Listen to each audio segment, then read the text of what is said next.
the topic is horrendous, it's going to be a lovely evening. Anyways, yeah, so we have Tom and Victoria and John and David on the panel, but firstly, I would like to probably start. So, Руся, would you like to tell a little bit about yourself? What you like? Що ти собі зараз, Руся, розказав про себе трішки нашим слухачам? Я трохи тебе представила, але от такі ось основні віхи, які ти хотів, щоб наші слухачі трошки тебе дізналися, тому що тут дуже багатько різних експертів, дуже багатько різних представників різних культур. Може, ти на чомусь хочеш наголосити там останні моменти, ці місяці, чим ти займався? Тому що я, наприклад, знаю, слідкую, але от почнемо. Як би ти хотів почати? Дивіться, насправді я все останнім часом вважав себе просто письменником. Навіть не журналістом, тому що це моя така давнішня історія, що стосується журналістики, режисури, але останнім часом я багато писав, я грав в театрі, взагалі жив прекрасним життям людини, яка мандрувала світом, ростила дітей. А коли прийшла Росія, на нашій території почались вбивства, почалась все, що війна велика, війна, називаємо так, то кожен з нас опинився в тому місці, де він опинився на той момент. Оскільки в мене нема одного ока і мене в армію не взяли, я зразу почав опікуватися людьми в Києві, які лишились самі. Це старі люди, в першу чергу були. А потім почав селами деокупованими. So a brief intro from Ruslan. Actually, the last time he believed himself being more of a writer, a storyteller, not on a contrary of being a journalist. Yes, he is obviously a journalist. He is a movie maker. He's a he's a cinematographer. But for the most part, he was writing.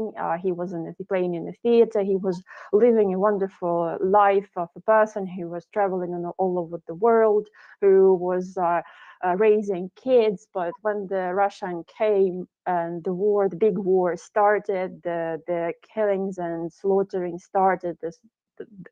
Each of us, quoting Ruslan, happened to be on a place where he or she happened to be in that exact moment.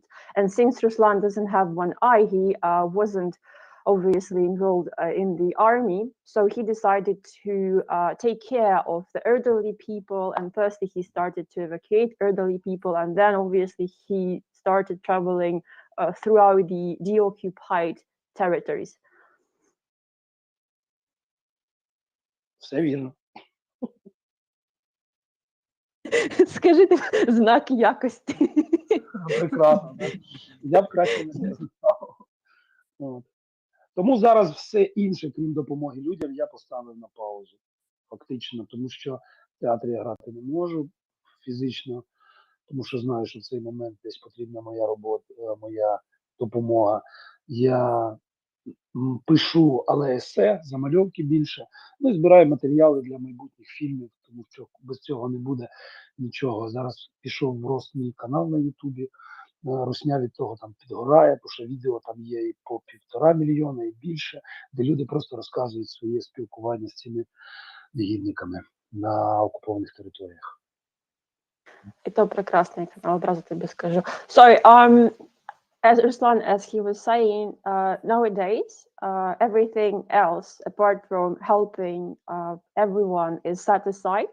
It's basically on some kind of like a pause. He can't physically play in the theater because his help and assistance might be needed in some other place. So he's writing some kind of essays, like small novelettes, sketches, and he's also collecting some materials for the hopefully future movies and films.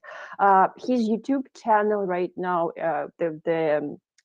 let's say the numbers are going up. It's getting more and more recognition, and Russians' asses are just burning because of that. Because some of the videos have 1.5 million views and even more. So it's just a video of speaking with people and then explain what kind of interactions and what kind of conversations they actually had with their occupiers. Так саме так воно і є. А роботи я бачу, що дуже багато. Якщо по Київщині є певні назвемо їх так, села, не села, території. Це я про всякі кооперативи, садові товариства, які досі без електрики вже півроку. То що казати про Харківщину, яка зараз звільнена, де люди також півроку живуть без всяких умов. Розумієте, хоча багато звідти і виїхало, але до 10% все ж таки лишилося, навіть в тих умовах. От я дивився, ну просто в страшних умовах люди живуть, треба дуже швидко якось їм допомагати. Я зараз буду теж думати, чим я можу долучитися на тому напрямку.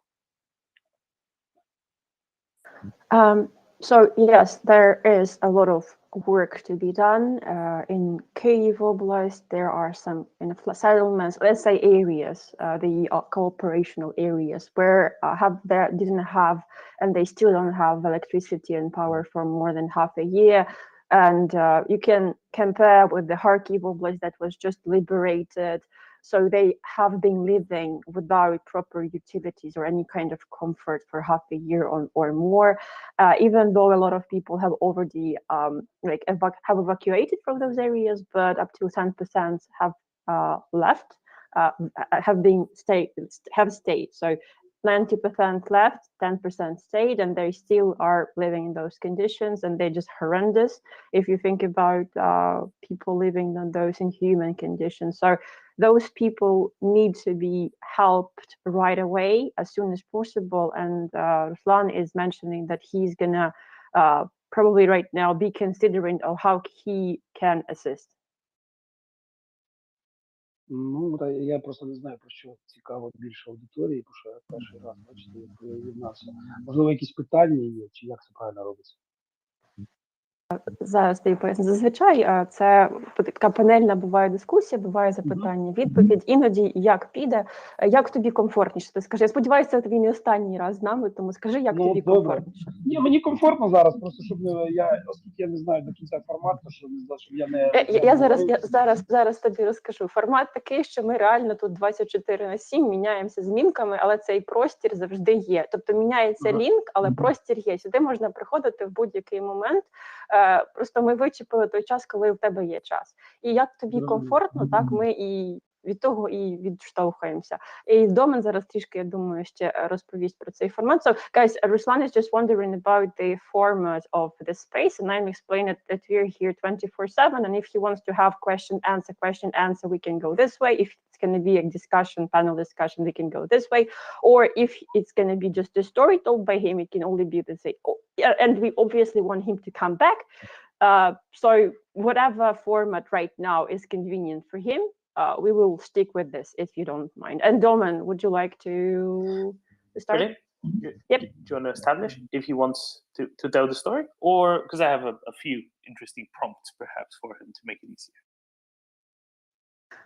Руслан, запитання. Якщо ти хочеш зараз розповісти якусь історію, от таку смачну, яка в тебе зараз в пам'яті, можна почати з нього? Або Домен вже зараз кілька моментів тобі.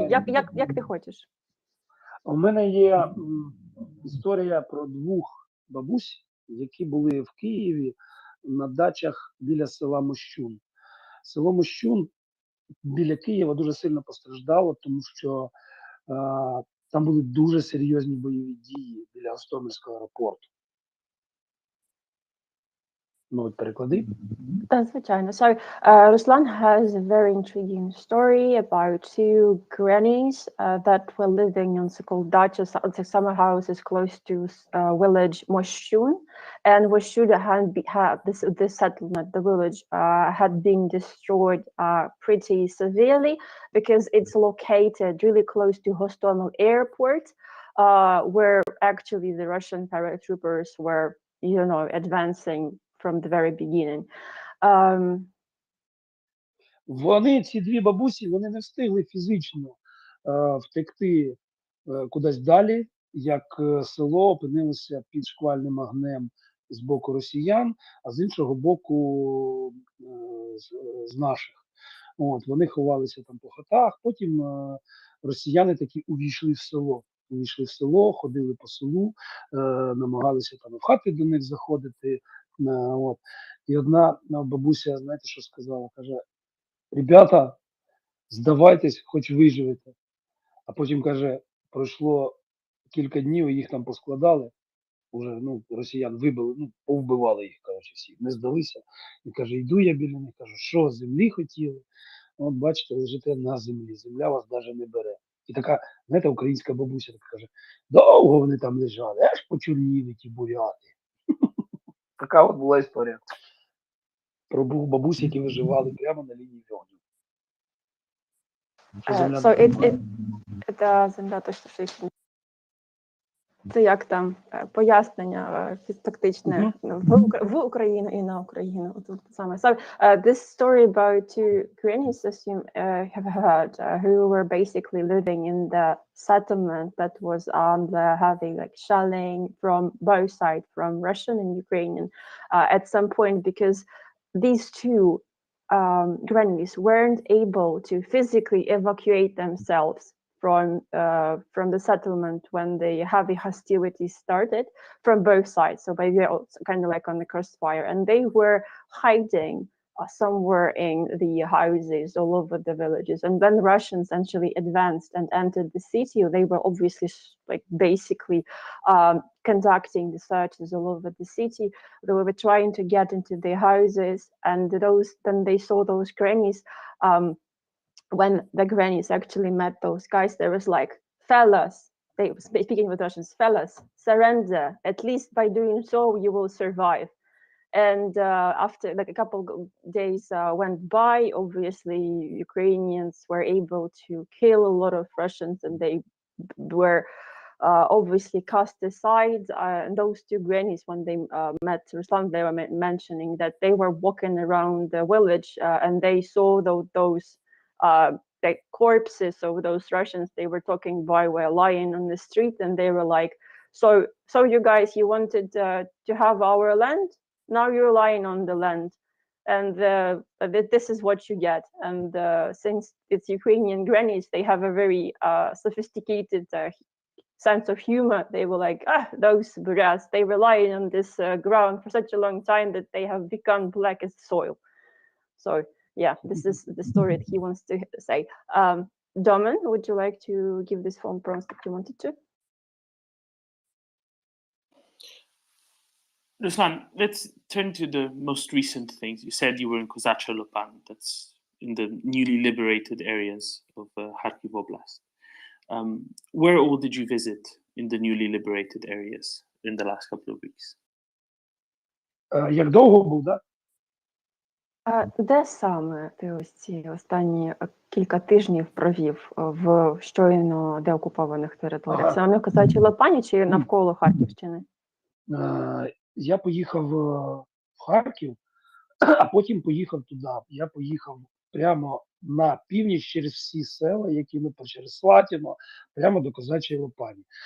Там я був цілий день, ходив, спілкувався з людьми, записував відео, хоча там це дуже важко робити, бо люди ще все-таки на відео дуже бояться. Подивився всі ці катівні, подивився, що відбувалося там на вокзалі, познімав це відео. Забрали ми там деякі речі людей, які просили нас вивезти їх, вони коли звільнили, вже поїхали, але речі дома лишилися. Ми позабирали деякі речі, ті, що нас просили, і хотів я проїхати ще через Дементівку на Прохода, але там поки що для цивільного населення прохід закритий, бо дуже багато номіновано, дуже багато, і там був такий укріпрайон, тому я обмежився Козачою Лопанію і все, що від неї до Харкова, умовно кажучи. Sorry, Domen, answering your question, he went firstly to Kharkiv and then to the north to Kozacha-Lopan. So basically he was able to go passing through all the villages that was in between Kharkiv and Kozacha-Lopan. So he went straight to his final destination. He was just walking, conversing with the people. He was trying to record some videos, but people are still very cautious. They are terrified of the video, so to say. He was able to see some of the rooms of torture. He was also able to get to the railway station. He was able to retrieve some of the belongings of the people who have already evacuated from these areas, but they weren't able to get their stuff before. So Ruslan was kindly asked to get the things out of the village. So he wanted also to go to Demyantivka. It's a little bit further, but the kind of like pass was closed because there's still a lot of minefields and just mined areas, and civilians aren't allowed to go there at this point. But yes, everything that was from Kharkiv to Kozachya Lopan, he had kind of seen. So don't translate this. This is for other listeners, just so they know where this is. This is right on the Russian border, about a kilometer from the border with Russia to the north of Kharkiv. It's where the main where the railway crossing is on the main line between Kharkiv and Belgorod in peacetime. It's also right next to the main motorway crossing across the Ukrainian-Russian border between Kharkiv and Belgorod. Right? It's right on the border. Там до кордона в деяких місцях через поле прямо там Гоптівка і Росія, там буквально пару кілометрів. В деяких місцях там є, якщо виходити з Козачої Лопані, ще далі туди, через поля, через совхоз, тобто лазив, я там подивився, все одно мені було цікаво, як жили ті там росіяни в цих своїх окопах, ці банки з борщем без м'яса, всяка така от нічість, що вони там, що собаки наші не їдять. Привіз 3-літрову банку суп харчо, подарую комусь на пам'ять.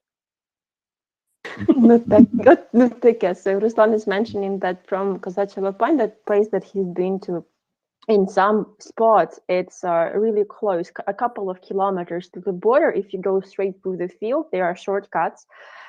There are passes, because Ruslan was curious, and he's just naturally really curious individual. So he tried to look around and see, obviously, how the Russian soldiers were living in those trenches, in the ditches that they were obviously establishing there. He saw the jars with the borscht where wasn't even meat inside, basically vegetarian borscht that even the dogs don't like to try out and taste. And he also had taken a jar with harcho soup to gift it to someone, I guess, as a souvenir. Ти когось травануть хочеш, коротше. Хоча я навряд чи його відкриють, воно ще зірветься. Ні, його не Та як сюрстрьомінг, слухай, це як сюрстрьомінг, його треба передавати кілометрами. Воно, це просто поки, ну так от, віддам, можливо, знаєте, так комусь на пам'ять. Можна ж його відкрити, вилить, банка лишиться. Ну таке, не знаю, що з ним робити, ну привіз. Часом мене просять люди, насправді, мені дуже допомагає діаспора, зокрема американська діаспора, в відновленні київських цих сіл, тому що я не збираю гроші серед українців, ні які виїхали зараз, ні всередині України, тому що я вважаю, що це перекладання з однієї кишені в іншу. А от люди, які уїхали давно, раніше стали там на ноги, до яких я їздив з книжками, починаючи там з 16-го року, з 15-го, по всіх країнах, вони мене підтримують. І я за ці гроші там людям, кому там дах перекрив, кому ще щось, ну, вікна поміняв. Це така робота планомірна. Так от я час від часу, вони просять у мене якісь сувеніри. Ну, понятно, що банку я з цим не буду передавати, але в мене якісь там є шеврони, якісь там, ну, така якась нечисть, яку ці нелюди прийшли, то я час від часу їм передаю, щоб вони бачили, що ця війна – це реальність, щоб вони могли то пощупати навіть, розумієш? Yeah, sorry, just to explain to you why we're laughing, because we generally with Ruslan are very cheerful individuals, and in the faces of fear we usually laugh. Even in Maidan, I remember that Ruslan was like behaving this way, and that's why I love him even more. So to say, about those Kharcha soup souvenirs, he does collect some stuff for people who've been helping him, and sometimes people do ask some kind of small things, and the Ukrainian diaspora, especially the American diaspora in the US, has been helping him quite well to restore, renovate the villages and settlements around the Kyiv Oblast as of now, because he's not fundraising among Ukrainians. Neither those who have left Ukraine or those who are staying here in Ukraine, because he thinks that's just like placing money from one pocket to another pocket, which it's kind of still the same, but some people were able to get and move to the US, and they have a decent salary. They're able to help, and they know Ruslan. Since he's been promoting his books since 2016 in the US, and those people have helped significantly. By providing those funds, Ruslan was able to fix the roof for some individuals, to change the windows that they're blown out by the shockwave.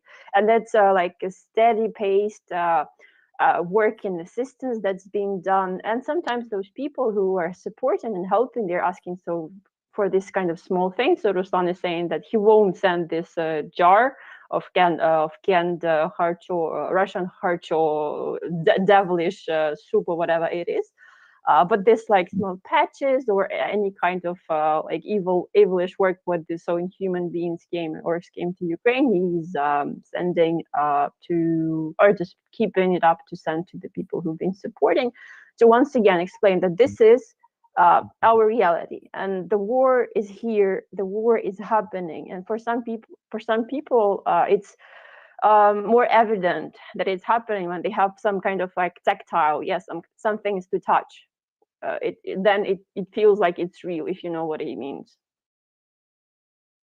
Абсолютно вірно. Ruslan, so you've been to liberated Kharkiv Oblast right after it was liberated, within days of liberation. You did the same after Russians have left the areas to the north of Kyiv, days after liberation.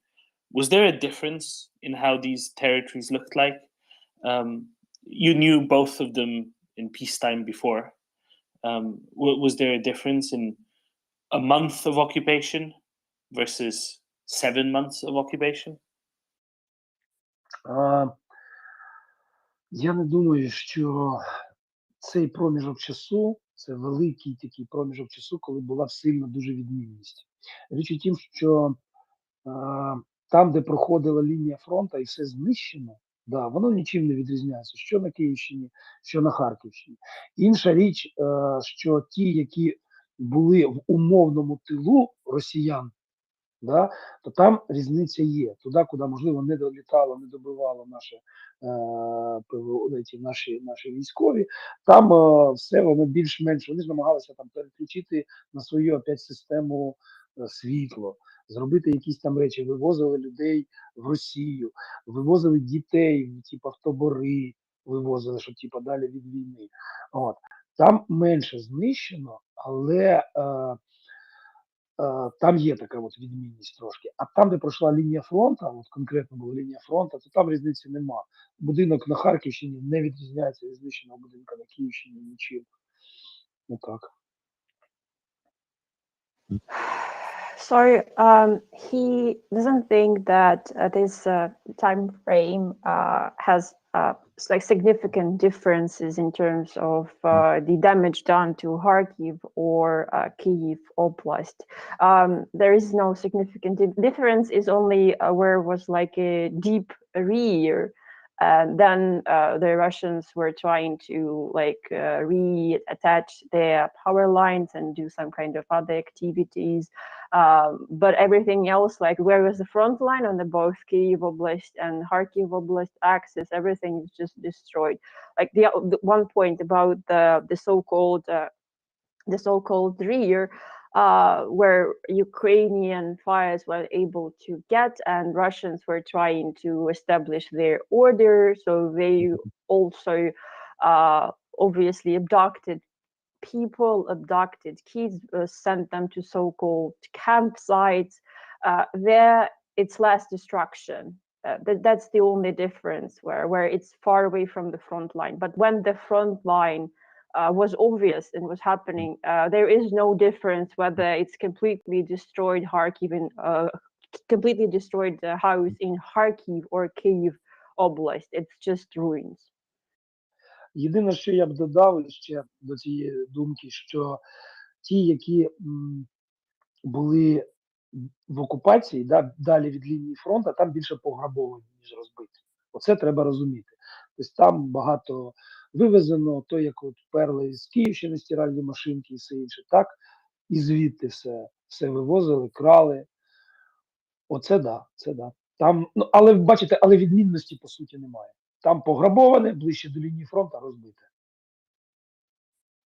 So the only thing he would like to add that those who were in occupation further from the front line, it's been observed that there are more looting. Like a lot of houses were mostly like just damaged, rashed, and looted, and a lot of things were actually stolen. But it's absolutely the same. Like they were stealing things from Kyiv, those washing machines and whatnot. So yes, this is the difference that further from the front lines, they were looting more. There's more like cases of looting than destruction. But in terms of comparing Kyiv and Kharkiv Oblast, they've been looting from both sides.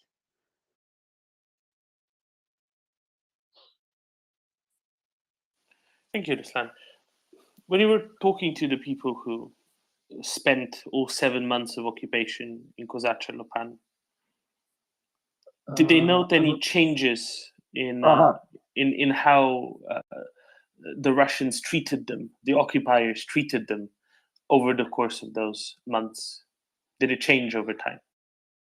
Я не думаю, що люди змінилися. Річ у тім, що для того, щоб прийшли зміни, треба набагато більший час. Треба набагато такий більший час, от як що там сталося, наприклад, там десь за Краснодоном зараз, щоб підросли інше покоління, десь на Луганщині, на Донеччині, туди, в глибокому тилу, там, можливо, вже зміни якісь є.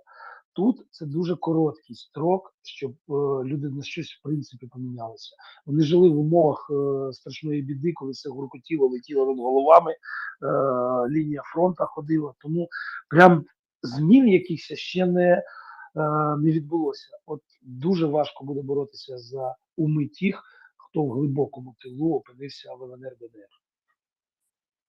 А щодо ставлення росіян до українців, ці були якісь зміни від того, як вони тільки увійшли, і потім, коли їх вибили? Головне, що я відчув, що люди розуміють причини і наслідки. Да? Тобто вони, може, там теж не дуже люблять нашу владу. Це така в крові у українця, в принципі, недовіра до влади.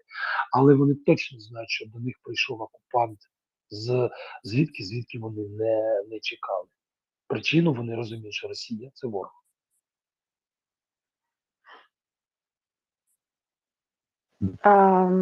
I will translate what Ruslan said, but then Domen, you can a little bit like tweak it. So Ruslan thinks that in the minds of Ukrainians, the heart and minds of Ukrainians, they have no difference in the attitude. Like in order to change their mindset, it should have taken longer time to have changes in Ukrainian mindset in their hearts and minds.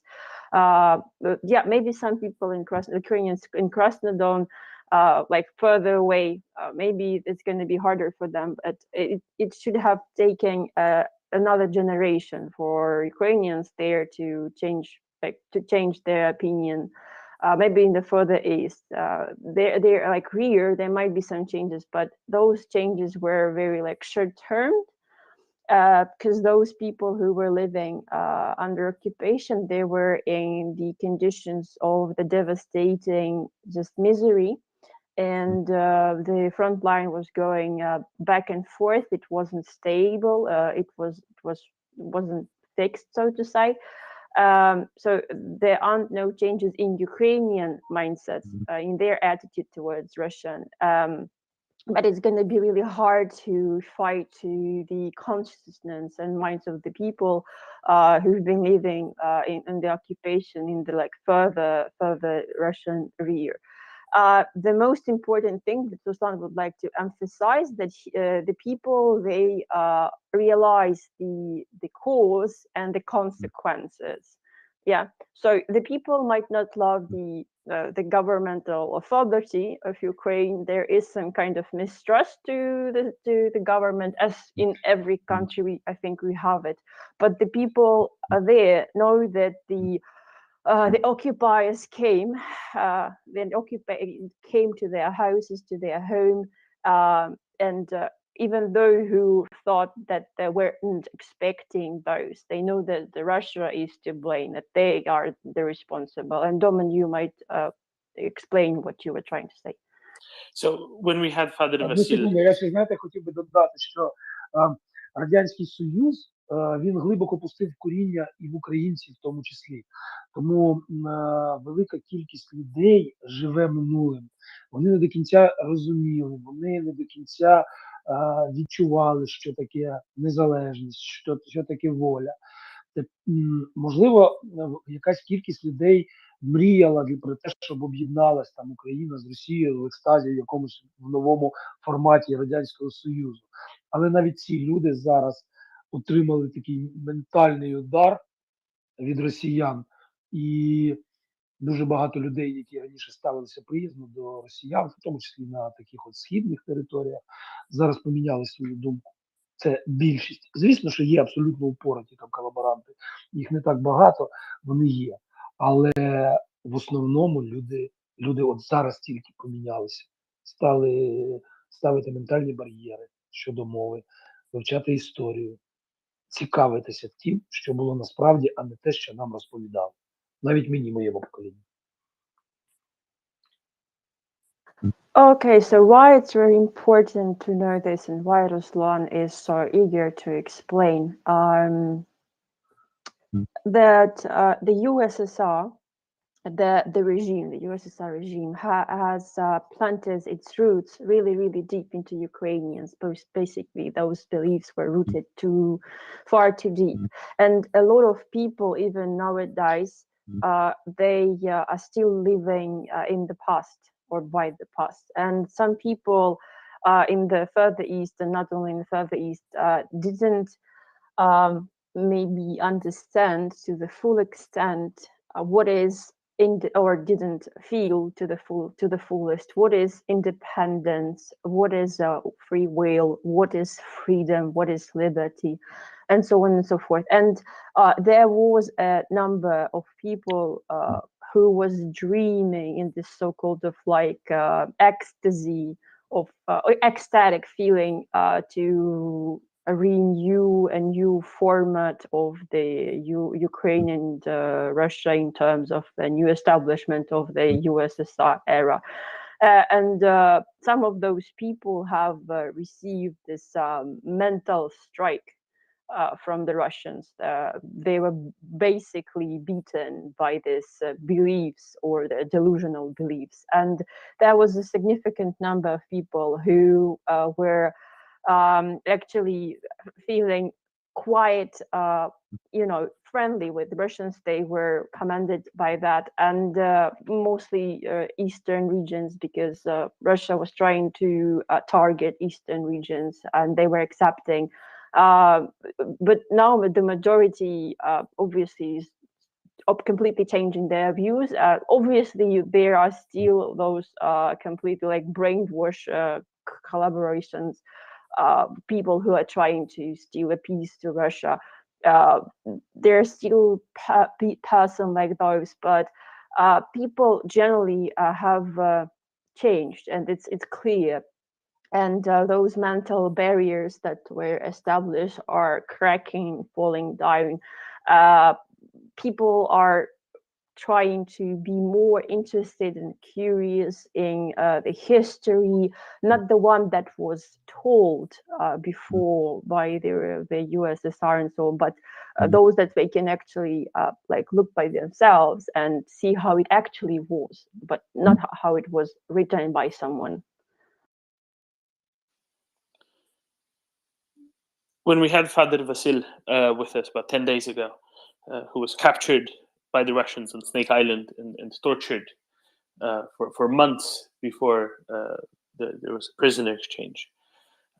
He noted that whenever there were Ukrainian successes, especially military successes, especially when the Russian fronts around Kiev, Chernihiv, Sumy, Kharkiv collapsed, that they were tortured particularly hard, that they were abused particularly strongly. This is what I was trying to ask. In the 7 months in Kozacha Lopan, did the residents, the locals, see similar behavior from the occupying troops? Останнє, фінал, переклади, будь ласка. І зараз поясню швиденько. У нас 10 днів тому був отець Василь, якого свого часу на Зміїному острові Русня взяла в полон. І він розповідав, коли вже проводились над ним всі ці тортури, досліди і так далі, що щоразу, коли відбувався якийсь успішний наступ або успішне відбиття українських сил, Русня ще більше і більше над всіма знущалася. І от він намагався запитати, чи люди, з якими ти спілкувався, чи за оці 7 місяців окупації, чи відчули вони зміни в ставлення в Русні? Тобто, чи більше вони всіх знущалися, коли українці зазнавали якихось успіхів? Чи ставлення ставало гірше з кожним місяцем? Чи воно було приблизно одне й те саме? Чи це залежить від того, як до кого вони ставилися? Ви маєте розуміти, що ті, що знущалися з наших полонених, і ті, які були напередку росіяни, це умовно різні росіяни. Тобто умовно різні росіяни. Якщо привести приклад Київщини, то коли йшли величезні бої з величезними втратами з обох сторін в Гостомелі, то ті, які відходили на відпочинок росіяни, вони вже кошмарили людей в Бучі. Розумієте? Тобто там, де лінія фронту, там ні в кого нема часу ні на що інше, крім війни. А от чим далі в тил умовний, от там в тил, який був тил росіян на українській землі, от там уже в них були часи і кошмарити людей, тому питочні були саме в Лопані, а не, наприклад, там ближче туди до Слатіного, де йшли бої, до Дергачів. Там неможливо було цього зробити, бо там весь час прилітало, весь час йшли бої. А відвозили трохи далі і катували там, мені розказували, що там зайдарівця якогось. І люди до кінця не знають, чи вбили кого не вбили, тому що не вся інформація ще на поверхні, розумієте? От, бачите, ізюмок тільки ще починають розбиратися. Ще такого всього буде, я думаю, і в Козачій Лопані знайдено, і по всьому кордону української землі до Росії. Я так думаю.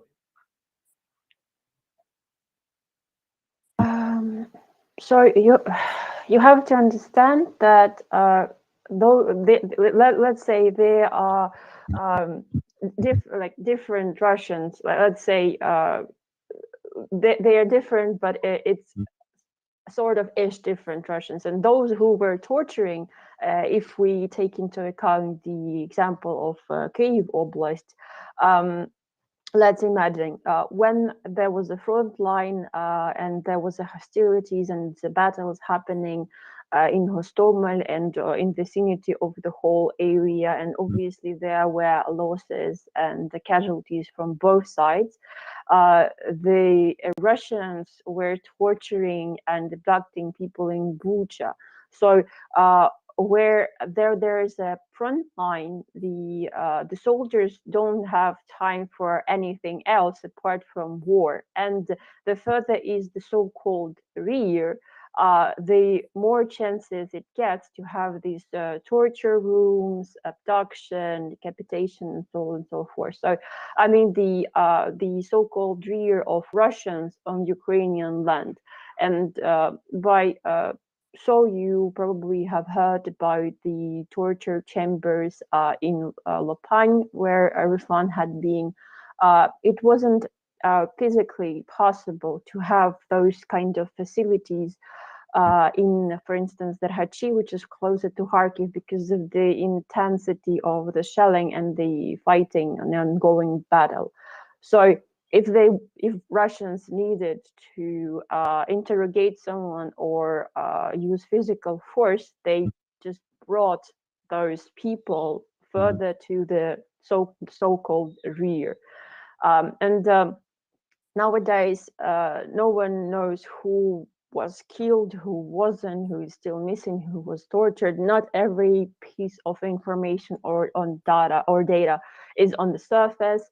For instance, you have probably seen that's been uncovered and disclosed in Izum, and it's just like a tip of the iceberg. And we probably, Ruslan believes that all along the border we'll be able to find those tortures and graveyards. Я додам, розкажу маленьку історію мого друга. Колись я знімав фільм, називався «Укропи Донбаса». І в мене мій друг, який став герой фільму, який став потім моїм другом, Олександр Кононов, він сам з Луганщини. Він під Сєвєродонецьком, в Боровському, застали його це вторгнення вже в лютому. Мене чутно? Так, але в мене заглючило мікрофон.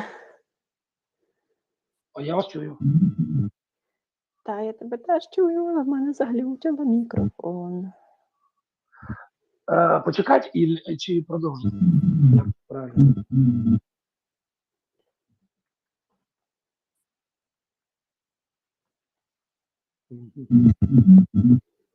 Це технічні неполадки на лінії.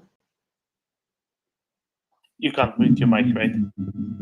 I can't mute my mic and I can't even do anything with Twitter. I think it's getting Okay, we're gonna clear you Yeah, off, clear me and off, we're please. gonna get Yeah, you back. зараз- Please tell Ruslan you'll be Руслан, я back in зараз 2 minutes. повернуся. Твіттер просто вирішив повикаплучуватись. Ай, чекаємо. Хай вийти.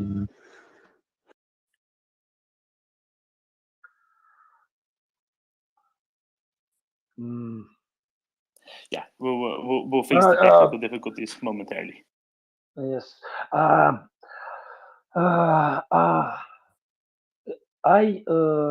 I have a documentary movie, Ukrainian of Donbass.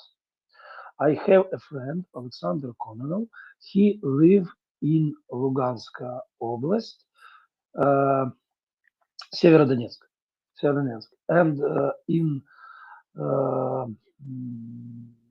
winter, after Russia expansion to Ukraine, Russian separatists kill my friend in her house in the night, going to her house and shot my friends.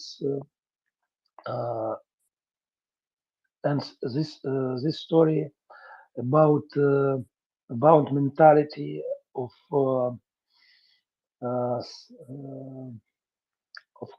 kind Ukraine.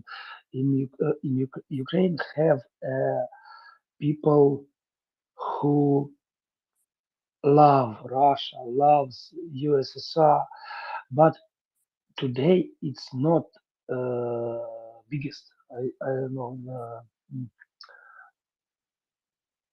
Sorry, my There are English very is few.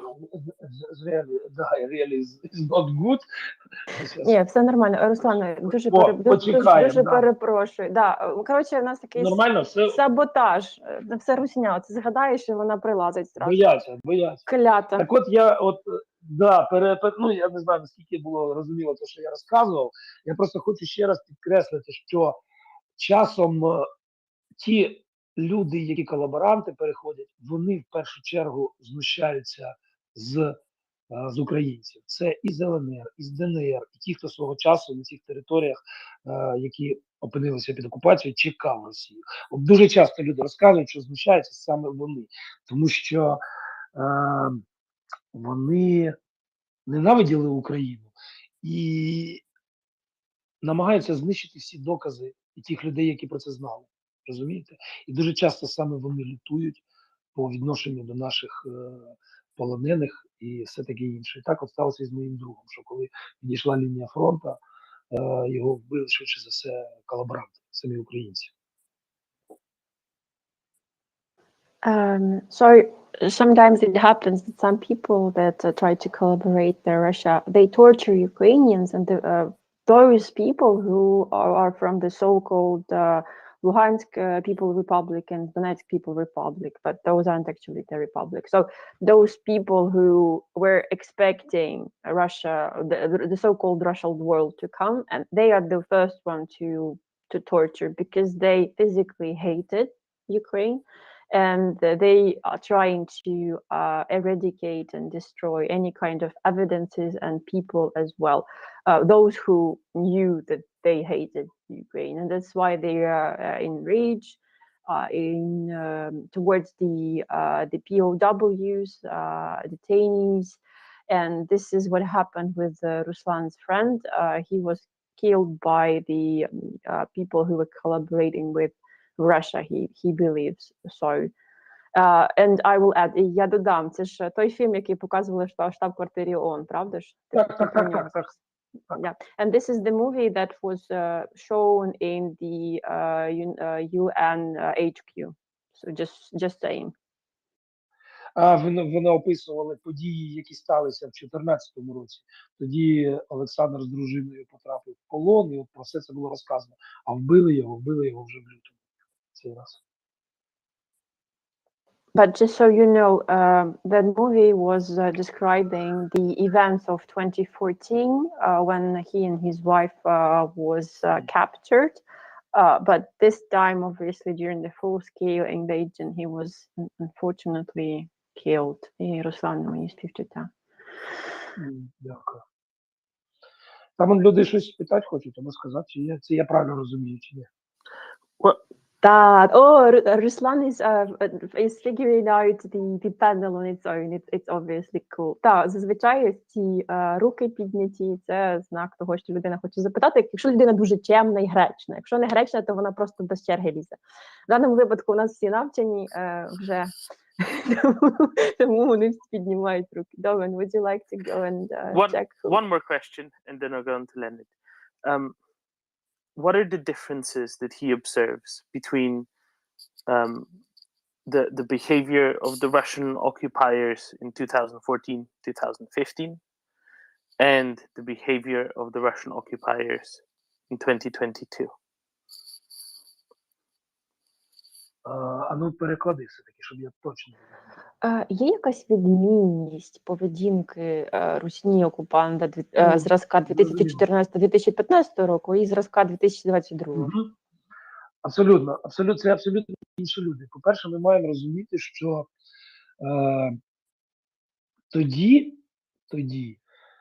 була це така якась регулярна армія, але невелика кількість. Були ще місцеві сепаратисти, вони легко відкусили Крим, їм здавалося, що вони легко так ставить Донбас, але не вийшло. Пройшов час. Я так розумію, що Путіну розказували байки про те, що ми тут вже созріли, що ми вже настільки недовольні самі собою, що нас вже пора забирати. Да, там. І президент у нас не такий, і всі у нас не такі. Вони ж їхали сюди реально як на парад. Тому і вони отримали по самі помідори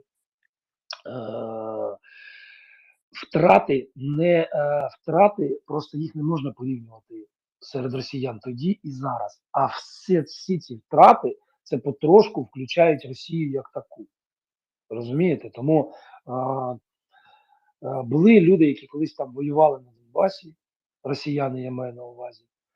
І тут вони достатньо легко спочатку пішли, і їм здавалося, що ну все, тут вже все буде добре. Але насправді, бачите, виявилося абсолютно не так. Тому це абсолютно різні. Кількість росіян, яка потрапила і повернулася або мертвими, або каліками, або взагалі ніколи не повернеться, десь догниває в Україні. Це все такий дзвоночок всім іншим. Чому такий зараз там переляк? Yeah, sorry. The difference is that those are completely different people, absolutely different people in terms of the behavior and mindset. And that moment, obviously, it was like sort of is the regular army of the Russian Federation, but it was a really small number of those. They were even pretending being the separatists. They were also backed by some separatists, but those was like limited number, really, really small number of people. And they were able to basically cut off Crimea really easily. And they also assumed that they will, the Donbass area, the eastern part of Ukraine, will also fall as easy as possible. But it didn't happen the way they wanted it to happen. Then some time passed. And this kind of like fairy tales, and they also heard this kind of like stories that maybe Putin was also fed with the stories that Ukrainians are fed up with their government, and we are all like ready to be invaded, so to say. And he believed in those stories, so that's why he actually started the invasion as he started, because all of those stories made sense to him, but that there was obviously not a sense of truth to them. So that's why a lot of Russians were coming to Ukraine, going to Ukraine for a legitimate parade, because they also believed in those lies, so to say. So, and that's why they were kicked in the teeth, so to say. And you can't compare the losses of the Russian Russian military.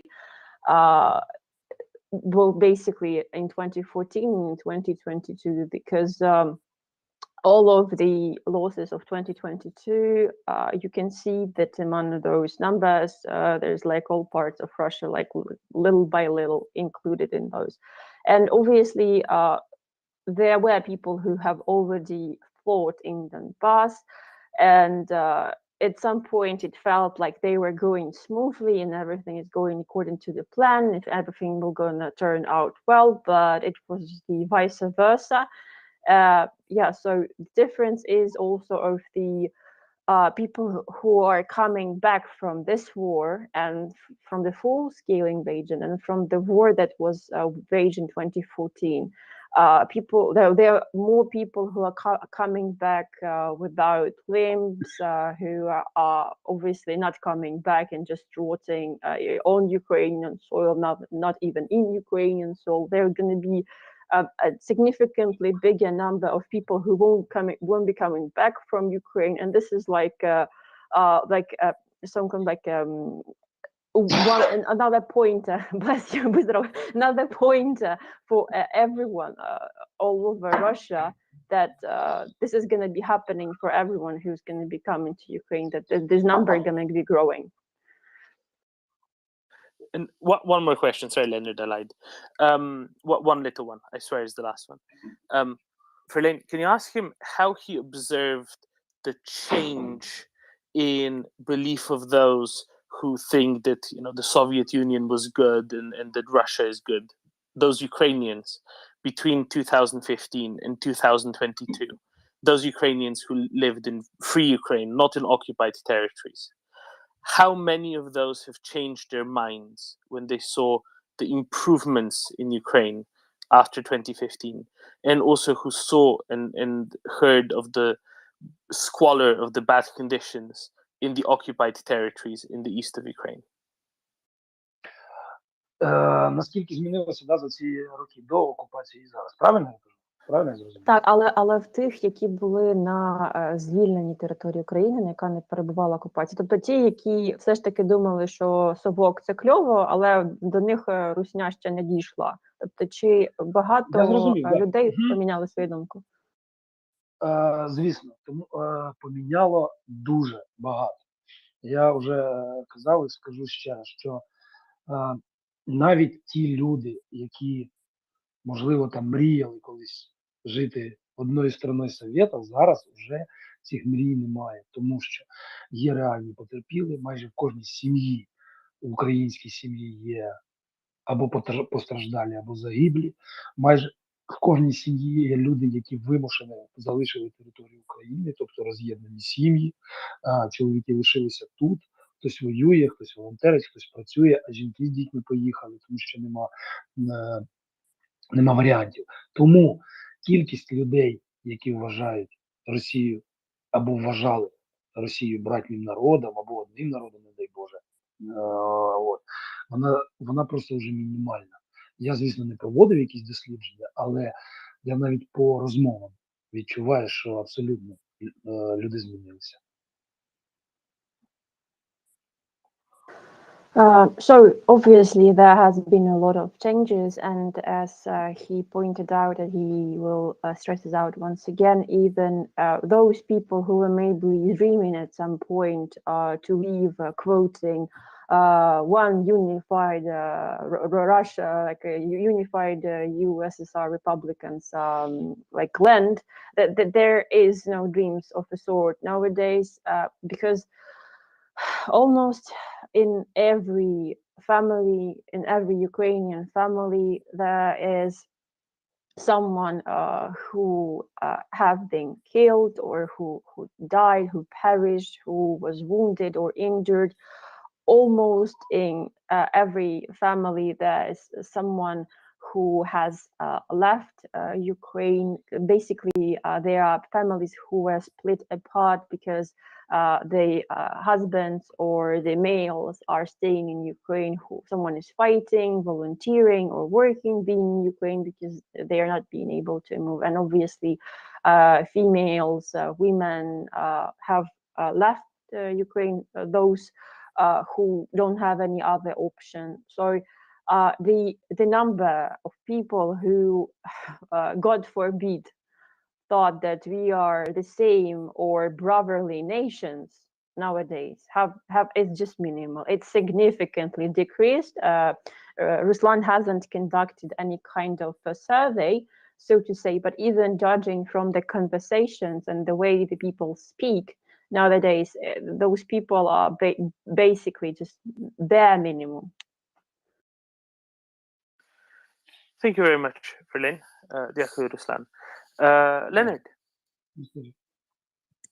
Thank you, Dolman, and thank you for your excellent efforts at translating Verlin. And I have a question for Ruslan. Relates primarily to Kharkiv and the Kharkiv Oblast. And I'm just wondering if you'd like me to ask the entire question or to break it down into chunks, or what's the easiest way to translate for you? For me, it doesn't matter, but probably better in chunks. Подякував Леонард мене і Домена за запитання, за переклад. І зараз хотів би тебе конкретно запитати по Харкову і Харківській області, але його цікавить, чи краще розбити запитання на якісь такі шматки, уривки, чи все одним кулеметним пострілом? Як тобі краще? Хай спробуємо. Давайте спробуємо відповісти, бо там ще люди. Leonard, try to do it in chunks. Maybe Ruslan will be able to understand you without even translation if needed. I'm just gonna do it. Okay, very good. Thank you, Verlin. So my question is this, and it relates to how important you feel the Ukraine victory in Kharkiv has been, because it seems that, and everyone, I'm in Western Canada, a number of families here who hail from Kharkiv area, and the psychological impact seems to be great. The victory in Kharkiv seems something that could filter out to the entire eastern sector, the entire Donbass region. I just wonder if he agrees that is an important psychological factor, first of all, and then I have a follow-up to that too. Thank you. Да, давай переклади, бо я там дещо не зрозумів. Без проблем. З точки зору, наскільки, як думаєш, на твою думку, наскільки важлива ось ця, не запитання, важлива перемога, така стрімка і, скажімо так, звільнення харківського ареалу для України, тому що з точки зору психологічного аспекту, бо він знаходиться в Західній Канаді, і дуже багато переселенців, власне, людей, які переїхали з території Харкова, там діаспора, я так розумію. І для них це був такий потужний психологічний вплив, почути, що ці території нарешті звільнено. Тобто, як ти думаєш, який буде психологічний вплив цієї перемоги для східного регіону, для всієї України, для Донбасу, з психологічної точки зору? Треба розуміти, що ніхто не хоче жити в окупації. Ніхто з нормальної людини не хоче жити в умовному ментальному концтаборі. Я зараз весь час на зв'язку, у мене кілька родин є на Херсонщині, які просто сидять вдома, які не можуть нікуди вийти, тому що бояться, що їх просто тупо кинуть воювати зі своїми ж людьми. або просто вб'ють. Тому я намагаюся їх підтримувати в окупації грошима, наприклад. Так? І звісно, що я дуже сподіваюся, що їх звільнять якомога швидше, тому що люди, які не встигли тоді виїхати, вони можуть приносити користь. Так само і з територіями Харківщини. Звісно, навіть в еміграції, навіть в вимушеній міграції тобі легше, коли ти знаєш, що могили твоїх предків не у русні під ногами. От і все. Це психологічно легше. Ти знаєш, що ти можеш повернутися. Навіть якщо це зараз небезпечно, якщо ти не плануєш цього робити, але в тебе є така можливість. Тому це дуже важливо. Одна річ, коли в тебе забрали батьківщину, умовно, і не можеш туди повернутися в будь-який момент. А друге, коли тобі її назад повернули, і в теорії ти можеш там бути в будь-який момент, коли захочеш.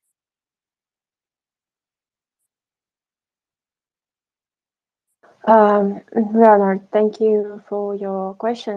So you have to just once again, you have to understand that no one wants to live in the occupation. It's no one is a normal human being doesn't want to live in the so-called conditions of the mental concentration camp, so to say. And he, for instance, has acquaintances in Kherson or Oblast. Who is he keeping in touch with?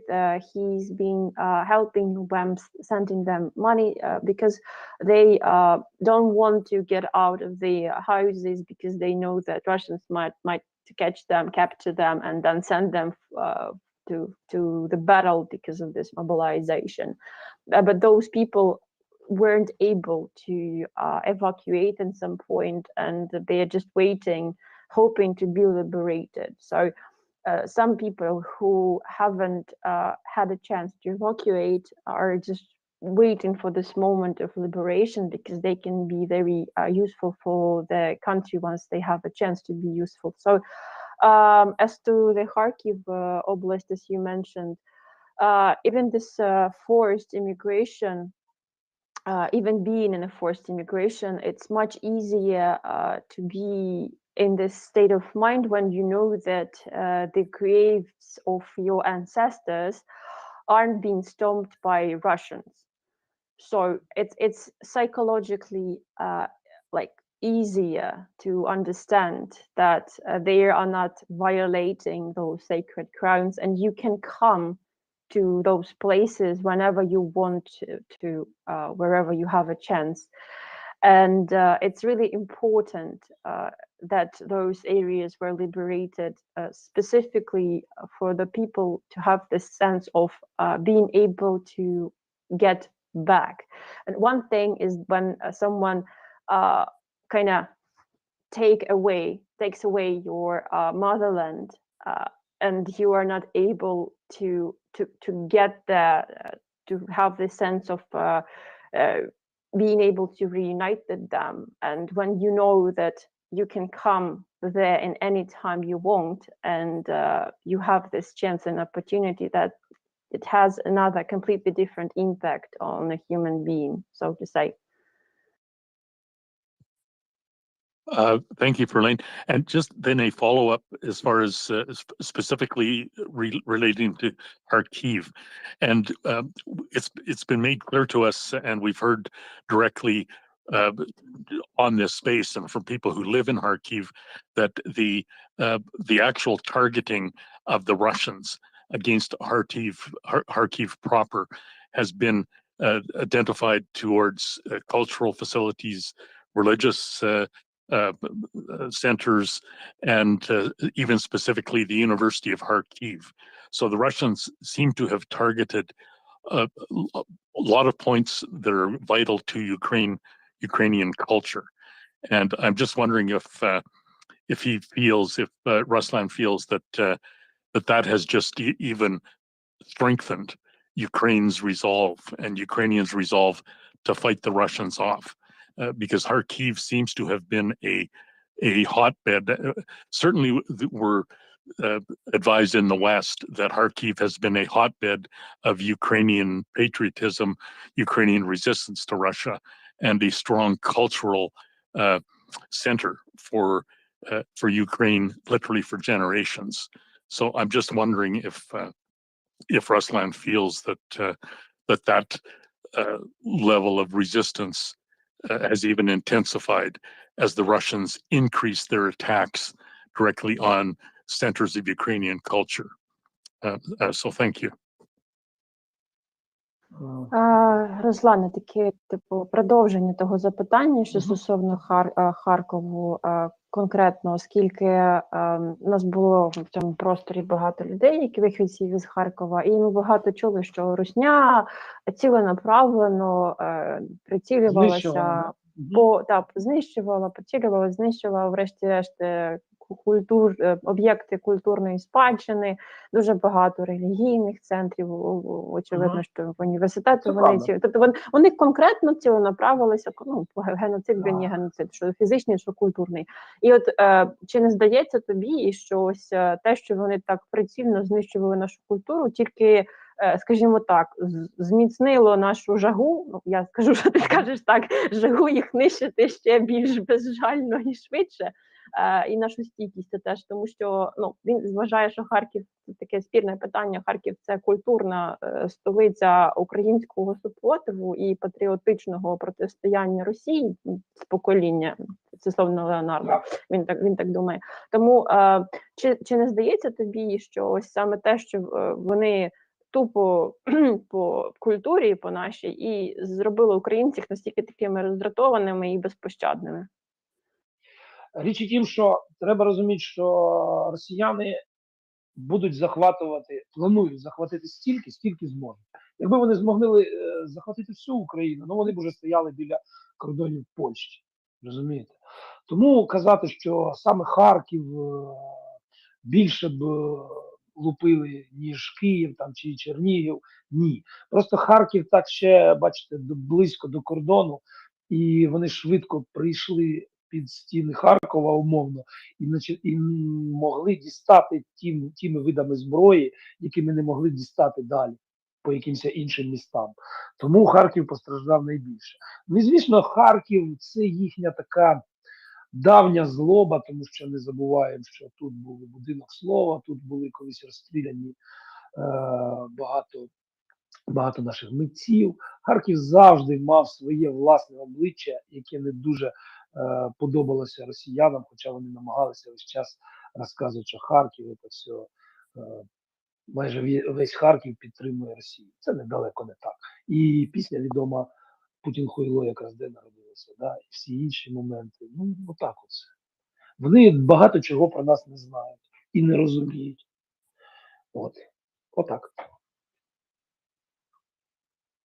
100%. Leonard, here's the thing that Russians have been planning to seize as much area as possible as they can. If they were able to seize the whole Ukraine, they would have been already standing closer to the Polish border. It just happens that Kharkiv was shot at more than any other city nowadays because of the close proximity to the Russian border. And they were able to swiftly come to the so-called Kharkiv walls. And using all the weapons that they could have used to get to Kharkiv that they had. That is why Kharkiv had this significant damage more than any other city in terms of the culture. And Kharkiv is also, they have had this sense of resentment towards Kharkiv for a long time because there was the so-called Budinok Slova, the House of the Word. A lot of Ukrainian representatives of the art sphere have been shot dead there as well. There are artists, writers, painters, you name it. So Kharkiv has its own image, and Russians really didn't like it. And they were trying to use any possible way to show that Kharkiv supports Russia, but it wasn't the case. And if you know this motto, Putin хуйло, which is very beautifully was used during the rehearsal of the parade during the independence last year by the air assault troops. It was also created in Kharkiv. So overall, and I support Ruslan on this, Russians don't understand and don't know Ukrainians. They think that they do, but they really don't. And they're just completely different than us. That's the point. Thank you, Herlene. And just to close my comments, if you could just tell Ruslan how high the level of support for the Ukraine efforts is throughout Canada, and specifically Western Canada, and even more specifically Alberta. There's a large contingent of Ukrainians throughout our country, but specifically in those areas even more so, and how absolutely horrified Canadians have been to see as the atrocities and the Russian complete contravention of all standards of human civilized conduct have been exposed. And it's not just through Izium, but through every center that is liberated from the Russian occupation. And just advise Ruslan that our sentiments are 100% and beyond with him and with the brave Ukrainians, and we have no doubt that their entire nation is going to be recovered in the very near future. So thank you, Herlene. Thank you for support. У мене є друг в Монреалі, який свого часу уїхав, який весь час допомагає і армії, допомагає і цивільним. Да, він працював разом зі мною на телебаченні, і кілька років тому він уїхав. Зараз він став там на ноги, він там документалістикою займається і підтримує Україну. Тому Канада для мене набагато ближче, ніж може здатися на перший погляд. Thank you, Leonard, for your kindness and words. He has a friend in Montreal, and he's been helping the UA army and civilians. He's been working with Ruslan on the television, and he moved to Canada. He was able to get a job and decent conditions. And yeah, he's working in a documentary movie. So Canada is much closer than you think it is for Ruslan. Thank you, Herlene, and thank you, Ruslan, and Godspeed to you, sir. Thank you. Thank you. John.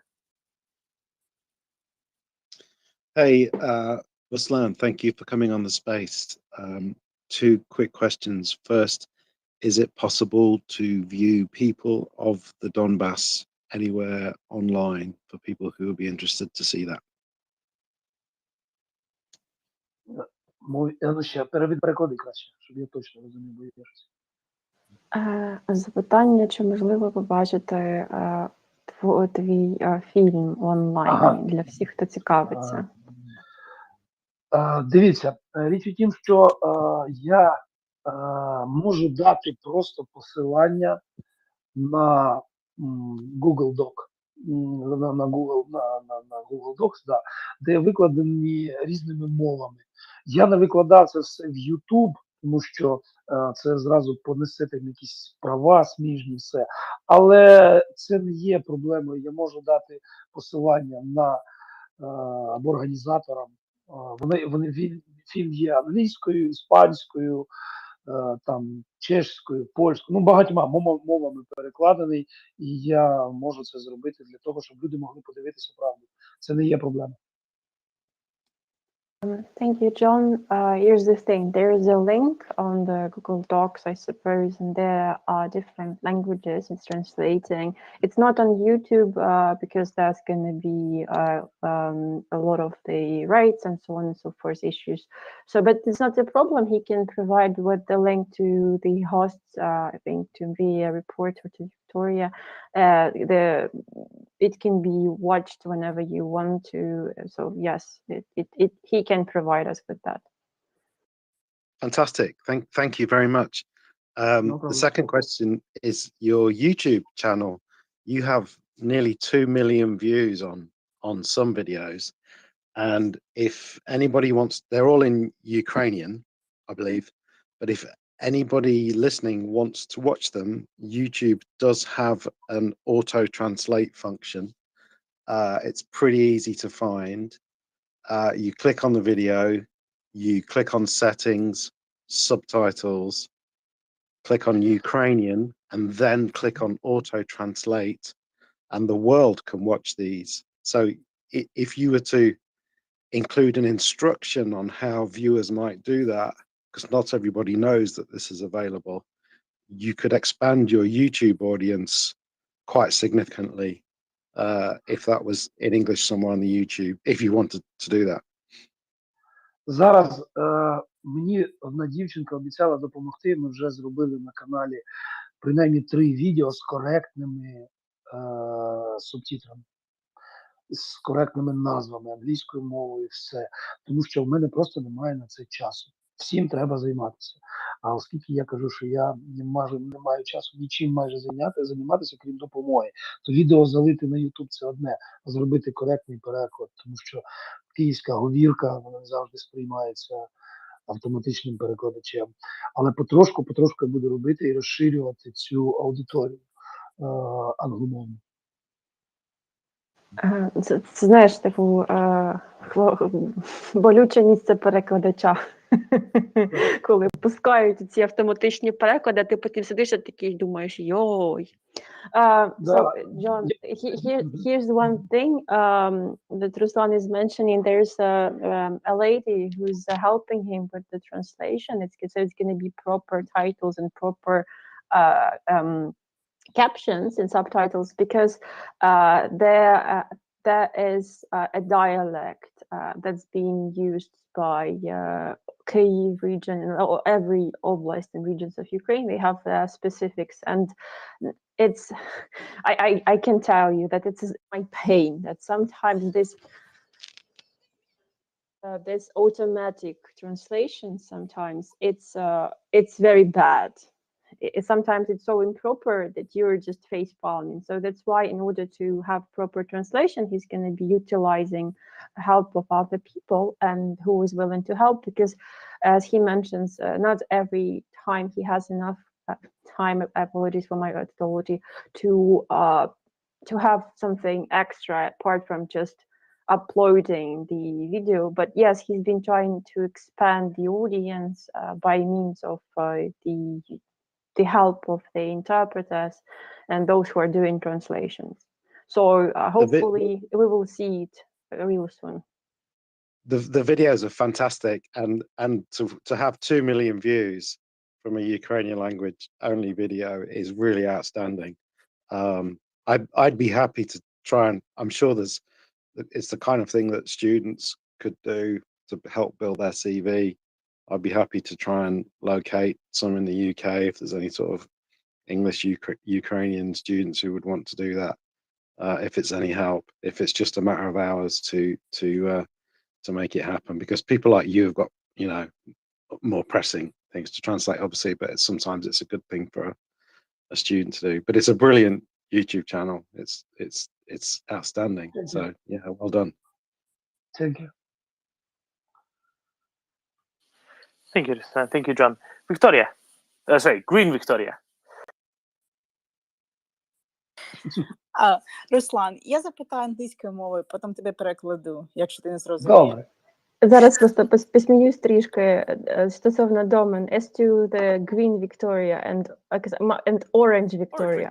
In Ukrainian Twitter, I was called Pomarancheva all the time. Like this was my actual name. And I had to change it because of these spaces, because people wouldn't be able to actually read it. So that's why I'm Pomarancheva Divchina. So Ruslan probably knows me as Pomarancheva. But I had to change it to Verlaine back anyway. So sorry for I this. think Pomarancheva is perfectly straightforward. Я бачите, я теж навчився ці емоції. Ну,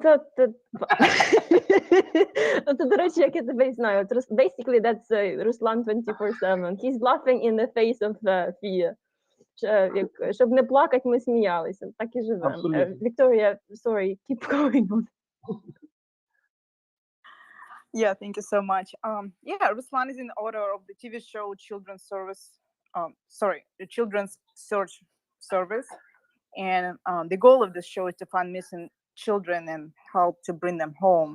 And I'm going to ask Ruslan if they continue to film this project, considering the situation that Russians steal Ukrainian children through filtration camps, and we don't know their further destiny.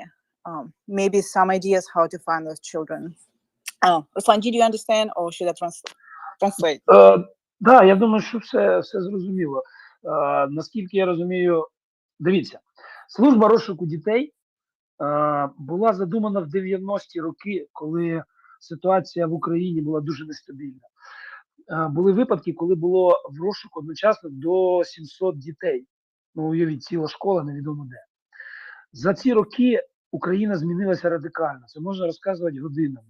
Але десь на 13-й рік у нас вже одночасно в розшуку було 10-20 дітей на таку величезну країну. Розумієте? А зараз, після того, як Росія увірвалася, зараз у нас проходить близько 2000 дітей, які ми не знаємо де. Це величезні цифри, з якими ми намагаємося якось впоратися. Тому що є окуповані території, є вивезені невідомо куди. Ну, коротше, хватає роботи. Я пам'ятаю той тред, про який мені просто хотілося рубати всіх імітати. Ну, то таке. So I will translate firstly because I was like, so you have to understand that children's search service, the program, it was created and invented in 90s, where the situation in Ukraine wasn't very stable, and at some point in the time, they had up to 700 kids being searched at the same time. So basically the whole school was God knows where missing, and they were looking for those kids. And within years, Ukraine has been changed completely, like radically. And obviously since 2013, at the same time, there were like 10 to 20 kids missing, like throughout whole Ukraine. And that was the difference in stats from 90s to 213. But nowadays, when Russians breached our borders, there are just 200,000 kids. Like no one knows where they are, because some of them are on the occupied areas, somewhere were abducted and just sent God knows where. And those numbers are just called like giant, so in terms of just unimaginable for me even to process. So you have to understand the concept. And I was speaking with Ruslan how a bit of a challenge it is even to set up the proper search of those kids.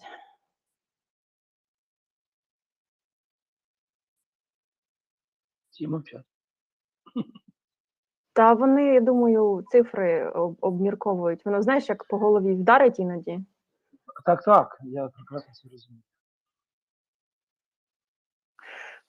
Ruslan, Russian TASS, the Russian wire service, say that Russians have taken more than 500,000 children. They say rescued, but of course we know what that means to Russia.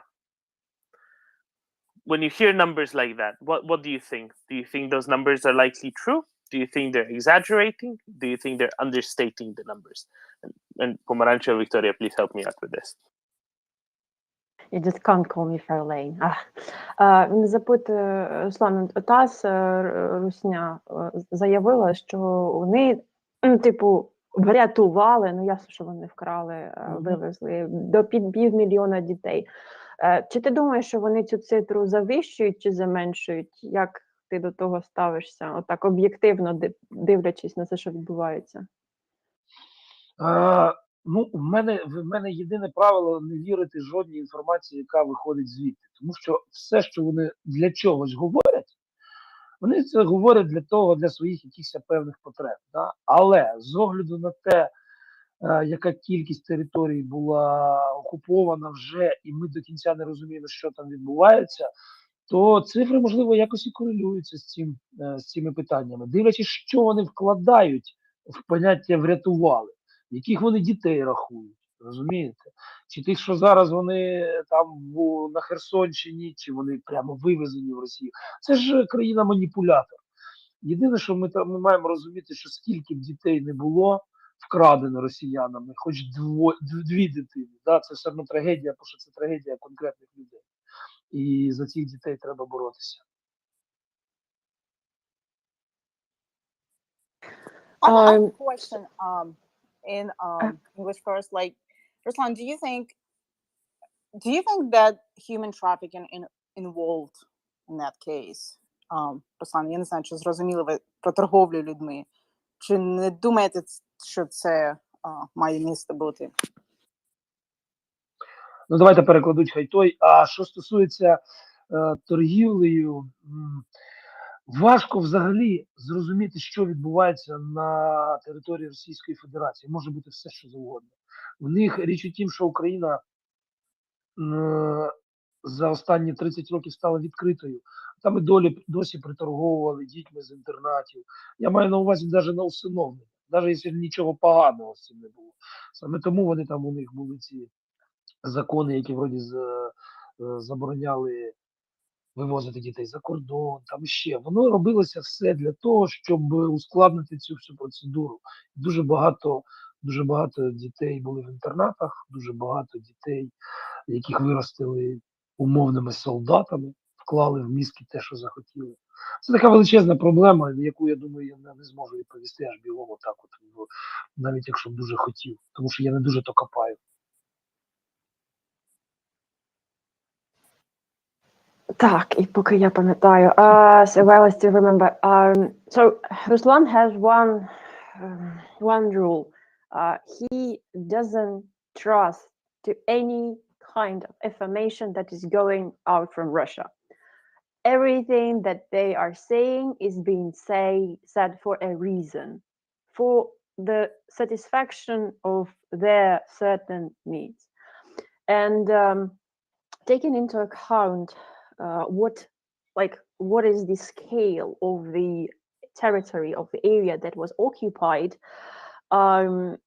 it's not completely understandable. Maybe those numbers that Doman had mentioned, 500,000, is somewhat close to truth, because you also don't know what is their definition in the word to rescue, the sort of rescue.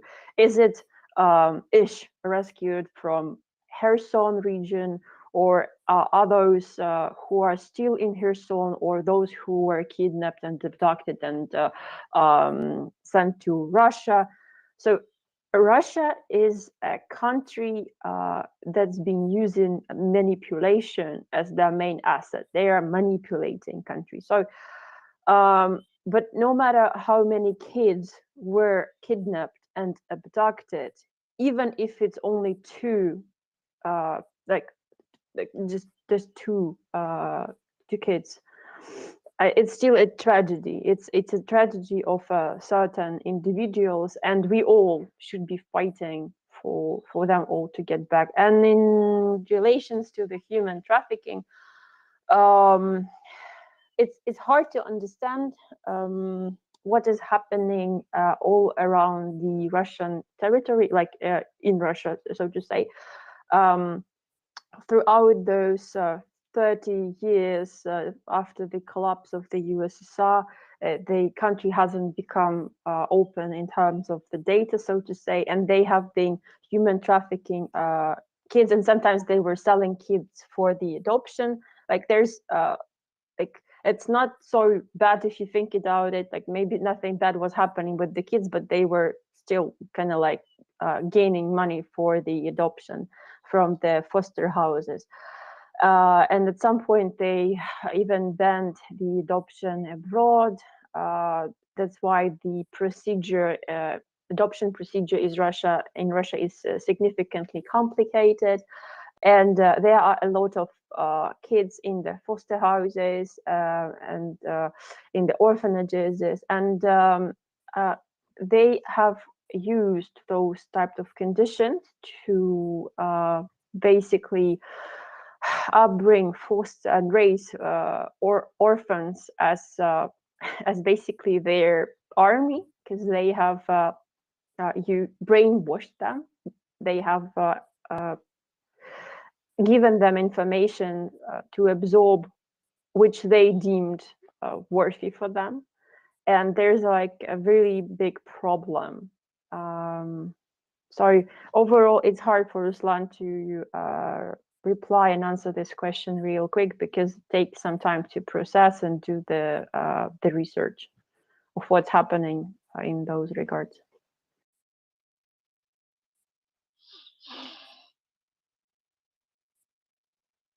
Он там ще хтось хоче. Thank you very much, Ruslan. Ладно. Shall we go to Ryan? Just before we go to Ryan, Руслан, що в тебе по часу взагалі? Бо ти дуже втомлений. Ну, трохи є, ну давайте, хай люди, я ж не можу так. Давайте, раз уже почали, то я поговорю, бо я вже просто, це вже, у нас скільки, ми вже говоримо, майже 2 години. Я Так, просто нормально. тільки приїхав, і я просто вже падаю трохи. Я просто по твоєму голосу відчуваю і не хочу тебе ще дужче виснажувати. Ти просто знаєш, що ми можемо в будь-який момент Давай поговоримо, от людина ж хоче, не просто так руку підняла, поговоримо, може ще буде якісь питання від там організатора чи кого, і давайте. Давай, Райан, і ми тебе відпустимо відпочивати, бо ти заслужив. Дякую. Добро. А я вже потім, я ж думаю, не останній раз приєднаюся ще. Сенсі, то це все залежить від тебе. Ми тебе раді з руками і ногами забрати хоч кожен день. Ну, ти занадто така птиця високого польоту. Тебе хрен зловиш. Та я шучу.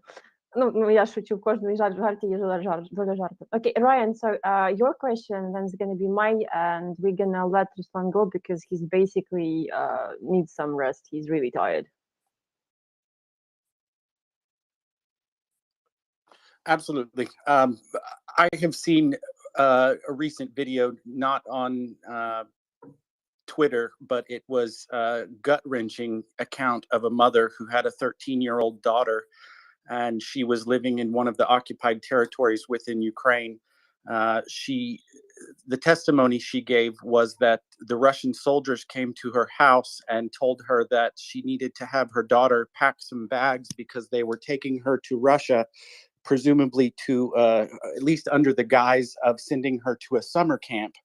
I can only imagine what type of brainwashing would be providing, assuming that she even did go to a summer camp. But I thought it was particularly insidious that they took this child from her mother and did not try to evacuate all of these people into Russia. It seemed that they were only interested in kidnapping her child, and she has not seen nor heard from her child since. But what was particularly gut-wrenching to me was that the mother was crying and trying to console her daughter and let her know that no matter what, she would never stop looking for her. And I didn't know if Ruslan had maybe heard other stories similar to this, where they were stealing children from their parents and claiming that they were taking them to a summer camp within Russia.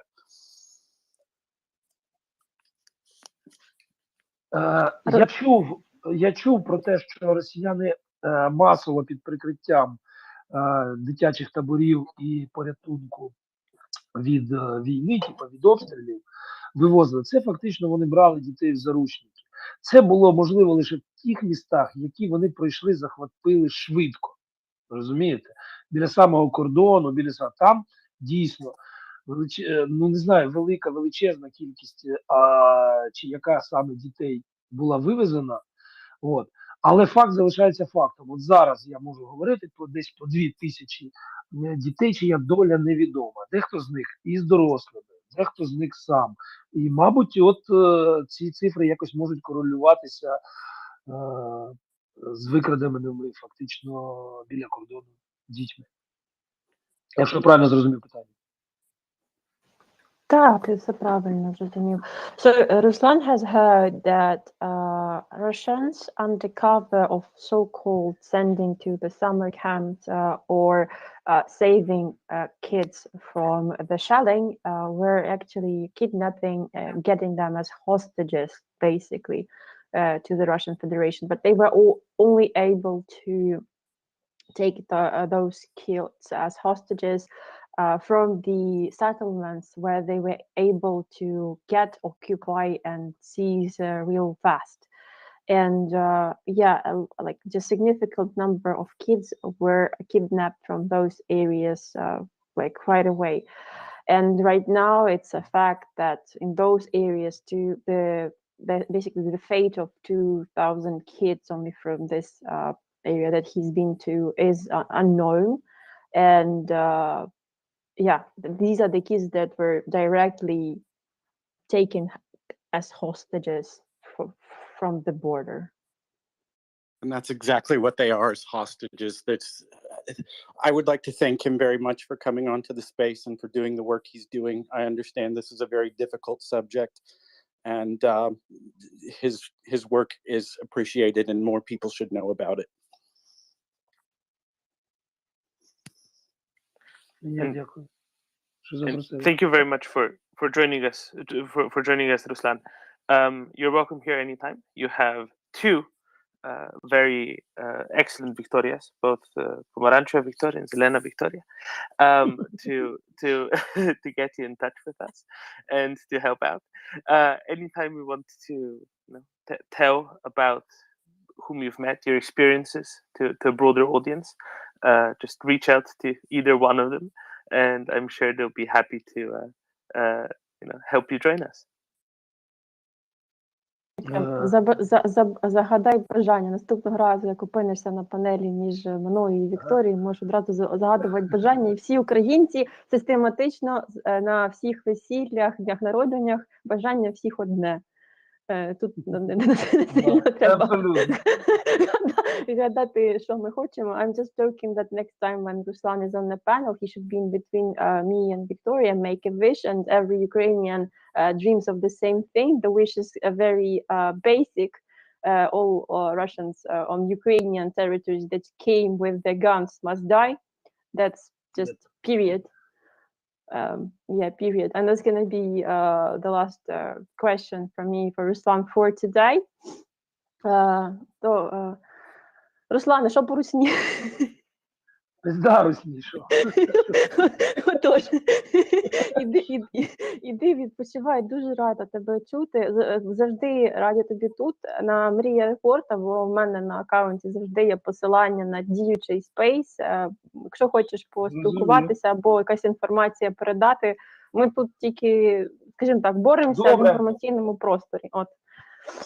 Прекрасно, в мене є ідея зробити, знаєте як, я просто два слова скажу, перекладете, можливо, буде після того сенс зустрітися. Я хочу зараз подивитися, що в мене там пару днів, і поїхати в село, де немає світла досі. І зробити такий репортаж, тому що одна річ знати, що десь нема світла півроку, а друга прожити хоча б день в розбитій хаті, і там, де немає світла, немає нічого, і тоді можна буде більше розказати, тому що люди, які живуть, не завжди можуть описати все, а оскільки я все-таки якийсь журналіст, який ніякий письменник, то, можливо, це ніякий заслужений. Це буде якимось експірієнсом, і більше людям пояснить, а чому так, чому без цього вже не можна в сучасному світі, чому важливе світло, чому важливий газ, що так, просто буде це дуже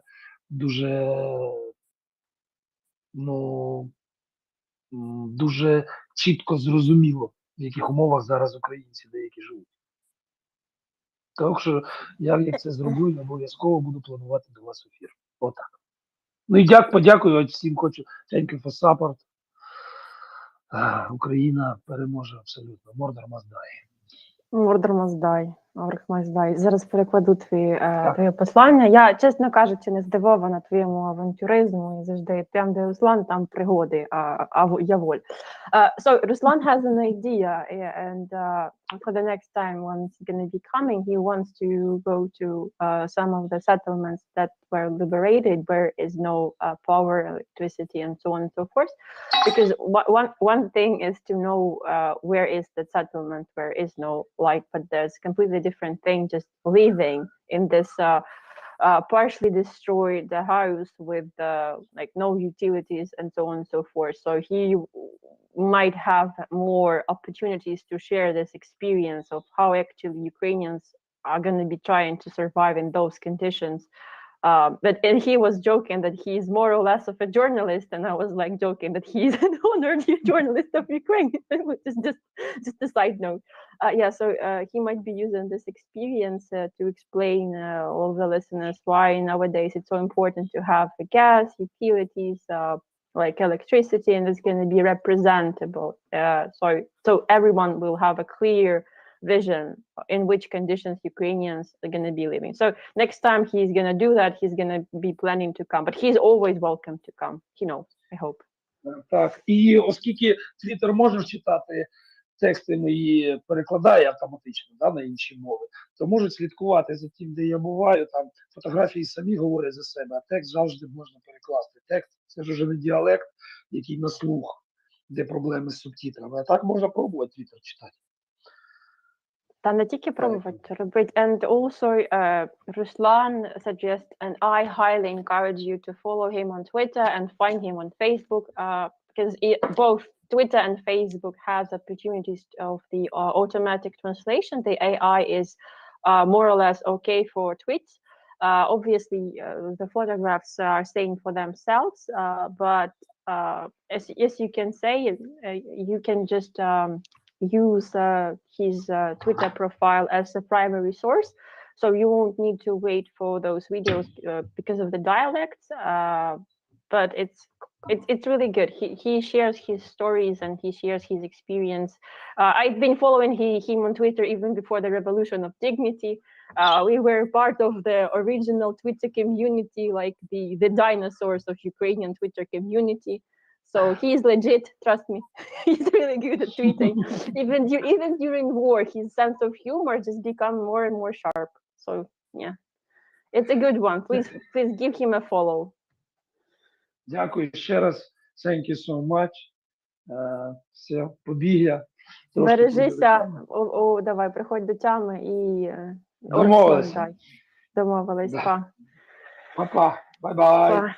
Руслан, я хотіла вам сказати дякую за те, що ви погодилися бути нашим гостем. Так, дякую за ваш внесок у вільну та незалежну Україну. Oh, did he disappear? He's still listening, I think. Well, якщо ви все мене чуєте, ми надалі дивитися ваші відео в Ютубі, да, будь ласка, повертайтеся будь-який час у майбутньому. А якщо він не повернеться, то я йому просто дам такого цього, скажи, пенделя животворящого, і він прийде. Я теж йому пенделя. З обох боків пенделями животворящими. Ну, так таке. Okay, guys, since I guess speaking in Ukrainian without an interpreter when interpreter is just being naughty is not a good thing, let's get back to business. I think we have a hand raise. There's Prince. Prince, please go ahead. Hi, Ferlane. And actually, I just have been listening, and I wanted to come up and say thank you to you. You do such an awesome job translating for us on such a regular basis. And what I always find with you is your laugh. Your laugh is wonderful.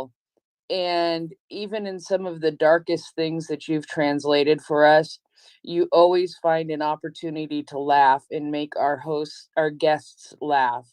And even though we're seeing and experiencing horrible things, and I know that you've gone through some horrible things and had some awful losses that you've shared with us, you still find an opportunity to laugh. And I think that speaks greatly to the Ukrainians as a whole. you show love, and you show laughter, and you show respect, and I just wanted to say thank you. And also thank you to the other Green Victoria for bringing us such awesome guests. So thank you. Thank you so much, Prince. I probably have to explain my philosophy. I'm very, very composed individual in my overall daily life. And I think like that, like since Russians are trying to impose terror on us, I gonna follow this attitude and pattern of behavior of fighting the terror with laughter. So when I'm gonna be completely not able to smile, laugh, or just crack jokes, then I'm non-existent in the form I was before. And since they're trying to erase my identity, the best thing to fight is just emphasize once again. And there's like a line from a poem by Lesa Ukrainka, one of the prominent Ukrainian writers, which I already quoted today. Я була малою горда, щоб не плакать, я сміялась. It's like I was really prideful when I was young. Instead of crying, I was laughing out loud. So I think I'm not only being prideful, but I'm also being cautious of that. If I'm gonna try and burst into tears, that won't change anything. But if I'm gonna be laughing, it may just more Russians furious, and they will lose their, I don't know, full composure and sense of understanding what's happening, which we actually trying to do, because they don't have any reasoning, and if they don't have any sense of understanding what they're actually doing overall, that's pretty much a good thing. But joking aside, thank you for your empathy and compassion. We did have very dark days. We have had very joyful days, and sometimes those days were all in between. And even though I'm very calm, I don't have I don't have fingernails almost. I beat them to probably to meet. But yeah, that's kind of like one of the minor inconveniences that everyone is going through, so I can endure. But everything else, yeah, I think that's what every other Ukrainian is doing. Just laughter. Laughter helps us to overcome any kind of difficulties, and that's why you can see a lot of memes. And it's very, very, even for me, it's very surreal. Like, you know, the day when the memes are all mixed with numbers of people who are basically buried in Izum, and then there's some kind of missiles flying from Belarus, and then there's a news about someone found dead, and then there's some kind of or like obituary or mortuary, and there's another meme, and you're like, and this it's on a daily basis. It's like a very surreal mix, but you've been living in it, and it's kind of like okay for you. And the funniest part is like when someone is asking how are you, sometimes you do respond like I'm all right, or like I'm fine, I'm okay. And you've probably seen that meme when everything is burning and you're just sitting drinking coffee like, hey, it's fine, I'm okay. So that's like that's Ukrainian okay. Like Ukrainian okay and Ukrainian fine are two completely different okays and fines if you compare it with the other parts of the world. Yeah, that's kind of like side note. Prince, you would like to add something? Yeah, it strikes me, how you've just shared the dichotomy of the sorrow and the joy all at the same time and all in the same day. And we had a day a few days ago where the mobilization was announced, and then we had all of the prisoner exchanges, and then we had this up and down day of joy and sorrow, and we see that a lot. And I think back to some of our people, our guests, and our people who've just popped in here from time to time. I think particularly of our firefighter friend who's come in here and shared some amazing joyful things, but also came in here and shared right after he came back from digging up bodies in Izium. and how we've heard from James Vasquez and some of the great things that he's been doing, but also it's here that he wants to come when he's lost his very best friend in Ukraine that he's been fighting with since the day he got here. And then just yesterday, Daria, who came into the space several weeks ago when she was looking for her boyfriend, and I can never remember his name, Ilya, who was an Azov defender, who was a prisoner of war, and then came on here just, I think, night before last to share her experience of even though it was a brief reuniting, being with him for just 5 minutes and sharing with us all of that. So it's you know, we have very dark times where we all sit here and cry in this space, but we also have times where we laugh hysterically because of different random things that happen.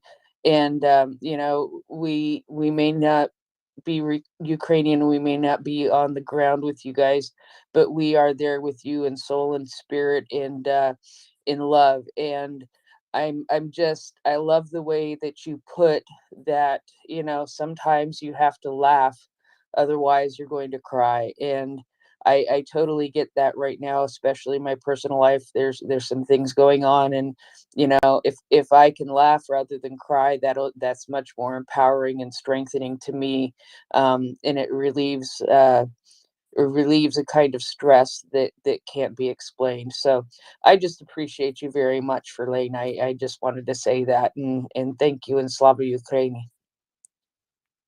Heroям Slava. Thank you, Prince. I think that actually Slava is here, and Slava was raising his hand. Slava, it's good to see you back on the panel. Yes, Heroям Slava. I didn't want to interrupt it. It was really great guest. I was listening. And just on this topic, to follow what Prince said, and about this like jokes and like to keeping like a mood high. Just today read, maybe you already know, it's like a joke. What is partial mobilization? It is when you summoned in one piece but sent back from Ukraine in several parts. It's like a joke. Yeah, and the mobilization and mobilization is also a good one. Yes. But it's like this partial mobilization. It's like just not funny, but for me it's funny. Sorry. No. This needs to go and take over the internet. If there is ever a chance to actually change, get something trending and actually change something that way, there's a chance with mobilizacja. It's trendy in Ukrainian space, but I don't know about this Russian space. But mobilizacja is really big. I see it everywhere. No, but getting that into the Russosphere might actually make a difference. If there's been anything yet, this might actually, because it's native, so just the amplification of it. But yes, yeah, I saw several in Russian language, like a mobilizacja, but I'm not sure is it not. It's good. It's people reacting. It's like a straight to the point. Mobilizacja. That's it. No need to explain. It's working great. Is it spelled the same, or are any of the E's different? It's just is replaced with the Russian E, which is Ukrainian's E. It's like a. Okay, right. That's a shame, because it was the same letters. Then the algorithm would pick up on it the same, as opposed to slightly off. That's the technical note. Anyway, right. We should be trying to get CJ up, because and to get CJ up, everybody knows what needs to happen, right? People need to talk about artillery a lot, and then he appears. He just parachutes in. That's how it works. So if everybody, there's 400 something listeners, if all of you can start chanting into your phone words like Panzerhaubitze, Caesar, Archer, eventually a CJ will appear and regale us with information of artillery and otherwise. Verlaine, do you reckon this will work if everybody does it?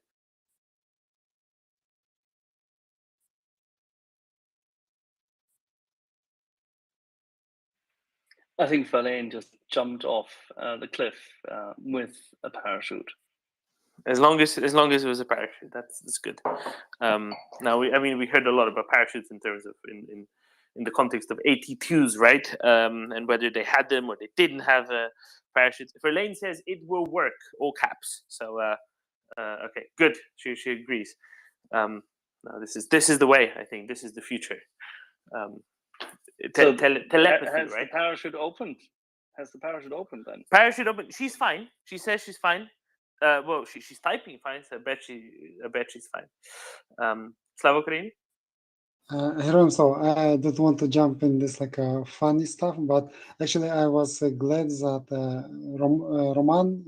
Ruslan, I think Ruslan, yes, actually answered my question that I asked a week ago about this like Russophiles who actually with the Ukrainian passport living in the Ukrainian territory on the east of the Ukraine, but actually decided to serve to the Russian Mir, and why they so brutal towards Ukrainians. And he's actually explained with his like a story with his friend. It is exactly why I asked him, why I asked a week ago, Tom, that this is like they try to destroy evidence. They try to kill people who knows them, because as we know, Ukrainians working really well to find everyone who collaborate with the Russians, everyone who helps Russians with this. Right now, what is happened with this referendum? This is like a Shamaranda. Thank you. They know that people are really keeping list, meaning Ukrainians keeping list for everyone who helping Russians. They know they're gonna be prosecuted really good in Ukraine by the Ukrainian law. So this is like he's answered my question that I asked a week ago. So this is good. This is like I was surprised, but really glad that he answered, because for me it was really like, why are they so brutal to Ukrainians? But it is their way. So thank you. It was really helpful. Thank you.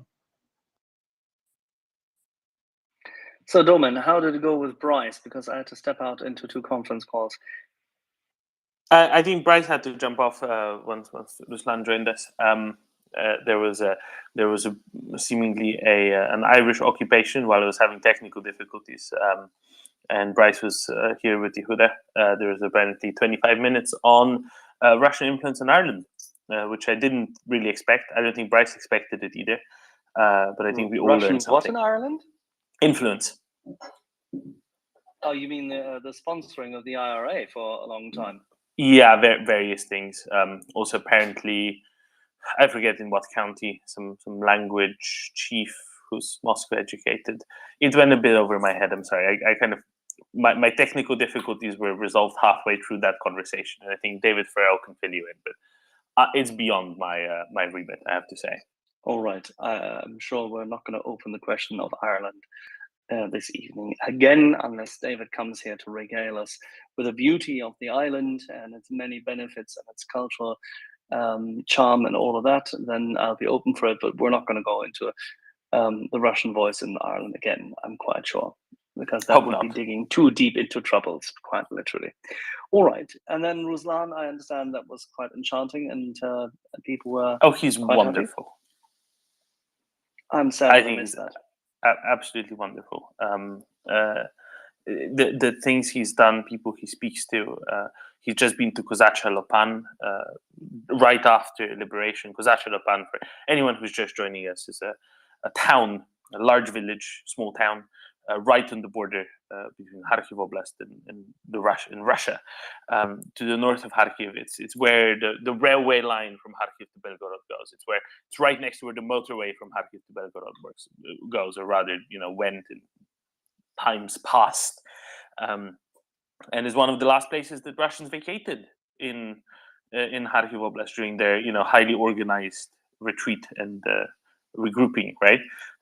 Because it is right on the border. It's where they were from day one, I trust.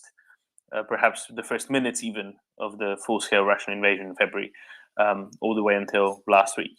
So he already went there. That's actually where he was last week when he was supposed to join us here, but he had no reception because the telecommunications weren't yet established. Is my understanding in the area that he was visiting. He was getting back to the city of Kharkiv too late. Victoria, is that right?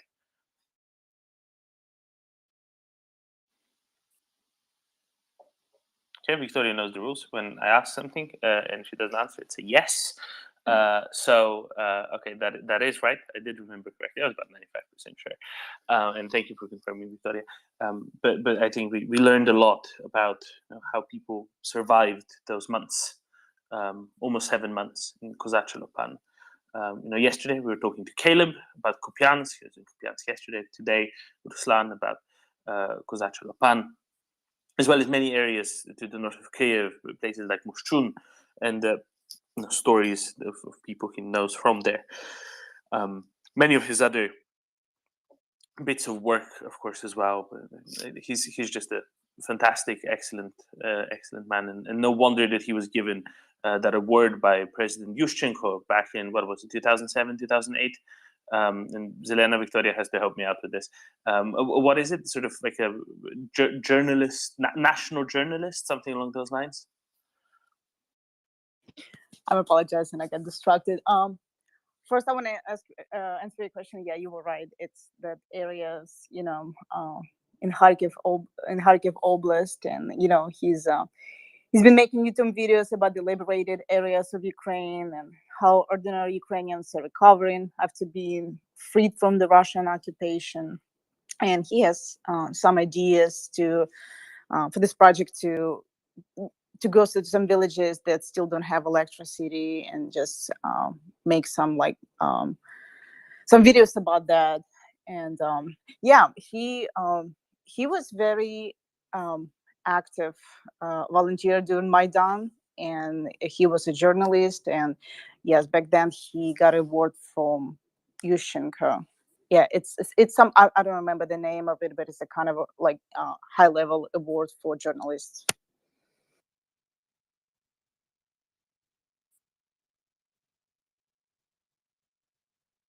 Prince. Hello, Dolman. Came back up.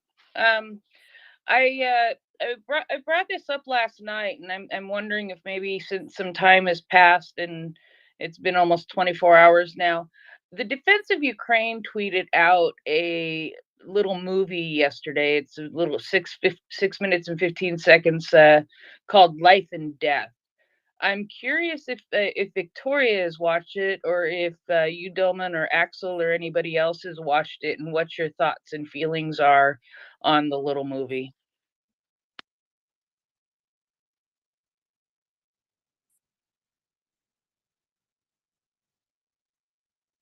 I did not see it. Yeah, I did not watch that either. I'm sorry. Okay. Prince, was it the one with Russian soldiers hitting their heads against cars in an attempt to avoid service? And is it that one? No. This is no. Okay, sorry, didn't know. This looks at it appears to look like at a Russian family as they're growing up under the influence of Putin and all the propaganda, and how eventually the young boy gets called up to service, and his plundering through Ukraine, and then his death, and yeah. So it's sort of a very interesting thing to watch. So I've sort of got mixed emotions about it, because it almost made me feel sympathetic for the Russians, and I don't like feeling that way, but it also shows the true brutality of what is. So it's just a very interesting piece. It's very, very well done. So I just have wondered.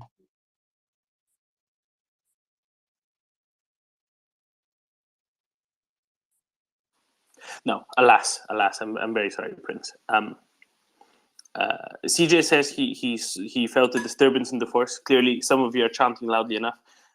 More of you have to start doing it. Otherwise, it's not quite enough to make him appear. So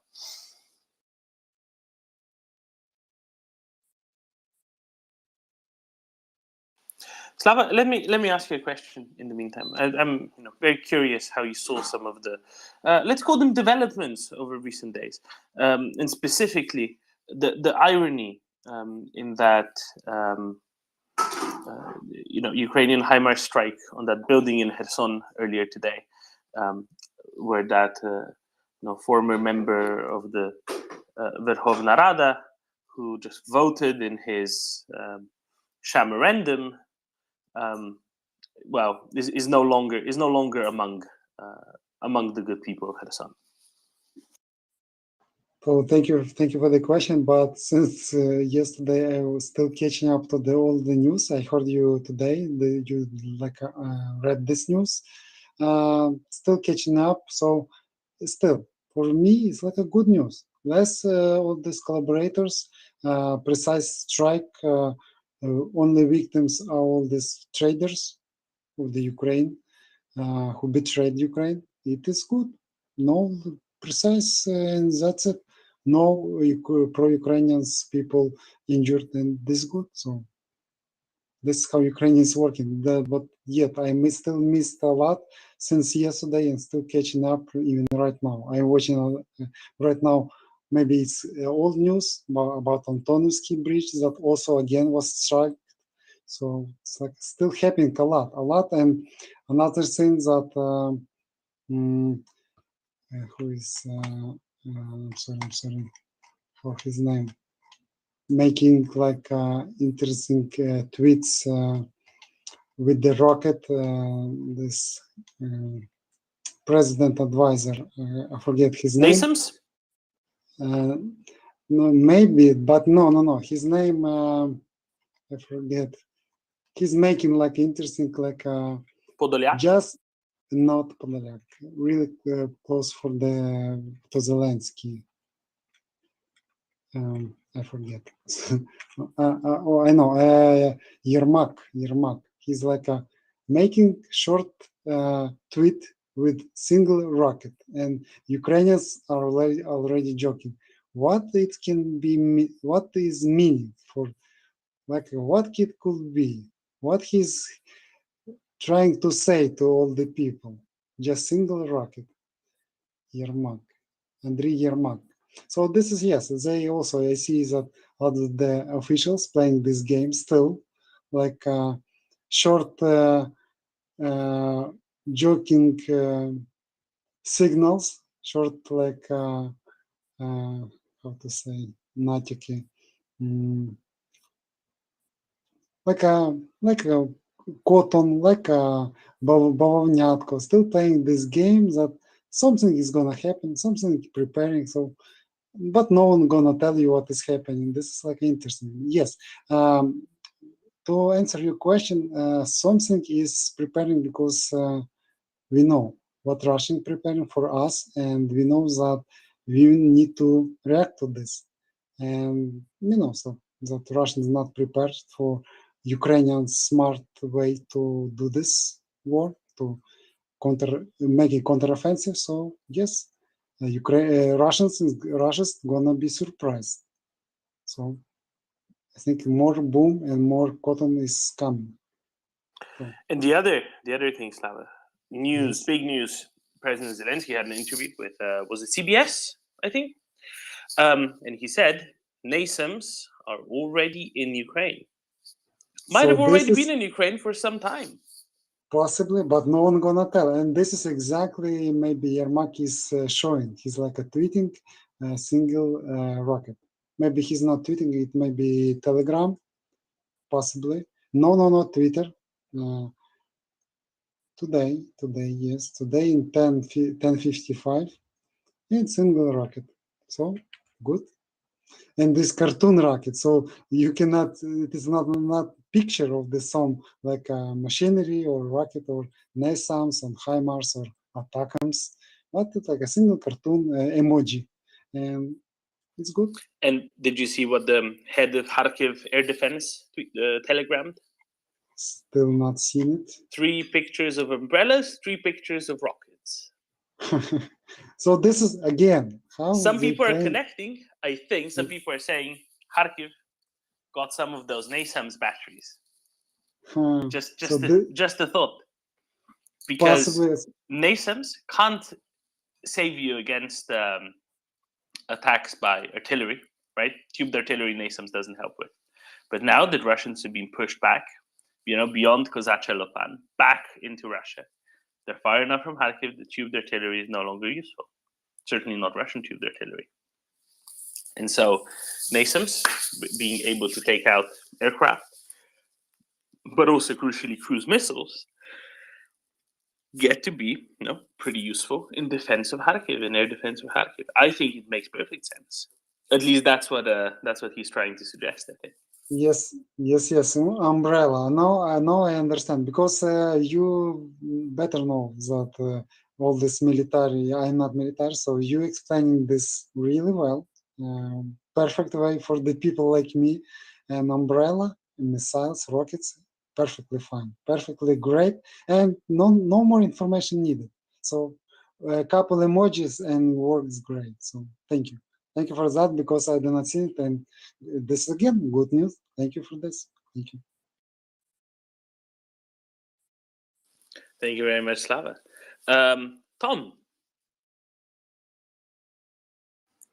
Yeah, hi, Domen. I've just shared into the nest the video of the Russian guy that's clearly been conscripted and doesn't want to go, who's repeatedly headbutting a Lada, trying to cause himself some kind of brain injury if he hasn't already got one. And I shouldn't laugh, but the guy just keeps on headbutting it for far longer than you'd expect him to do.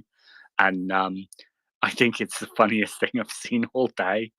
For anyone that hasn't seen it, they should really have a look. That's my only comment. That is the original video from 2 weeks ago, when this is how Solovyov got his face all bruised, right? If you remember, Solovyov a couple of weeks ago appeared on television, completely bruised face. People are asking, "Oh, what happened? Who beat you up?" No. This is him.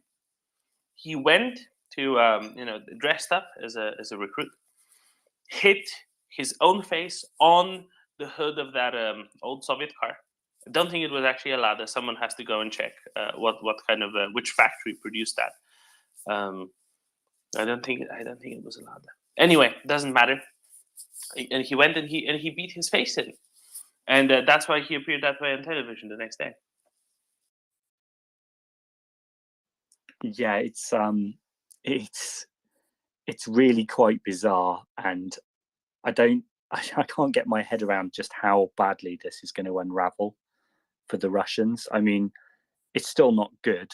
No doubt they'll get some people into the field and digging trenches, and 100 guys across a kilometer, even if they've got bolt action rifles, is still not good news. But I mean, they haven't got uniforms. They've got rusty rifles. They probably can't feed these people. I've just seen a tweet of them literally around fires in a forest because there's no barracks for them.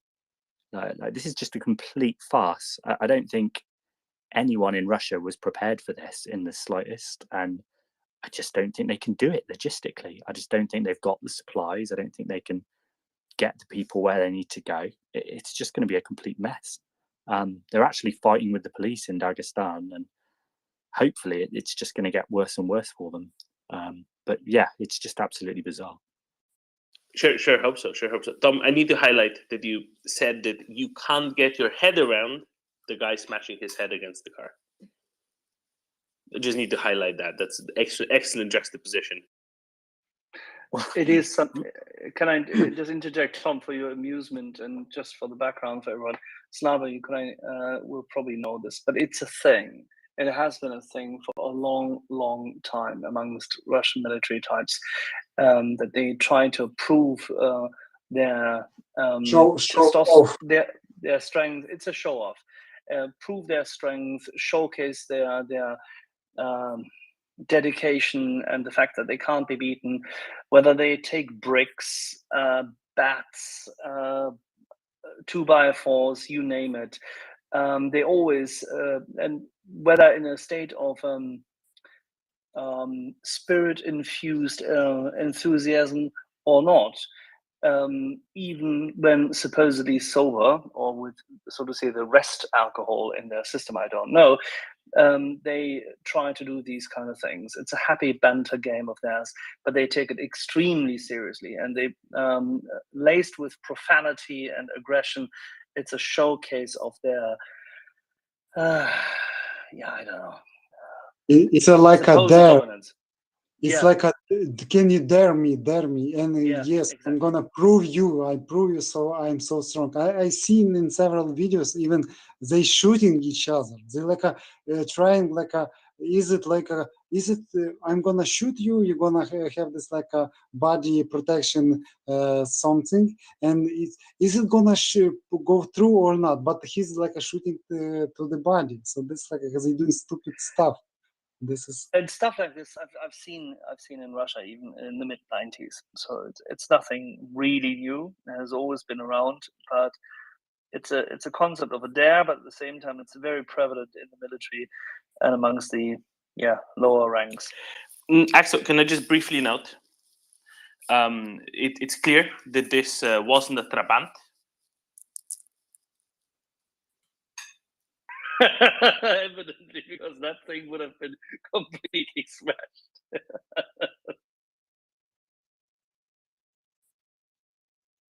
Hey, for people who need interpretation, a Trabant was a car made in the Soviet-occupied zone of Germany, whose panels, instead of metal, were made from plastic made out of cotton fibers. And that wouldn't have resisted the hard head of this Russian recruit smashing against it repeatedly. But I knew this was very much an Axel-friendly joke. so, maybe we should play on this. Maybe we should get some video of some Ukrainian guy headbutting a tank in half or something and be like, look how strong the Ukrainians are. I bet you couldn't be that strong, Russia. Bet you couldn't headbutt a tank in half, and just see what percentage of their recruits permanently brain damage themselves. I shouldn't laugh. I work with brain injured people, but I mean, when someone does something that stupid, like trying to work out what's the effect of brain injury and what was their personality beforehand is very, very hard. So yeah, it's the stupidest thing I've seen all day. interesting how they're gonna be testing Bushmasters. Maybe they preparing. Maybe it's gonna be working for them. This new Terminators Z200.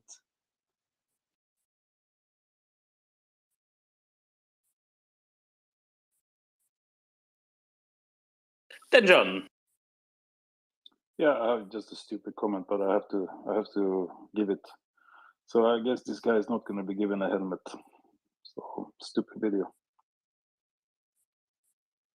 I don't think he needs a helmet, does he? He's clearly got a brain of steel underneath that exactly. skull. Yeah, actually, you're right.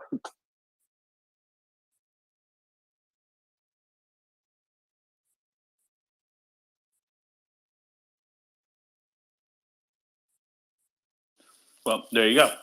Thank you, Tom. Thank you, then John. Axel, have I heard right that there are significant advances towards Svatove from the south? Yes. Well, I'm glad that my wish is coming true. So there was quite a bit but of. Now you want me to elaborate? Well, I can outline it if you need a minute. Or if you want to jump straight in, please jump straight in. Well, you can outline what you know, and I can tell you whether you're right. I can outline what I know. So Svatove is kind of the next longitudinal north-south line parallel to the Osko River and the Osko Reservoir. Let's say it's about halfway between Kupiansk and Starobilsk. Maybe it's a little bit less than halfway from Kupiansk and Starobilsk. Maybe it's a third of the way. But it's kind of the next staging point. If Ukraine gets all the way there, they've liberated all of Kharkiv Oblast. There's a little bit of Kharkiv Oblast to the east of the Osko River. But if they liberate all the way to Svatove, it means that they've done that. Okay, Axel has had technical difficulties. Lovely. Now, Ukrainians have apparently moved about a third of the way, half of the way from the town of Oskil, the southern end of the Oskil Reservoir, where the dam is that makes the river enter the reservoir upstream from it, towards the town of Svatove. Now, they're already doing an excellent job of getting ever closer to encircling the town of Leman from the north. They've already done everything they need to on the southern side, really. But at the same time, they seem to be moving ever closer to Svatove on possibly a road parallel to the one between Borova and Svatove. But if they do that, they also cut off the famous Route 66. Or is it P66? I never know whether that's P66 or R66 because I don't know whether they're using a Latin script or a Cyrillic script on Google Maps when they indicate roads. So tough. But it is number 66 and it is a route, therefore it is a Route 66. And that would, of course, make considerable difference because that is one of those feeder lines that go, feeder roads that go down south towards Severodonetsk and Lysychansk. And eventually Axel's phone will stop giving him trouble and he'll come back. And now everyone, Panzerhaubitze, Archer, RCH 155, M777, we really need someone to disentangle this mess of artillery systems. And I think I know just the man. If only he would be willing to parachute in. In the meantime, Tenchon. Yeah, so I have a question of what about the logistics situation for Russia now? I mean, they lost a lot of hubs by the looks of it. So what is the situation for their supply? I mean, as Ruslan said, right? Not specific to logistics. He was making a more general comment, but same applies. There has been quite a bit of chatter in various Russian mill blogger channels that Russia desperately needs to fix logistics, that it needs to follow like what Ukraine did with Nova Poshta, which is kind of a competitor to the usual post office parcel system. Decentralized logistics system, efficient, modern, pull logistics instead of the Russian push approach. Where is Craig? How do we talk about logistics and Craig isn't here? I don't understand. Anyway, I think it'd be great if their logistics suffer even more than they have thus far. And I think they are not in the best state. Yeah, because they lost Izium and I don't know, the state of Kupiansk and yeah, those areas.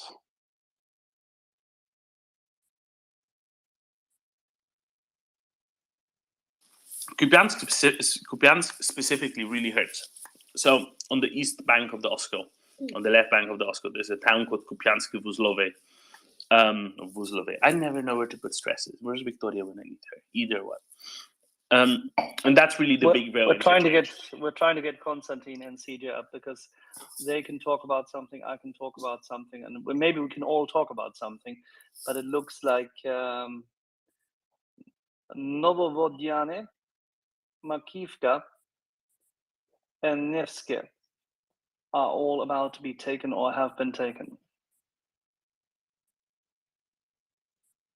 Wait, Makiyevka by Donetsk? Where's the Makiyevka? Oskil.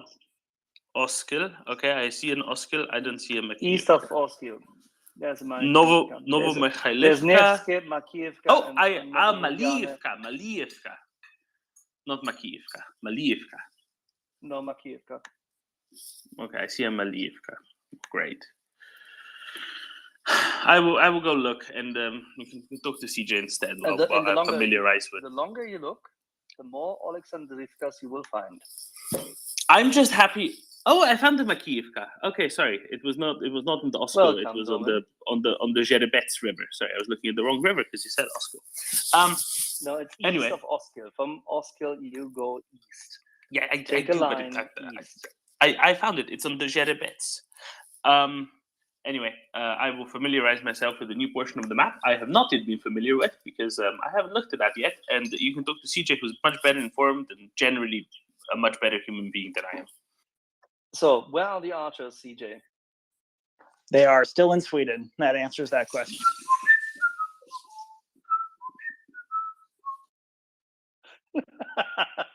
Okay, so as the artisan CJ, maybe you, Konstantin, and I could talk a little bit about what on earth is happening both east of Kupiansk and east of Oskil. Yeah, let me see if I can't set the stage, because I really want to frame this in a way where I get my questions answered, because it sounds like Konstantin is about to answer them. So if everyone looks at Kharkiv, of course, there is, in the eastern part of Kharkiv region, there is a large river, the Oskil. It runs pretty much north to south. On the northern side of the river, there's Dvorchina. And then in the central part of the river, sort of slightly center north, there's, of course, Kupiansk, which is divided by the river into Kupiansk and East Kupiansk. And then down south at the edge of the river, there's Oskil, Lazove, and a few other towns. So the situation for the past week has been a lot of fighting. But recently, in the last 2 days, there's been a Ukrainian breakout in the south, Lazove, basically threatening to encircle not just Liman, but a whole section of Russians there that are kind of at the intersection between Donetsk and Luhansk and Kharkiv, the sort of tri-state region, you could say. In the center portion at Kupiansk, we talked to Caleb Larson yesterday, who had gone into East Kupiansk and reported, pretty heavy shelling. This is where Russia has focused a lot of artillery and manpower, is right outside of East Kupiansk, to try and hold the center line, because, of course, the center must hold, but also it's one of the main corridors into the rest of Luhansk. So it's very essential that they keep Ukraine here as much as possible. And then in Dvorchina, it's a little bit less known because this is sort of closer to the border of Russia, but there's not many Russians there. So as I understood it, Russia was focusing mostly on containing East Kupiansk. And in that effort, they had sort of failed to contain the Ukrainians breaking out from the south of the Oskil through the town of Oskil itself, Lazove, and a few more now. And it's pretty much the cat's out of the bag. But we know Konstantin, who's, of course, from Kharkiv region and has many friends that are in units fighting there, has received some interesting news about East Kupiansk, which is the center of this line that's so important in understanding not only how the rest of Kharkiv gets liberated, but also Luhansk itself. So, Konstantin, what news have you heard out of East Kupiansk recently? So I hear the news is that Russia is suffering tremendous losses right now. It's nothing that I don't in the whole course of war so far I have not heard any reports like this where Russians were literally dying in huge numbers. And they trying to hold. They usually, when we had, for example, Kharkiv offensive started, what happened there is they they started retreating really fast, and there were of course lots of losses related to that. But right now it appears that they are actually trying to hold their positions near Kupiansk. And just because they don't have capability to do so, this results into the huge meat grinder for them. They just throw in troops, like you come to a casino and you start losing, and you, instead of stopping and saying, okay, I'm gonna go to my room and go to sleep, they just saying, okay, we're gonna bet even more, and this time we're gonna win. That's the feeling that I got. I it's like it's insane. I got so many reports, almost from multiple people who are not connected between themselves, from National Guard, from 92nd Brigade. It's like they just keep coming, and they just keep destroying them. They trying to counterattack, they trying to resupply, but they simply cannot. Everything gets destroyed. And one of the pilots that I keep contact with, he says, just I had so much material that I don't think for one day that I did not have for past 3 months, even though he was on the tip of the offensive in Kharkiv. When the offensive in Kharkiv started, so it's looking quite grim for them. So, if I may, Konstantin, one of the things that John and I found, and many others kind of noted as well, was this panic brewing in Luhansk recently, right? So there's only 1 or 2 towns that Ukraine currently controls in southwestern Luhansk, but if Kupiansk and East Kupiansk, if you bring up heavy artillery there, you can range into almost half of Luhansk in a single blow, right? I think Savovte or Satoviks and a couple other main key supply hubs that are going to be in range and pretty much open the door into Luhansk. And what the Russians were reporting was that their conscripts, their proxies, the LNR, were refusing to fight, and they were not finding much courage in the fact that the Ukrainian army is on their doorstep finally after a couple months of respite. So what have you heard about the different states of the troops, whether it be the Russians or the conscripts that are facing off against Ukraine now? So I will not talk about proxies because I really don't know.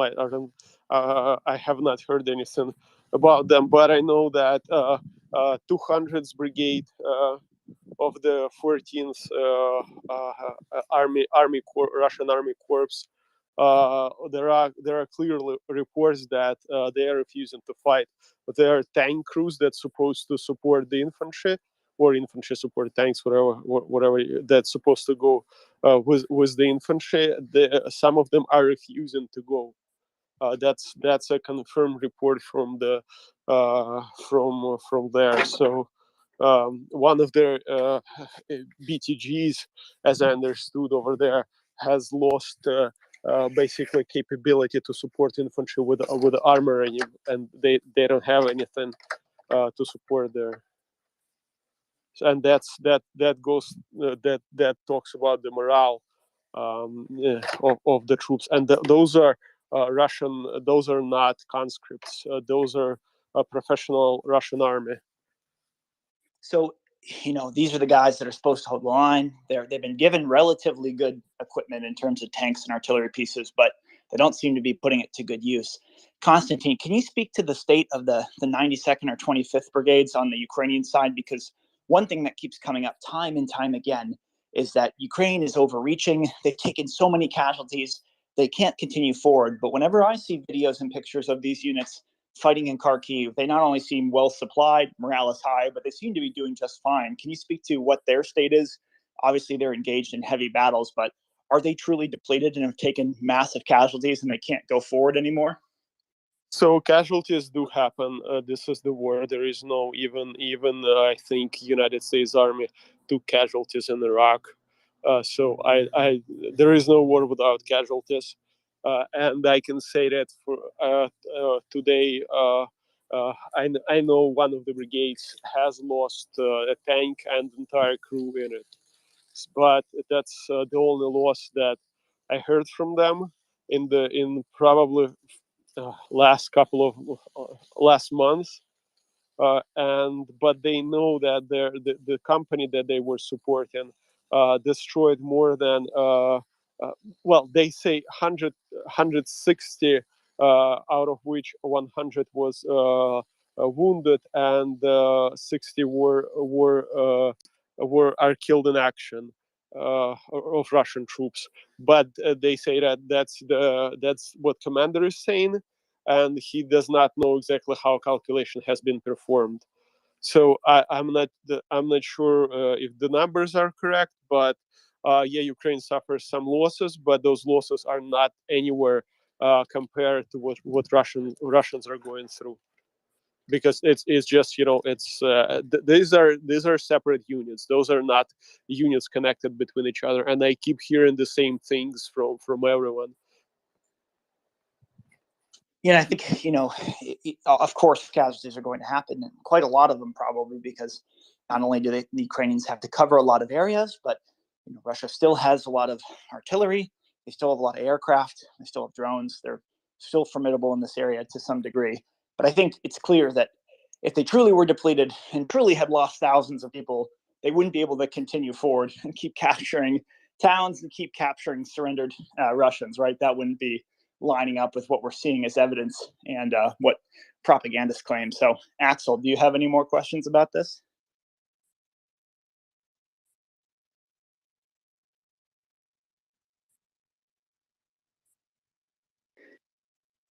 Which is, one of the things we've heard plenty of times about the Russians and, any sort of unit that fights for them is, oh, they're going to mutiny. Oh, they're not going to fight anymore. But I don't know. For me personally, I haven't seen too much evidence of this yet. I don't want to say it's wishful thinking necessarily, but it's kind of hard to tell when someone doesn't fight you in a certain sector. Is it because they ran out of ammo, they moved somewhere else, or because they truly gave up? Does this feel somewhat different now for what the Ukrainians are facing out at the front here? Does it really feel like the Russians actually might be at their end in terms of their fighting capabilities? So as you know, I probably, as you know me, I usually, give my very conservative estimates on things like, okay, they're gonna be mutiny and they're gonna all surrender, and all of them are gonna soon, die or surrender and go to mutiny. But right now, I would say I have not heard any reports like this before. Not a single time. So like what's happening right now on that axis specifically. So I don't know if they're going to be a mutiny, or I cannot guarantee, but I can tell that this is probably the closest point to the mutiny, where they will get entire battalions just saying, okay, hell, fuck you, and I'm sorry for the word, but just quoting them. And we're leaving the positions, and when that happens, you have, and it already happened, I know, and I will tell you this.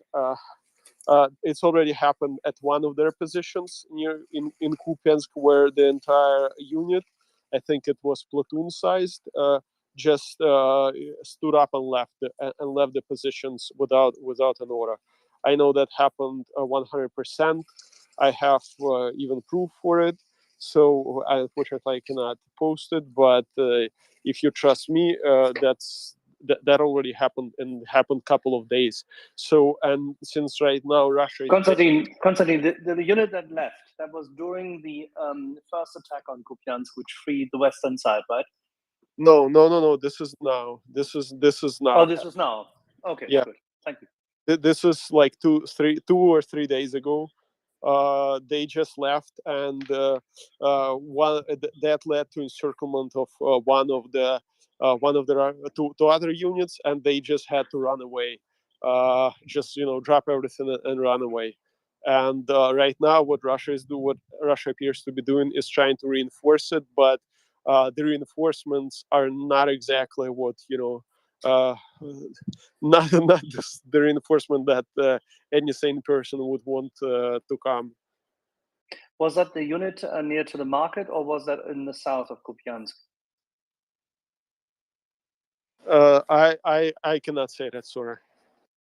Because we heard earlier this morning that south of Kupiansk, that's Kupiansk, Uzlovi, Russian units were heavily under fire, and as you just so carefully mentioned it, going into the meat grinder.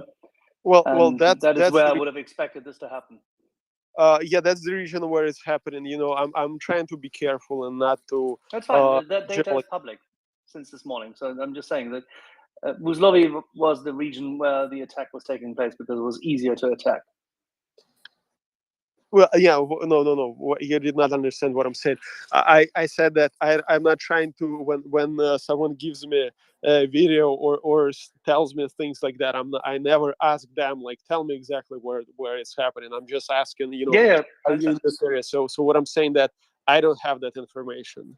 I don't have that information, and I don't ask for it. I just know the area of operations, basically the access, nothing else. I deliberately not ask and ask my friends not to tell me anything like that. So I don't have that. I think it's dangerous for me to know this information, because I can just then say something or post something that is Konstantin, that's completely clear. We both understand this. My reasoning for this was only because there was already a lot of talk during the day today. Whilst we, for example, were with Roman Kuzmenko, we knew already a couple of things because we'd seen them on various information channels coming through. And evidently, it is the one vector of attack which has been, well, not just rumored, it has been at hand for a number of days, and it seems that the Russians are in a position to be encircled and collapsing there. So it does not actually. So from what I understood on Kupiansk axis, there is no. When I talked about this encirclement, this was like a platoon size, so it's not like we're talking about entire brigade giving up. But in terms of entire front, as I understood from what I heard, once again, I'm not a military strategist. I don't have any military education, but is that right now Russia is trying to hold positions with everything that they can, like literally throwing people into the meat grinder just to buy a couple of extra minutes so they can build engineering fortifications closer to Svatova itself. Because if right now the breakthroughs will happen next day, they're gonna be the Russian troops are gonna be fighting in Svatova itself, and that's for them is gonna be already a disaster and the collapse of they will have to pull out of there. So I have a feeling that's why they are just sending everything they can, just and that do not count casualties. That's my take on it. Yeah, I understand this now, but coming back to what I said at the say moment when both you and CJ joined us, and when Dom and I were talking, there's information out there at the moment of Nevske, Makivka, and Novovodiyane all being, well, contested or taken. This is exactly that one southern route which goes all the way up to Svatova from the south.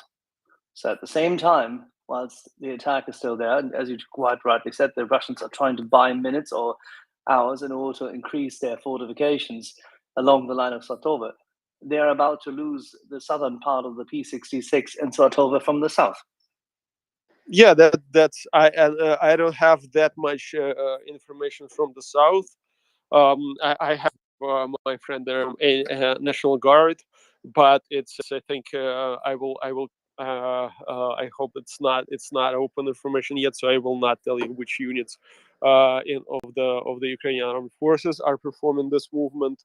But I don't have much people in there, so I don't have any information. But I can tell you that the National Guard unit is moving behind and cleaning up the positions, and it's like it's littered with orcs. It's literally littered with orcs. They say we have not seen so many dead bodies in the starting from February 24th, and it's like it appears that they are just collapsing at the moment. Very good. CJ, how does that fit with the level of artillery, precision-guided ammunition, and overall capacity of the Ukrainian armed forces in the Kharkiv Oblast?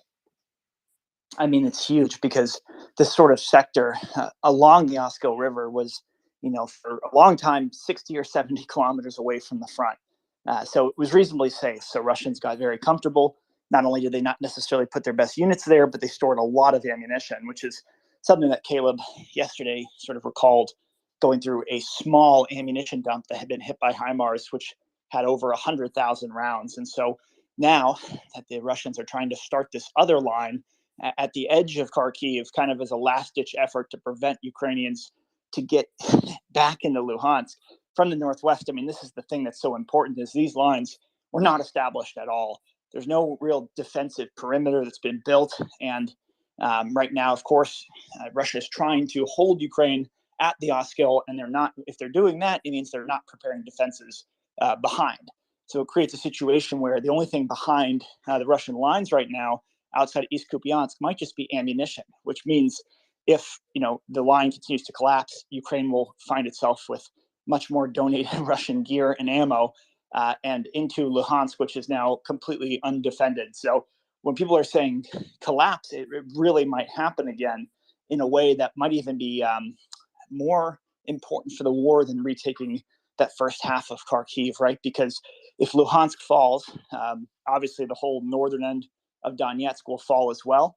And this comes at an auspicious time, of course, where 77% quote unquote of Luhansk residents, both there and in exile, according to Russia, voted in this referendum. But what we can't be more clear about is, Ukraine is also voting in this referendum. And if there's no proxy state or whatever you want to call it, a puppet state there, then it's pretty much the end of the road for the Russians. And this is also very important too, lastly, because as we saw with mobilization, the reality is it's not going very well for the Russians. And despite their claims and numbers of 300,000 to 1.2 million, the reality is they only had 5,000 active reserves that could be called up. And they'll be going into a situation where there are no defensive lines, there's no ammo pre-staged. And I mean, the war is going to be over before the springtime here, where maybe those conscripted people can help, which they weren't really going to do anyways. But the more Ukraine can take now and the more risks it can take right now, the better off it'll be going into the winter. And, whatever the future of Russia holds, it's just better for this thing to end sooner rather than later. Domin, I think you wanted to follow up on this. I have a silly question for Konstantin. There's a bunch of people who have been asking me this, and you would know. Have any of the captured equipment been put to use already, as in captured during this last counteroffensive over the past couple of weeks?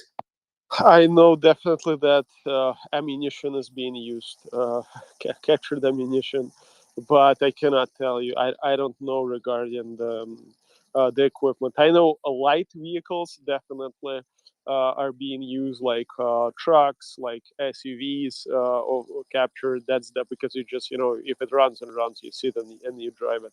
But I cannot tell you about the armor. I cannot tell you about this because I don't know.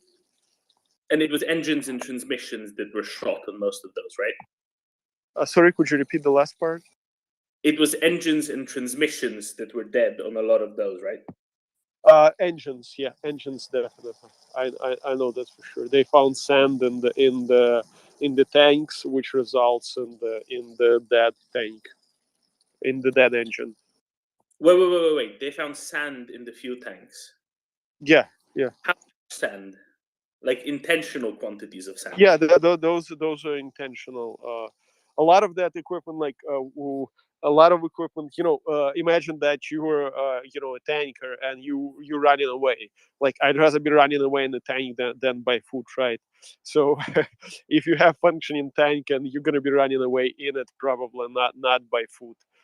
So I can imagine most of the equipment, such as tanks, abandoned is actually malfunctioning equipment that was either broken before or was intentionally broken by troops not to be forced into the combat. That's one of the things that happens a lot. We've seen that happening, even in Ukraine in 2014. I personally know that. But when people are scared and they don't want to fight, that's what happens, and that's definitely the case. A lot of cases happen of this with the captured equipment, either good or bad. It may, there is a good part of it that Russian Vatniks are not fighting, and a bad part that we have to repair the engine now. If you look at the map, Konstantin and CJ, and look at Ukraine currently contesting and about to close off Nevsky, that means they don't even have to close anything further. There is a natural barrier for all the Russian troops getting out of Liman. Yeah, Axel, what is that river that runs north to south, kind of northeast of Liman? I'm not seeing it here, but obviously that would be an important spot that Russians could be trapped at from multiple directions. Yeah, that's the interesting thing. Our friend has already highlighted this, Domin. This is essentially a variety of, or say, a number of artificial dams and lakes sponsored by a river, a tributary going down to the Severodonetsk.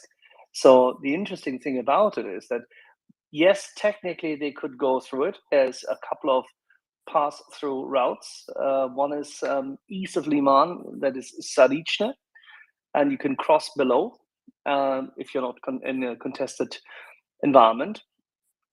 Then there is this little Bilorivka, and you can see that there are a couple of crossovers still, little dams, I mean, really mini roads. Yes, you can use them, no questions, because they've literally used those, artificial lakes for all sorts of aquacultures. But the interesting part really is that right to the north of it, Nevska, if you close it off, it will be extremely hard for Russian troops to support Svatova. They'll have to go southeast. They have to go Dibrova and try to get back to Kremina. And as we all know, Kremina is not theirs anymore. So it's a pretty tough route for them.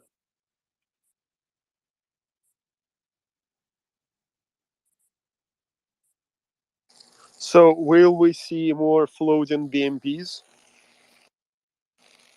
Well, the weather, as you told, was it you, Konstantin, yesterday who highlighted how bad the weather had become in the northeast at the moment, with heavy rains and mud? Actually, today the rain stopped and it became a bit better. I asked specifically this. Okay, well, there you go then. A little bit better weather, maybe they can escape, but it's still a bit wet and muddy. Yeah, how definitely. do you see the distance? Sorry, apologies, CJ, Konstantin, but how do you see the distance from, if you look at Kupiansk, and I understand that the Ukrainian troops have managed to get across Senkove as well? So it's the northern part of the Oskil River Basin? Yeah, I think so too. I don't have reports about that, but I think so too, because I have another guy operating drones there.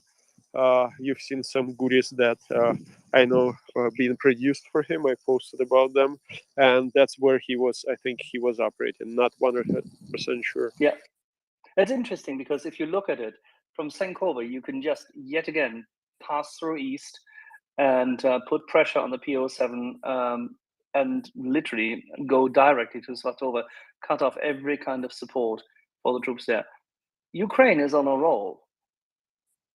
This is starting to look good. And in addition to that, I also want to point out one significant advantage that Ukraine has right now is the reconnaissance. Thanks to charities like MriyaReport. There are lots of the area is saturated with drones, and I hear from them that the drones right now are just like flies, at the picnic. They're everywhere. Light drones, heavy drones like Mavic 3s, like matches, more heavier ones, and even more expensive ones that are like Lelekas and the Furious and the other systems. And this allows Ukraine to see all the Russian movements, all their positions. Also, another part is that for some reason the Russians are not using encrypted communications. There is well, I'm sure they use some of encrypted communications, but there are so much unencrypted comms that Ukraine literally knows their plans because they communicate them openly in the air.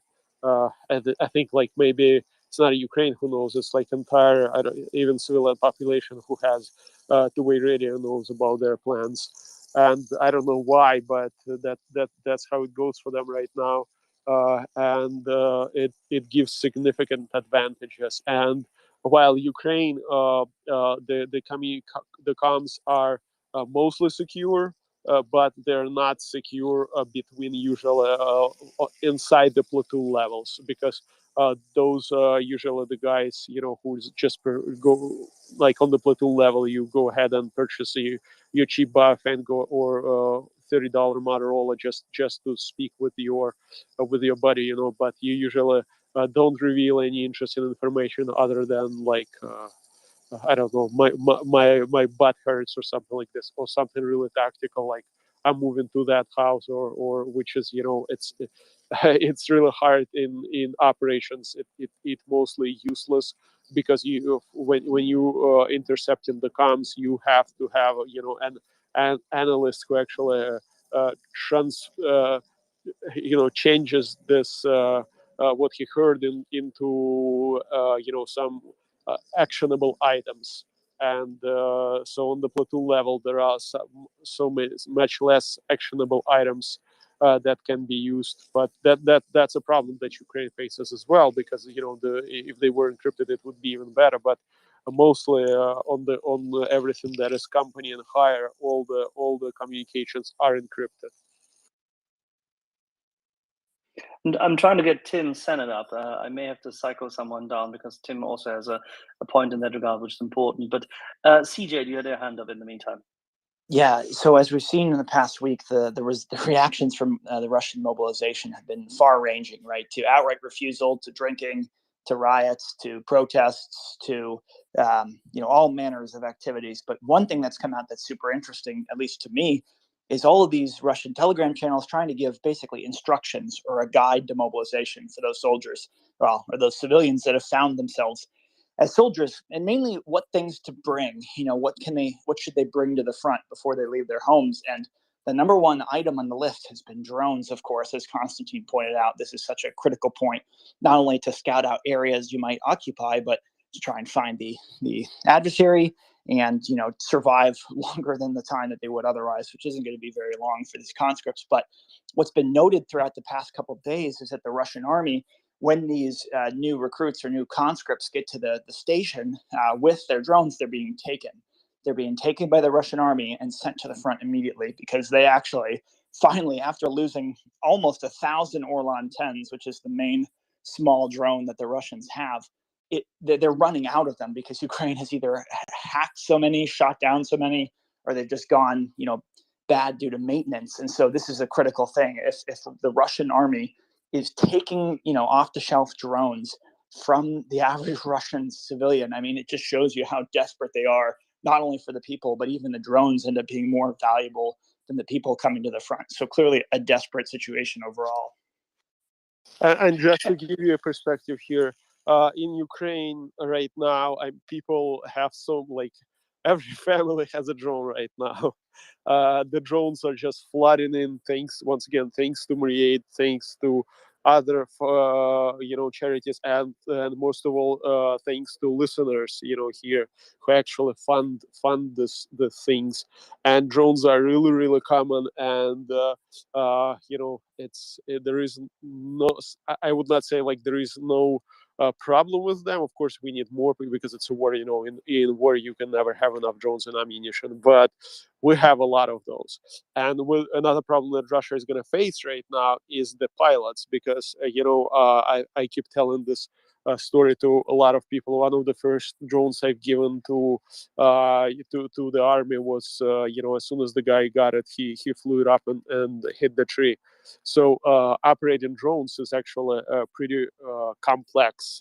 You have to learn it, and then you have to learn the tactic of using the drone, because just flying it by itself does not really give you anything. And there are no books, how to operate drone in war, how to operate DJI-3 in war. So for them, it's they're really long way from being anywhere, even if they have enough drones. They're really long way from being anywhere as effective as the Ukrainian army right now.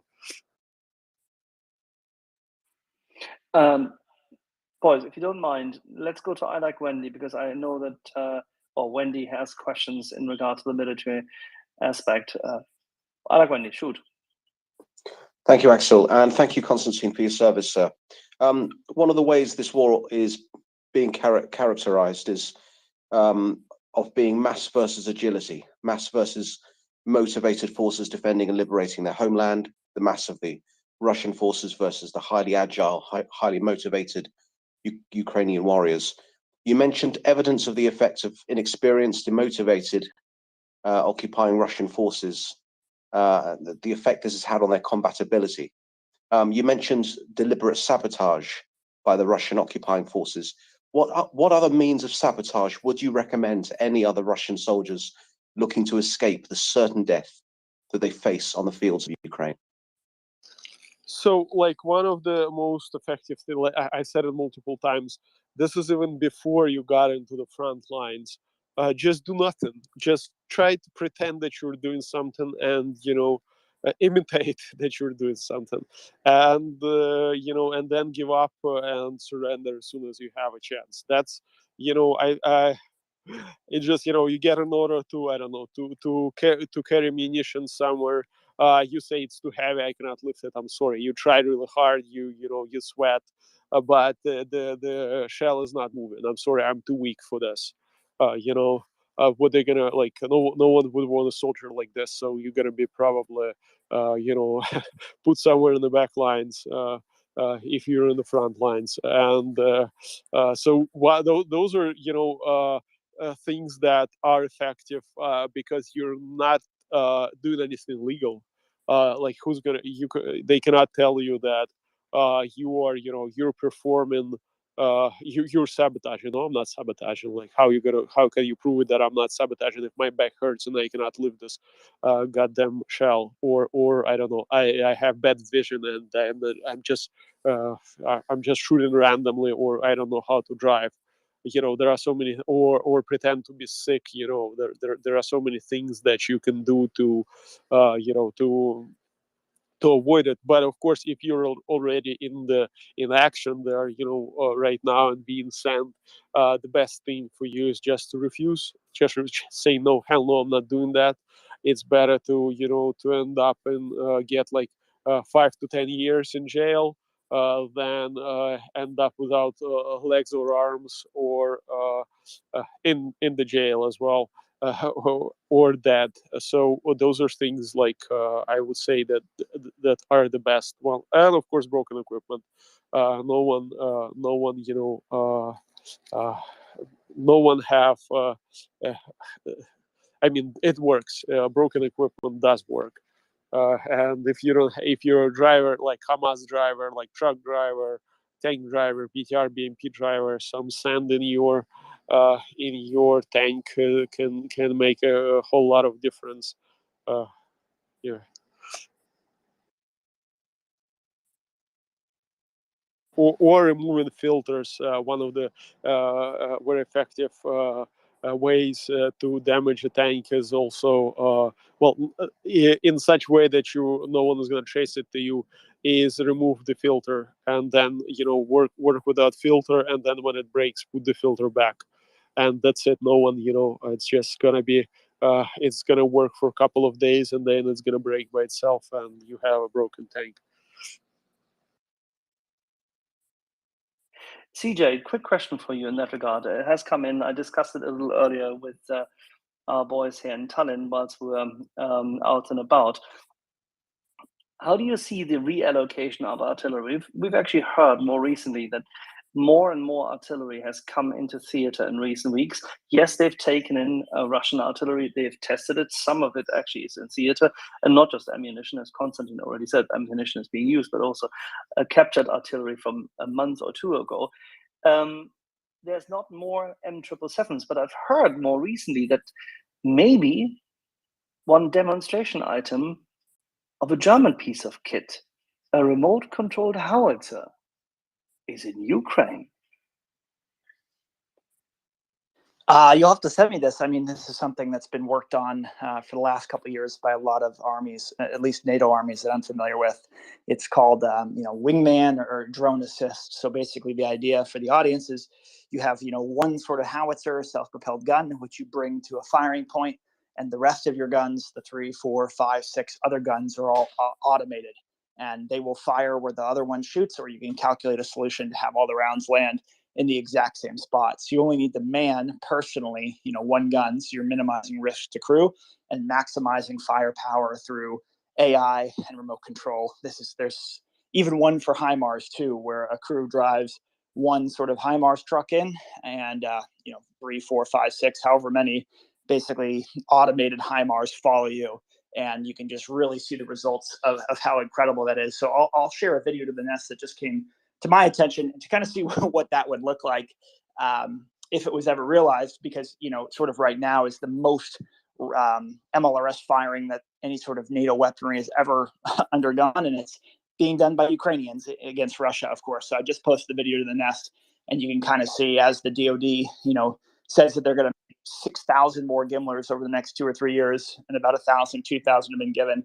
It's very bad news for Russia. It means not only can Ukraine get a lot more ammo, but that the U.S. is committed to supporting. So if there is some German automated artillery also coming, I think that'll be very helpful as well. Because again, the Mars systems, the Gepards, and the Panzer howitzers have all been said, and maybe Konstantin can provide more information about this, but they've all been heavily praised by the Ukrainians using them. They despite our apprehensions in the space that Germany could give more aid, it's clearly making a difference out in the battlefield.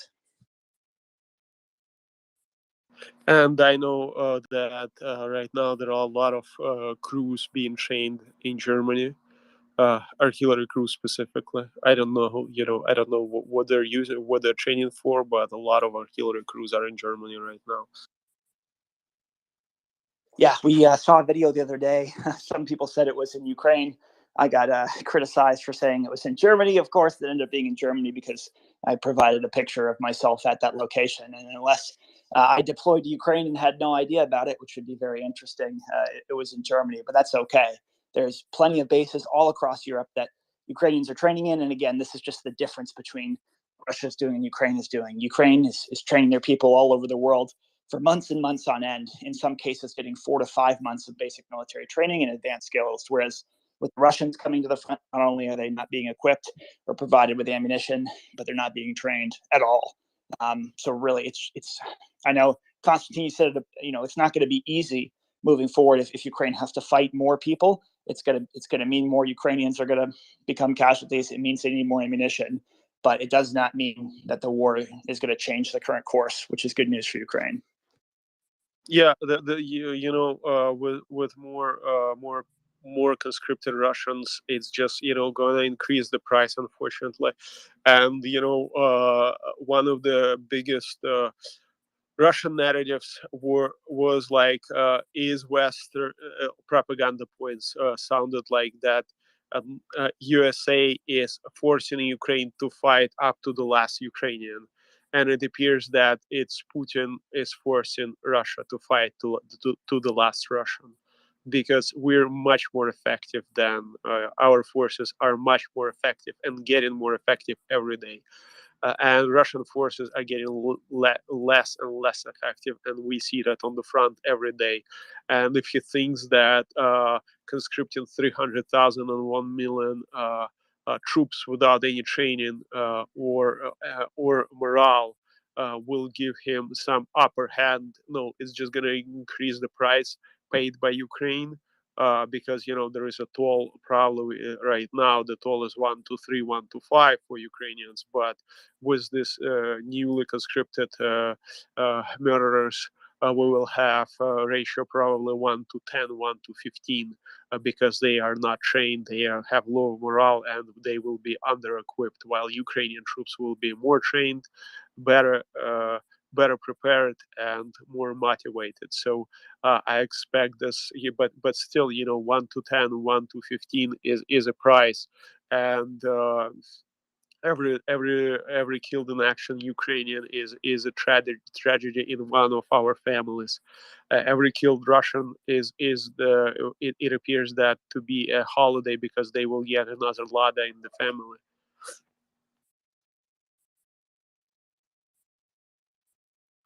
Let's switch gears a bit very briefly. How do you rate the current provisioning at the northeastern flank with IFVs to support what could be a bigger push? Can you repeat it? I got distracted a bit. No problem, that's okay. Keep looking at the casino. How do you rate the current provisioning of the Ukrainian armed forces with IFVs out the northeastern flank? We've heard that more and more equipment is coming into theater, and that there's significant upgrading going on, that troops are being provided with better small arms and more of them, significantly more grenade launchers.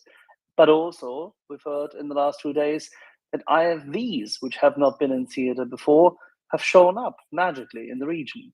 Can you talk about this?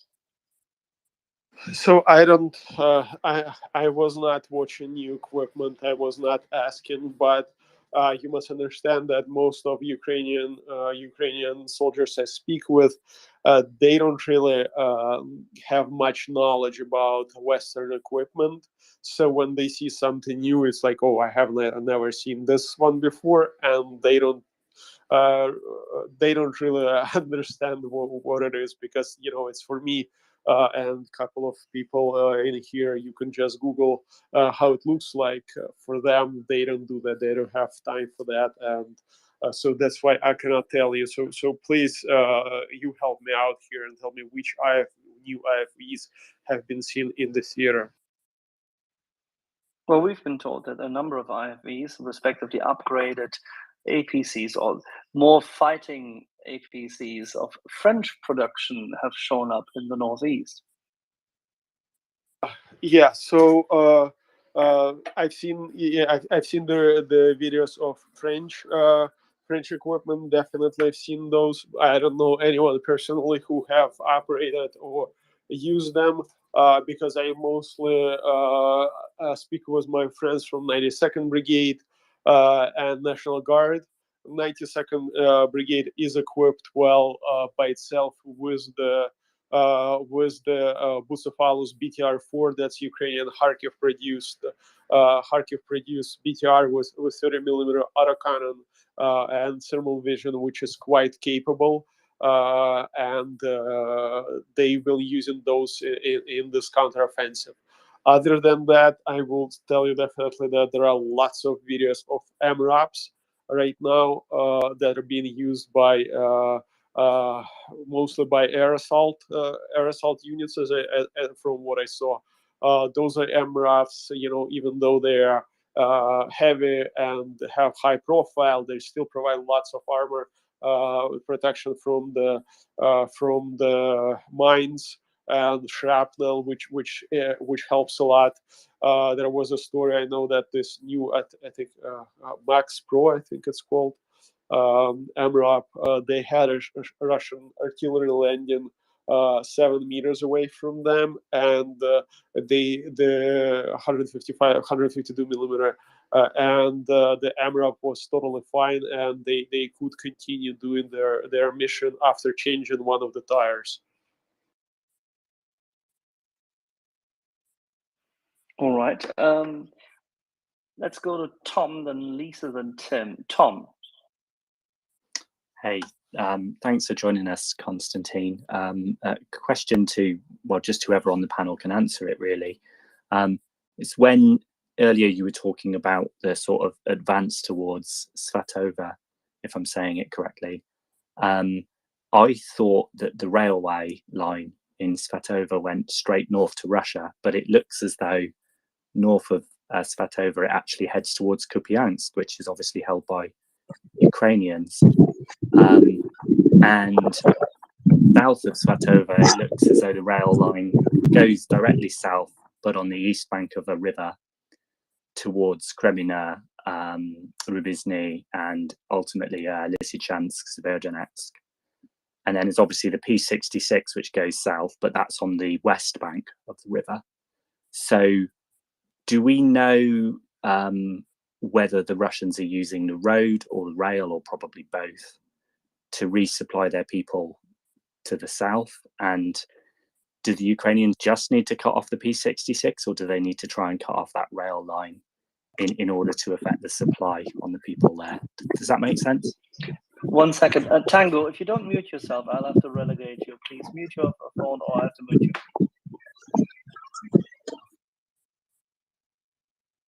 All right, Tango, you can come back when you have found the mute button yourself.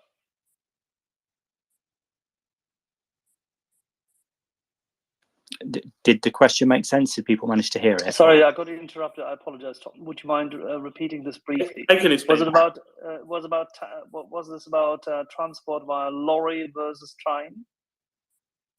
Yeah, it's about, like, from Svatova going south, are they resupplying troops south in Kremina, Rubizny, Lysychansk, Severodonetsk by rail or by road? What have the Ukrainians got to cut off to cut their supplies off?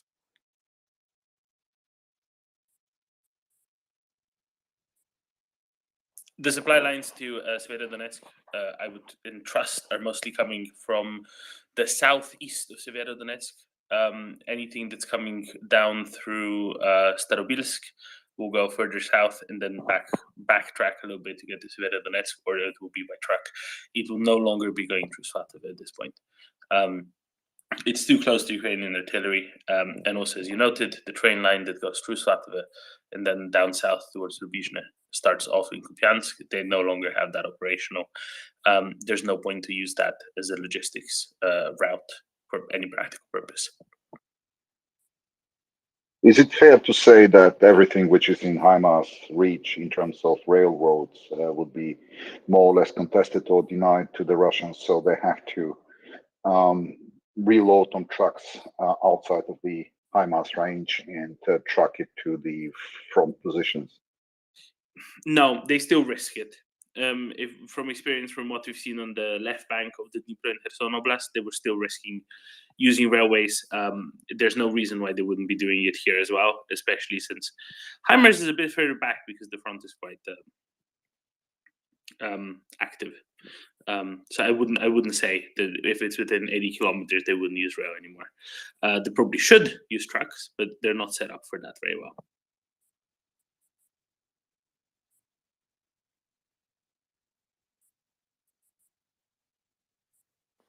Okay, so effectively, if they take the P66, that's going to cause some trouble, but it's not going to completely cut off Severodonetsk, Lysychansk. They can resupply from what, the south, the southeast.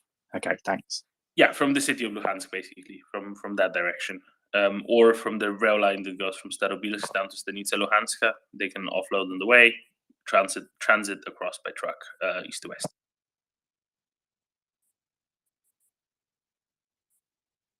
Thanks. Okay, I believe Lisa is next. I wanted to ask CJ, are you still here with us?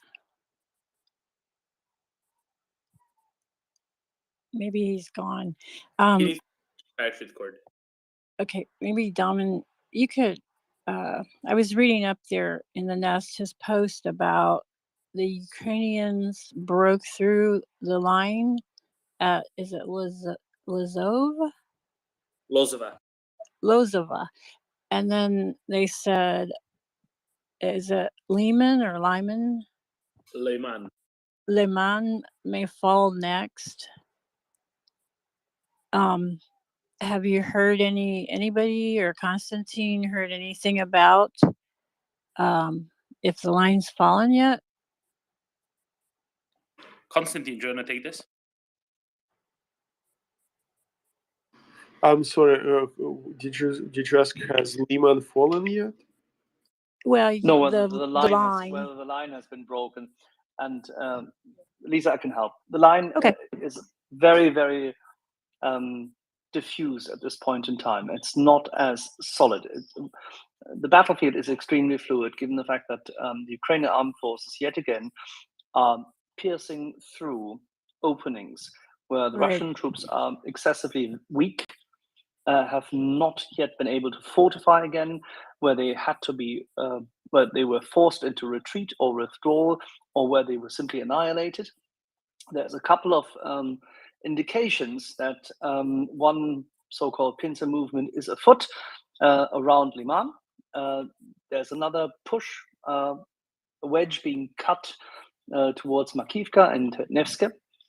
This is from Lozova onwards. So yes, your question is absolutely correct and on cue. And it is not unlikely that the same thing is happening to the north of the Oskil River Basin at this point in time, en route to Svatove, the city which you've heard about probably a lot this evening. So do we have much visibility? No. The best we can get is individual information and certain little nuggets. For example, the notion that Ukrainian special operations forces are currently in the whole area between the eastern part of the Oskil River Basin and the Route 66 going down through Svatove towards Rubizhne. Okay, that sounds good. I appreciate that, Axel. You're very welcome. I think Tim was next. Sorry. Good evening, everybody. I have a quick question for Konstantin about the MRAPs vehicles. Could you comment a little on how exactly they're being used tactically on the battlefield? In Afghanistan, they were used for kind of general mobility, patrolling, and that sort of thing. How is the Ukrainian armed forces deploying these assets? Once again, which assets? When you said it, you disappeared for a second. MRAPs. Oh, I will be lying if I will tell you the strategy of their utilization. I can only judge from the videos. I did not have any conversations with anyone regarding tactics, so you're probably just as know just as much as me. But I mean, perhaps tactics is the wrong word. How in general are they being used? Are they being used as kind of APC substitutes, patrol vehicles, general mobility? Do you have any color on that? They're being used by air assault forces to assault and break through enemy positions mostly as APCs. As APCs. Like APC, infantry fighting vehicle, because there is, you cannot classify it as infantry fighting vehicle, I would say, because it does not simply have a high caliber. You can only mount, I don't know, 50 cal, but 50 cal is quite potent for if you have high mobility. So their idea, because they're on the wheels, they have really high mobility.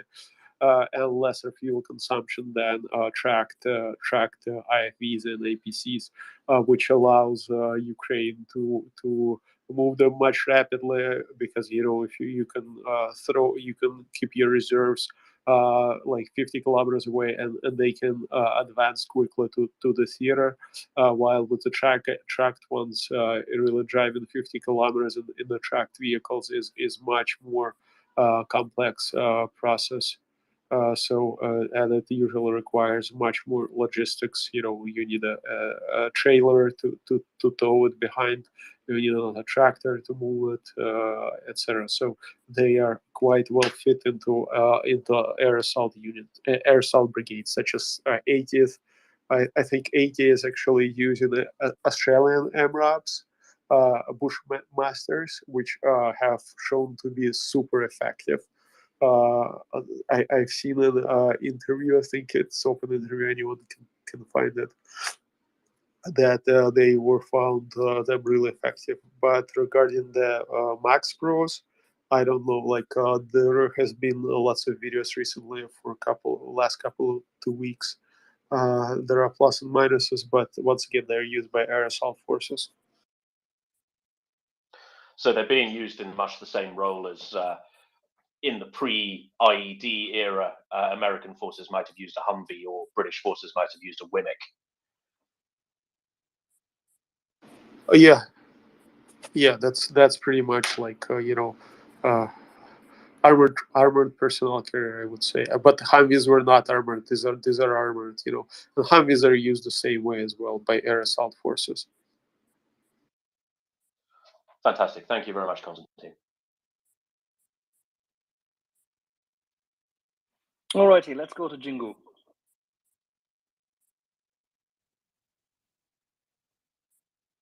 Jingu.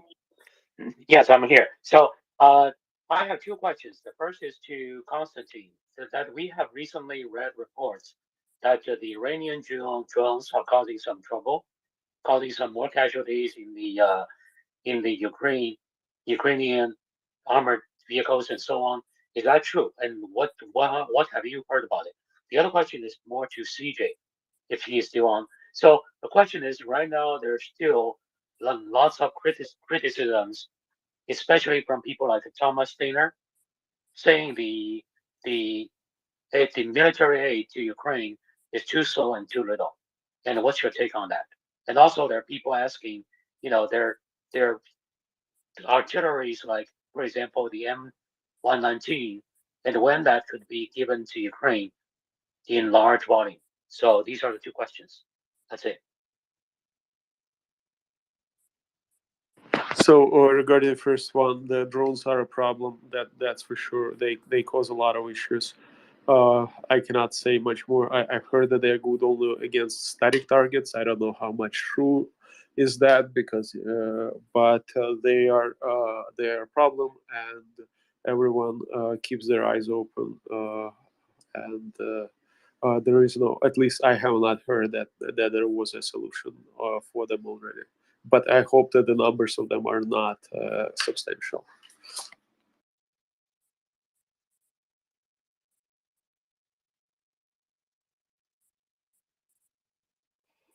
Alrighty, then let's move on for whatever is this. Panurgos. Panurgos? Hello. That sounds about Greek to me. Yes, it's Greek actually. It's mean trickster. But it's from a French book where the trickster is really a coward. It's We're one. so sorry to hear this. This must be a French book. I agree with you. All right. So, please, what's your question? My question is, I've read on Twitter, on the community today, that the Russians will suffer in Lysian.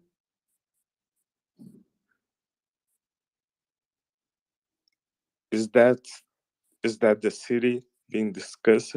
Lysian? Liman or Izium? Izium is Liman. already free. Liman is the other city, yes. Liman is Yes. currently being encircled by the Ukrainian armed forces and about to be taken. And the post was that the Russians will suffer in Liman like the Ukrainians suffered in Mariupol. And I didn't understand that, because Yeah, I think I don't believe that is a good point, because they can't, because the Ukrainians are not shelling indiscriminately Liman. Yes. On the contrary, that's the main difference. You're absolutely right. That's what I thought. They would not bomb the city. So what could it mean? It's propaganda, and it's fearmongering. So I can we've seen this many times over.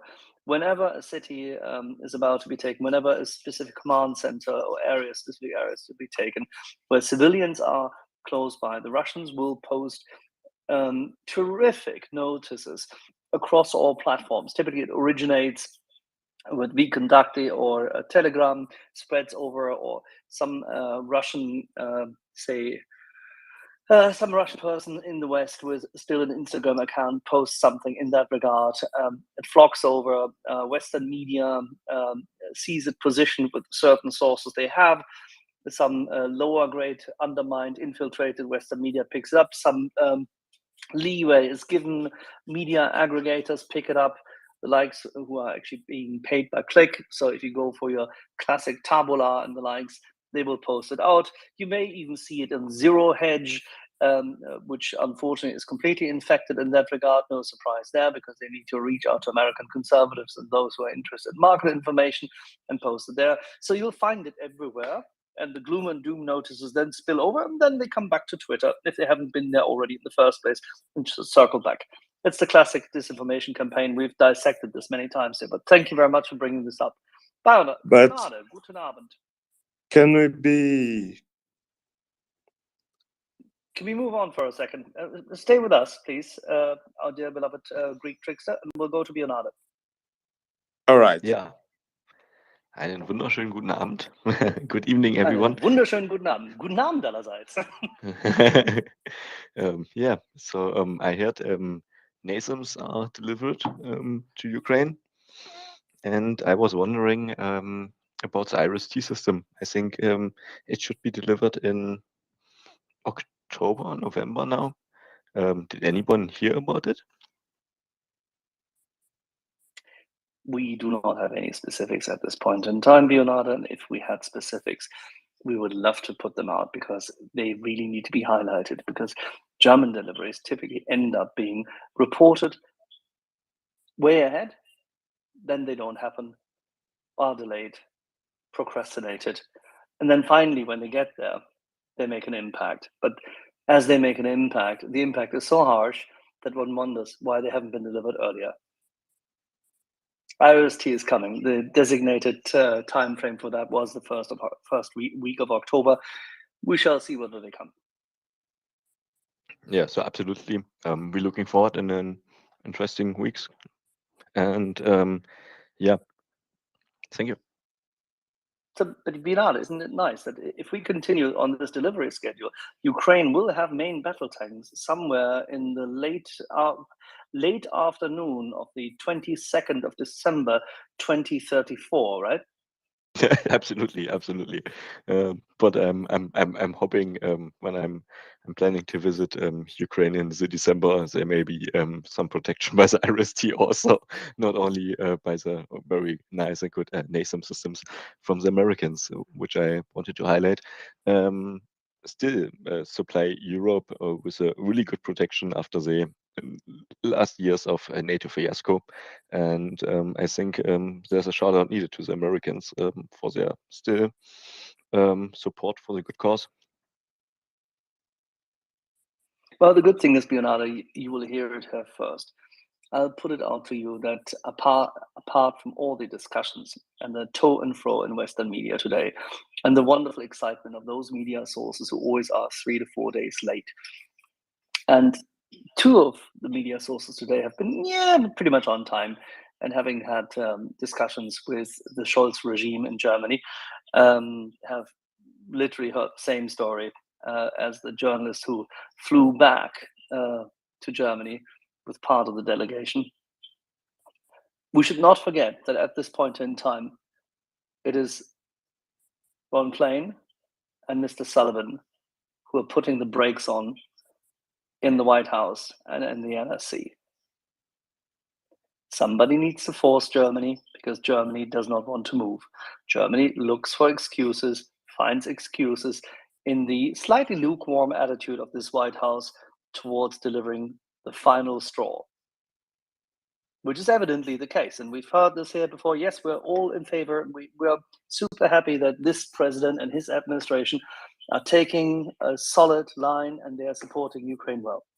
But even this administration has not yet taken the steps which are necessary. And as Ben Hodges highlighted in his tweets today, there are certain statements made by this administration which remind us of statements which Domen, going back to the Balkan Wars, do still remember when the triangulations of William Jefferson Clinton became evident. Statements from the White House became significantly more ambiguous and lukewarm. At the moment, it seems that Ron Klain has already gone into domestic politics, which is a pity. But it's September budgeting and October execution. That's what it is. And it's a pity because it takes essentially one phone call, one bloody phone call from the White House to tell Mr. Scholz how high he has to jump. Exactly, one phone call. So as much as we always complain here in this space, for good reason, for good measure, about Mr. Scholz, the Germans, the lackluster French, it takes one phone call. It needs to be a very straight-laced one, a very serious one, a very convincing one, and it must be unmistakable in its message. That's all. One phone call, and the suffering in Ukraine will end sooner. One phone call, and many thousands of civilians fewer have to die. One phone call. One phone call. One President Biden. One phone call. Yeah, I think the problem is also that the politicians often in Germany, at least, doesn't see that were given not one but multiple chances to save the face and say, oh, we are independent from the Americans, we can take the leader role. And obviously not everyone in Germany, but some parts of the government have shown they are not in a leader role, and they will never be in a leader role. And yeah, it's really sad, but it is how it is, sadly. Yes, and as we know how it is with that person, it takes exactly what I said. The White House, the leader of the free world, needs to make one phone call.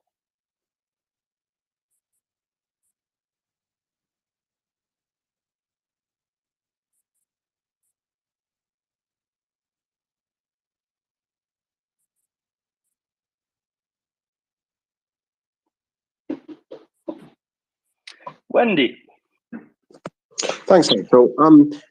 Yeah, I completely agree. I mean, what Ukraine's leadership has been asking for since, and consistently so since the beginning of this particular invasion in February, are the weapon systems necessary to save the lives of Ukrainians.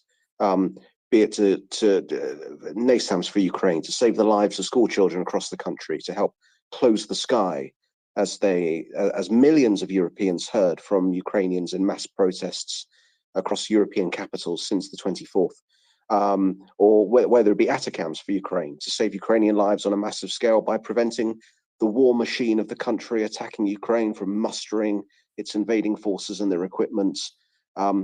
So yeah, this is the saving one life, saving two, ensuring that 50 years in the future, heck, let's make it 51 years in the future, because we know the pattern of behavior of the Muscovali, which is to invade its neighbors and to occupy them.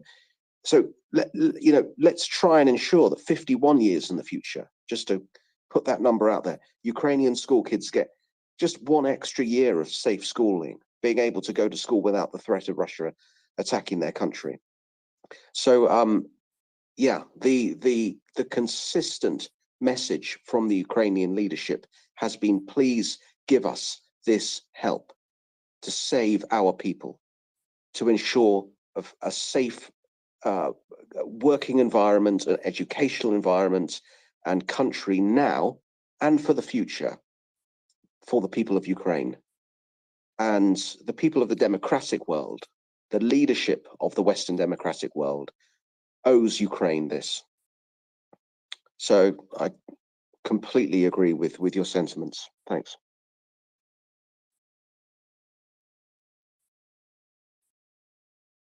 I think Pulka wanted to speak. Me? Yes, Luca. I think. Oh yes. I came in late, How but are I heard Germany's the. elections coming, Luca? Oh, that's a sore light right there. Oh. Luca, hear me out. Midnight your time. So I think you've moved back, right?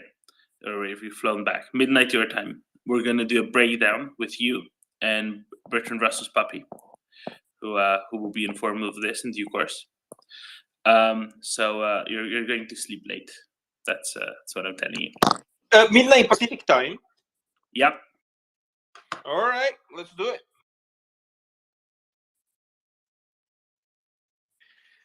Yeah, let's keep that sore for later. Yeah. I heard like Axel complaining about our famous favorite counselor. But so I'm trying to understand. So you mean like Biden should just call him and say, get off your chair, and then again, what is this game? Always postponing, I just don't understand. Can you tell me more, Axel? Sure, of course, with pleasure. So the German government is currently saying across all areas ruled by the SPD, meaning the defense ministry, then Mr. Scholz, then his speaker, as well as his party secretary, are saying all the same thing. We only do what is accorded with and agreed with our allies. We only do and send the equipment which is considered to be reasonable within that agreement. We collaborate with the Americans, and the Americans are happy with us having sent artillery. We will send that heavy machinery. We will do so, but the Americans have not. The Americans are not sending main battle tanks. We are not sending main battle tanks. It's a dangerous war. That's what they're saying. So, which means very clearly that they are excusing themselves. They're trying to shift the responsibility. The Americans then, a few weeks ago, started saying, well, you know what? We've never been restricting you, so please don't say that. And we would probably think it very highly of you if you were to send those tanks, which make a lot more sense. Respectively, the Americans have not even said, we would much appreciate if you would release those tanks to be sent by everybody else if you don't want to do it. The Americans say these tanks are technically more adjusted and better for Ukraine because they are on diesel and they can be sent by many nations. They haven't said that. So in short, the Americans have not exerted direct pressure. This administration, unfortunately, is very weak towards Germany. Very, very accommodating. And very, very weak in its messaging. The administration has an ambassador in Germany who has clarified many things very neatly.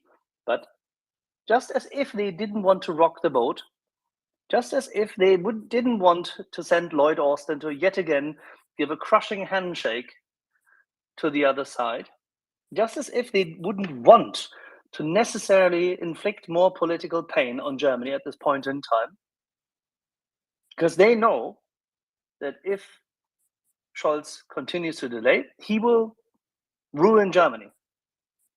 They know it. But they're happy to take this as a casualty, as collateral damage. You mean they want to It's completely keep nuts. No, they don't want this. They just want to play for time. They don't want to send the Abrams. They think that if the Europeans can somehow sort it out amongst themselves, then it won't be seen in Germany as being the word of the Lord, say, ordained from Washington. Joe Biden and his team, don't forget, are still hoodwinked by the so-called resistance to the Americans in the 1970s and 80s, sponsored by yours truly, the KGB and the Stasi, don't forget. They have failed completely to make the transition to understanding that this specific government needs to be pushed and pushed hard.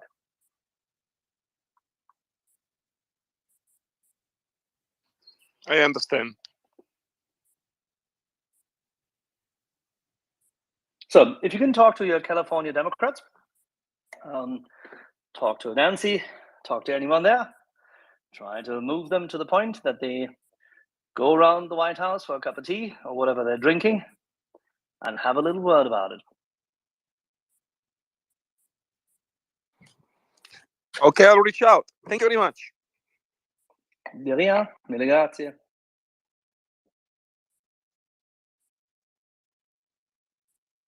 Leonid, I saw your hand raised. Oh, sorry. I just wanted to take it down. I basically said almost everything I wanted to point out. Okay. I should talk less. Like Leonardo to the front. like I was. No. I really appreciate because I think you have the the experience to point some things out I may don't have in my contingent of knowledge. All right. Clarence speaks. Yes, hi. Good day, everyone. Axel, I appreciate that point, but I just want to remind that, one of the criticisms I think that President Biden is especially sensitive to from Western European allies is the fact that in the past, Washington may have been, I'm sure at times has been heavy-handed. And I think that where Washington is today with respect to especially Western Europe, Germany, France, and others, is to be truly more of a partner and not something more than a partner. And I think that's kind of how they see their role as it relates to Germany and German politics. And that is important, as crucial as this conflict is in the outcome. There's going to come a day not too long from now that the conflict is going to be over. Ukraine will be victorious, and there will be other business and other challenges to attend to in the world. We all can guess what some of them are, and that it's better to do it as partners than in some other manner. But would you not agree that essentially a partner actually has to live up to the bargain as well?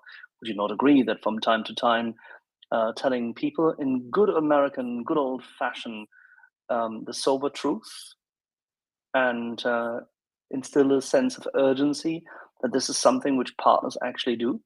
And from time to time, is it not necessary to remind a wayward partner of his or her obligations? Is it not true that America has always been best in corralling a grand alliance and then making sure that everybody adheres to it? Is it not true that this is essentially what, even with more dovish administrations, ultimately the raison d'etre of American policy, foreign policy came down onto? I think it has. Or has it not? Yes, no, I agree with you. And I wish that we weren't in the place that we're in at the moment. I wish that tanks were in country. I wish that ATACMS were there. I wish other things were in place from the Americans as well as from others. But I'm hoping, I guess my hope, my sincere hope is that these gentlemen and ladies see a path to victory for Ukraine. And as frustrating as it is for us, to see these commitments and these deliveries come up short, that I guess I maybe I'm being naive. I want to believe that there is a clear path to victory for Ukraine, and all the principals see it and working toward the same goal. That's my hope, my prayer.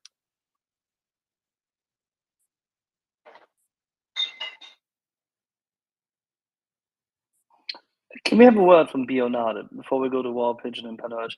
Bionade, how likely do you think is it? How realistic is it to expect Germany to deliver partnership relevant in this, as Patrick called it, conflict, in this war?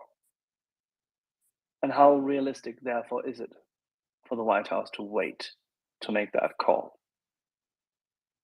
So the point I was thinking about a little bit, and I don't want to start and this off on a feed like, oh yeah, maybe there's a big conspiracy from the industry, the defense industry, but it's always about defense and contracts and money, and we live in a capitalistic society.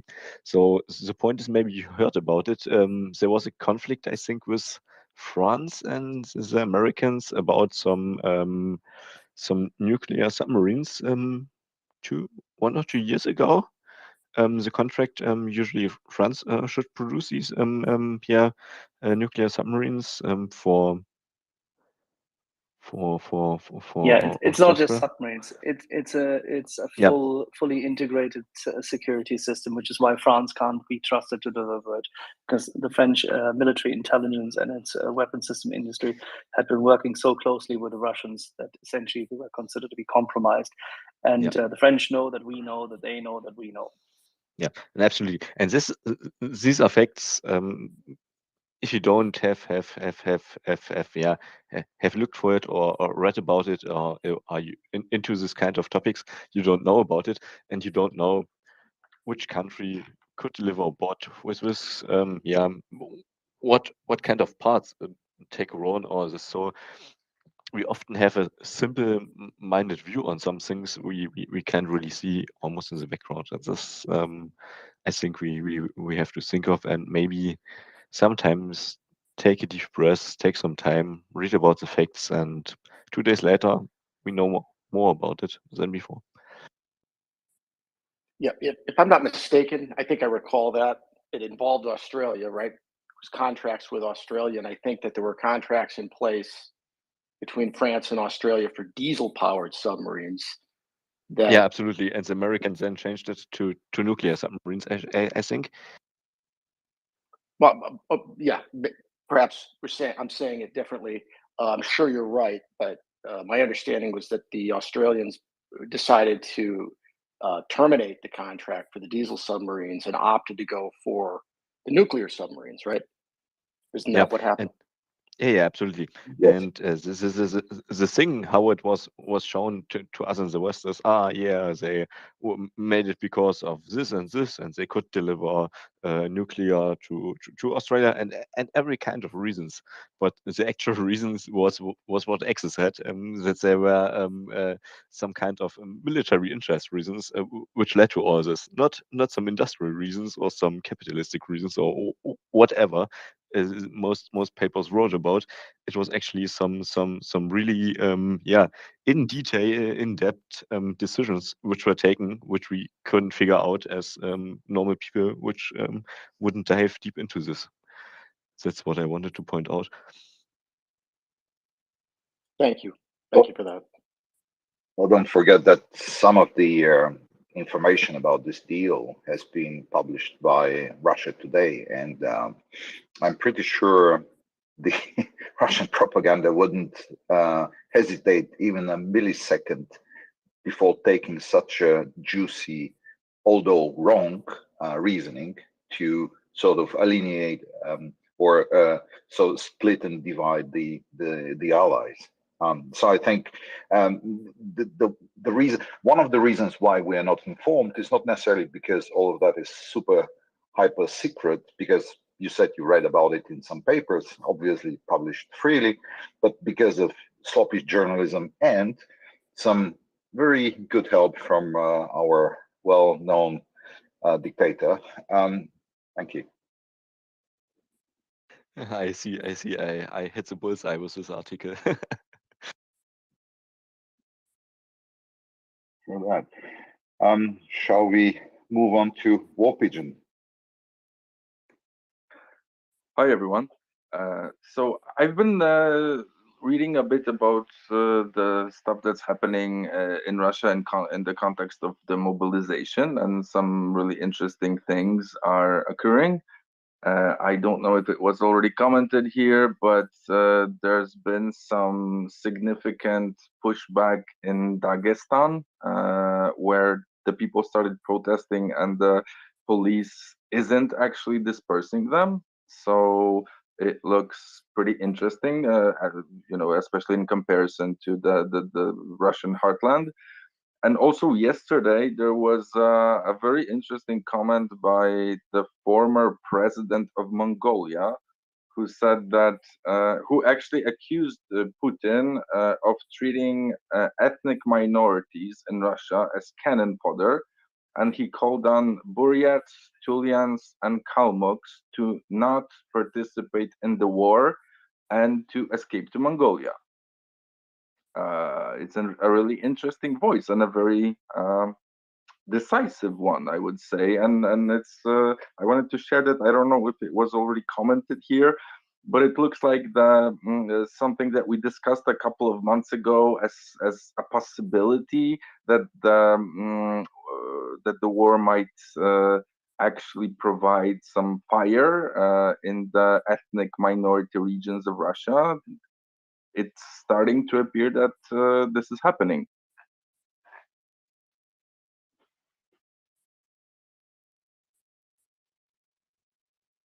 I think I've seen a couple of reports on Twitter with videos and pictures around this situation. I don't have I don't have in-depth knowledge about it. I just seen that being reported.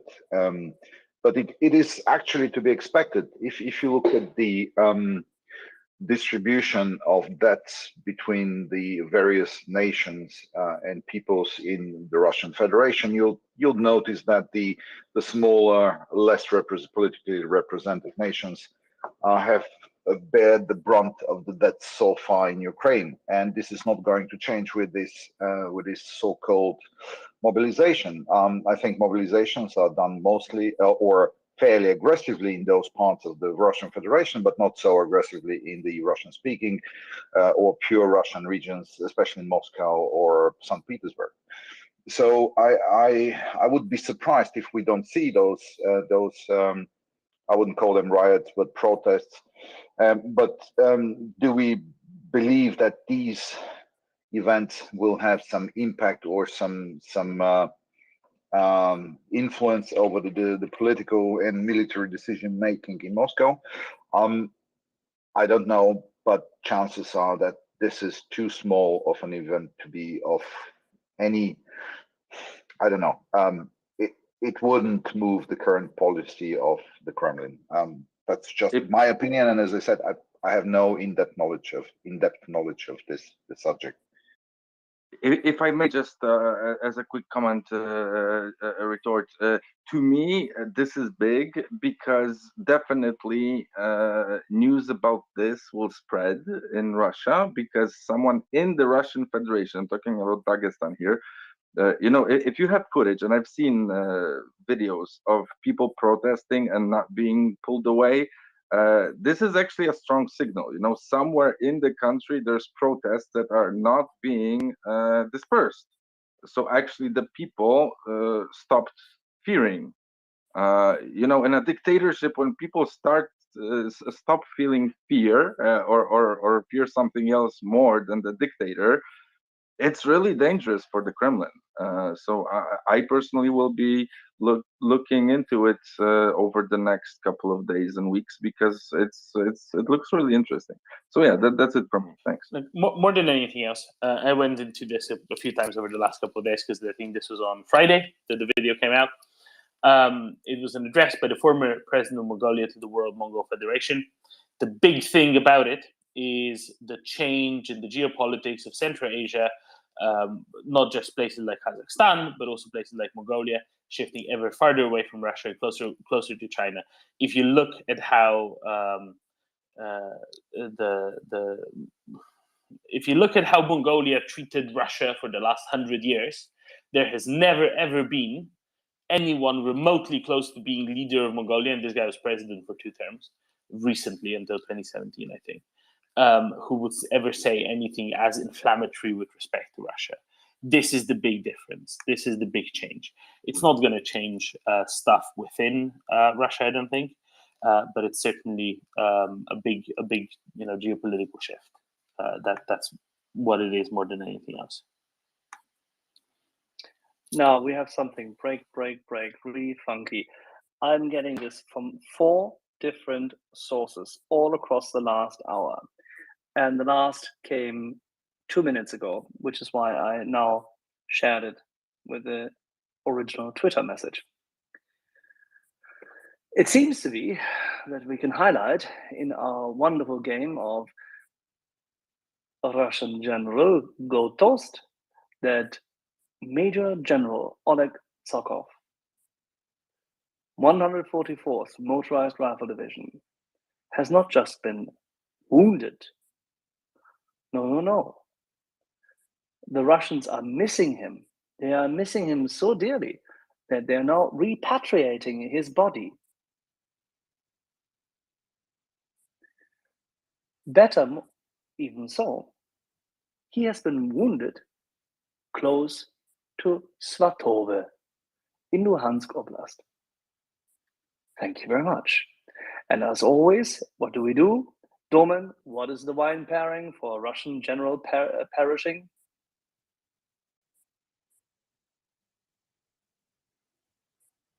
What's his last name again? Tsokov. How about for our Georgian friends in the Georgian Legion, Mamuka Mamulashvili, the commander of the Georgian Legion? How about we go with something Georgian? How about a Tsolikori? Tsokov, Tsolikori. Yeah, close enough. Super. That is perfect. Not only name-wise, but also it's hearty. It's earthen. It is a proper solid old grape, and it has punch power. Very good. I like Punch it. power, Roman, just thank like you. that Gimler that flew through the side of his HQ. Yes, that Gimler which punched him out. All right, everybody, take your beverage of choice, be it of lesser nature, or be it as spirited as a good glass of Georgian red wine. And in this instance, enjoy, because one fewer of the orc generals.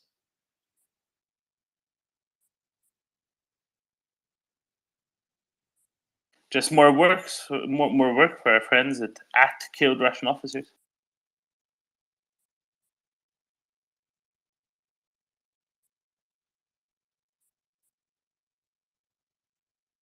Well, while we are grabbing the glasses, Bionite, do you want to? You have your hand raised. Yeah. I wanted to chip in on Doman's comment on Central Asia.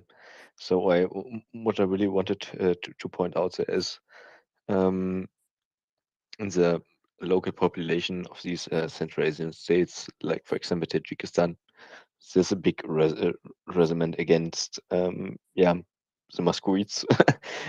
How should I call it? And the other point is they are dependent on them, not only military dependent, but industrial and economically dependent. So if there's a bad economy in Russia, and there will be really bad economy in Russia for the next years and decades to come, they have to look forward to another plan, and this is the point where I see the big opportunity for some other countries. Sadly, China has a big influence there, but also all around Azerbaijan, and all the pipelines are planned in this area.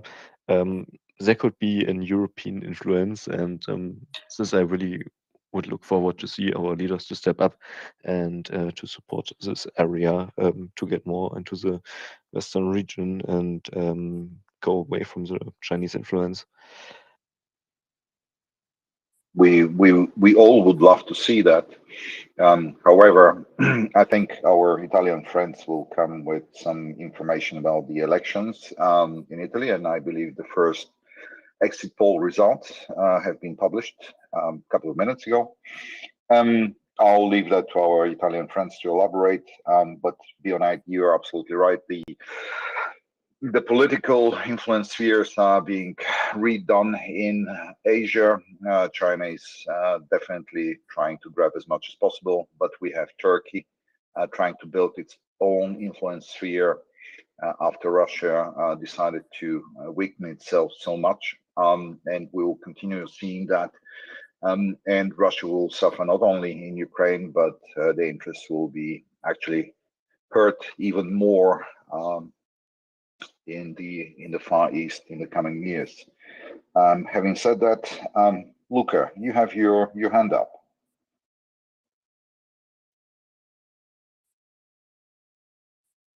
Yeah, I'm refraining from talking about. I was looking at the exit polls, but let's wait a little longer. But I wanted to say something about the Dagestan, and it seems to me that the whole area is on fire.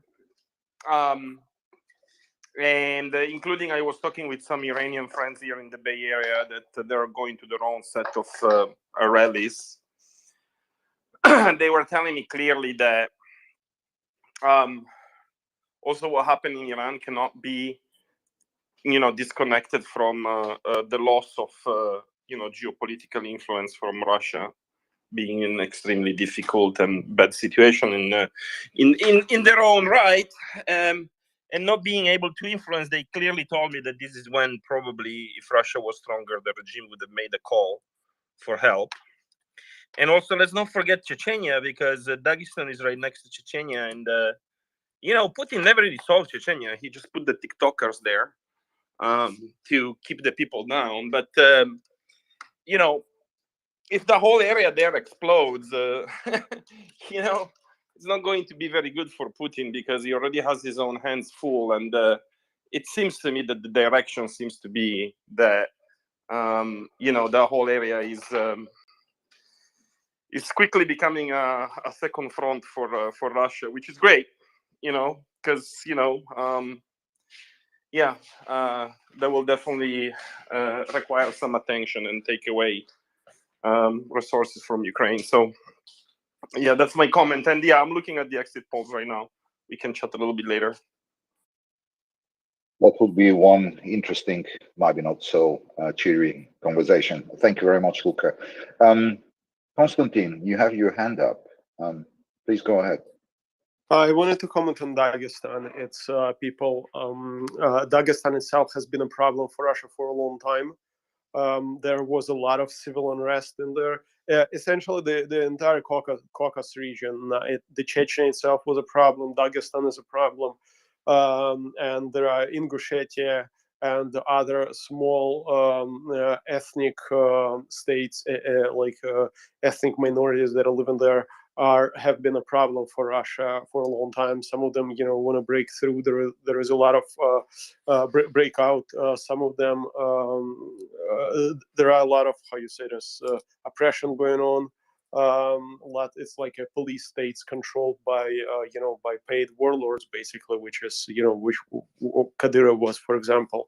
And right now, I think that's just it may be an area where we should all look in, because it may be the start of the collapse.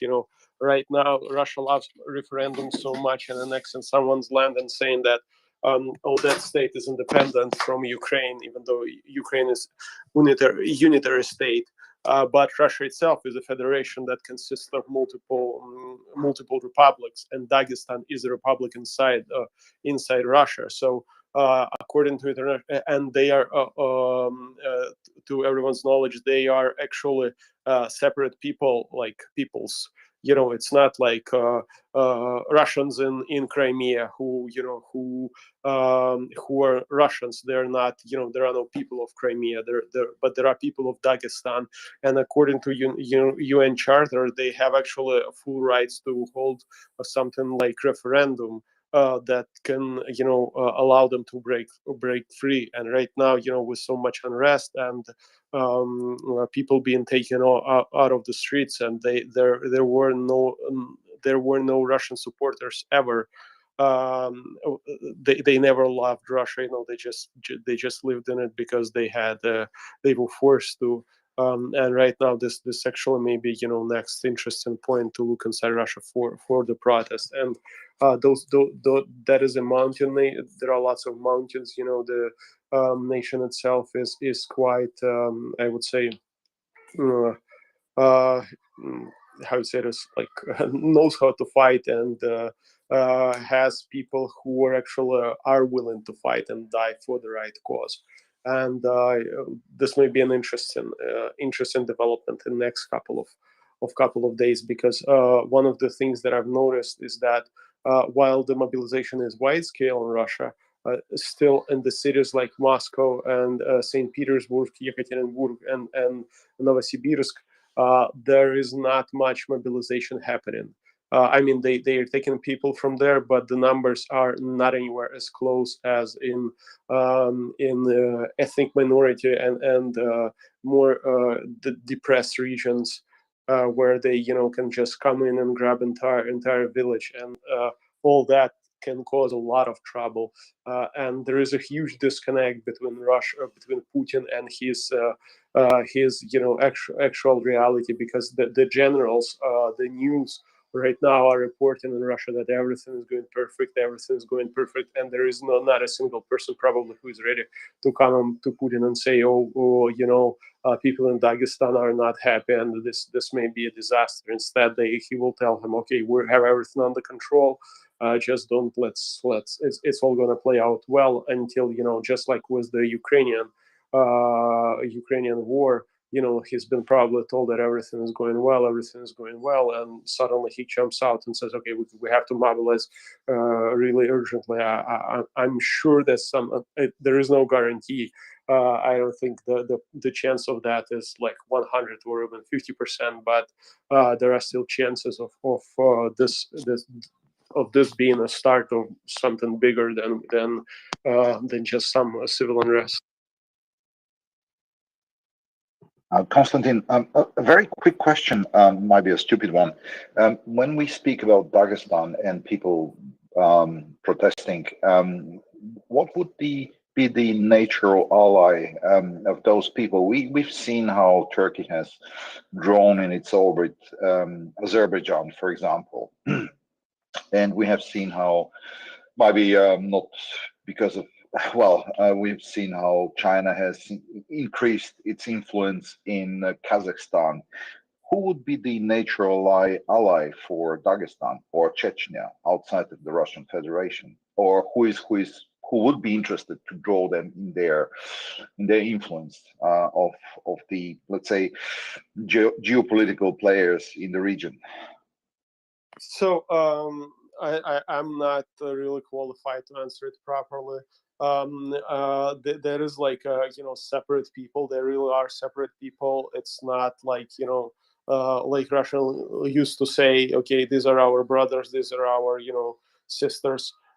There is a history of conflict in Caucasus region, which is hard for me to understand because I'm not local over there.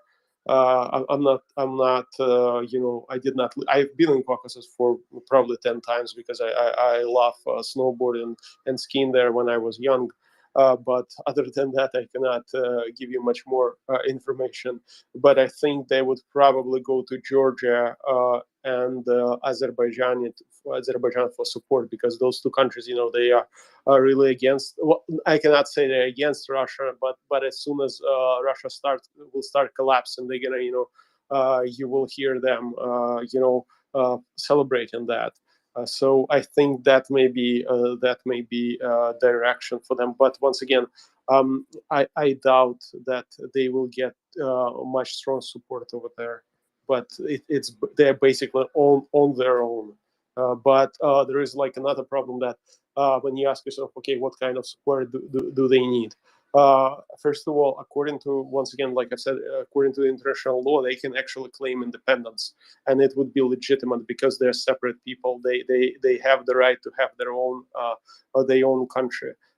Contrary to Ukrainians, to Ukrainians living in Kherson, because, for example, if Ukrainian living in Kherson wants to have his own country, he already has it. That's Ukraine. If Ukrainian living in Kherson, if Russian living in Kherson wants to have his own country, hell yeah, he can have it, and it's Russia. Just pack your things and go. For Dagestan people, if they want to have their own country, they cannot do that. So according to, I think, to UN Charter, they can just claim their independence. And considering the war that is happening in Ukraine right now, I don't think Russia has any capability if some of the generals in Dagestan right now will say, okay, we're not gonna fight local women, and you can see how much women are protesting because it's their men being taken. I think this may lead to simply Dagestan proclaiming its independence, and Russia just looking at it and saying, well, that sucks, but what can we do? I mean, the reaction, the nuclear bombs will not help there, right? Who are they going to send to fight? I mean, they don't have equipment, they don't have people, they don't have anyone. They only have basically Rosguardia and a couple of FSBs, that are trained to fight unarmed locals. But if you will have one of their military man saying like, no, we're gonna say that we're independent, and he will get the control over some military unit, let's say up to the size of battalion or two. I don't think that Russia actually has any capabilities to counter that, other than like doing that. I really don't know what they can do. Thank you, Konstantin. Ben, I've seen you hand raised for quite a while. Apologies. Please go ahead. Are these one or two hands? Well, it's too late over here. I might be not clearly seen. Might be two. Axel, today it's only one hand. I'll let you imagine where the other one is. That being said, good evening, everyone. Okay, I cannot stay silent. I think I agree with everyone who may have said that before. Bayonada's fella is the best ever. I absolutely love it. It's great. And on another note, I've seen someone mentioning that Denmark used to have Leopard 2 and then sold it to a private company. And this private company now owns those Leopard 2. And those Leopard 2 have end user privilege. I was wondering if it was true, and if it is true, can we start a fundraising campaign? End user right privilege now? does not mean say non-approved third-party export.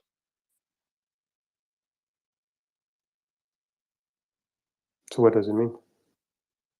It means there's a list of existing pre-approved countries who already have the Leopard 2, and therefore you can export to them unless they are derogated or deleted on that list.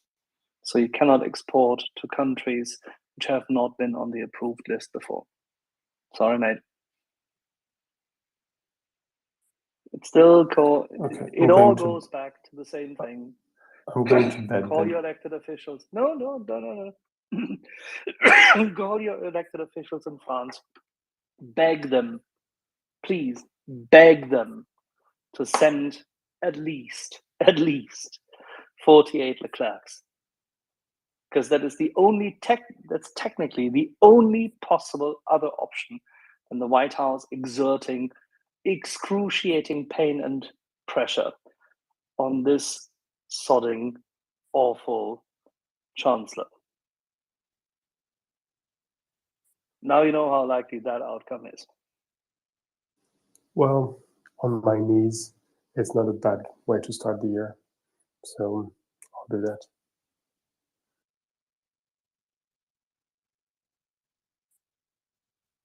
On some housekeeping note, Nina, Jing, Clarence, please disconnect and connect again and re-raise your request for speaker. For whatever Twitter box reasons, I can't approve your speaker requests at the moment. Please do rejoin and re-request again. Thank you.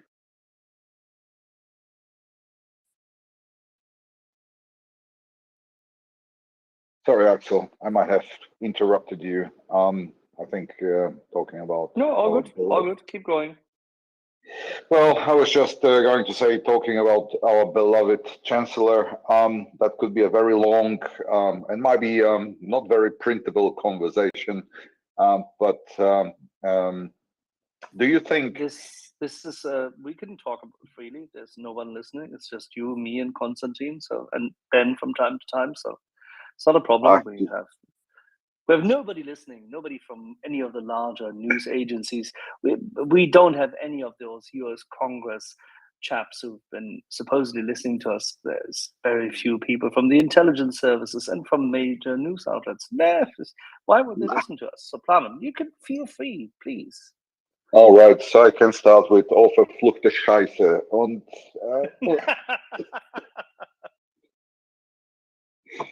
and I just will shut up because I think they sum up written, which still stops me to express this sort of wrong feelings in public. Is it fair to say that every reasonably well-educated, logically thinking person who's ever worked in Germany and who understands the intricacies of the country still cannot understand how on earth the remainder of society tolerates this idiocy. Absolutely not. I think it doesn't do justice to the country. And you and me, we know that large parts of the population support support Ukraine, support the help, support sending much more to Ukraine than the current government is doing. And we all have had these private conversations with many friends, family, colleagues, and what have you not, about these completely irrational, and to some extent self-destructive behavior, because they're not going to win the ultra, the purple ones or the brown ones. They're not going to win them with this behavior. They're going just to alienate the center, if you like. They'll just drive away the moderate, well, the normal people. Let me not call them moderate, because they might not be very moderate any longer in terms of their views about the war and what has to be done. So I think this is a slow motion train wreck of a policy, or a slow motion political suicide of a once great party, to be honest. For whatever strange reasons, and this is my personal opinion, right? It's there's no sociological research behind it. There are no in-depth, but that is what I feel. Do you think there's a chance in hell that the Greens might start exerting more pressure? Because as we remember, the Greens were quite active at the beginning of the war, and they have expressed a little bit more realistic, or much more willing, have shown much more willingness to support Ukraine. I have a view on this, but Leonardo should go. Oh yeah. I just wanted to really chip in on a short part of this point. Yeah, it's a train wreck, but I already see this train wreck going on like the first term of Schröder. So yeah, it's absolutely going on since over 20 years, this train wreck, and it didn't stop. So the engine is always working too good, sadly. So maybe it will stop the train wreck, but I don't really think that the Green Party will stop the train wreck. The Green Party is actually strong at the moment because of the, would say younger population, which is not a bad sign in this, because I think Baerbock some kind of is yeah, pro-American and from her policies, but yeah, I don't think I wouldn't take my money on the Greens, because they're not consistent in their policy. I could add in one regard, the Greens will be unable to exert that pressure because the Social Democrats know that the mythology and the founding and the myth and the origin story of the Green Party is vested in the anti-nuclear approach and a heavy-duty pacifist movement. Pacifist part has now currently been frozen in view of the conflict. If they give in to the nuclear requirements, the energy requirements, they lose everything. They know this, so they can't do that, and they have stalled it. At the same time, the pressure which they could exert would bring the SPD to say, well, you have to take the nuclear pill, and they won't, because they can't. They could also then say, well, we lead this coalition, but then they coalesce with the Free Democrats and the Christian Democrats together in a large coalition. And if they so do, the Christian Democrats now have means to push back heavily on both nuclear and pacifism. And therefore, they will take away all the young people the young professionals between 20 and 35 who are the part and parcel of the power base of the Green Party in southwest Germany, in Bavaria, in the Rhine-Main area, and in what is the main urban areas in northern Germany, as well as in North Rhine-Westphalia. The Green Party is currently at a point in time that it sees the end of the tether. They know they're about to be beaten in the next elections if they make any of those moves. So therefore, they're not moving, or they're just not moving enough. And they won't do what they should be doing because they have absolutely zero commitment to patriotism, only to power and to their desire to change society and change the economy according to their own ideological mythology. Therefore, they will not exert that pressure because they're stuck in this coalition.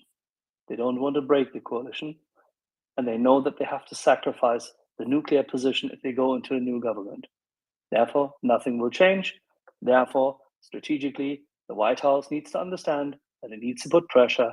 It is just one phone call. One phone call. Yeah, so I have to say, if the Green Party would give up the anti-nuclear and the pacifistic movement, and would throw out maybe some of their super controversial politicians, I actually they actually would have my vote. But yeah, the anti-nuclear statement and all the pacifistic memes is not really helpful in that. Well, they have largely sort of, maybe not visibly, but they have sort of, withdrawn from the pacifistic view in the view of the war in Ukraine, because they understand no Russian gas, nuclear is getting even more important to survive, basically, as a economy. So I think their pacifism is being a little bit of, how shall I say, hypocritical. And I think parts of the moves they make, or parts of the statements they're making in support of Ukraine, is that they need this war to end as quickly as possible. And they're potentially smart enough to realize that this is only possible through a victory for Ukraine. But this is just speculation. Bionite, you have your hands up? Yeah, I just wanted to ask Axel about this thing. Axel, what do you think? Which period we will see the CDU back in the government? Next voting period, or the voting period after? In basically in 7 years? I think we'll see a complete shift in German politics through the war at some point in time. I see that this coalition will break, and we'll see a lot of upheaval. We may even see a minority government, but I don't see a new grand coalition, albeit that it might be helpful. But I think we'll see a breakup of the current coalition at some point in time, because the Greens will be simply, utterly losing their shit. And they will leave the coalition for different reasons than supporting Ukraine. Yeah, sounds like a clusterfuck.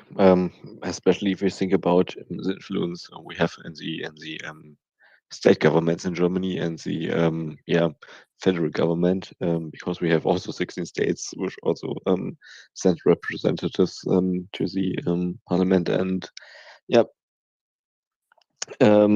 local politics are really different than federal politics in Germany, so could be interesting.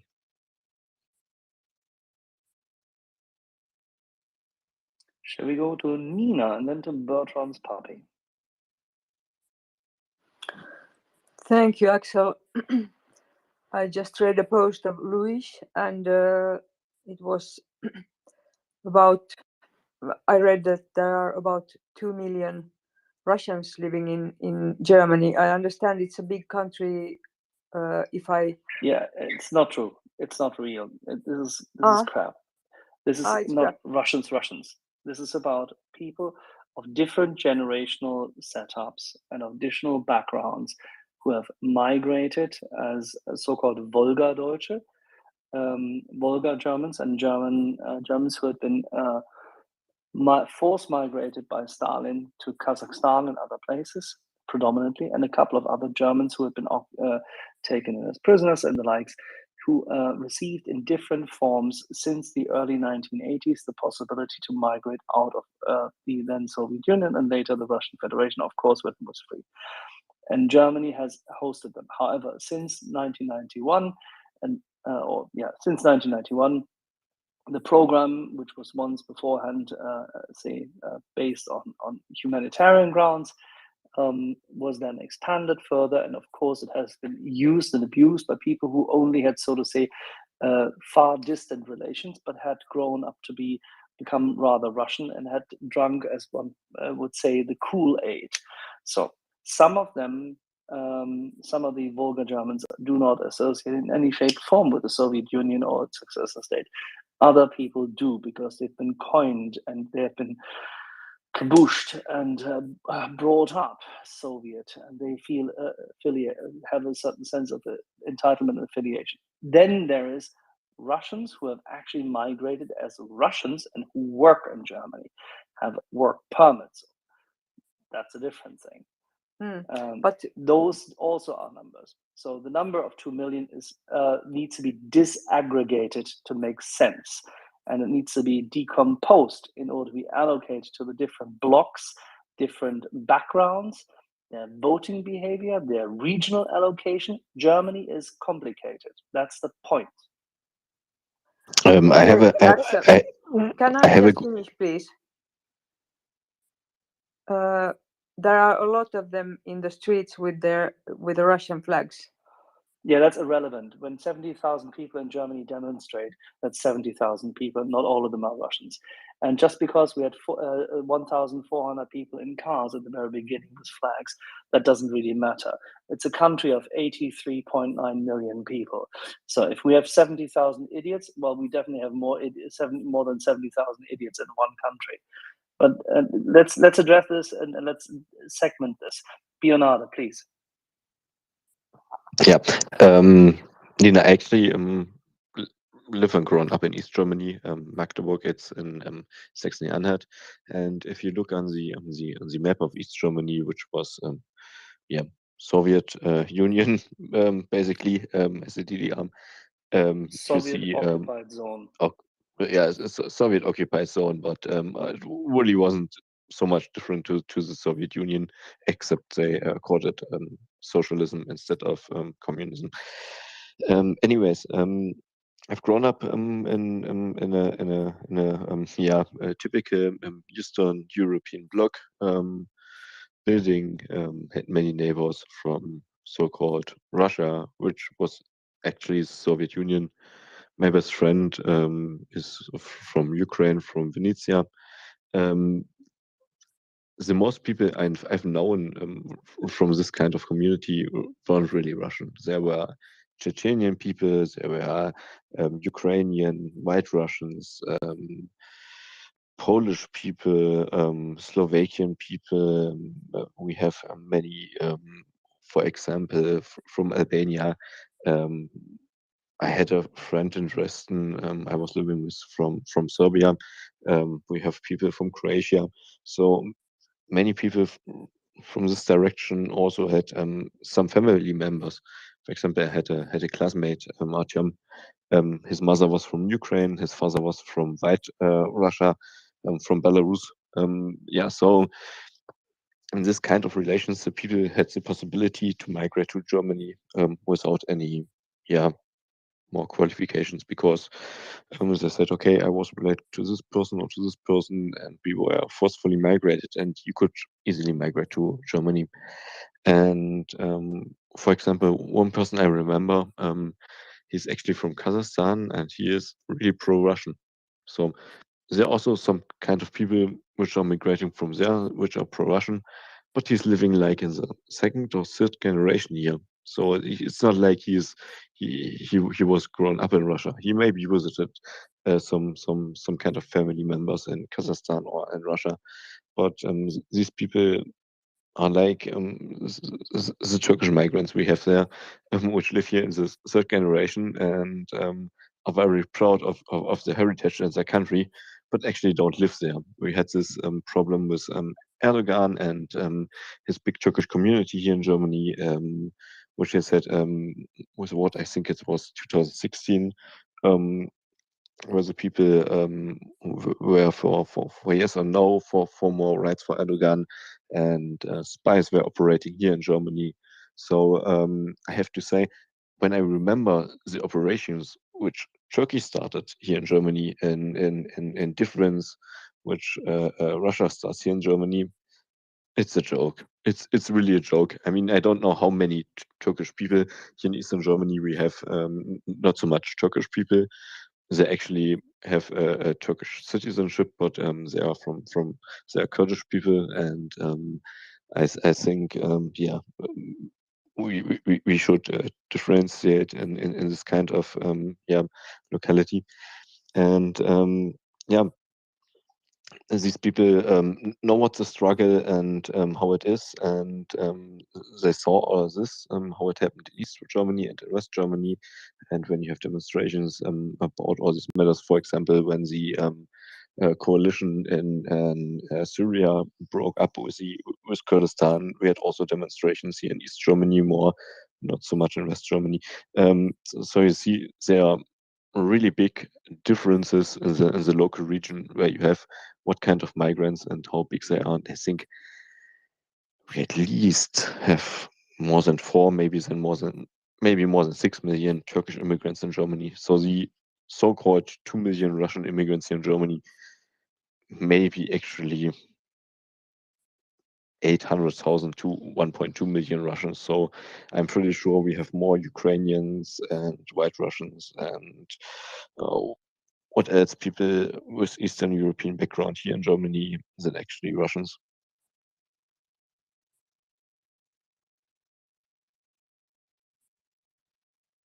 Nina, did this answer your question? Well, it's complicated, as I can hear. It's too complicated for me to take in all at once. But it's a large country, Nina. Yes, but what I see, the flags in the streets and the Scholz saying that now what he can't again this same yada But yada they're not yada. connected. The flags and the Scholz are not connected. This is completely different. Ah, okay.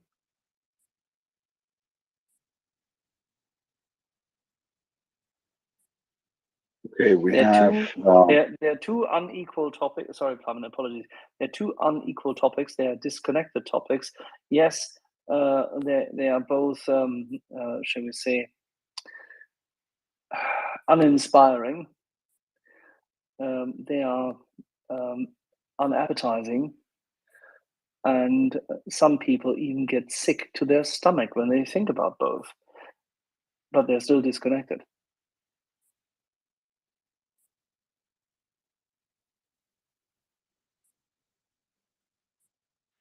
I think Louis. Bertrand, who has been waiting. Yeah, but Bertrand has been waiting. So let's go to Bertrand first, and then we got Louis, then to George. Bertrand, please. That's all right. I'm not going to give any surprising news to this audience. As most of you may know, Italy had the general elections today, and I am shocked and sick to my stomach, but still not surprised that according to the exit polls, as expected, the pro-Putin parties won the majority of the votes. Because of the rather complicated electoral system, we will not know possibly before a couple of days what is exactly the next parliament situation. But yeah, 45% or so of the votes went to the pro-Putin parties. So the coalition of the unwilling has won the election in one of the largest economies in Europe, and that's something that hopefully is not the harbinger of things to come in other countries in Europe. However, in the past, historically, it happened a few times that Italy was the bellwether of bad things. Hopefully, this is not going to happen this time around. Anyway, that's the news of the Garibaldi, last. Battopardo, Mussolini. Yeah, thank you, man. That's pretty much it. Yes. So. Eccolo qua. Democrazia Cristiana and the Mafia. Yeah, I don't know. In a sense, Democrazia Cristiana was. I mean, you know the expression "pick your nose and vote to Democrazia Cristiana." So it was sort of understandable as a choice, no matter what, because it was a defense against the communism, right? So the fact that Italy had the largest communist party for decades after World War II in the Western world meant that a lot of voters needed to vote for whatever could shield Italy from that, frankly, awful perspective. And Democrazia Cristiana was historically a very bad choice, but also historically not the worst choice. So I do understand I was too young, frankly, to vote when Democrazia Cristiana was a thing, but I could see myself going for the least bad option if the worst option was essentially aligning yourself with the Soviet Union. Anyways, that's I suppose a historical conversation for another day. The conversation or the breaking news of the day that again makes me sick to my stomach, but not surprised, is that the pro-Putin parties in Italy have, according to the exit polls, I put an asterisk, but it's a very, very, very, very, very low hope that this will change, because it's completely consistent with all the polls that we had, all the signals. So next parliament will have a majority in Italy of pro-Putin parties. Yeah, sorry to break this, guys, to you. Mille grazie. We will dissect this a little later, Bertrand's puppy, and I'm quite sure that we can talk about the infighting, which will absolutely immediately begin between Fratelli and, well, how shall I put this? The three parties at hand will almost likely start eviscerating each other right after they have found a way to not agree on who does what. But there you go. Let's see what happens next. Luis. Good evening, guys. I had to come up because I have to disagree massively with you, Axel. I understand what you are saying. I understand also that there is a majority of Germans supporting Ukraine, but they are not supporting enough. They can say, I support Ukraine, but you don't see the rallies that the pro-Russians put on the streets, like today. Where's the disagreement, Luis? The disagreement is that everything you said so far, I didn't disagree with. Yeah, but if we look at the 2 million Russians, okay, There are no 2 million Russians. Let's just disabuse you of that notion. That's just the wrong statistical number. No. Conjured up by bullshit. Axel, I wanted to correct that. Thank you. The Visegrad Post with that article might they should might shoot be themselves in the head for that. might be incorrect, but you will agree that may be incorrect for our American audience. This that may be incorrect is what you're saying. I can tell you it is incorrect.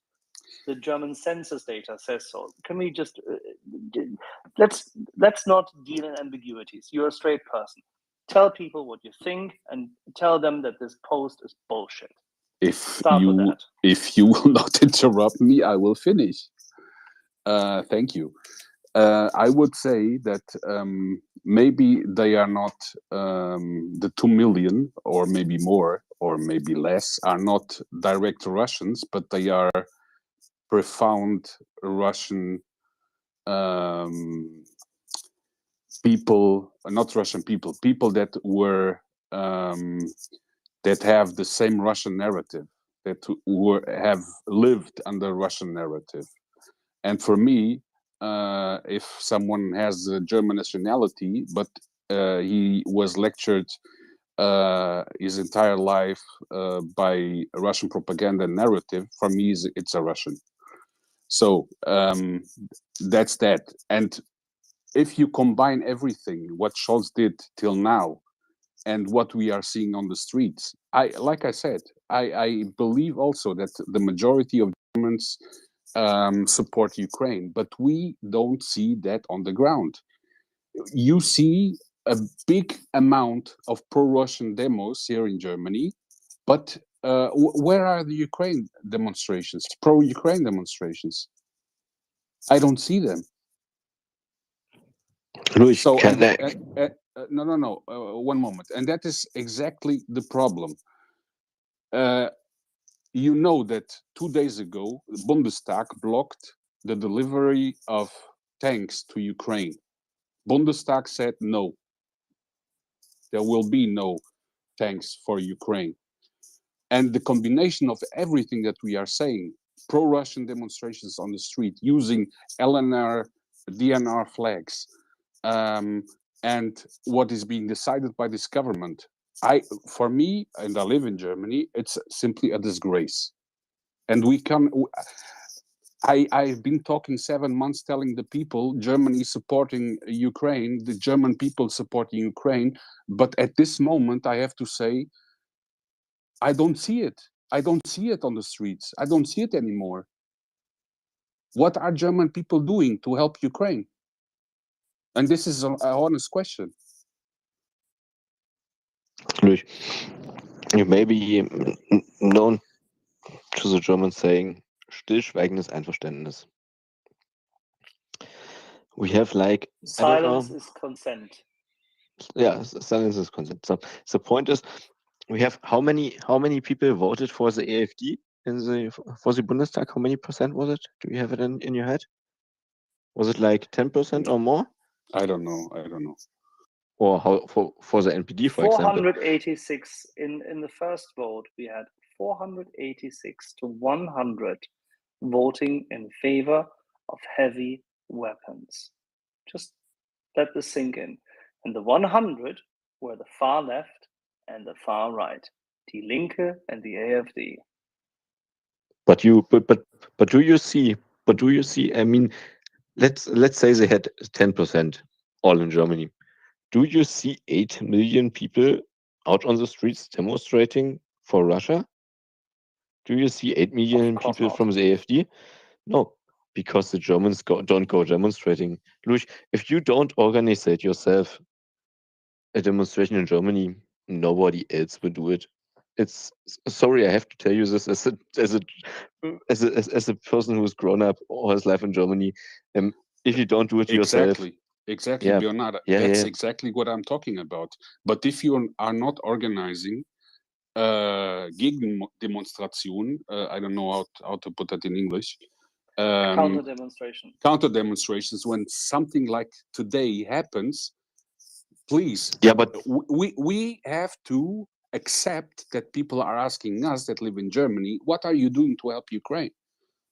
If I go to my neighbor, to my German neighbors, and ask, what are you doing to help Ukraine? I support Ukraine, of course I support, but what are you doing?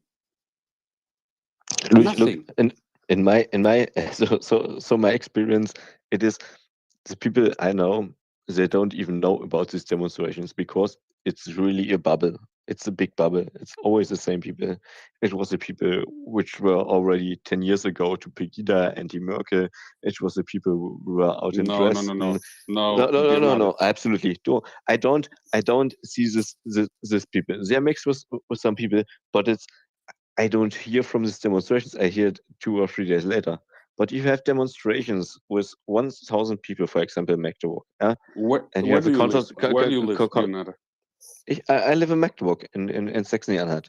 Yeah, So I we live had in North Rhine-Westphalia, and I see it absolutely. almost every weekend. Sorry. So and you live in West Germany. You live in West Germany. I'm in East Germany, where actually the 2 million so-called Russians should live actually, but they don't live here. This is their native territory. They lived here for years. So these are not really Russians from Russia or from Volga-Deutsche, which are there in Western Germany. They usually live here in Eastern Germany. I don't understand this. These are not the people. These are not local Russians which are demonstrating there. You know what I mean? I understand what you mean. I ask myself, where do they come from? But they are on the streets. They are on the streets. It was the first things I saw when this war started. A big rally through Bonn. You know Bonn. A big rally with Soviet flags, Russian flags. The last couple of weeks, we are seeing LNR flags, DNR flags, and forbidden flags, and the police simply doesn't do anything. And that is what pisses me off. On the one side, we have Scholz or the government that doesn't do enough, not to say anything, simply anything. And on the other side, we see such movements on the street. It's a bad look for Germany. Sorry. May I just chip in very quickly about those DNR flags? If you have followed the Gilets jaunes protests in France, you would have noticed quite a few of those flags being used on the streets by the Gilets jaunes as well.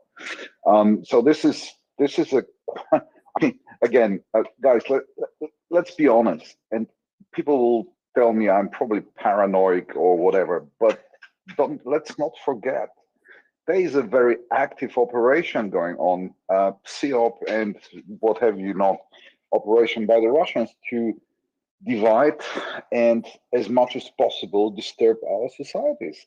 So they have organized, and there's quite a bit of those guys around. As I said, in France and Paris, there were quite a bit of a driving force there. Let's not forget that. So it's not a wonder they managed to get some people on the streets in Germany. But I remember an old saying, the people's opinion is initially very fluid, but it's like cement. It solidifies at some point, and you can't move it with anything. And I believe, and Axel, please stop me if I'm wrong. Really, just cut me off. But I believe that's what's happening in Germany. The public opinion has shifted toward Ukraine, and one demonstration won't change it. And the best example is that people like you, Luis, is you're absolutely livid. You're absolutely disgusted. And trust me, I think there are many people like you who live in Germany, and I think the public opinion is not in favor of those things. Well, let's put a pin in it. Let's put a pin in it. There are many people who have a significant interest in Ukraine and the likes. German navel gazing is the problem. I refined it back to what really matters, because it doesn't matter what the German population thinks at this point in time. What really matters is what the White House decides to do. We all have by now easily resolved that this chancellor won't move, that this coalition will not yet disintegrate, that the Greens have no interest of losing power, and that the Free Democrats are still completely undecided. That is evident in their behavior, therefore it's irrelevant to the decision-making process. Let's revert back. Only excessive, direct, clear pressure from the White House solves the issue.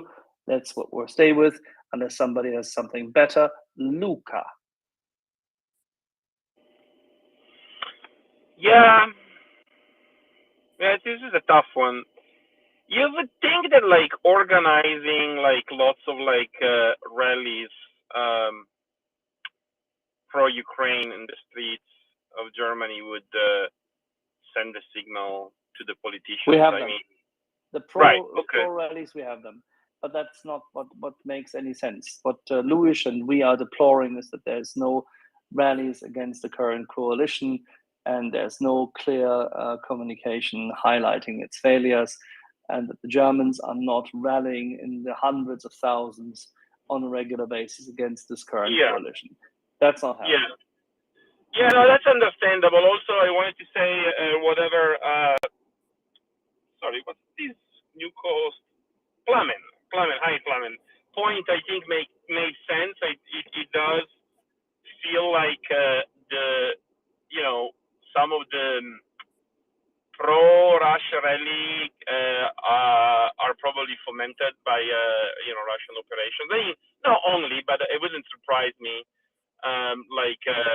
The weird rallies that happened in Canada last year, or the Gilets Jaunes. I wouldn't be surprised that they get stoked by Russian information operations. I just wanted to add one thing, and it's kind of funny to add it today. That as an Italian, though, and this was kind of like the narrative this summer when I was in Italy. As an Italian, like always thinking that our government is the most corrupt, and captured by the mafia and all of that.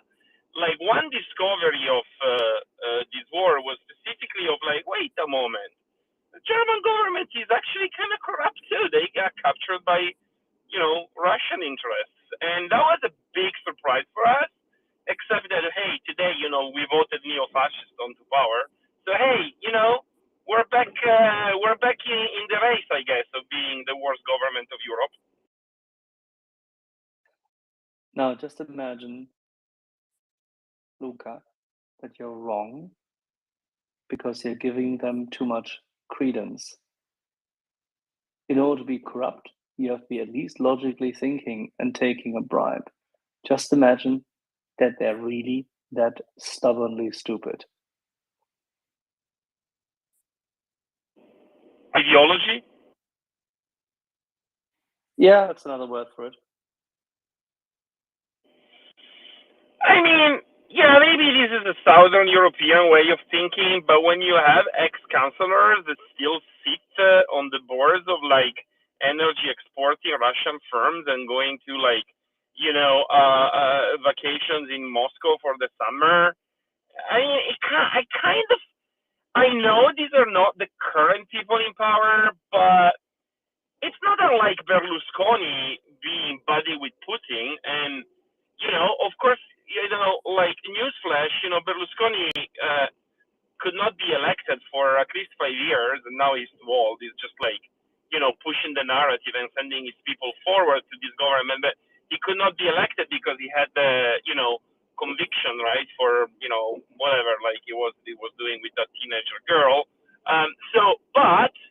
But he was totally in bed with Putin. I mean, like literally, they would fly people. Well, they had jets flying from Moscow to his villas in Sardinia, and they would have big parties and yada yada yada. So okay, I cannot trust this guy, and I cannot trust anybody that works, with his party. I would like to apply the same, quote unquote regular expression to the German politicians that at least were around Schroeder at the time. Am I making a mistake here?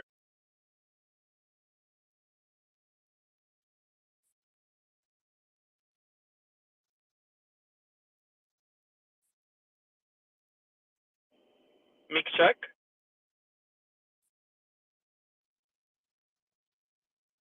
I hear No, you. you're good.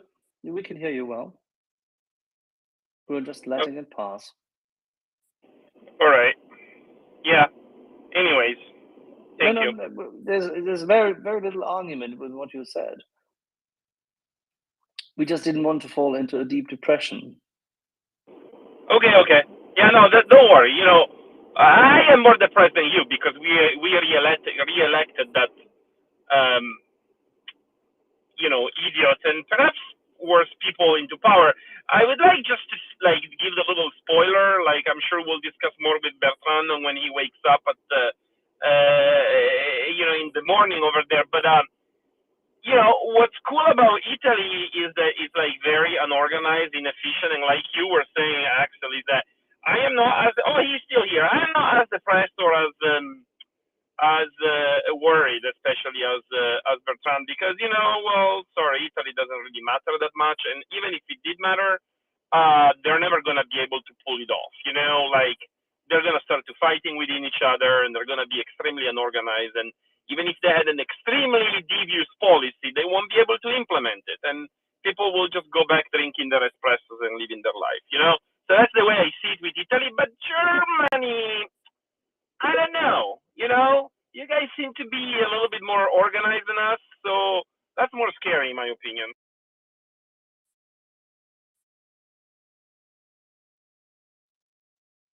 Well, if only, if only. Alrighty, let's try to move away from these wonderful topics of depression, which make no sense whatsoever, and concentrate on what really matters, and that is how the battle can be won in Ukraine. So with that, Nina, you have a question. I hope it is military and has nothing to do with the previous topic. And then Louis. Well, I just want to say that it's very important that we have Louis' voice because he's not only here talking here, he's also a voice in his country. And yes, military question. I have no idea what has happened other than that I read that Norway gave some NASAMS, what? NASAMS. NASAMS.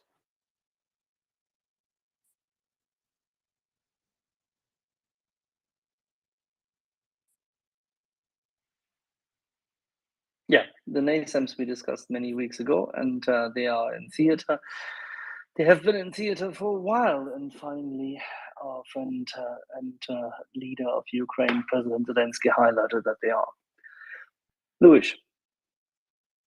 Yeah. Yes, we will Guys. do a military update yet again soon enough.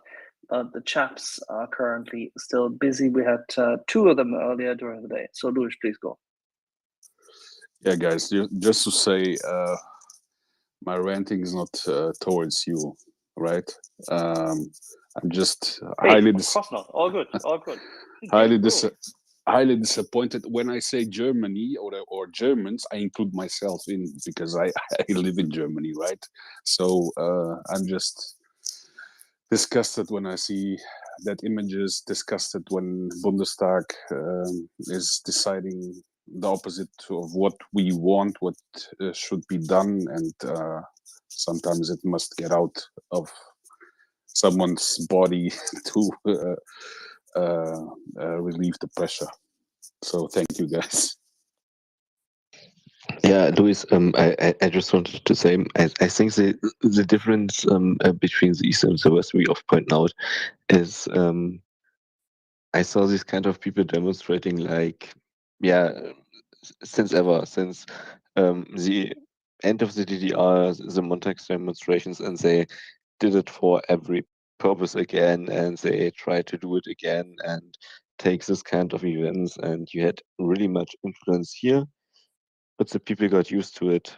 But if you see what happened with the anti-vaccination movement in the south, in Baden-Württemberg and in Saarland region and something like this, which were really areas which are, let's say, have money on stack in their basement stack. Basically, yeah, these are really the rich regions which are going to this kind of alternative and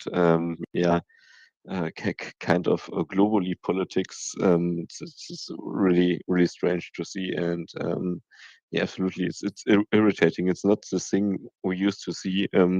It's not the thing where you said, okay, you take the dumb and bad educated and bad paid workers and tell them about they are the master race and they should earn more and they should be the better one and these damn immigrants, they are wrong. It's another kind of racism. It's another kind of politics, and I think our society isn't used to it yet, and it will really take some time to accept that this kind of thinking and also some kind of sometimes pacifistic thinking, like yeah, we just don't fight. We are pacifistic. We don't deliver weapons. That's not a good thinking. You literally watch people dying, and this is not in no way is this against war or pacifism. It's totally wrong, but it's really takes some time until the society takes this at face value. I sadly think.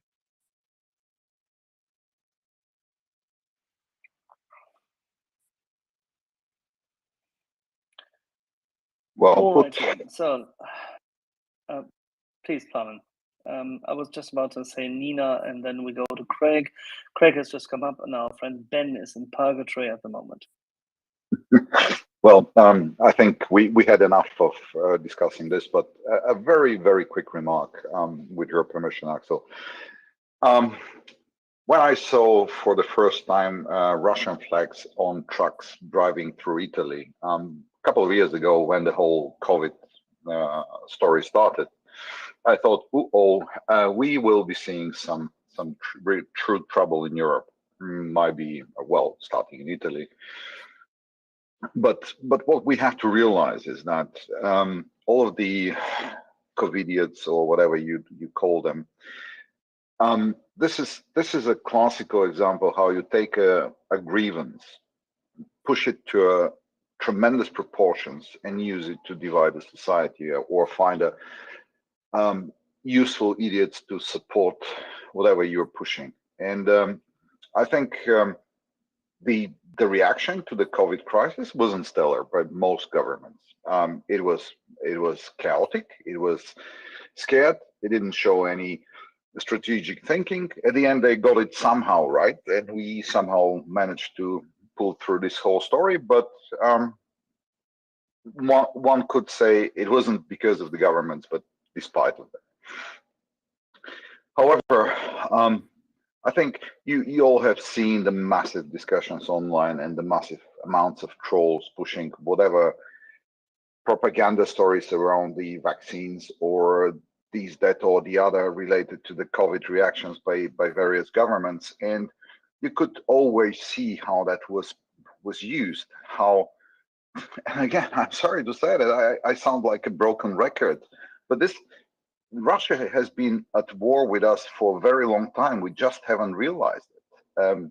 The hot phase started in Ukraine, but the Russians have been preparing the grounds for quite a long time.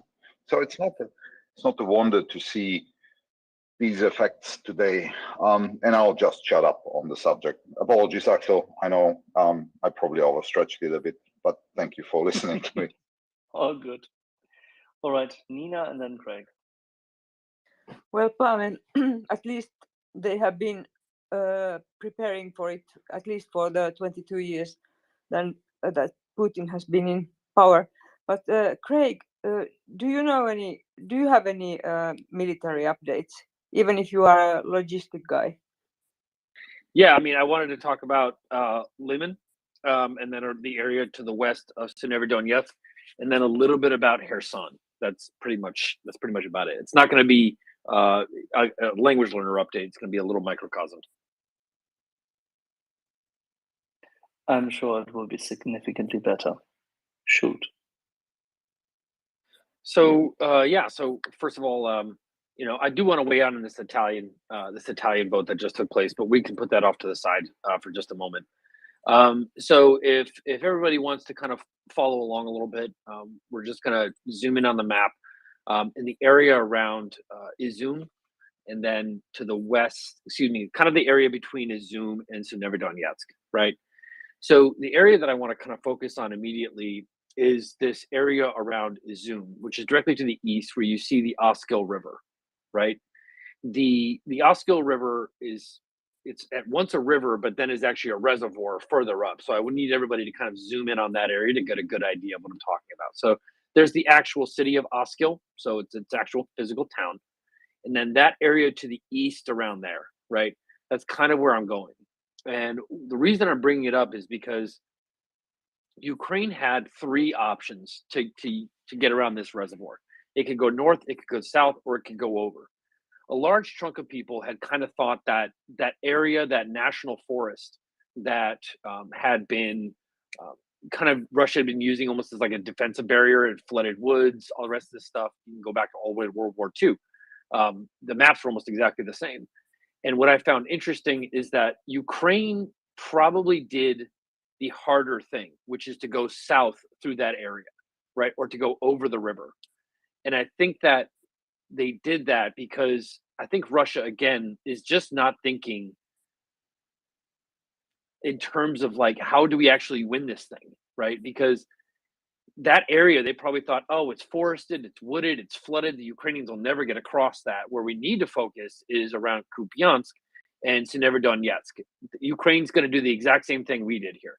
But then Ukraine just said, you know what, fine, you're not going to put anything there. Then we'll just drive in that direction, right? And start encircling your troops all over again.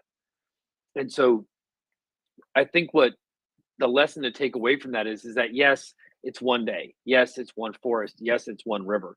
But again, I always like to learn lessons and characteristics from individual actions, right? Because they become redundant, right? Patience, violence, and then regrouping, and then patience, violence, regrouping, patience, violence, regrouping.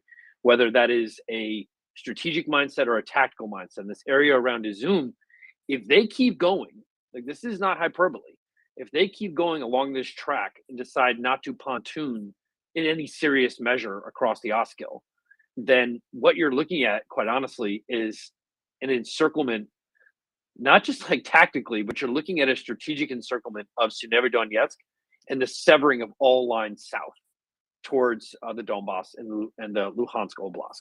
That's how serious it can be. And it can be serious really quick. So good visualization, I think, by the Ukrainians to take advantage of this area around Lyman, or at least bypassing it to some degree, right? And not getting kind of caught up in that city warfare. And you can bypass places if you have good logistics. It doesn't take a lot to encircle a lot of troops, right? Because once you're encircled, you kind of have to figure out where everybody else is. So you don't need as much manpower as you might think, right? Put a little blocking detachments in there, guard the roads, and light them up every time they come within sight. They'll back off and they'll just kind of sit there. The area around Kherson that I just want to talk about very briefly is it goes back to my 1, 2, 3, 4 analogy, right? That they're doing this in chunks, right? They're not doing this in terms of let's collapse the whole front, a la Kharkiv. Been pretty well substantiated that Russia has put a lot of their legitimate firepower into the Kherson Oblast, into the area that comprises Kherson, then Mykolaiv, and then the other oblasts, but the Kherson front.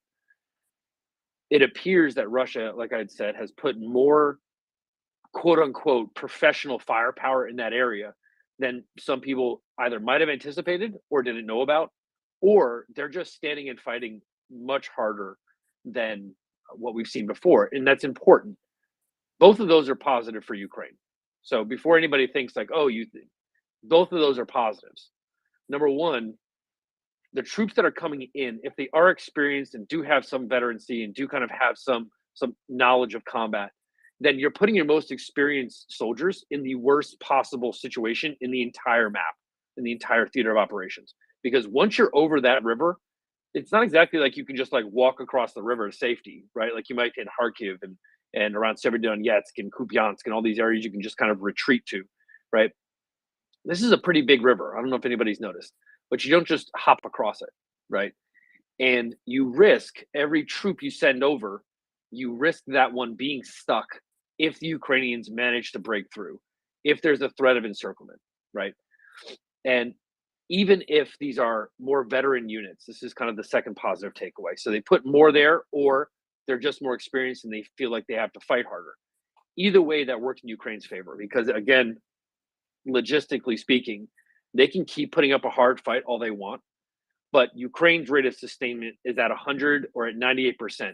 It's entirely up to them. Russia's doing no supply interdiction into Kherson. They haven't even attempted a caliber cruise missile strike. They don't do anything to interrupt Ukrainian logistics. That stuff is 100%, and anything you take away from that is human error or slowness or whatever, right? Those are just internal errors that need to be corrected for efficiency's sake. There's no external factors that are pressing on them. Not so much with Russia, right? And so Ukraine can work on this attrition battle. It can work on this kind of front because they have the logistical superiority and the Russians don't. So that's where I get back to, even if it's good troops that they're sending in, quote unquote, good troops, then they're just going to end up getting stuck there, right? And if they do more, that means they're going to need to supply more, which means you're chasing good money. You're chasing bad money with good money, right? You've already let that money go. Just let it go, right? But instead, you're just like, nope, we're committed. If anybody's ever heard the expression that it's not the bank that owns the farm, it's the farm that owns the bank. Because the bank is so heavily invested in the farm, it can't afford for it to fail. And so quite literally, the farm is the bank's asset, and it has to guard it. That's what Kherson is, right? They've reversed it, where Kherson owns the Russian strategy because they have to keep on putting more money in, and not so much the other way around, right? Where Russia's kind of dictating terms. So that's a very brief summation of the two areas that I think are important, and the information we've kind of put together over the past 4 or 5 days regarding those two areas. All right. Do we have questions in that regard?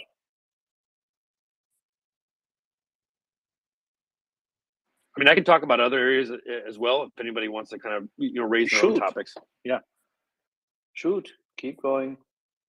Yeah. No. So I mean, I think that, not to sound too excited, but I was thinking about yesterday, and I think Doman was on when I said this, but we're not going to call him up here because he's worked hard enough today. The idea that we have to have patience with Ukraine, and not, again, patience in terms of time, but I think patience in terms of letting strategies play out, right? Just because something might take 2 weeks longer than the last operation did, doesn't mean this isn't going according to plan, right? Because we honestly don't. We sit here, we talk to people, we learn things from people, but we don't actually have the plan, right? We don't know what the plan is. We're just looking at it and making an assumption, right? That's all we're doing. Using, obviously, logic and the Socratic method that Axel had mentioned earlier, but we really don't know, okay? Like, we don't know. And we're probably not going to know for years to come, right? What the actual goal of that operation was. So when I say have patience, people say, well, why can't Ukraine do in Kherson what it did in Kharkiv? Maybe that's not the plan. Maybe some people on Twitter don't have all the details of the logistical situation or the troop density in certain areas and what Ukraine wants to do for those things, right? Because let's be honest, when Kherson was launched, we were like, oh, here it comes. They're going to be watering their horses in the Dnipro. Russians are going to be swimming for the hills, et cetera, et cetera. And then out of absolutely nowhere, quite literally, there was a major offensive in Kharkiv that completely liberated the remaining oblast, right? So the lack of evidence, what is that expression? That the absence of evidence isn't evidence of absence, right? Just because we're not seeing it doesn't mean it's not taking place. And this goes all the way back to that commentary I had 4, 5, 6 months ago when I had said, there's so much happening behind the scenes. Some of this we'll just never know. And it turned out that as early as March, they were getting trained on Impulse 7s. And then HIMARS came online. And then everything else that we had kind of talked about along the way. These things do happen. And I would just urge, as we reach this next phase, because we're at the beginning of the end of the last phase, soon a new phase of this war will begin. There's no doubt about that. And what comprises that phase, I think it's important that we have patience and we don't rush to judgment. And we don't assume that this didn't work out, or, because you drew a line on a map that goes to the left and, oh, the Ukrainians tried that and didn't work, proves you were right, or what have you, right? Just kind of have your own internal conversation that the Ukrainians know what they're doing. They're professional. And that sometimes what we see, what appears to be a lack of success or perceived as a lack of success, you have to sometimes look and be like, oh, maybe that wasn't the plan, right? Because I actually don't know what the plan was. Right, you're not in those meetings. You're not kind of briefed on those things, and nobody here is, at least in my knowledge. Maybe Axel is, or Ben for that matter. But I think that patience is going to be the key word that we're going to have to look for is our watchword of this next phase of the war. Have patience with what Ukraine is doing and let them do their jobs, and don't get angry or frustrated sometimes, I guess I would say.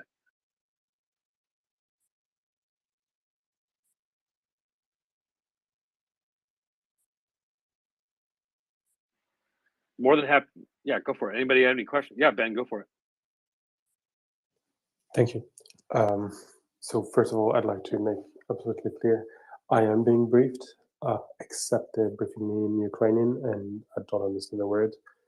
No, more seriously, Craig. Yes. Can you hear me? Check. Yep. Mm-hmm.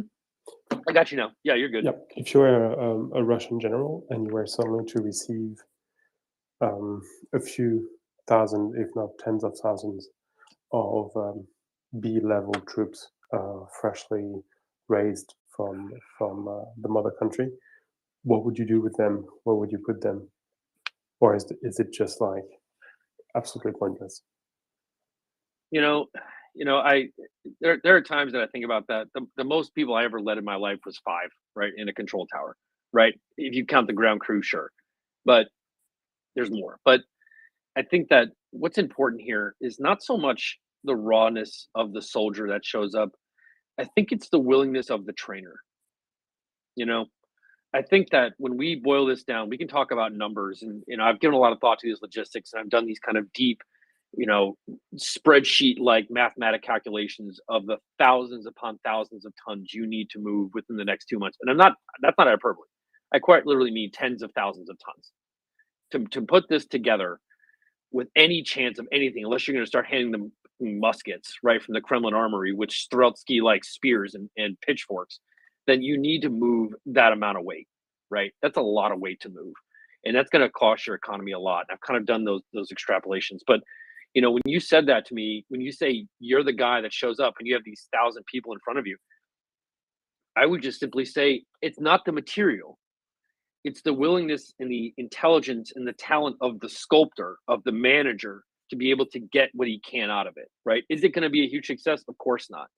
But what's the competency of that person that you're putting me in the position of? What's their competency? What is their desire? What is their motivation, right? In the United States, it's professionalism, it's mission accomplishment, it's in coordination with your chain of command, because we as Americans in the service, we understand that's how it actually works. The only thing that we can do to make this work is if we work together and follow those directives to achieve a mission, right? That's just a very American way of looking at things. Very individualistic, but taking the community into a whole, right? The idea that some Russian guy, colonel, brigadier, whatever you want to call him, shows up and he's got 1,000 new names on his desk. What is he? Is he a problem solver? Is he a go-getter? Is he I'm going to take these 1,000 guys and I'm going to turn them into something. I'm going to figure out who's the weakest and put them in supply. I'm going to figure out who my killers are, and I'm going to really make this thing work. That, even if you move all the ammunition and all the guns, it's the person that you meet at that drill site, that first contact you have, that is the key. That is the turning point. And if that person is not motivated, if that person is not interested, if that person is not professional, if that person is not intelligent and is held to some kind of standard by some uniform code of accomplishment that you might want to get out of, say, a Marine or a soldier or a sailor or airman, is he a go-getter, right? Am I a go-getter, Ben? Or am I just kind of lazy and I don't really care? I think that's the more important question. You personally, or you're a total go-getter? But the United States Army would be so lucky to have half their officers as go-getters as you. No, I assure you there are those that are far more motivated than me. I would just simply say that the drill instructors that I had, so some of them were kind of rough around the edges. Some of them were a little, I don't want to say they tried too hard, right? But there were those that you learn respect for, because at the end of the day, they did treat everybody fairly. And that's kind of the goal, right? Is that you're not beating up on people. It's about what your job here is. And let's get an understanding of what that job is. And so I think coming at it from a perspective more as in some cases, a father, but in most cases, you develop a brotherly relationship with these guys, right? Where you have to recognize them as big brother, right? But it's still very much a cooperative agreement. In Russia, I don't think there's a lot of cooperation there, right? I don't think there's a lot of like, hey, let me get to know you. Tell me about your family. Tell me about this. Do you have any personal problems going on? Come and talk to me if you need something, et cetera, right? Handling staff work. I don't think they're quite there yet. Thank you, Craig. Just a question to the requesting speakers. If you have questions for Craig, I'll let you quickly ask them now. I guess Roy, you have your hand up. Do you have a question for Craig? Oh no, not that. More like a statement. I can wait if you guys want me to wait, so people can ask questions. Like it's okay. I've been here long enough to know the rules. Okay, let's go first for the questions for Craig. Jens, I think you had your hands up. I think Dan was before me.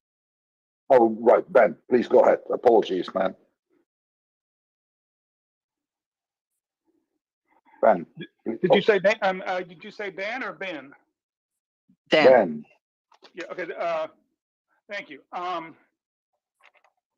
2 or 3 questions / comments here. The first question is: does Craig know, or does anybody know, how far south into Ukraine it's raining? I gather it's getting very wet and very muddy in Kharkiv and northern Luhansk. Yeah. So I mean, It we stopped have raining. Yeah. It stopped Thank you. raining today. Yeah, but I mean but remember, this is Ukraine's country, right? So even if this is the weather, remember these are farm boys, these are agriculture workers, these are steel workers, these are people that have been in this country, right? They know how to handle themselves in this stuff, and I think that what you've seen is a lot of innovation. Because if I can remind you that Ukrainians were smart enough in the winter of this year of not trying to engage in this heavy mechanized head-to-head, toe-to-toe operation. They did it right. They went light. Heavy firepower at the individual level. Give them the top-notch stuff. Don't reserve it. Don't just give them RPGs. Give them javelins, right? That was the goal, right? Is to push as much lethality forward as he possibly can, but while still remaining light and not bogged down. I think you're going to see Ukraine understand and keep that lesson close to heart when the weather does, whether that's now or in the winter, when it does change, they'll accommodate their operations to it. I assure you that. Well, my question is, if mud season's well and truly setting in Kharkiv and Luhansk, can Ukraine utilize their interior lines again and pull their best troops south much faster than the Russians can go all the way around through Crimea and get in one more real smash towards Melitopol, while the Russians are in complete and absolute disarray and the weather is simply too bad for them to attempt to counterattack in Kharkiv? Well, this kind of gets into the root of what I was saying earlier, right? About having an overarching method of approaching this situation as you see it is patience in all things, right? Because we have to because again, these operations are going forward from a well-trained, well-motivated fighting force, right? These aren't a bunch of scrubs. This is one of probably the best army in the world as we speak right now, professionally speaking, probably on par with the United States, at least in some levels. They're already on par, right? And that is something that you don't want to waste by throwing manpower away. You want to use it strategically. You want to use it tactically. You want to use it operationally to achieve an objective. And so when we look at a map, I would say yes. If you said, give me 30 scenarios, I would say yes. And then somebody comes along and says, give me the opposite of those 30 scenarios, I would say yes to that as well. Because this is such a fluid area where we can kind of see the extension to the east where Ukraine is going. But what is their actual goal, right? Where does their manpower limit? And that's where I'm kind of getting to the crux of this. We don't know, nor should we know, the manpower availability of the Ukrainian armed forces. For all we know, there's 1 million men in arms that are just chomping at the bit to kill every single Russian in Ukraine. We don't know. And that, I think, is the patience that we have to have, is the understanding we don't know the number. And if we don't know that number that they're operating with, then every one of our assumptions is right, while also simultaneously every one of our assumptions is wrong. That all makes perfect sense. And then I had one more thought. You were just going on quite brilliantly at length about how the Russians need to try to incorporate this enormous mass of mobilized people they've pulled in helter skelter. The one other comment I would make is that they will lose this war much faster. I mean, honestly, I'm for this. If they ask those troops to do something they're not capable of. If the Russian general staff looks at the Mobics and goes, "Oh, they can do a flanking attack," I mean, it's not going to end well. I would agree with that. So there's the Russians have another intelligence test to flunk here. So far, they're 100%. I'm going to step down now and get back to what I was supposed to be doing. Thanks, man. Right. Come back anytime, brother. Right. Thank you, Craig. Any other questions for Craig? Jens. Yeah, I'm very curious about your thoughts about Italy. Maybe because we are left to guessing about what is going on in Ukraine. We are occupied with Scholz and Italy. And maybe Ukraine's armed forces are really mitigating European indecision. And maybe they're even putting European indecision to shame. So I'm definitely curious if you can tie it in also. I don't want to. I have my own opinions regarding Europe and its own domestic things, but I will speak on those as an American and never as a European. So it comes off as rude and probably at times condescending when it's actually meant just to be kind of direct and more question based than opinionated. Yeah, I mean, I would just say that Ukraine is not going to lack for the volume of weapons and things that they need to finish this war. Lend-Lease will carry this war to its finality, and that's what it was designed to do. Make no mistake, Lend-Lease was not just for extra stuff now. Lend-Lease is for the long term. Russia knows that. They can count to 2, right? They can see that, and they can understand what that means. And so regardless of what individual countries do in their own domestic conversation, and I emphasize this is their own domestic conversation, right? Those in Germany would not ask those in the United States to opine on their political issues, right? At times, some do, but I don't think it's polite for others to, I don't want to say impose themselves into that domestic conversation, but that's, again, neither here nor there relative to Ukraine. Thank you, Craig. Jens, are you happy with the answer? I think if Ukraine had to choose between Scholz and the Lend-Lease, I think they would probably prefer to rely on the Lend-Lease. But I keep thinking, this Americanism, if it wasn't for us, you guys would be speaking German. I'm thinking maybe you'll have to hold this over us at some point in the future.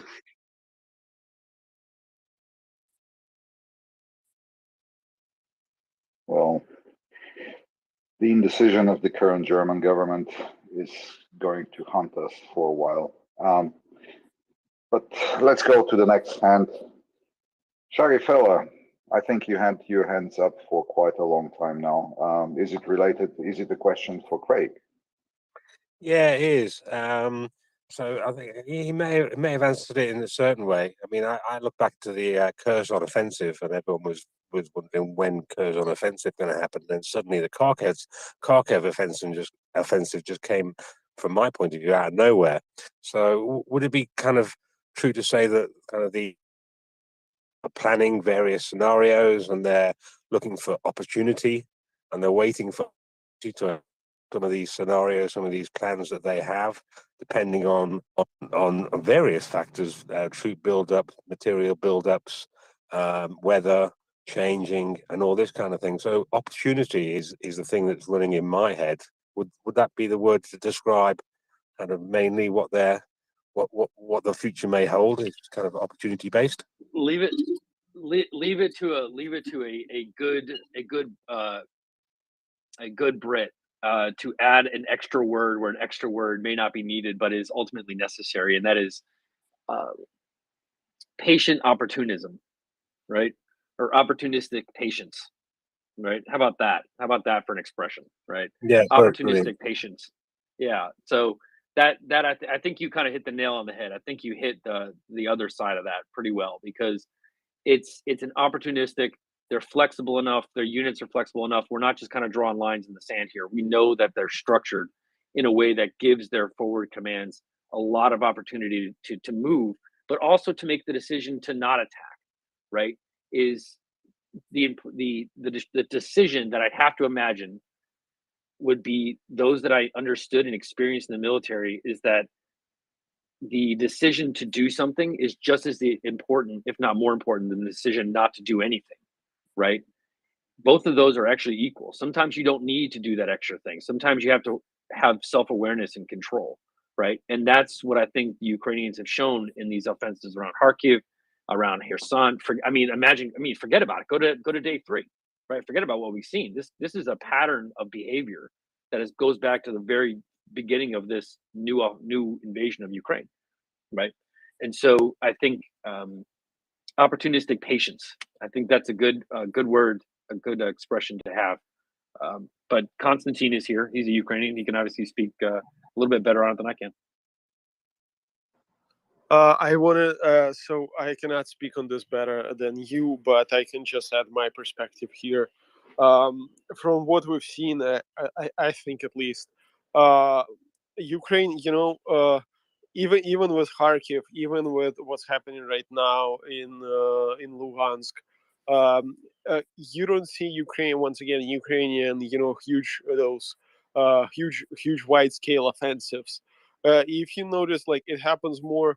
Ukraine keeps pounding, keeps biting here and there, making. We have like a drone army, which MriyaReport helps to provide as well. With the everyday. Every Russian in their positions has drones dropping munitions on them every day. Either it's grenades or other munitions that burn through the vehicles. We have artillery shooting endlessly. We have HIMARS operating, which makes life of a soldier in the front line really miserable. This results in one single thing. They slowly bleeding out. Not into one thing. They slowly bleed out their troops. They bleed out their troops who are willing to fight. The morale drops when you hold your positions for days and days with poor gear, with poor rations, without any visible. It will not end anywhere soon. You don't see the end to this. You see your friends dying. You're sick yourself. You're cold all the time. And there's your friends calls you and says like, okay, I'm on this front. We had 20 people dead today. Your buddy has died. And this brings to this brings entire army completely demoralized and does not want to fight. When you have your opponent like this, you just wait for the right time to strike and choose the right place where the morale is the worst, and then you have your entire front collapsing. And Ukraine is not doing those huge tank offensives. So when we're talking about Kherson, that it's a bit slow. That's fine. Ukraine does not need instantly liberate its land. Ukraine has support of the entire world, including Russia. Oh, sorry, including let's say Russia. Well, they donated a lot of tanks to you guys, so they're partially helpful. Yeah, they help us as well a bit, and we have financial support. We have military support, even though we don't get infantry fighting vehicles or tanks. I think we will get them sooner or later. And we just put in the pressure on them. And every day in Russia, you see unrest. you will see more, sanctions kicking in with time effects from the sanctions, and Ukraine can last, years like this. For the Western economies, they will adapt. They will find other sponsors of gas, and Russia will not adapt. You cannot adapt when you're not welcome anywhere in Europe, when no one wants to see you at the resorts, when you don't have you have problems at work, when your friend, your son, being mobilized and put into the meat grinder. It's just looking way too grim for them. It's like they don't have any. Ukraine does not need to perform those crazy fast offensives. We need we have time, and we just looking for the right opportunity. You strike the right target at the right time. Ukraine then probes in with the troops. It goes successfully, and sometimes it goes incredibly successful, like in Kharkiv a couple of weeks ago. So if it did not happen in Kherson, does not mean that Ukraine has to instantly come up with something else. No, we will wait. We will wait for the right opportunity and right moment to strike, and it may be just as well winter and the mud season. Because like I said it multiple times, life of the soldier in that mud season is miserable. It's terrible and miserable, and they will run away. They will run away like just as fast as they run away from Kharkiv, just as fast they run away from Kiev, Chernihiv, and Sumy. It's just a matter of time until we find and become a bit stronger. In Ukraine, you can see becomes a bit stronger every day. Thank you, Konstantin. Shaggy fella, you had your hand up. Is it a follow-up? Yeah, it's just a follow-up. Just to say that kind of I'm not in the military, never was, but my military knowledge, if I've got any, comes from listening to speakers like Colonel John Spencer and the generals and the Ukrainian soldiers here. So, yeah, it is sinking in slowly. So thank you for all those people. And I'll drop down now so people can come up. Thank you. Ben, you had your hands up for quite a long time. Please go ahead. I had a question for Craig. I'm very, very sorry, but what you were saying was about Kherson was that the Russians were caught in a dynamic that they couldn't break, and that they were forced to keep reinforcing it again and again, regardless of how much sense it made and how much other places might need it, might need those reinforcements more. But I have a problem to understand how they're reinforcing those this bucket. I mean, there are clear signs that Russia is, and we understood this to be true. Nobody was caught off guard by this. This isn't a shocking development that Russia can float something across a river. I mean, I always make the joke of Huckleberry Finn and Tom Sawyer, but I'm kind of being honest, right? Is literally floating across a wide river on a ready-made raft or barge or what have you, right? And so that's the operation that's taking place. I think that they're going to get stuff across, but that never again was the concern. The idea was to minimize what actually they can get across. And apparently just within the past, I know I saw it here on the stream. Give me a second here. Apparently there was about 30 minutes ago, they struck 90 kilometers into Kherson. So yeah, all the way over the river, right? So it's all the way on the bank of the Sea of Azov. And so northern side, I should say. And so, I mean, these things are patchy at best, trying to understand it. But I think the overall goal here, the overall understanding to take away from is that whatever it is trying to hold in Kherson is not sustainable. Even if you can float something across, even if you could get these soldiers in, and I'm sure some soldiers did get in. I mean, let's be clear, right? Ukraine didn't get everything, but the idea is not to get everything, right? That's impossible, and it's kind of inefficient to try and do it that way. The goal there, I think, was to create this situation that they would advance, try and draw something in. There are some people that disagree with me. Maybe that was just an ancillary effect that they were able to put something in. Obviously, Russia has a vote. It can decide to reinforce it or not reinforce it. If they decided to reinforce it, though, not only did they commit more men, which is good for them, yet, right? The fawns, everything is okay.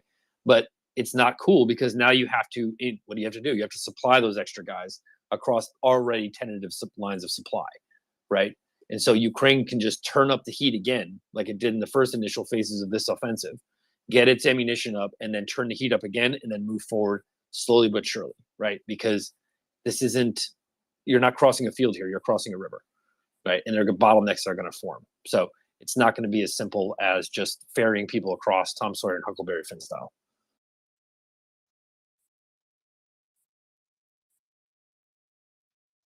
But if you don't have a follow-up, I would ask Nick if you have a question for Craig, please go ahead. Otherwise, we have Roy waiting for quite a long time. So Nick. No, my question is not for Craig. Right. Okay. All right, then Roy. I think it's your turn now. All right, so gosh, I almost forgot what I was about to say, but now I remember. So basically, guys, I think I know it sounds kind of crazy, but I hope it doesn't sound too crazy for you guys. So if people, it sounds like a conspiracy though, so please don't yell at me for saying this. So it sounds like whenever Xi Jinping and Putin meet, after they meet and Putin goes back, Putin does something extra stupid. For example, in January, Putin and Xi Jinping met in Beijing for the Winter Olympics. And after that, 2 weeks after Putin went back to Russia, Putin launched an invasion in Ukraine. And in just 2 weeks ago, after Putin and Xi Jinping met in Kazakhstan, for their meeting for the Shanghai Cooperation Organization, Putin went back home and decided to do the mobilization. So I kind of feel like China has a vested interest to not let Russia fall, especially in terms of militarily. So whenever Xi Jinping and Putin meet, like Xi Jinping kind of just act like Putin's sugar daddy, basically offering everything that he needed to keep prosecuting the war. And I have a very strong gut feeling that part of the reason is because he wants to make Putin win the war, so he could sow the doubt inside people in places like Taiwan, for them to tell them that basically, see, the West is not going to come to your rescue. They're a coward, and when we invade you, they're not going to help. So you better just lay down your arm and let us take over. So I think if there is a reckoning for this war when it's ending, I don't think it's not much to ask to actually also punish China for basically being a co-conspirator for Putin in this invasion. Thank you, Roy. Sorry. Can I say something just very briefly, and then I'm just gonna I'll shut up. I would just say that the Chinese ambassador to Spain, I know I've said this before, but I'll say it again. The Chinese ambassador to Spain was asked about this. He kind of got quartered. He was giving a PR stunt with the Spanish ambassador or the Spanish minister of state, I believe it was. And somebody asked him about it. And his direct words were, "We do not seek for China to be affected by these sanctions," right? Chinese ambassadors aren't known to kind of speak off the cuff, right? They're very well managed, especially given the new head of foreign relations, right? The so-called wolf diplomacy, right? These guys are very much always on the same page, and they always stick together, and they have a uniform script. And for him to say something like that, I think it was, at least you can take that as a demonstration of China willing to say publicly, yeah, sure, Russia will seem like we're on your side, blah, blah, blah. We'll do the song and dance, but we're really not going to do anything that's going to get us in trouble with our money, right? Because our money matters a lot to us, and we don't want to mess with it. So yeah, that's all I wanted to throw in there. Sorry, Plemon. Oh no, it was a brilliant. Actually, it was a brilliant statement, and quite insightful. I think it's really fair to say that as much as Russia and China are cooperating, they are also quite bitter enemies. Let's not forget, for example, Siberia was taken over from China once by the Russian Tsar. China has huge financial interests in countries like Kazakhstan. China has an interest to extend its influence and not let Russia completely control its sphere. So it's it's above my pay grade. I don't know, and I found the statement, what Craig said quite insightful. Any other comments on this one, or shall we close it as a discussion? If that's okay. Sorry, who was that? Can I add a comment? If it's in the subject, yes, please. Yeah, this is my area of concentration. So, as Piotr speaking, I do great power politics as my focus. So I'm a bit out of breath. I'm in the gym, but I want to stop to input on this. What you said there is pretty on point. The relationship of China to Russia is one of convenience. They're never going to be more than a strategical partnership, not more than an alliance, because their interests diverge too much in certain regions. Think the Arctic, for example. About 4 years ago, the Chinese came out with a white paper stating that they were a near Arctic power, which, if you look at a map, realizes that that's quite absurd. But it got the Russians quite alert because much of Russia's border is in the Arctic Circle. So if China starts going around there with a PLA Navy, then it's going to be a potential tension between those two. Another area is the southeastern border of Russia. Chinese have been squatting there for quite a while in recent years, and Putin made specific reference to that about a year ago when the two met at this autocratic summit in response to Biden's Summit for Democracies. So that's something that the Russians have kept on their radar for a while. As to the relationship in the context of Ukraine, the Russians don't have much to offer the Chinese. The Chinese will trade about 2% of their imports with Russia versus much more, like 40 or whatever it is with the West. So the relationship with Russia is much more important to Russia than it is to China. And I'm pretty certain that the comments we've seen from Vladimir Putin in the past week over explicitly acknowledging questions and concerns that the Chinese have is a new level that we've never really seen before. He'd never admit that in public. And I do think that the Chinese to mention Ukraine by name for the first time regarding their sovereignty and territorial integrity is a major shift in Chinese position. Because up till now they've implicitly only referred to the two countries without stating their names, if you look at the UN reports and statements and so on. So I do think the Chinese position is beginning to shift because at the end of the day, they don't want a nuclear war, because that would, well, even China isn't that ridiculous, and they're very pragmatic and long-term viewing. So I don't think Putin would get away with being able to use, at least for sure, strategic nukes. But the relationship is very complicated and is changing significantly based on how Russia's losses are on the battlefield and so on. But I'll end there. Thank you. Sure. Good evening. Quick question, if I may. How do you see the developing disdain evident in statements recently by the Chinese Communist Party's leaders, including Xi Jinping, who has not quite supported the thuggish regime in Moscow? How do you see that evolving? Has it become now, yet again, patron and vassal? I think Russia is increasingly experiencing vassalization to the Chinese. I mean, the Chinese, as I'm sure more of you are well aware, that they've been buying at discounted rates of oil and gas from the Russians and then just selling it back to other customers or clients to make some profit. So the Chinese are definitely leveraging that. In terms of your broader question about Xi and Putin, it's really interesting because if you look at autocratic states, be it Turkey as well or whoever, anyone that has a strong man at the head, their personal relationship with other state leaders is incredibly important vis-a-vis their foreign policy. So for a while, President Xi's relationship with Putin personally has been of, I wouldn't say concern by the CCP, but it's definitely been something that they're wary of. and President Xi is up for re-election, in quotation marks, in about a month.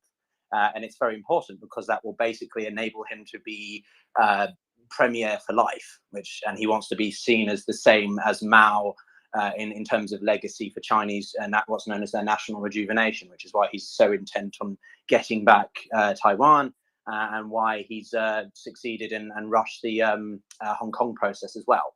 So when we look at their foreign policy, I think that with President Xi's upcoming review, if you like, I think he wants to play increasingly safer, because if he's seen to be still too chummy with Putin, who really is becoming even reckless by Chinese standards, then I don't think that they're going to be okay with President Xi like that. So I think you'll see a thawing, is that the word, of their relations, and a gradual distancing. I don't think China's suddenly going to come out and be like, stop the war, we're going to intervene, and so on and so on. But I definitely think there's a distancing beginning to happen as well. Sorry. Good point. No, sorry.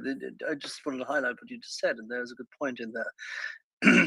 China is distancing, but it can't stop the war anyway, because China has no power in this war. It has no agency. It has no relevance for the war, for the outcome of the war. It can't argue against the war. And it has no money at this point in time with its banking crisis in full, absolutely full flow.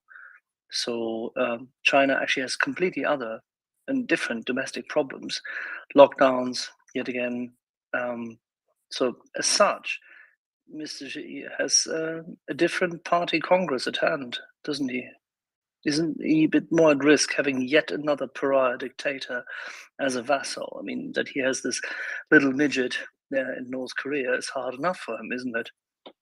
That's one way of putting it. Yeah, I mean, I'm going to land with this, and then I'll pass back to you guys so you can talk about some more military stuff. But, you know, it's really important to think about China's internal issues as well, because China isn't the impervious country it once was. They've not seen double growth figures for at least 5 years now. India is the only country set to grow by, I think, more than 8% this year. And China's got a lot of issues in terms of North Korea, as you say, the angry little guy in the northeast. The Taliban are constantly a concern for them, because you never know what they might do over the Uyghurs and the mistreatment of Muslims. But also Taiwan as the other theatre, and Hong Kong. And they've got a debt crisis, which is hugely costly for the economy, and this demographics crisis. The population is so lopsided in favour of men. There's about 120 men to 100 women, and that's a huge issue as China's population ages, as they have less children. This will come to compound at one point, and so the Chinese need to either get their strategical interests done in terms of Taiwan, or they need to get their house in order so that they can be a counterbalancing force against the Americans, which is what they've always wanted. That's why they sort of privied up with Russia in the first place, because they wanted to counterbalance against US hegemony. But as Russia becomes completely, I don't know, a husk, China is going to have to look elsewhere for sort of support, and it's definitely conscious of that. So I would treat China as a power we have to respect, but not one that's invincible. A good point. I agree with you, Piotr. By the way, it's an imploding power sitting on a number of time bombs which they can't contain. Konstantin. Hi, and related to this, I'm not a geopolitical expert in China, so I just wanted to say, how much do you think when Putin makes decisions such as drafts, or I don't know, like his invasion in general, how much do you think he looks back onto China and like his support for it? Because I think Russia it cannot afford to be absolutely isolated. It does still need to have support from other big players in the world. Do you think that's true? And how much does he look back on China when making his decisions? I think that Putin has massively overplayed his hand. He grossly underestimated the Ukrainian economy and forces, and grossly overestimated his own. He's now micromanaging the war, which shows a complete sign of desperation. He's an intelligence operative, not a military analyst and strategist. And I think that Well, there's an important point to this, which is the Americans actually notified the Chinese of the fact that they thought the Kremlin was going to invade in February. But the Chinese rejected it, thinking it was American, manipulation. So the Chinese have actually been a little bit more muted on this than you might have otherwise seen. And I think as Putin has increasingly undertaken really reckless behaviour, let alone the mobilization, but just generally the complete and utter shit show of an invasion with the long trucks and all this, initial attempts. I think the Chinese have definitely been adding to his in his background. The fact that he has approached Kazakhstan, Serbia, loads of other countries that are supposedly his friends and have said, no, we're not sending you troops, has played into his calculus. So I think he is increasingly looking to what the Chinese are reacting as. And I think he's completely, I don't think he's lost it. I don't think he's crazy. I think he's just so obsessed with this specific goal of reuniting what he thinks is, the Ukrainian land into Russia, that he's foregoing all his principled approaches. And so when he threatens a heightened use of nukes or the mass mobilization, I guarantee you the Chinese are thinking, what the hell is this guy doing? But he's so obsessed, as I say, that he's only doubling down. So I think he's now just so committed. He's, either going to go all in or nothing at all. So I'm very conscious of what the Chinese are going to try and do to get him. Got it. So my next, if that's fine, I'll ask one more question here. Because he does need support from China, both economically and technologically. He needs to get the chips. He needs to get sanctions goods that can be that he can get through China probably. Also, some equipment that China right now manufactures, and Russia cannot provide him with. So my question here is, do you think that China can actually say at some point, for example, 2 months down the road, after seeing more losses on the ground and escalating rhetoric from Putin, can China say, okay, we're done with you. We don't want, our demands are gonna be like this high to help you. Like literally, I don't know, give up some of your land close to us. Like in Siberia, there is right now there are settlements that are actually have Chinese population, Chinese buying the land in Russia and having locals work for them. And it's like, I've heard it's an issue. I don't know the scale of it because it's like, I'm not there. I don't have people on the ground there. And so could you say that China could say that, okay, we're going to keep support high, and the Putin will say, yeah, we're going to pay that price because my obsession, to subjugate Ukraine worth much more than, I don't know, some land in Siberia or some contracts, for example, for free oil or free gas, whatever. And what do you think about that? Yeah, it's I don't think we're going to get to that point. If I'm honest, I just don't think the Russian economy is going to be able to handle the war. And I'll elaborate on that by saying let's actually look at what China's done. They've released strong statements. That's about it. They haven't done any tangible action at all. No policy, no economic support, no military provisions, nothing. It's all words and no action, because the Chinese know if they directly support the Russians, particularly through economics, I don't know, offsetting the economic sanctions, they will be sanctioned as well through what's known as secondary sanctions. And this will have ramifications for them badly, but also the global economy, which they, again, benefit from. The Chinese, if secondary sanctions would grossly impact certain goods that they could acquire. And generally, the Chinese have a policy that what's known as benevolent neutrality. So they maintain a sort of degree of it's sovereign issues, its internal issues, but then they change the narrative depending upon if it's got direct interests for them. So Taiwan being the case in point. And I just don't see the Chinese getting more involved in this because the risks outweigh the rewards. Despite the decoupling that the Americans have been doing in the past few years since the Trump administration, Chinese-US trade has gone up every year, and that's the US Chamber of Commerce data stating that. So the Chinese do one thing, but they don't, but they do another. So and also just simply put, I don't want to say in callous, but the Chinese don't have any interest in Ukraine. They've got no historical connection. Yeah, thank you for answering that. And, no, okay, sorry. And please stop me if I'm going too far here. And the next is China, right? It has its own problems with Taiwan, and what Russia is doing right now is like direct. Taiwan can hold a referendum tomorrow and say, okay, we're another country, and hell with you. We want to join the United States. Or want to be 53rd state of the United States, or Japan, or want to be independent. And would it, does it, ring in dissonance what Russia is doing, and they're looking at it, no, hell, we don't want international borders to be augmented, or that's not an issue for such an like autocratic state. Okay, so real quick, guys. I think you guys kind of went off track a little bit. Give me 1 second to explain.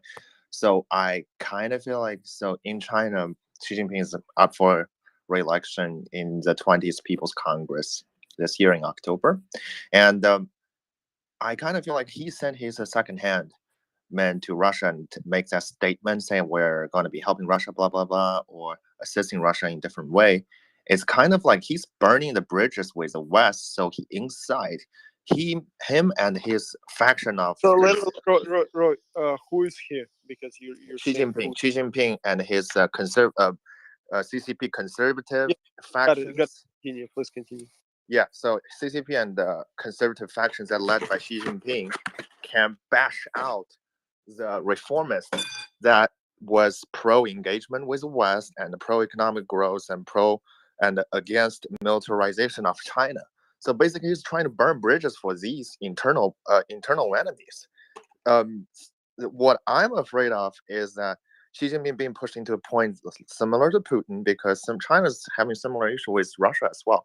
In terms of the demographic, someone mentioned India having a almost double-digit economic growth this year. That's what China was like 10 years ago, and China was not going to have that anymore. The reason being is China has an aging population, and the same issue can apply with China, is that China will not be able to sustain a 2 million active duty army, active duty military, plus 1.5 million active duty People's Armed Police Forces in a few years, because of the contraction of the population size. Because this year, China experienced the first time of the contraction of the population growth. So China experienced a negative population growth this year. First time since 1959. And 1959 was the worst time of the China since the communists took power, that starved close to 30 to 50 million people to death.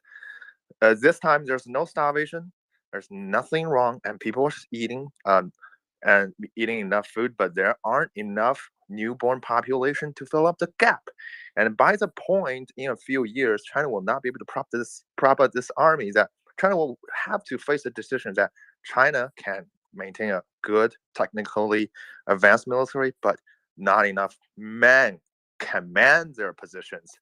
And by that point, they have to make a decision whether to invade Taiwan or not, because invading Taiwan is not a small-scale operation. Taiwan seems small, but Taiwan itself, in 1995, Taiwan mobilized 2.3 million troops to confront the PLA in the Taiwanese Channel.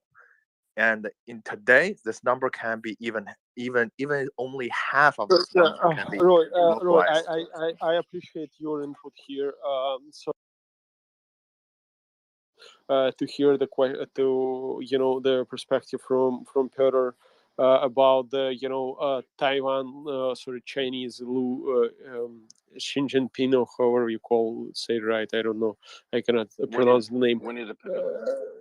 What's his take on the Taiwan in relationship to annexation of Russia, and holding those referendums? That's just trying to get his perspective here. I can be quick on that. I think that we need to be very, very limited in how much we compare the two. This has been done since the beginning of, even annexation of Crimea in 2014. The two are similar in one main way, which is they involve a larger aggressor who wants to forcibly control and sort of reincorporate, if you like, a separate territory which desires independence, sovereignty, and so on. And they're both led by strong men who want to be remembered in their respective histories as, iconic figures who recaptured the glory days of their respective countries. So in Russia's case, Soviet Union / Imperial Russia, China, Chinese dynasties. I'm being very crude, but you get the sense. The actual pragmatic military operation, though, is entirely different. Taiwan is, across the Taiwan Strait, which is the second most busy shipping lane. About $500 trillion worth of commerce goes through there annually.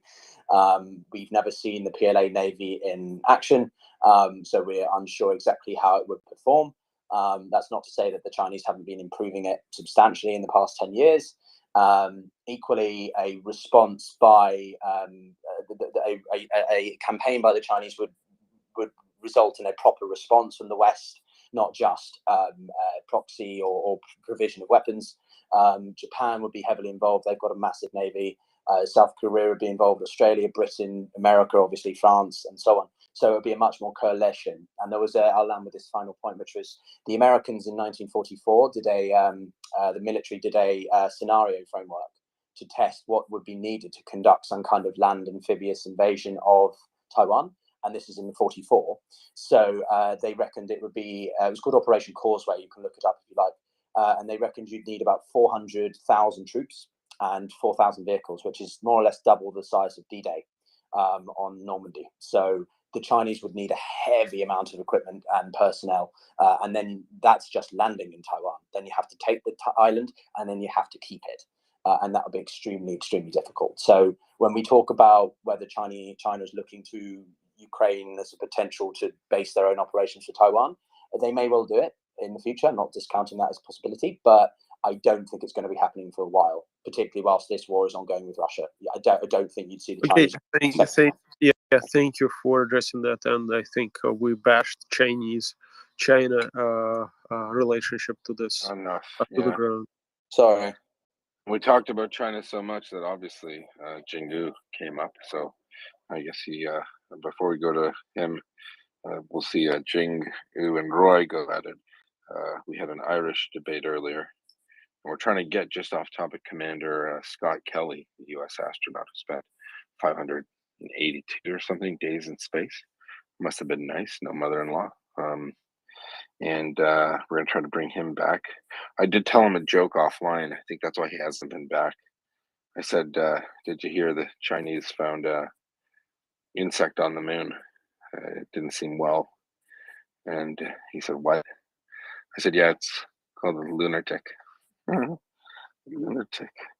Anyway, unwell insect on the moon. All right. So you wonder why the mother-in-law doesn't laugh. I know, or why the astronaut hasn't come back. All right, let's go to Nick and then Dan. Hi, I was just wondering when the referendum is in Dagestan for joining Ukraine or perhaps Azerbaijan. Looks like they're ready for that. I'm holding one right now in my Twitter feed. So if you're looking for that one, just go ahead and vote. Okay, I'm sure it's the ones that Russia was holding. Yeah, pretty much. But my one does not point a gun at you when you're voting, so that's the difference. I'm currently deluxe version. I'm currently conducting a telepathic referendum in Smolensk to make it Lithuania again, So far, I'm at 142% approval rating. So I hope the Russians don't get upset. Let's go to Dan. Yeah, something Roy said a couple of minutes ago touched on something that I've been thinking for a while. Is Z supporting Putin or is Z setting him up? Because as Roy put it, every time Putin talks to Z, Putin goes home and does something stupid. You know, there's a great deal of worry about China invading Taiwan, and I can assure you I share that worry. But, you know, Z can take, I don't know, 1 million times the territory in the Russian Far East and be the toast of Davos as opposed to wrecking Taiwan and his own economy. As you know, the Chinese have been known to be subtle about these things. Oh yes, by all means, invade, and then just sit back and watch as Russia implodes and he takes the eastern third of it. Just a thought. Yeah, Jenga. Oh, yeah. Yeah. Can everybody hear me? Loud and clear, Jingu. Clear. Okay. The first thing is that we hear a lot of people talking about, is Xi setting Putin up. Okay. That's probably grossly inflating Xi's intellect and also greatly deflecting the Russian pride when it comes to China. Okay. The chance for that to happen is almost like, do you think a new Catholic father could set Pope up?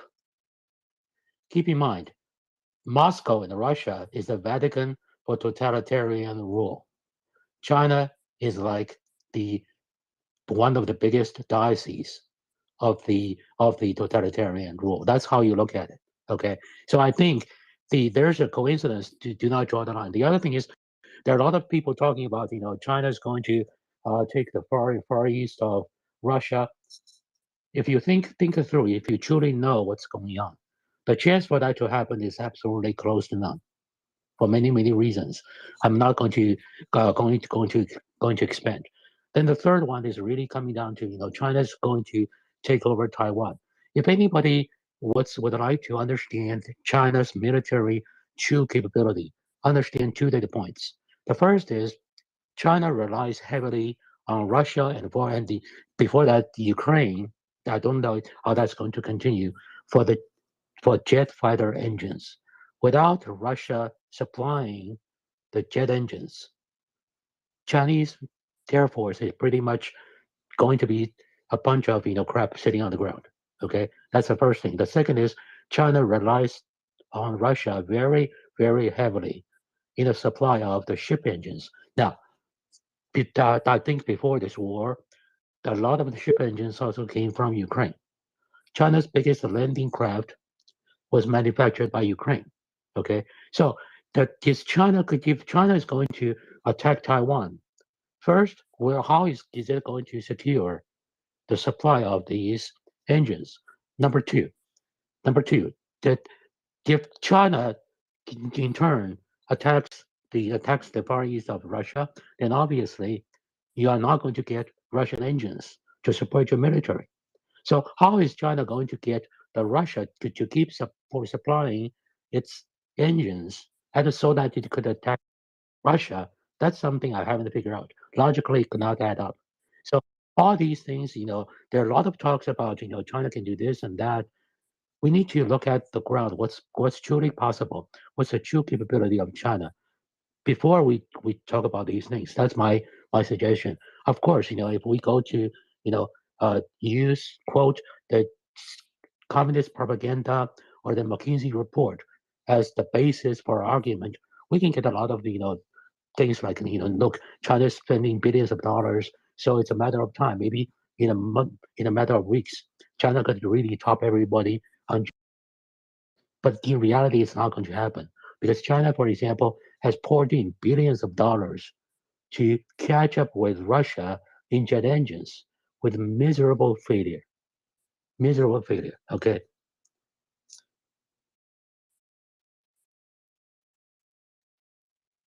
Thank you, Jindu. Shaggy, Shaggy fella, do you have a question for Jing? Yeah. I mean, I'm thinking of like Putin in my analogy in my head as Putin being on the gallows and China not being in the crowd cheering Putin on the gallows, but being at the side of the gallows. And when it kind of supports Russia a little bit, like maybe at the UN with its veto and vetoing any resolutions that may come, then it has one step on the gallows with Putin, but then it kind of does things which back it up a little bit.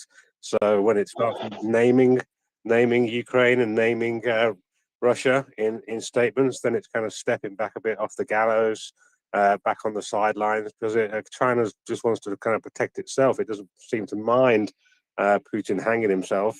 It almost seems to want Putin to give him more rope to hang himself with, because that will benefit China in the long run. Is my understanding of that kind of correct or not? Completely off the floor. What seems like that is not really working like that. You need to understand the logic between the China and the Russia relationship. Okay, so basically, both of these are ethno empires. Okay, because when we define the ethno empire, is that a very large piece of the land, a lot of the territory it controls, historically do not belong to these two countries. So if you look at Russia, right, Russians represent about less than 50% of all the people controlled by Russia. So it's actually the Ethno Empire consisting of over 100 different ethnic groups. Okay, and many of them are not really Russians. So that's an ethno empire. And when you look at China, here's China. So China today, if you look at it, it's composed of 5 large territories. Okay, it's China proper, Manchuria, South Mongolia, Eastern Turkestan, and Tibet. If you strip out the China proper, historically China never controlled the other 4 places consistently, hardly at all. So 70% of what China has today in its territory, historically, that means before 1949, China never controlled effectively in the history. So therefore, China didn't have the history of, for example, running Tibet. Okay, so if you go to the history, you read things. I know Roy, you probably would disagree, but if you go to the history, you go to the history map. That's what's happening. So when you put this, it's an ethno empire. When it comes to the ethno empire, they rely on something very similar to keep things under control. They share a lot of things in common. Their technique of, for example, stabilizing the regime is very similar. So therefore, it's very hard to say that she wants the Russia to do this because it benefits China. Let me give you one litmus test. In order to benefit China, it's the best for CCP to step down tomorrow. Better yesterday. Will CCP ever do that? No. So therefore, when we start to think, oh, it's good for China, so therefore China will do that. China will do only what CCP wants it to do. And what CCP wants it to do may or may not have anything to do with what's good for China. So now think about the charter. For anybody who is running the communist China, the charter is to keep this ethno empire together. So therefore, you need a technology to upgrade your military. Guess what? Because of the Qualcomm, if you understand it, or then the Wasner agreement, China is very difficult to get technology from the West. Impossible. For example, the latest aircraft carrier, India is using the engine manufactured by it, but licensed by GE. India and Saudi Arabia could easily get some technologies to upgrade its technology, military technology. But to China, it's a very, very difficult because of the Qualcomm, because of the Wasner, and because of that, that's why the Chinese spies are stealing technology everywhere. Now, coming back to that, in order to be militarily viable, you need to get the technology from outside. Okay, so therefore, the relationship with Russia is very, very important. Yes, you are seeing that right now. The Russian military technology is not necessarily on par with Western technology. That's true. But compared to what China has, it is still decades ahead. So therefore, to China, it does not matter. China can produce better LCD TVs or consumer products. That's true. But when it comes to for example, the jet fighters, for example, the warships, China cannot do that without Russian support. So therefore, the relationship with Russia is very closely tied with the CCP's long-term viability.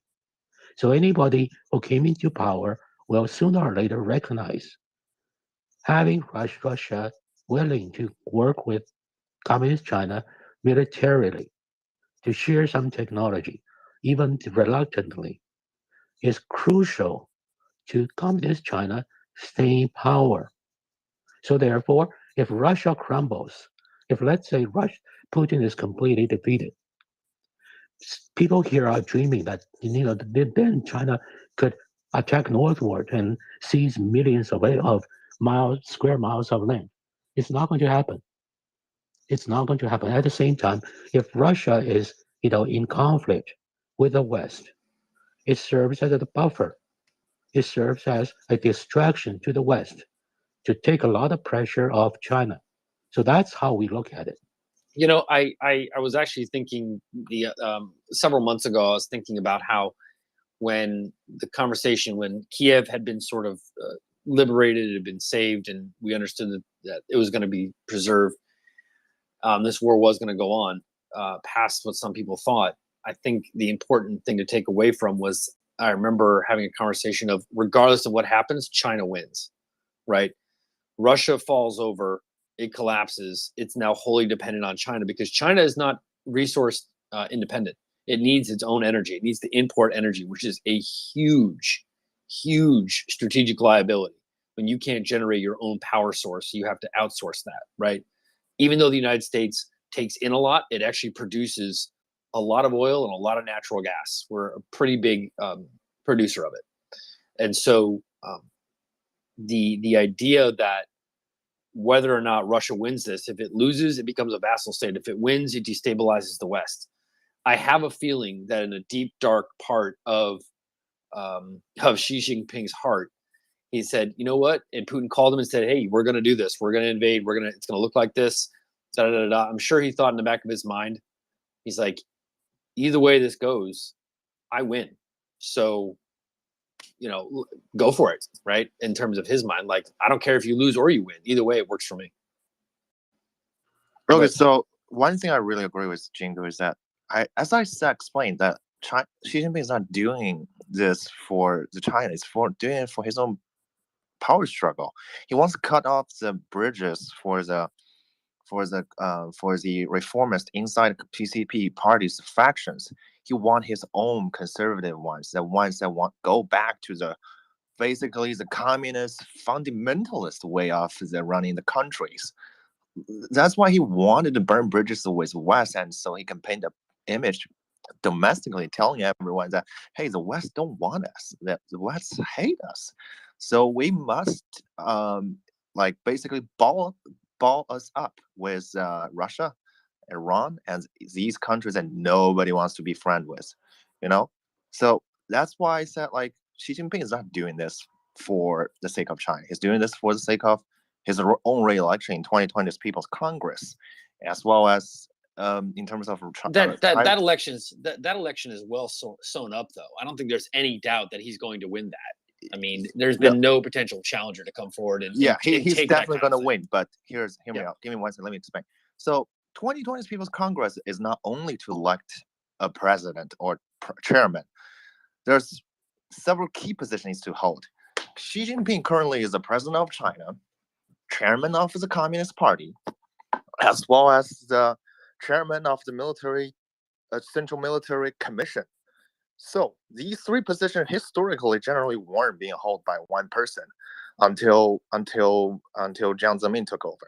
So if Xi Jinping got reelected as possibly as president of China, but he might lose his position as the president of the chairman of the military commission. They can't. Yeah, but you can't. Yeah, But in the so- Chinese system, you can't. The president is separate than the chairman of the party. Okay, let me explain. So give me 1 second. Let me explain. So there are actually differences between them. There's a reason why the prime minister of China, the Li Keqiang, he is one that mainly run the economy, like his previous predecessor, Wen Jiabao. So what I'm saying is that she wants to be able to consolidate as much as power as possible. She is not as impervious as people think in the West for him, like he's gonna get reelected and win like a landslide. No, no, it's not. There is internal power struggle within CCP. That's why I think he's seeking for external help from Putin in terms of consolidating and solidifying his position domestically. I just gotta say that I have to respectfully disagree with that position, solely based on, and I know that there are a lot of hands up, so I don't want to belabor the China point, but I just want to kind of interject very briefly, if I could, not to be rude. But the idea that there is somehow a domestic struggle that can threaten Xi Jinping, I'm sorry, that's a little too far, because if there was, by now, we would have started to see these kind of things. Local mayors would have been attacked. You would have seen scrambles. That's how the Chinese policy works. That's how their government works. You don't attack the main guy. You don't go head to head. You start attacking mayors. You start attacking regional board directors. You start taking down his basis of support in the party, right? Those are very clear signals that you can study and you can witness in Chinese political history. And so when you see those things, that's when you know that there's a legitimate power contest. I think that Xi Jinping and his people, keep in mind the person that's I think underneath him was his roommate in college, right? Or I think that's the person who's his deputy, or some degree his aide, right? I don't think it's the regime that's in peril, or Xi Jinping. I think it's the country as a whole is in peril, right? In terms of its economic kind of sideways leaning faux free market economy type crap. Those chickens are finally coming home to roost. And so I think the only struggle that they have is not a struggle at the leadership base, but what little guys can take the fall for what is going to be a harsh economic winter to come in the next year or so, right? Who's going to be setting those guys up to fall, and how does that dynamic play out? Because Xi Jinping is an absolute lock to win this. This is not a contested, by any means stretch, contested election, right? And so if you take that into consideration, then at least for the next 4 to 6 years, that regime is going to be well structured to lead China forward. So I don't think, again, I think we need to kind of downplay this internal narrative that somehow there's this great power struggle. There isn't, right? And at least in my mind, right? But let me go to real quick. Let me go to Jingu, because he's been waiting. So you had yours. I'm going to say mine, and then Jingu can have the last word on China, and then you can reply to him if you want. But then after that, we're going to go in another direction. Jingu, please.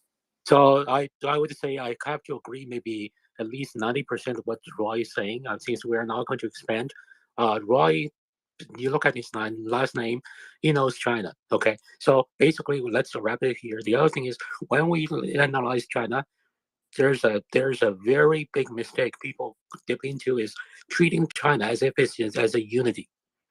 Okay, like I said, 30% of what communist China controls today historically is China. 70% is not. So therefore, there's no such thing as, China can do. China has an inherent instability. So therefore, there's no such thing as, she look at that Putin and say, these are win-win. No. She will be dealt with a different set of cards. There are things good for Xi, but there are things very, very troubling for Xi if Putin loses. What is good for Xi? She will be in very advantageous positions to negotiate, to acquire military technologies. That's good for Xi. But the other things will be very damaging for Xi. For example, in the Chinese Communist Party, there are technocrats, and these are people going to more strongly oppose Xi. She is having big trouble reining them in. For example, the territories like Tibet, like Eastern Turkestan, historically for thousands of years, they were never part of China. They are more encouraged to seek their independence. This is going to be big trouble for Xi, because Tibet and Eastern Turkestan added together accounts for about 50% of the land. controlled by Communist China. So therefore, it is very, very hard to imagine she is looking at the trouble and what he gets and say, this is good. I'm going to lose half of my land. In exchange, I'll get a better negotiation position with Putin on a couple technology pieces. It's very hard to imagine that. So therefore, I would say, Roy, I listen to what you're saying. You understand China. I would at least agree 80 to 90% of what you are saying. That's my point. All right, thank you. I mean, I think that's what I was trying to say. Like, China is not as like, or CCP in this instance is not as like whole as what they are. I just explained it in a more like an internal politics way that she is actually facing the internal power struggle. He's not as impervious as West seems to hope him to be. He will win the re-election in 2020's People's Congress. But what I was trying to explain that is how much he win by how much big of a margin, like he win by how much portion it is. One thing another I didn't get time to explain is that she also needs to he will definitely seek to guarantee there is a majority for his faction inside central politic bureaus, and with that, so he could basically execute all of his policy and envision for what China is. And also, that's why I said he went to Putin, another conservative and nationalist, just somewhere else, to show up his support in another way in terms of energy and security from the north. So that's why I said she has a invested interest for Putin not to lose, because if Putin loses, they'll put Xi Jinping in a very awkward position internally when he had to explain to the reformists inside the party, that liberals inside the party, that who wants to maintain a good relationship with the West, who wants to keep the economic reform. And that's why I said China, or CCP in this instance, has kind of a vested interest not to let Putin lose. And that's why I said, if there is ever a reckoning ever about Ukraine in the end, we should probably ask for the head to be dropped, the head to be rolled, because they are as responsible as Belarus. Yeah. Well, let's try and slide off the China topic for now, because as everybody can see, we got a full panel of hands up and everybody wants to add. So, Jingu, I'm gonna respectfully come back to you after we go through Rosalie, Constantine, Peter, Marcus, and the rest, and then we'll try and go back to that tripartite discussion me and Roy were having. But I want to include everybody else. So, with that, let's go to Constantine and then Marcus, please.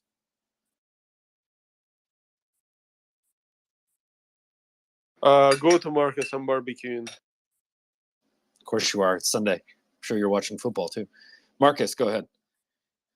Okay. Can Green you Bay hear won. me? Yeah, that's right. They did. Mic check. Loud and clear, sir. Okay. If Piotr is still on, so before this China topic, he said something like that. How do you say? That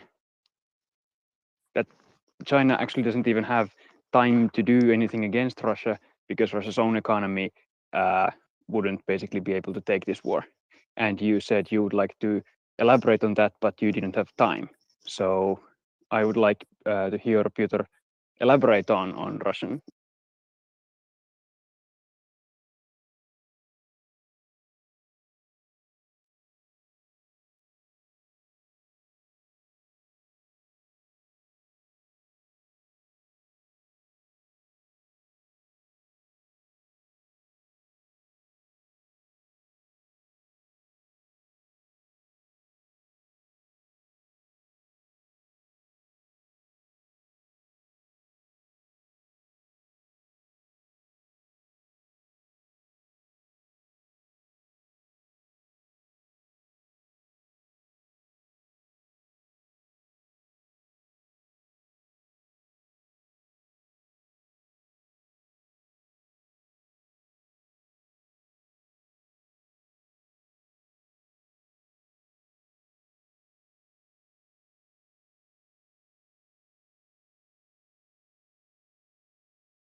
I've got to go to dinner soon myself, so I'll be quick. And the Chinese will pay a fraction of the price, if anything at all, and that will somehow keep the Russians going, but not much. So I do think we're going to see Russia heavily dependent on China for just helping to prop up any sort of economy. And I do think it will also largely depend on who's in power in Russia. Unlike Xi, who doesn't have as much, I think, threats to him relative, Russia really does, or Putin does, and I think that's going to be important to see who in the future is at the top, making decisions in the Kremlin as well. Okay, thank you. No more questions.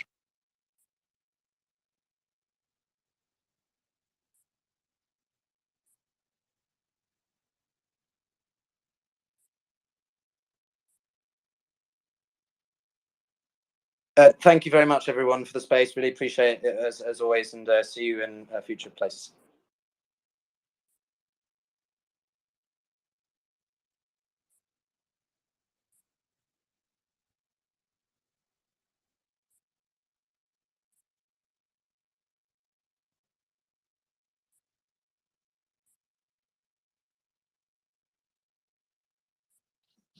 Is Craig there or is Craig gone? No, I'm here. I'm trying to connect the headset. Can everybody hear me? Yes, we can hear you. Okay, I'm sorry about that. Sorry, I went from my Bluetooth to my plugin, so I'm sorry about that. Was that question directed towards me? Forgive me.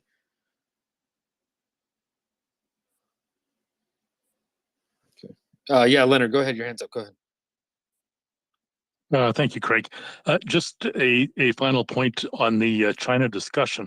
I came in just at the tail end of the discussion, so I may have missed some of the initial substance. But in terms of assessing whether this is good for China or bad for China, or what the outcome may be in terms of the specific results in the Ukraine war, I would just submit that regardless of what happens here on, there's been a significant impact on foreign policy vis-a-vis China and on Chinese foreign policy already, and that is specifically with reference to Taiwan, and just based on the lay of the land militarily in Ukraine to date, I would suggest at this stage, and given China's recent ventures into Kazakhstan, and I'm a little bit more familiar with Kyrgyzstan, but the outcomes there seem to be that China is clearly making or poised to make some inroads in terms of what were former Russian satellites, if you will, or SSRs. But I would suggest that the primary conclusion immediately is that any twice. He's reached base twice. Hello, is that Craig kicking in, or what's that noise? No, no. Sorry, forgive me. It was just my radio. Oh, okay. Yeah. So just to further elaborate on that, the recent developments have really put the issue of Taiwan in terms of Chinese objectives into a bit of a more remote state, because clearly with the display of relative equipment or material capabilities and military capacities, the aspect of any kind of an invasion that may have been a pipe dream for China a few months ago is clearly shifted to the back burner. There's very little likelihood that there would be any serious steps taken in that regard, and specifically with reference to recent joint developments where both the Royal Canadian Navy and the U.S. Navy have had an enhanced presence in the Taiwan Strait, and it would just seem to be that China is likely more consumed with internal politics and internal political machinations right now, and will likely stay on that pathway, which is certainly a good. That's a positive benefit from a Western standpoint, and certainly for Canadians who've been somewhat wound up over the last year over the two Michaels fiasco that we went through with regard to Red China. That alone is a relatively stabilizing or positive benefit. And should also note that both Japan and India now have been brought into the so-called AUKUS elaborate arrangement in the Pacific between the U.S., UK, Australia, and now India and Japan clearly have been marshaled into the equation. So the sort of lineup, if you will, against any even midterm Chinese foreign policy aggression has been pretty substantially beefed up. So that again is a fairly positive indicator from a Chinese foreign policy standpoint. So thank you. All right, thank you, Leonard. Constantine, go ahead.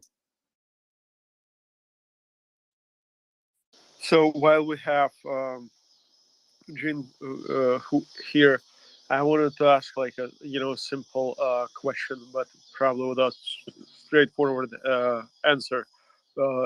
Does China want Russia to fail at this moment? Absolutely not.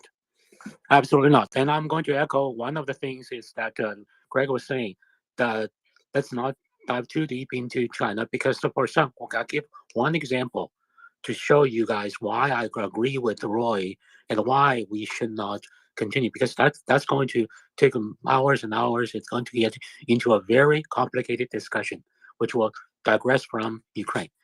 First of all, I'm going to answer very confirmedly. Absolutely, China does not want Russia to fail. China wants Russia to succeed. Okay, at least drag it on as long as they can.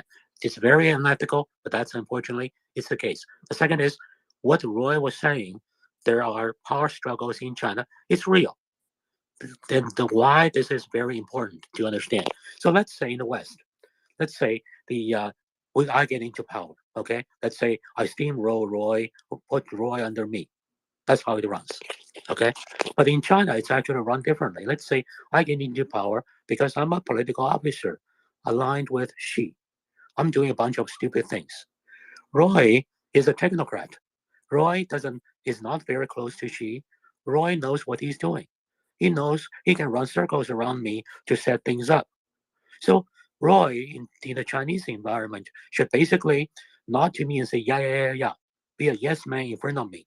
But when at my back, he should set things up, go against me to maximize his power. So although Roy appears to be very obedient, he is really setting up me to fail. And in the Chinese culture, if Roy pursues his career that way, he's seen as a winner. Because in the Chinese history, for thousands of years, the Chinese culture really appreciate and admire people who are in more junior position but can acquire power to control their superior. Thousands of years, if you read the Chinese history, literature is filled with this kind of story. So why is it important? Because Xi could become a chairman.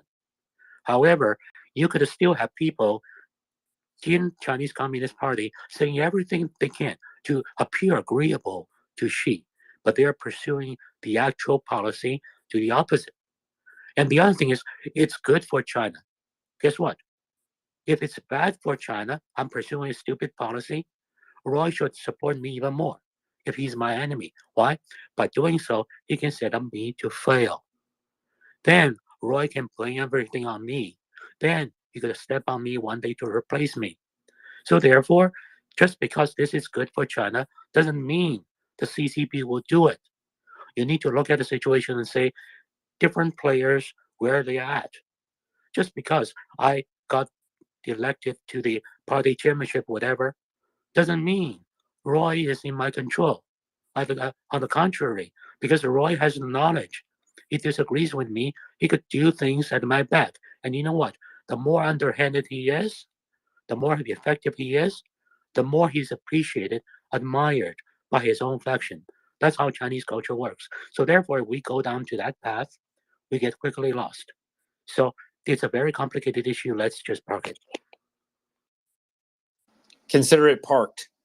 Thank you, Jinku. Gunther, please go ahead. Hi, Good afternoon, evening, everyone. So mine actually might sort of, oh, I had a question about Dagestan and these other regions in Russia that are sort of bearing an unfair burden of the mobilization.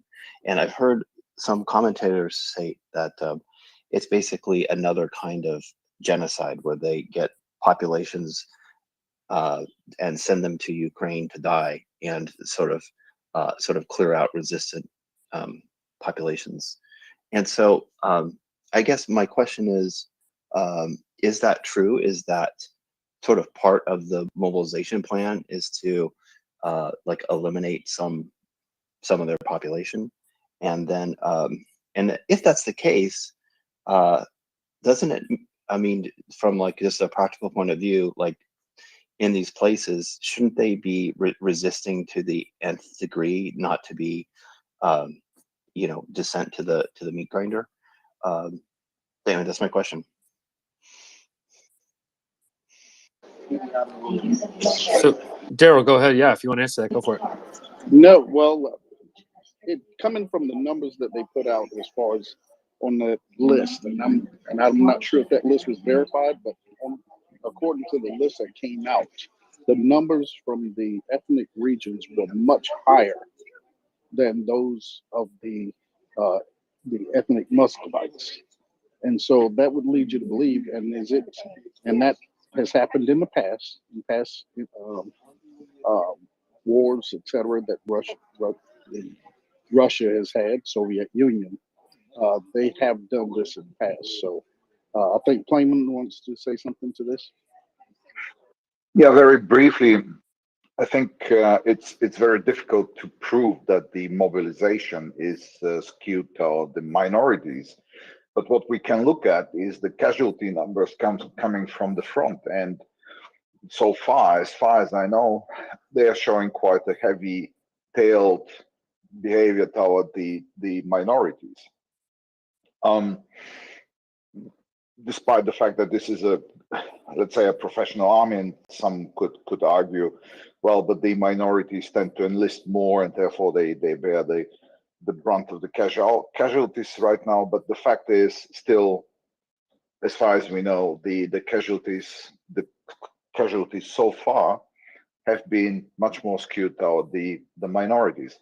And we see, let's say, the pictures from Dagestan and so forth and so on. It appears that the local authorities are much more, how shall I say, aggressive in pursuing the targets being set by the center from Moscow. So no one could say, yes, we have seen an order to recruit more, or we have a definite proof, to my knowledge. But looking again at what's happening on the front, one can easily see that connection. Like I saw a statistic that in Crimea, the Tartars were 80% of the mobilization orders fell on them, even though they're 20% of the population. Do you have? Is there a tweet you can send up for that? I will see if I can find it. All right, appreciate it. Actually, let's not forget that this has been always, well, it has been an old tradition with the communist Russia, the Tsarist Russia, and so forth and so on. So many of the wars Tsarist Russia has fought, they were fought with people recruited from the periphery, mainly Ukraine, other nations, but less from the Russians. And the same story can be seen in the casualties in the Second World War, where again Ukrainians have been put quite in the front, on the front, and the various sort of statistical and scientific works showing how those distribution look like. So it's been a habit, I guess. Whether in the current mobilization we can prove that, I don't know. Hopefully the Tatars could be substantiated, and this would be actually a reason to say that there's well, at least ethnic cleansing being progressed under the disguise of this mobilization. Thank you. I just retweeted it in my link, and the statistic now is 90% of Crimean Tartars, for example. All right, appreciate that, Gunther. Constantine, go ahead. So regarding Crimean Tatars, that's probably true, and that's exactly what how you remove those who you're unhappy with. In terms of wide scale, against Burats, against Kalmyk and other ethnic minorities in Russia, I think that's more of consequence of long build Russian strategy. Well, not a strategy, like xenophobic society that always have put ethnic Russians above all other minorities, which resulted in the end, that right now the strategy is we cannot touch Moscow, we cannot touch St. Petersburg, we cannot touch Novosibirsk and Yekaterinburg, because that's where you have like key cities where those key cities are filled with mostly ethnic Russian population, and if they will have unrest there, they will have the chances of collapse are going to be of the state are going to be much higher, and this results in in the fact that they are going to mobilize people from depressed regions, and those regions are usually of ethnic minorities. I don't think it's intentional, personally, but that's actually will result in unintentional genocidal approach, because a lot of them will be killed. A lot of them, it's like you're literally targeting groups simply because they have no protection. There are no laws in the country, and it may be unintentional, but the result is going to be the same. So I just wanted to, or am I next? Yeah, you were coming. I was getting ready to get you, Rosalie. Okay. Constantine actually said exactly what I was going to say pretty much. It's that I don't know that they necessarily started with, okay, how do we clean out the groups that we don't like? I think it probably is more like, okay, we don't want to make people angry that have power, and so we're going to exploit the people who can't do anything about it. And I think the effect, like Constantine said, will be genocide in some cases. I think in some of these areas, you take all of the working age males out. I don't see, I mean, some of these are really small towns. We could see what looks like a genocide. And in the end, it really doesn't matter if that was their intention. It's what they're doing, and it's unfortunate. We probably are looking at two genocides, and that's one of the things, intentional or not. There are really such minorities in Russia that are really endangered, and when you will take all the males out of there, that's definition of the genocide. But the fact that it's not intentional, it's like you drive in the car drunk and hitting someone. It's not intentional, right? But you still killed someone. Rosalie, do you have any information as far as these populations and their um, male to female ratios? Do you have any of that information by chance? So I don't know about their male to female ratios. I mean, it's not going to be homogenous, because I mean, it's just an absolutely massive land area that we're talking about. What I have seen, and then I haven't been able to verify, although there's nothing about the reports that jumps out at me as like, that's kind of suspicious, is that there's clearly males that are being taken. If the details are correct, it should be exempt. And another dynamic that exists in these areas and in fact it existed in my family when they lived in China, is that there's a lot of migrant work within the family. So sometimes the male will go to find work and the family is still living in the area where they are. I believe that I saw, to kind of exploit those people, the Russian state is saying, like, if you refuse service and you're a migrant worker, that they'll revoke your Russian citizenship. And for people in these areas, well, it doesn't sound like very desirable to us. That was the way to, I think, education and things like that. Excuse me. So that's another kind of really exploitative, awful thing that we are seeing. All right. Alex, our distinguished Alex Cavatelli. Good evening, or good morning, your time.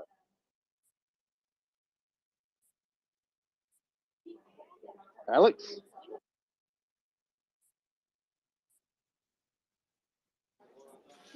Thank you. Sorry, guys, I just got distracted. Yeah, I wanted to make a comment about this mobilization. One point is, before before this war started, I mean, it started in 2014, but it was scaled in February this year. And as Russia has lost much of, if not most of, its professional military, now it's tapping basically all resources they can. But that did change the calculation, especially for minorities. Like before, Dagestani were trying to basically profile so that they know exactly what was happening in Chechnya, all the mass murders and genocide that the Russians were doing there. So they basically, their main instinct was to survive by keeping like low profile. This calculation, I believe, has changed. Now they realize that they will die anyway. So there is not much to lose anymore. And that's one reason why Dagestani are probably the first to raise. They live in strong communities. They support each other. The whole village is kind of very supportive to each other. So they are kind of the first. There will be, I expect this movement will become much wider in Russia. And when we say about, that Russians are different, they can be subjugated for a very long time. All that is true, but do not forget, Russia is not homogeneous. It was called prison for nations. And these nations, on one hand, the stakes are much higher now. And on the other hand, they do realize if like their elites do realize that if they want any independence, the timing to act is now.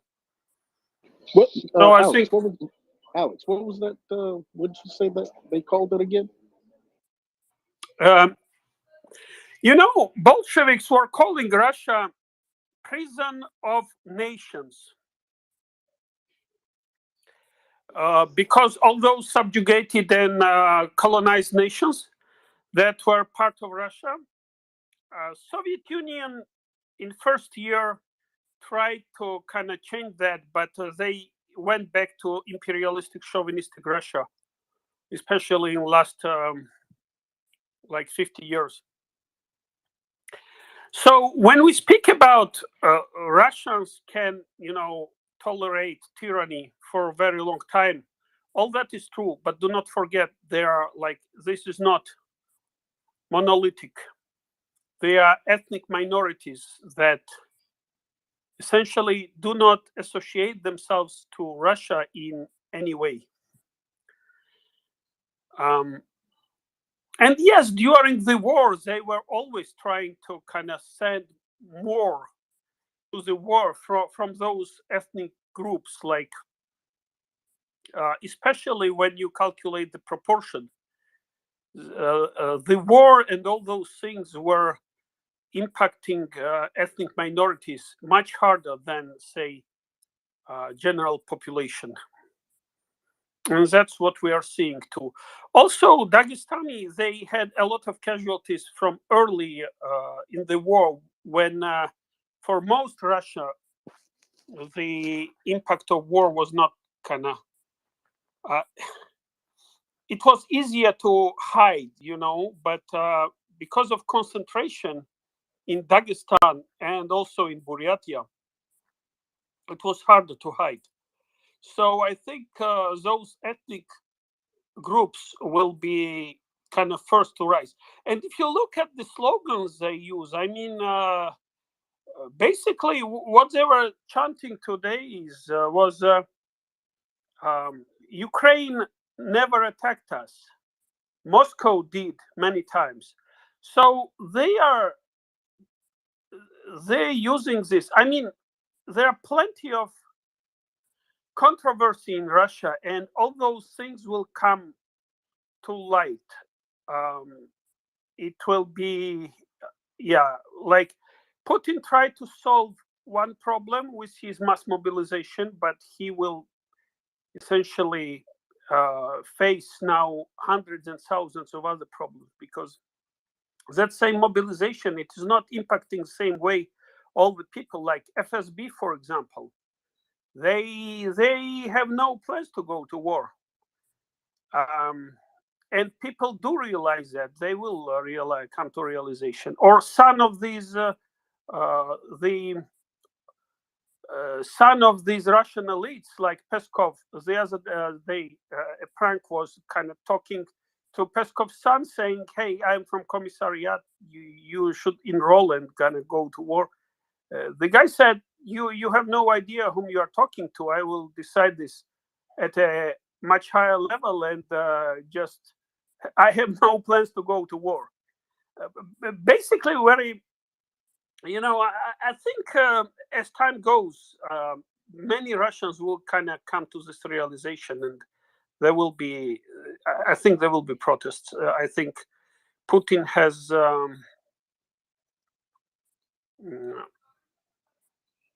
opened Pandora box.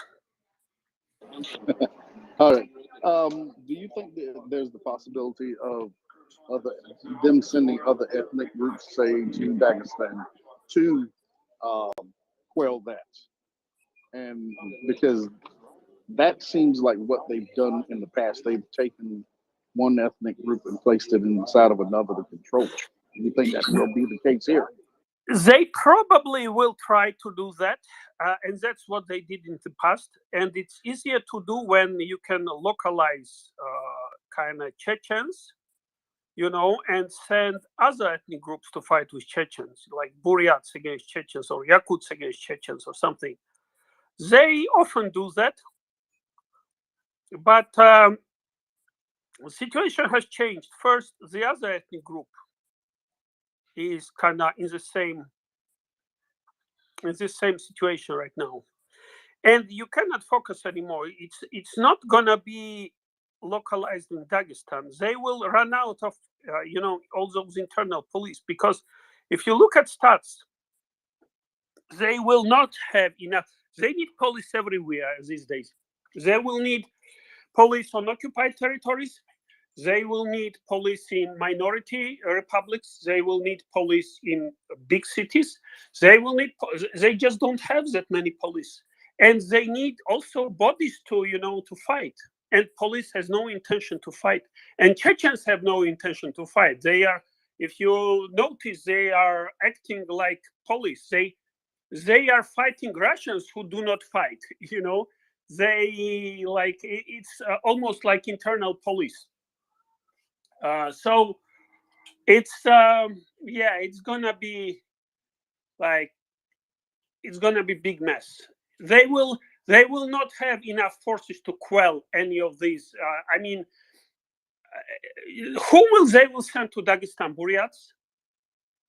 They will find out very quickly that their enemy is not each other, but the general who sent them there.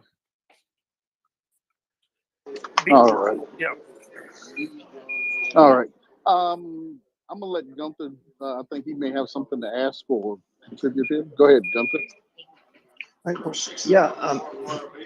The question I was sort of wondering about, and I was sort of driving at, was like how, like especially in Dagestan and these other areas, like if they do nothing, they don't protest, they don't do anything, a lot of them are going to die, and that they should protest now, just in the own interest of self-preservation.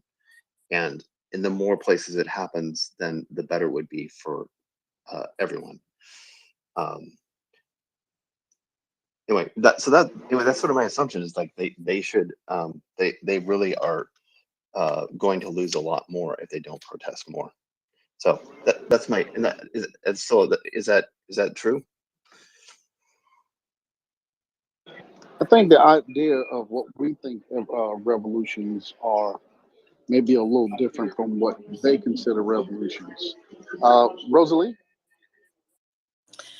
Yeah, so I just wanted to comment on something that is kind of adjacent and relevant, and it actually kind of addresses a concern that both Russia and China have, that we don't have in democratic nations, that I think gets it doesn't enter the discussion often enough. And I think Russia's running into this problem, and it's that they need a military in-house, just like they need one to go wage their war. The same is true of China. The democratic nations where people are more or less free, they can send their military out.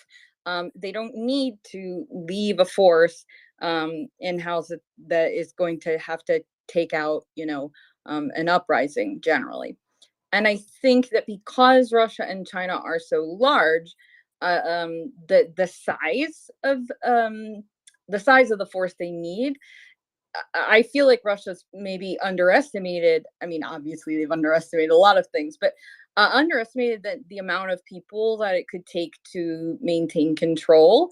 And that's just sort of something that is on my radar as they are struggling to recruit, because who are they going to send? Eventually, they're either going to pit two oppressed groups against one another, and they're going to realize that they don't have to fight each other, or they're going to start chipping away at people in Moscow, and that's going to upset people with more power. So yeah, I just wanted to add that. All right. Thank you, Rosalie. Constantine, I'm going to see if Bali Guy has any more questions, then I'm going to go to you. All right? All right, Bali Guy? Hey, hi. Thank you for taking my question. So as I was listening to Alex, so he mentioned like the genocide. I mean, we know like of the Ukrainians. We also know like the ethnic cleansing. I was thinking of another category of people. So all the people who are incarcerated in the Russian prisons recently. So I think once they go and no one hears back from them. So we've seen what they did to the Ukrainian POWs. So I wonder like if they treat their own prisoners the same way. So yeah, that is my question. Thank you. Well, we know Wagner has gone in and recruited from their prisons. And so they are doing exactly the same thing. They are recruiting from their prisons actively to fill in the gaps. So, yeah, they're doing it to them too. Yeah, no, actually, my question was like all the people who got arrested recently, like protesting, like I don't know if we ever hear back from them again.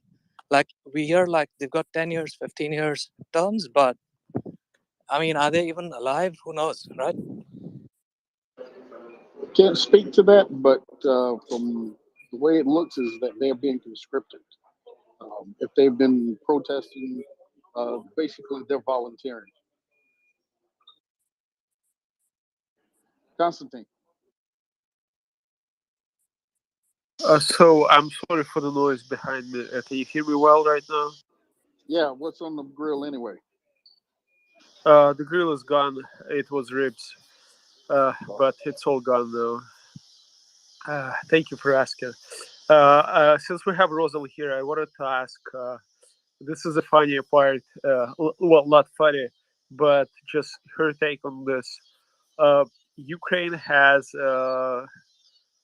starting 2004, we had a huge wave of Russian disinformation that has been literally flooding our informational space, and we had, good Ukrainians who were actually consumed by the propaganda to hate its own government. It was focused on saying like, you're fighting against, you're fighting in the war for oligarchs. You're not fighting for people.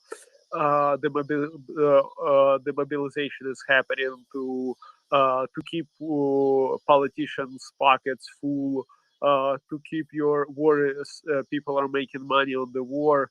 So my question is here: how much do you think Ukraine can, how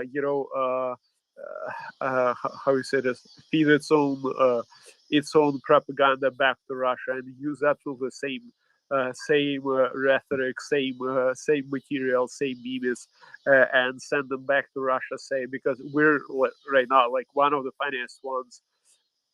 Well, not funniest ones, one of the biggest ones in Ukraine, like biggest meme, or I don't know how to say it right, that Russia has injected into Ukraine was a meme with hundreds of internal police, like National Guard, that's internal fighting, internal military, basically. Uh, then hundreds of prosecutors who actually also hold military ranks usually and have some military training, and then saying, what, how the hell are you talking about mobilization when we have millions of these guys? And right now, those guys are actually kicking their asses and forcing them into the submission and into the mobilization.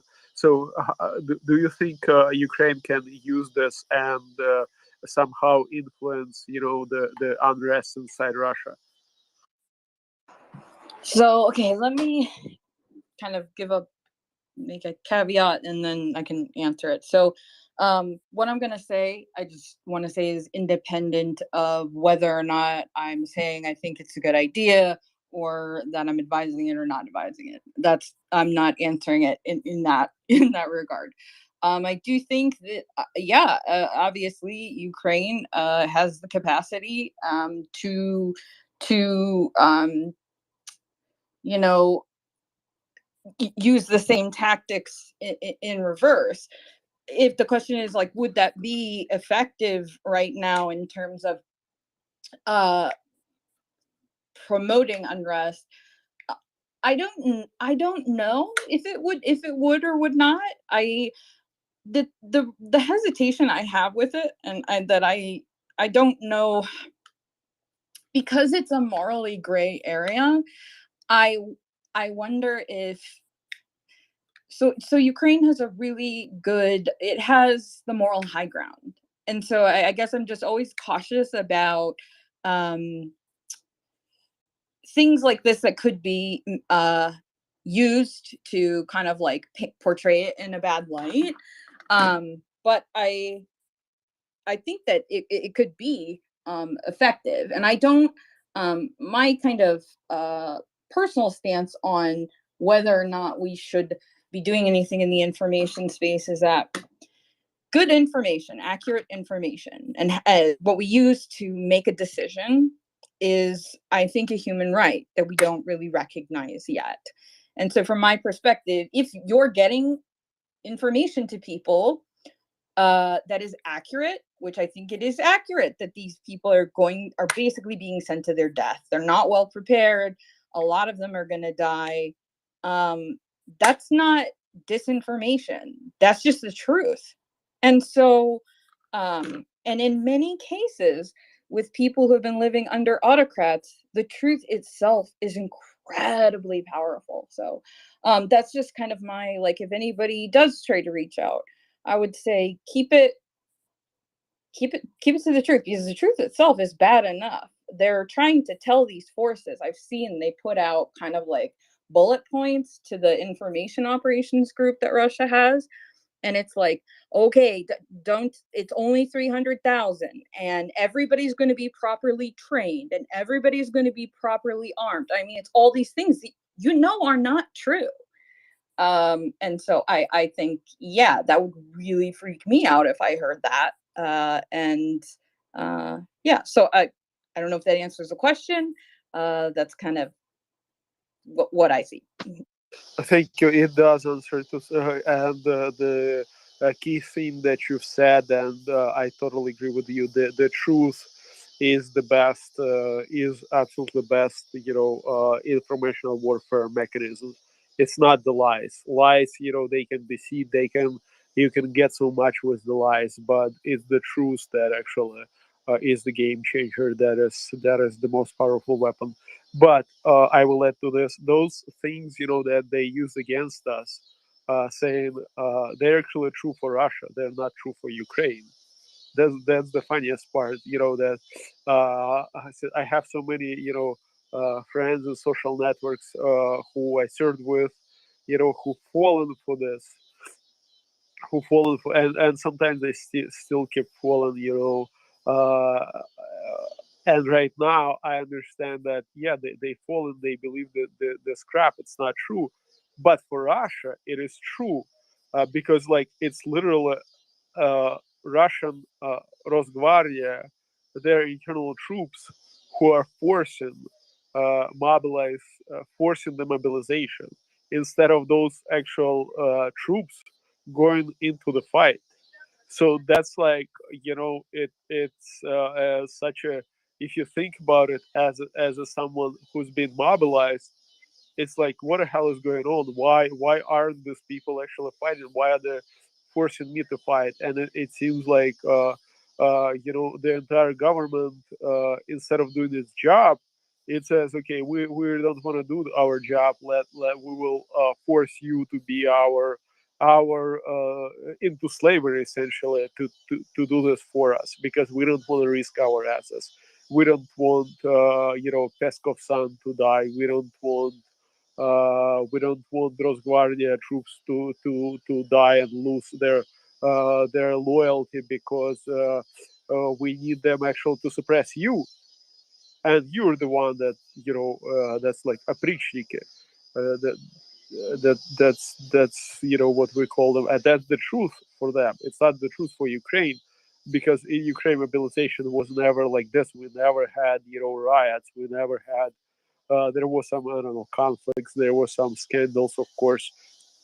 Just like with anything, I don't know, if I go try to buy a lawnmower for my local HOA, I will get a scandal, but that's fine. But there, no, it's not scandals. It's riots. That's totally different.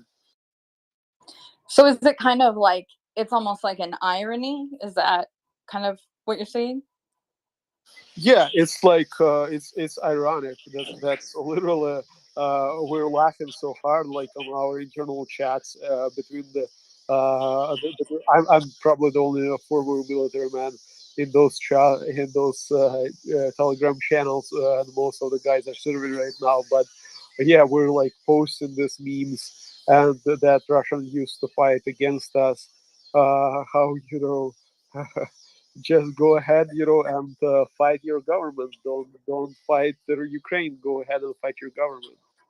Yeah, so I observed kind of a similar irony the other day, because the IRA that targeted the U.S. and also the Internet Research Agency, by the way, not the Irish one, and also just wealthier groups funding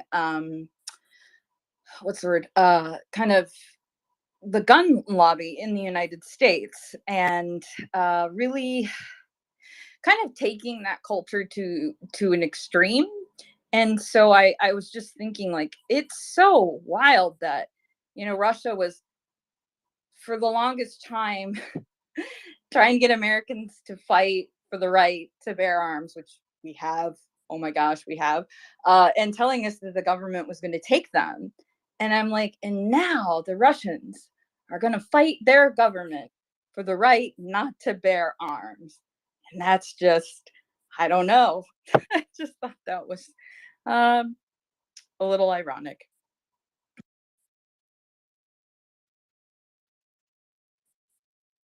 Thank you for addressing that. All right, thank you. Thank you, Rosalie. Alex, go ahead, man. Thank you. Yeah, all those propaganda points that Russia was using against Ukraine, they were projecting. All that is true for Russia. All those Rosgvardia troops, Chechen troops that are basically, their only reason is to suppress opposition and pretty much send others to die. And if you take it to the extreme, and there is a joke, and probably there is truth to that. Like, they even don't say that this is a joke. It probably somebody overheard, this Rosgvardia saying that more of those we find and send to front, less of us will have to go. So it's basically, they know exactly, and they will be trying to send more cannon fodder to Ukraine, so that they can escape mobilization. If you remember, Rosgvardia was among the highest percentage of those who didn't want to have a contract was among Rosgvardia. They were using anything to go back to Russia, or to Syria, or to any other place. Like, they didn't want to die. They leave this privilege for everybody else. So, and keep in mind, yes, Russia has long history of tolerating tyranny, but they also have very deep mistrust in their government. Basically, anybody who is sitting at the table writing papers, there is very deep mistrust and hatred to those people. And I think this will all come to light because, like, again, this will be you go to front line or me go to front line. And the choice will be obvious. Whoever fills the papers will do his best to to keep doing just that. So it's gonna be interesting. Also, in terms of propaganda, I think the best propaganda Ukraine can do. Yes, they should explain how to surrender and give details. All those details will be useful. But I think the best thing Ukraine can do is to keep sending dead bodies back to Russia. That's the best they can do. Yeah, Everything else- that's where we agree. That's absolutely true. The best negotiator right now is Ukrainian armed forces doing its job. I totally agree with you. Thank you. Exactly.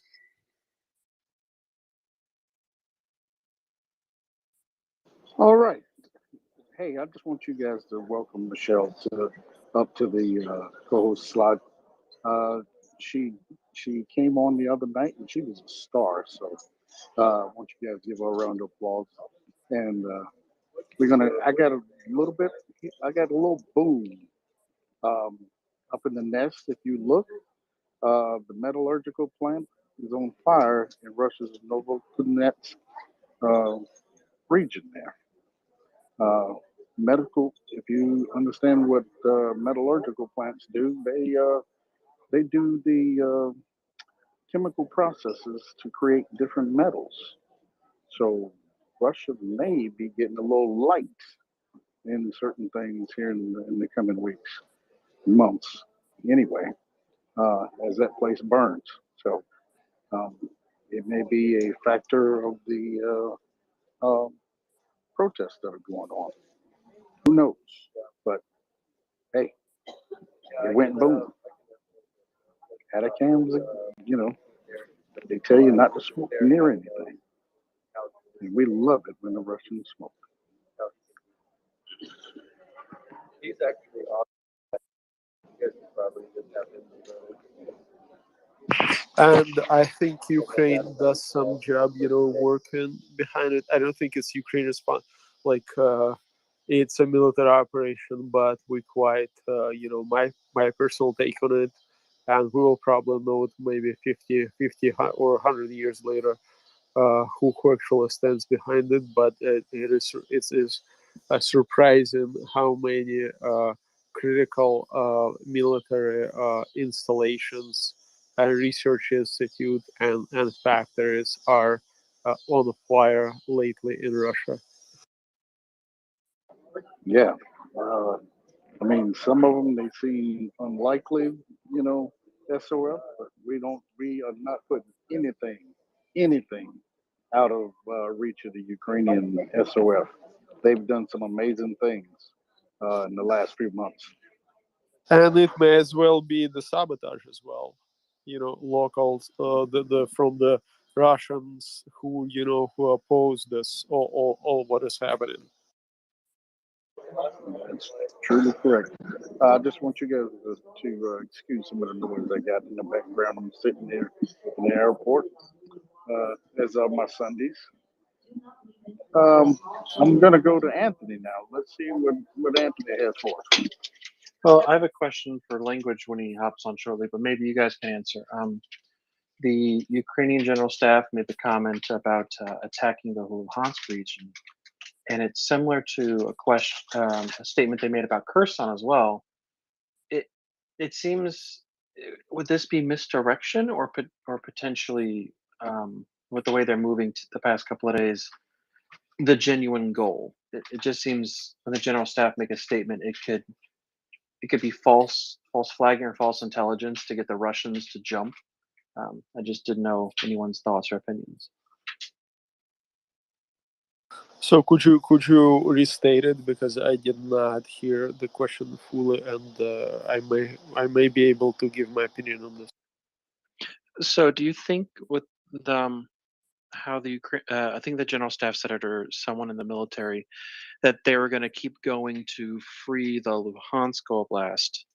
Is that similar to the statements made about Kherson Oblast, where they made a big deal about it and got the Russians to commit forces and then struck somewhere else simultaneously? Could this be another kind of disinformation by the military to get the Russians to reposition? So I will give you my take, and that's only my take. I'm not an expert here, and people should not take me for as an expert. But in Kherson, it's not. What you're saying is not true. It was not like that. It's that Kherson got so much media attention, more accidentally. Ukraine is liberating all its territories. It's not about this or that, but Ukraine just does it. Somewhere it's more successful, somewhere it's less successful. That's the only difference. Ukraine is conducting attacks, counterattacks, and general assault operations all around the front line, 2,000 kilometer front line. Right now it has shrunk a bit, but it's still around 2,000 kilometer front line. So what you're just saying is just what you're seeing is just general statements that Ukraine is going to liberate it, and you hear same statements about Kherson, you hear same statements about Zaporizhia. It's just about questions how much media attention you get about these statements. But I would not try to get much more from it. I don't think Russians are that. I mean, for what I've seen last couple of days, I may be a bit totally wrong, but I don't think. I think they still have some sanity in them, not to act according to official Ukrainian Ministry of Defense briefings, because that would be if you use them to draw your plans, that's like a recipe for disaster, because then Ukraine can just start manipulating and say total junk and bullshit. Thank you, Constantine, for clarifying what's going on. It's always wonderful to hear from you guys. So I'm not clarifying. I'm just giving my opinion here because some people have different opinions, and this is not absolute. It's my opinion. It's not clarification. Oh, I guess I should clarify. Thank you for giving me your opinion so I can have a fuller picture in my own head. Yeah, thank you for asking. Hey guys, just a little bit more on that fire at the steel plant.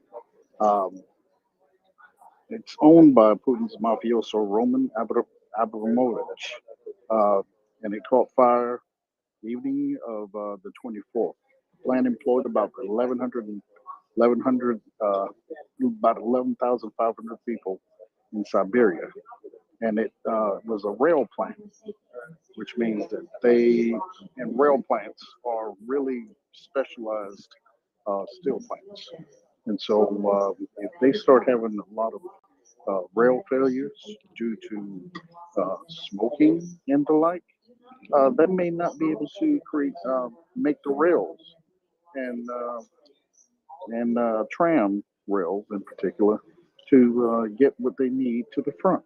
So that's just a little add-in to that post that's up on the Nest.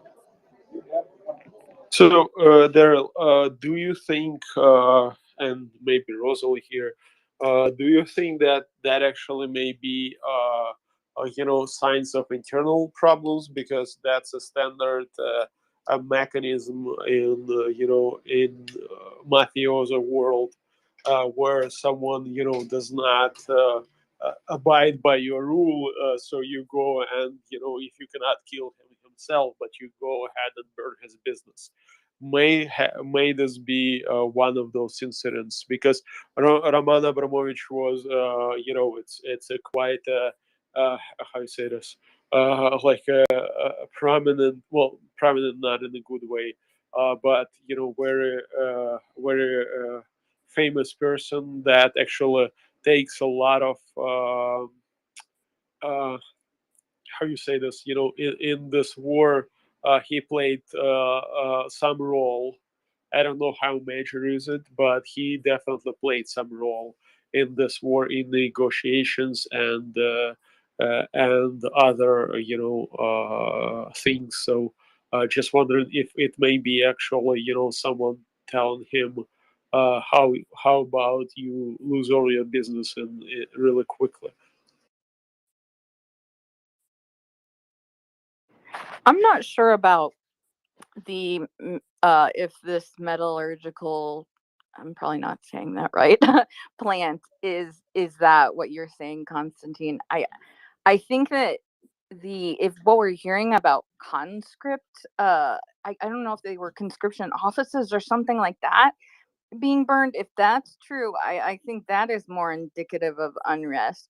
It's difficult to say because they don't have those safeguards like we do in a lot of democratic countries for people in these kinds of like facilities where they're safe so that things don't blow up, and Russia's not great with that. So like I don't know. I couldn't say what it means without more, I think it's a plausible theory for sure. Just not much to go on.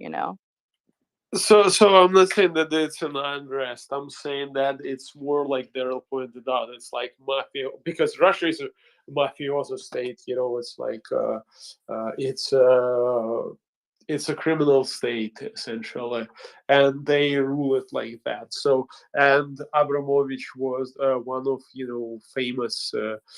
famous oligarchs that actually tried to mediate or have some role in Russian war against Ukraine. I don't know on which side. It's not really clear. I think that none of us mortals will ever know the truth. But my point here is just think like food for thinking. If that may have been something more than just burning a plant or sabotage if it turns out that it belonged to Abramovich. Yeah, I mean, yeah, we still see very much a lot of this kind of mafia type law. I mean, we're still seeing people um thrown out of buildings. So this way of operating is very much still in play in there. And I wouldn't be surprised at all whether it belongs to Abramovich or not.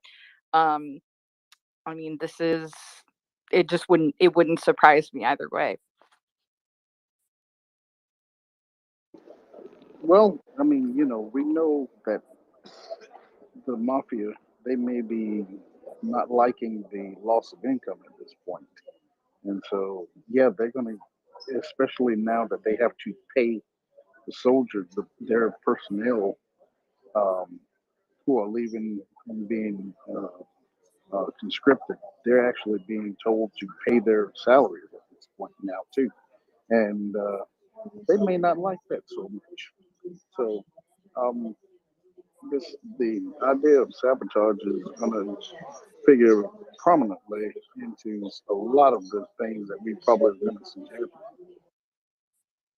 Yeah, recently in one of the propaganda channels, I saw them trying to spin like sponsoring soldiers, like like the way that people would donate to feed children in like famine-stricken countries. Like they're almost pitching it like that. Like, okay, oligarchs, let's match you up with a conscript that we didn't train or equip. It was very sad, like to see. I was like, this is just very, very sad. And I think indicative of how dire things are because they're asking oligarchs to like fund this um personally, which is like a very strange thing just to see.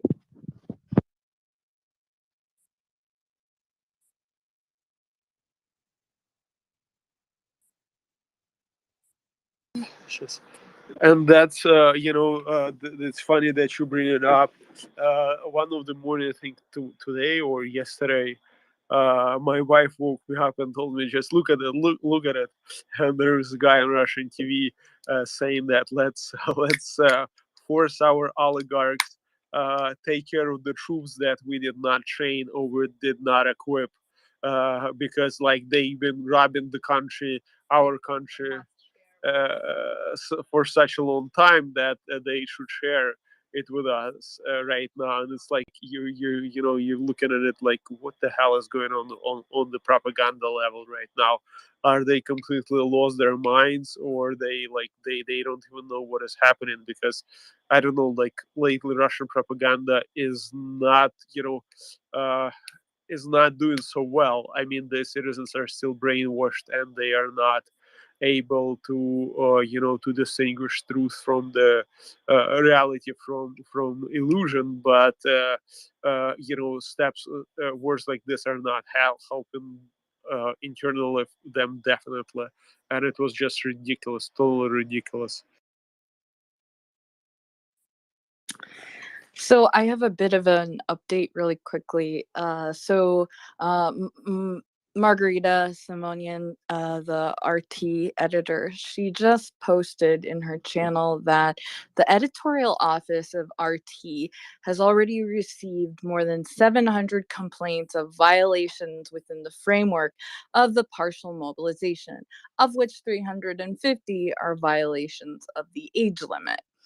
I'm sure there's many more than that. I'm not sure what to make of this. Yesterday, I did a thread about it.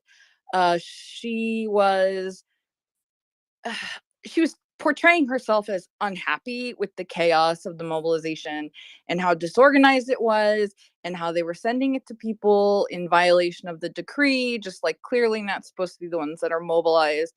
And I can't tell if she is genuinely frustrated or if she's kind of positioning herself as kind of like a hero-like figure that's going to intercede on their behalf and also give them space to vent about the Kremlin without actually becoming a problem to it. And that little delicate dance there is something that, you know, autocrats really have to do. People do need some space to vent. And this, I see this is a way like that they're sending her their complaints. It's all very controlled. I'm really not sure what to make of it, but she's sharing stories of people who should not have been conscripted. And yesterday she said that it was so bad. It was as if these notices had been sent by Kiev. And I was like, what? Like it had gone so bad. It was like sabotage, which is pretty funny. You're talking about Simonyan, right? Correct. Okay, got it. So yeah, I don't know. I think that's the result of the general chaos of mobilization right now. You know, when you this is like real operation right now. That is really complex. Mobilizing people is really hard. You know, snugging them from their daily lives and looking like they're happy about it is really hard. And I think that you know that they are all controlled by two agencies, FSO and FSB, and it just I think a result of those agencies failing to provide proper information on time. You know, and because and her taking you know her own steps because what they have like with this information to work you have to occasionally put some real information so whoever is reading you thinks that you are real so that you're in touch in reality so that may have been her try that is like absolutely not calculated since it appears that she's not really you know, a smart person to me at least. I don't know how she got the post, but she does not appear to be too smart person to me. But that's just I think was like her personal take. Like let me be. We need to show the other side, you know. But instead of you know being a propagandist as she is, and showing just some little stuff. Oh, we made a mistake here. We made a mistake here, and those you know gonna be corrected really quickly. She made this blooper, you know, partially because she may be mad as well, because you know this entire war made all these propagandists look like total idiots. I mean, what they're saying, their comments. They're just making fools of themselves, and they may have been also the revenge, you know, of her. That you know that they cannot really do anything against her. Well, she will say, "Okay, I am sorry, I made a mistake, but you know it's already done." Just my thoughts here. Yeah, I mean, in terms of people who have lost a lot on the Russian side, I mean, she has really fallen. It's been a I mean, I have not been I've been surprised at kind of like how much RT has just gotten thrown out of countries. She I think has I really think that this is probably a situation where she's creating a space for people who are dissatisfied, and perhaps she even is as well, to I don't know, to kind of keep it controlled. And I may be very wrong, but that's just kind of, I guess, the impression I get from it.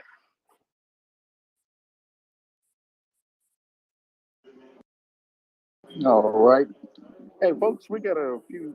I brought a few people up, and if you want to speak, I want you to raise your hand. War Pigeon, you're going to be next. But just want to give it, Rosalie, Constantine, I just want to give everybody a chance to speak. Okay. Let's see if they got something they want to ask you guys or or whatever here. Okay. All right, War Pigeon, go for it. Hello. So, just as a quick comment on On the Simonian, I don't think anything she says is genuine. She's a mouthpiece for the Kremlin. She's been exposed to have very personal ties, just like Skabayeva and all these anchors. So she's very much also financially connected to the Kremlin. So it is on purpose, definitely. And I saw a study where they are showing that like the main anchors in Russian TV for the regime are starting to show their dissatisfaction, but it's probably just because Putin's looking for making some space to eventually blame someone. It's like the motto of the old Tsarist Russia, that the Tsar is always good, but the ministers are bad.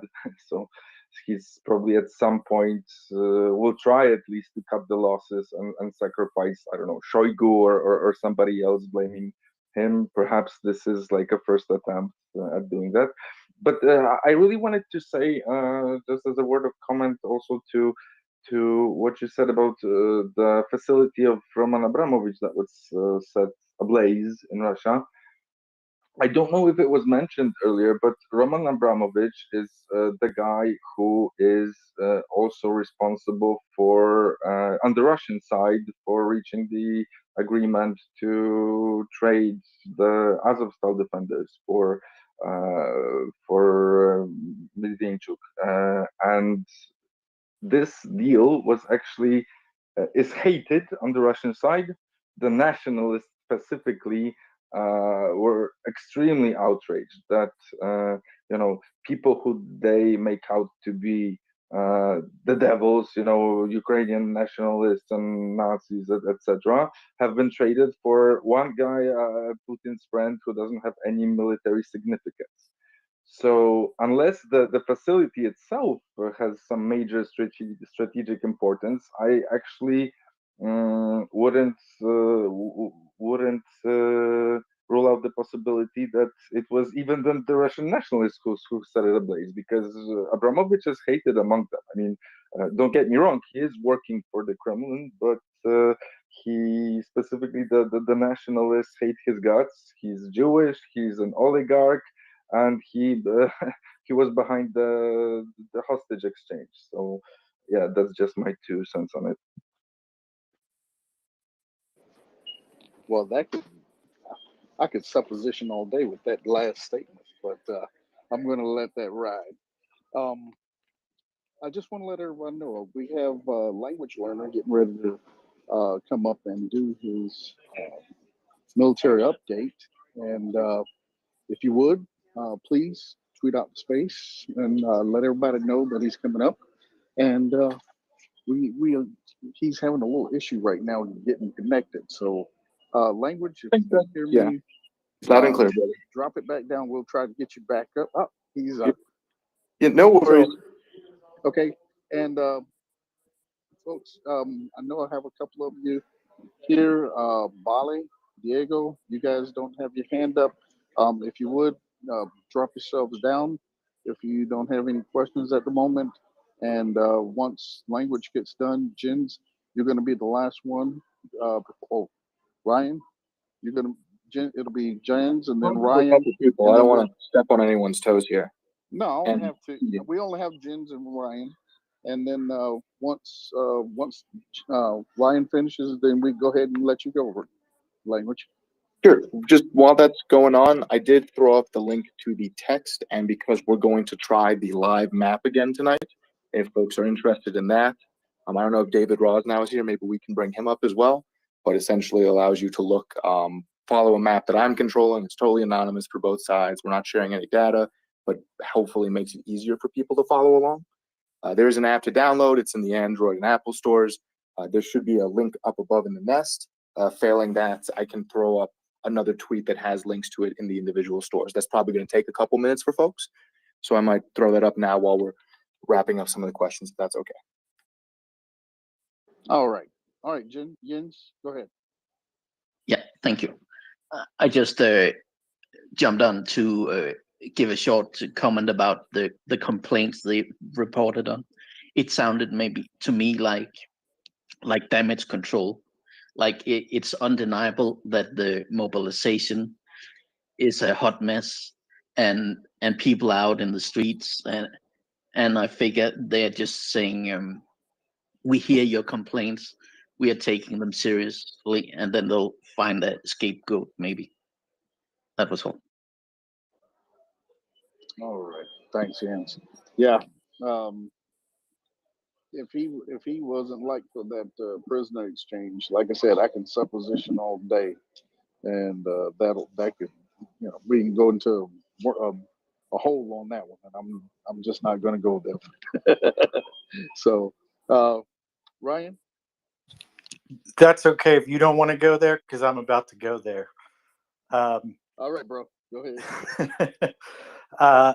Roman Abramovich might have Jewish heritage in his ancestral history, and he may have played some part in getting these prisoners released, both the British prisoner and the 2 Americans and some other folks, including some of the Azovstal defenders.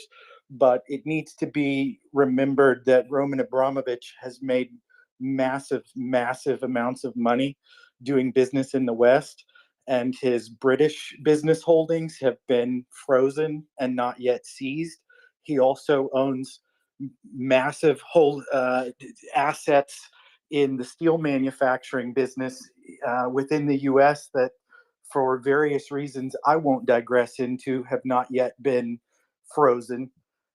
So I would just remind people, when they're thinking that he may have negotiated those things out of benevolence or the goodness of his own heart, that he also could have very self-serving motivations for doing those things as well. And if he was on the plane flying out of Russia, that would indicate to me that he hasn't had his wings clipped within Russia yet. So while I'm grateful for the fact that he may have played some part in negotiating the release of those folks, it may not be for completely altruistic reasons.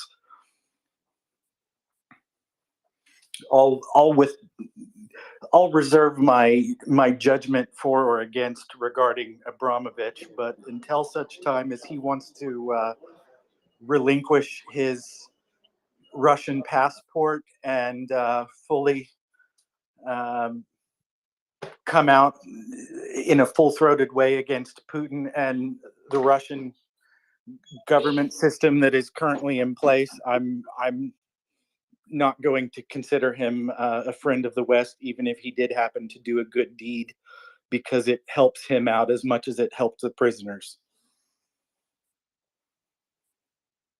All right. So can I just comment one thing? Of course, I didn't mean at any point that Roman Abramovich is a good guy. He's not. He's a really bad guy. He is a close personal associate of Putin. He has earned billions of dollars by basically stealing public property. He has a pretty special role in the regime, in that he's kind of like a messenger guy for Putin, and he, of course, the deal that he struck in the name of the Kremlin wasn't his benevolent act to help the Ukraine or the West. It's all the he was moving in the space that Putin gave him, and if anything, then the nationalists, in Russia hate him because also for the reason that through him Putin is showing them their place. You don't really, you guys don't really matter. It's my will, and he's gonna strike any deal I tell him to. So yeah, just as a clarification. Well, and I didn't mean that to sound confrontational towards you either, War Pigeon. I was just a little frustrated when he was being put up on a pedestal across various news media organizations because he played some role in this. I mean, the guy was also negotiating this with Mohammed bin Salman, who's most recently become infamous for greenlighting the butchering of a Western journalist who once was a subject of the Kingdom of Saudi Arabia. So it's some strange bedfellows, and I think they're all, for various reasons, morally reprehensible individuals.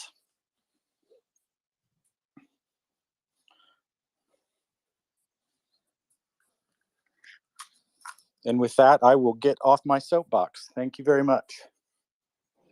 All right, thanks. Language. It is now 9:14, so by the time you finish your opening monologue there, it'll be 9:15.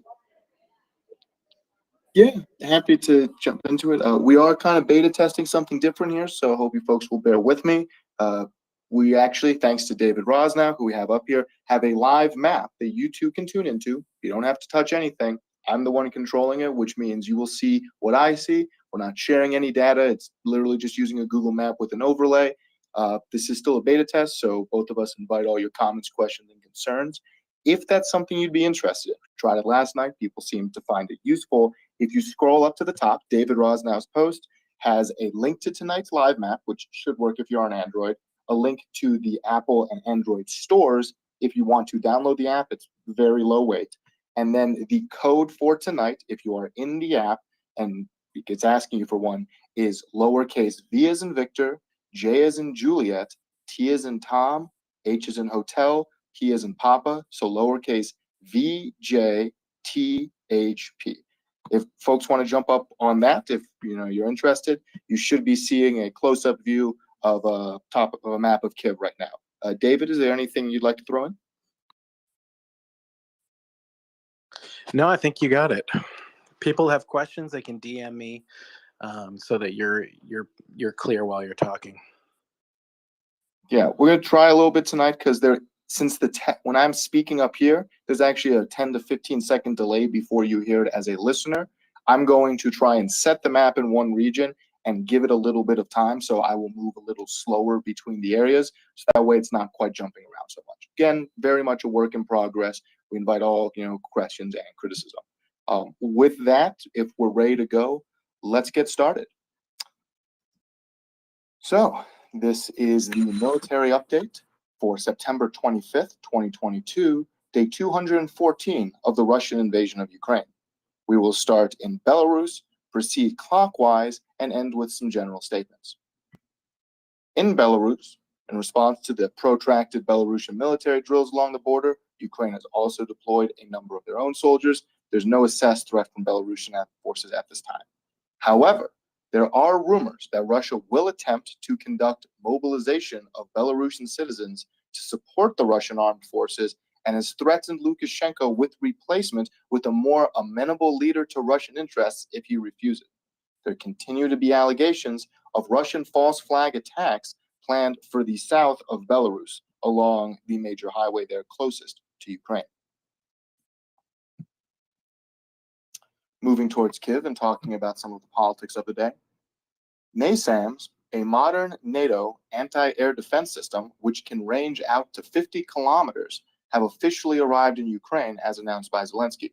At least 8 systems are believed to have been ordered. Per the Ukrainian government, Russia still holds 2,500 Ukrainians captive, including many civilians. Civilians have not been released for several exchanges now, and there are many women in captivity. In particular, 131 women are still prisoners of war from Azovstal alone. The Ukrainian General Staff has stated that Russian command is sending newly mobilized conscripts without any training directly to the front line to replenish units that have suffered losses. This is predominantly taking the form of conscripts from Russian-occupied areas in Ukraine, as well as ethnic minority regions in Russia.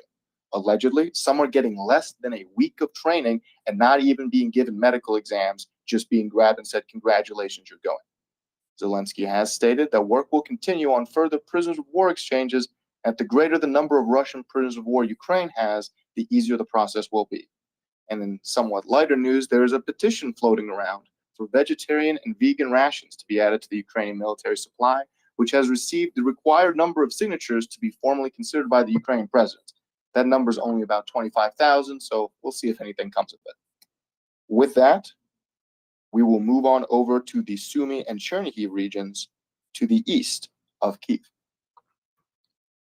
Harassing strikes have continued over the day from the Russian border, with no other major changes or assaults. And from the 26th to the 28th, over the next 3 days, mine safety rules will be taught in a number of towns to volunteers as part of Mine Safety Week.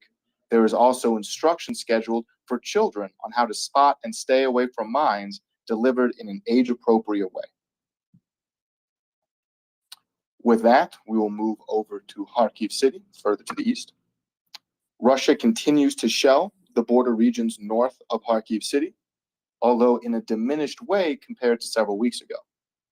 And an LGBT march was held through the Kharkiv metro today, and one participant was attacked by unknown individuals. Otherwise, not a whole lot of note. With that, we will move further to the east, towards the front lines in the Kupiansk region along the Oskil River. Ukraine has crossed the Oskil River in at least 2 locations, in Dvorchina, located near the north here, and Kupiansk, located further towards the center of the Oskil, and they are working to consolidate their holdings on the eastern bank. Across from Dvorchina, Russian forces are working to limit Ukrainian gains further east, with pronounced shelling by both sides. Ukraine does appear to be broadly making pushes to the south from here, so as to link up with forces coming north from Kupiansk. There's currently no appearances of movement further east towards Russian positions in Troitske, which has a heavy Russian air defense and other ground-based defenses. Moving down to Kupiansk itself, in Kupiansk and eastern Kupiansk on the far side of the Oskil, Ukrainian troops continue to menace towards the north and southeast of their breakout near the former Russian strongpoint of Podoli, as Russian forces continue to shell into the region. Another Russian assault coming from the east today was repelled. Apparently, they're not really well organized, with a couple statements about them being almost bonsai charges. With that, we'll be moving over to Izium, and then after that to Liman. 2 more mass graves were found near Izium and are being investigated. A team of investigators from France who had worked in Bucha and Irpin will go to Izium to record war crimes of the Russian Federation. Further south, in Sloviansk, a dismantled monument to Lenin was sold for $20,000, and the money will be used to pay compensation for destroyed housing. With that, we'll move further east towards the Ukrainian breakthrough in the Russian lines. Now, this map may not necessarily be 100% accurate. It's taking a couple liberties, but it's a really great representation of where the area of fighting is. Ukrainian troops are believed to have bypassed Russian defenses to the north of Ridokub, located about midway through this bulge that we're seeing here, and have managed to break through Russian lines in the area with quick mechanized forces, similar to what we saw in the drive on Kupiansk several weeks ago. Ukrainian troops have reportedly pushed several kilometers to the northeast from previously known positions and shot down a Russian jet today, further indicating Ukrainian control over the area. Russian forces in this region are apparently deficient in terms of amount of infantry and have thus far been relying on mainly artillery to suppress Ukrainian troops' movement. Should Ukraine find a way to either avoid this or render it inconsequential, it seems that Russian troops will not be able to commit to a major defense in depth here. The terrain is broadly rolling farmland, and Russia is not believed to have committed to a major defensive posture except towards the river further to the east, the Zarovets. Ukrainian artillery continues to pound towards this Zarovets River further to the east, further indicating suppression of Russian forces and supply lines towards their troops in Liman. Russian telegram channels have announced that Ukraine forces have tried to maneuver towards the Borova-Svatov highway further to the north here, and expressed fears that should Ukrainian troops manage to reach Svatov, which is a major logistics and command hub for Russian forces in the region, that they would threaten all of the Russian troops currently in Liman. In Liman proper, operations and assaults continue. Russia is apparently committing to an urban defense in the face of a potential Ukrainian encirclement or further menacing of their supply lines. There were heavy battles in the forest to the northwest of Liman, and Russian troops released footage of apparently destroyed vehicles among the trees, claiming they had defeated a Ukrainian attack today. There are rumors that the heavy concentration of Russian troops in Liman is being told to hold the city at all costs per orders from Putin and his confidants themselves, which is both heavily diminishing morale and limiting the deployment of Russian forces to reinforce other areas along the line that Ukraine is currently going for. With that, we will move over to Seversk and towards Lysychansk as well. Ukrainian troops continue to press their control further east from Seversk along the northeast and southeast routes from Bilhorivka and Spern, respectively. Russian tanks are known to be operating around the southeast suburb, or really very small village, of Spern and are impeding Ukrainian progress there. Russian shelling continues to strike into Ukraine positions in both of these locations in an attempt to limit any further Ukrainian movement eastwards. And Russian forces are attempting to push up the Bakhmut-Lysychansk highway towards the Ukrainian strongpoint of Vimka, but have thus far been repelled. Across the river in Severodonetsk, Russian forces are conducting door-to-door kidnappings and conscriptions among those remaining in Severodonetsk, and a polling station was set on fire today. Moving south towards Bakhmut, Soledar, and the region, Russian forces generally haven't taken much ground in Soledar over the past 72 hours, although shelling does continue. Russian assaults have managed to menace into the southeast Bakhmut region, as well as airstrikes and artillery strikes dedicated to severing what bridges remain across the central river in Bakhmut. The bridges destroyed most recently were predominantly used for medical evacuation, as there's an alternate network for supplies and movement. Ukraine continues to maintain a hold on the eastern outskirts of the city, and the major Ukrainian hardpoints in this eastern industrial area are still believed to be standing and intact. Reports of Ukrainian troops retreating across the river here are without merit and come from Russian telegram channels. Russia has maintained a steady offensive attempt into eastern Bakhmut and southeastern Bakhmut with heavy shelling on both sides. Much further to the southeast, it's become apparent that the Ukrainian missile strike on Russian positions some 60 kilometers away to the southeast targeted a Wagner Group base in Alchevsk, resulting in numerous casualties. Moving down towards Avdiivka and other areas around Donetsk proper, Russia has continued to shell the outskirts of Avdiivka and Pisky, and Ukrainian troops are believed to have generally withdrawn from Pisky down towards the fortified river town of Vodyan. Russian troops may be preparing for the forced mobilization of Ukrainian prisoners of war to fight on Russia's side, giving coerced statements from Ukrainian prisoners of war in the Olenivka prisoner of war camp that were reported by Russian media. This is unlikely to be a good idea for a variety of reasons. With that, we will move down to Mariupol. In Mariupol, the situation remains dire with regards to food, water, and heat, whereas in other regions, money is being offered to compel people to vote in the referendum. Water is the currency used to lure people out in Mariupol. One of the female prisoners of war from Azovstal successfully gave birth to her daughter without complications. She and her husband are resting safely. And money for the famous Azovstal prisoner of war, Mikhailo Dayanov, who was photographed with a splintered arm and a coffee mug, as well as a badly damaged arm after his release, is no longer being collected by his family, who state that there is a large number of fake donation pages set up, so be aware before you start giving your money to people. With that, we will move further to the west, to the Zaporizhia region, and the southern axis in general. Ukrainian forces continue to shell along the front lines with Russian troops, with no reported major offensives in this area. Ukrainian troops continue to amass at several points here, and Russia is threatened towards potential assaults towards Melitopol, Mariupol, or closer to Donetsk city. There are continued reports of heavy Ukrainian shelling on Russian positions and of a possible Ukrainian recon force along the northeast section from Vuhledar. The Ukrainian Special Forces team that broke through Russian lines in the center near Poloy a couple days ago is still at large despite the bounties placed on them, and their location is unknown.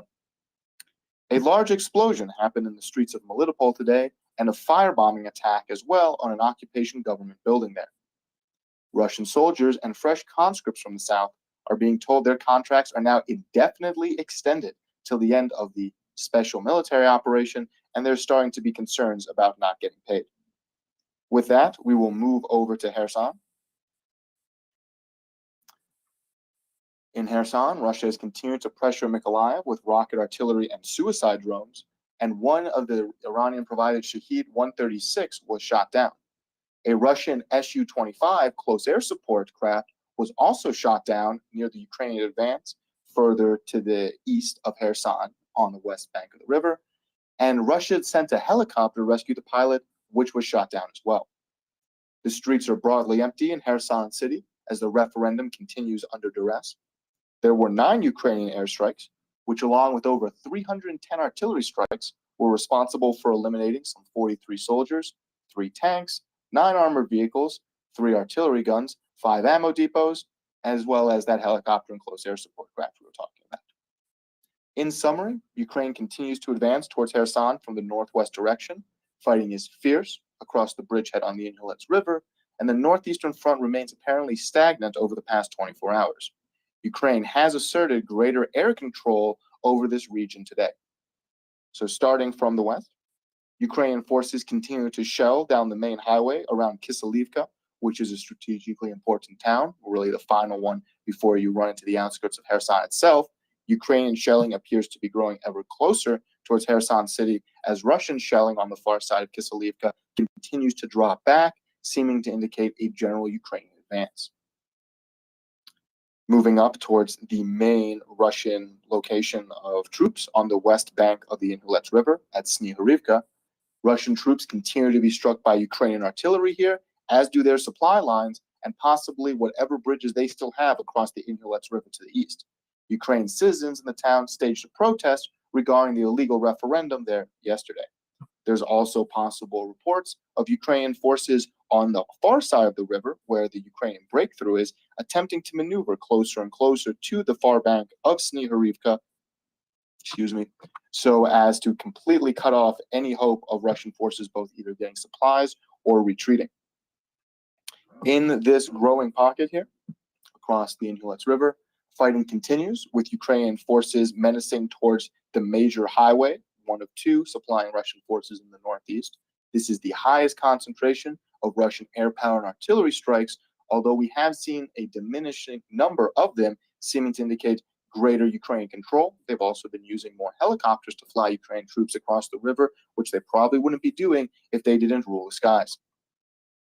Moving further to the northeast, towards the town of Arkhangelsk and general locations along the northernmost line, it's been relatively stagnant here, with Ukrainian artillery pounding further and further into the Russian lines, although there's been no observed change in actual territory taken.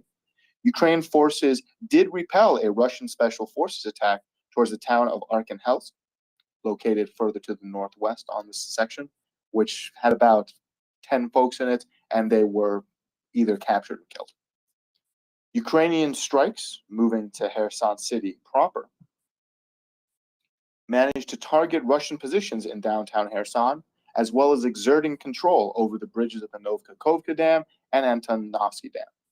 This appears to be the Hail Mary plays by Russia to construct more reliable bridge crossings, but they continue to be hit, as well as the supplies used to repair these bridges or waiting to go across them by Ukrainian long-range rocket artillery or airstrikes.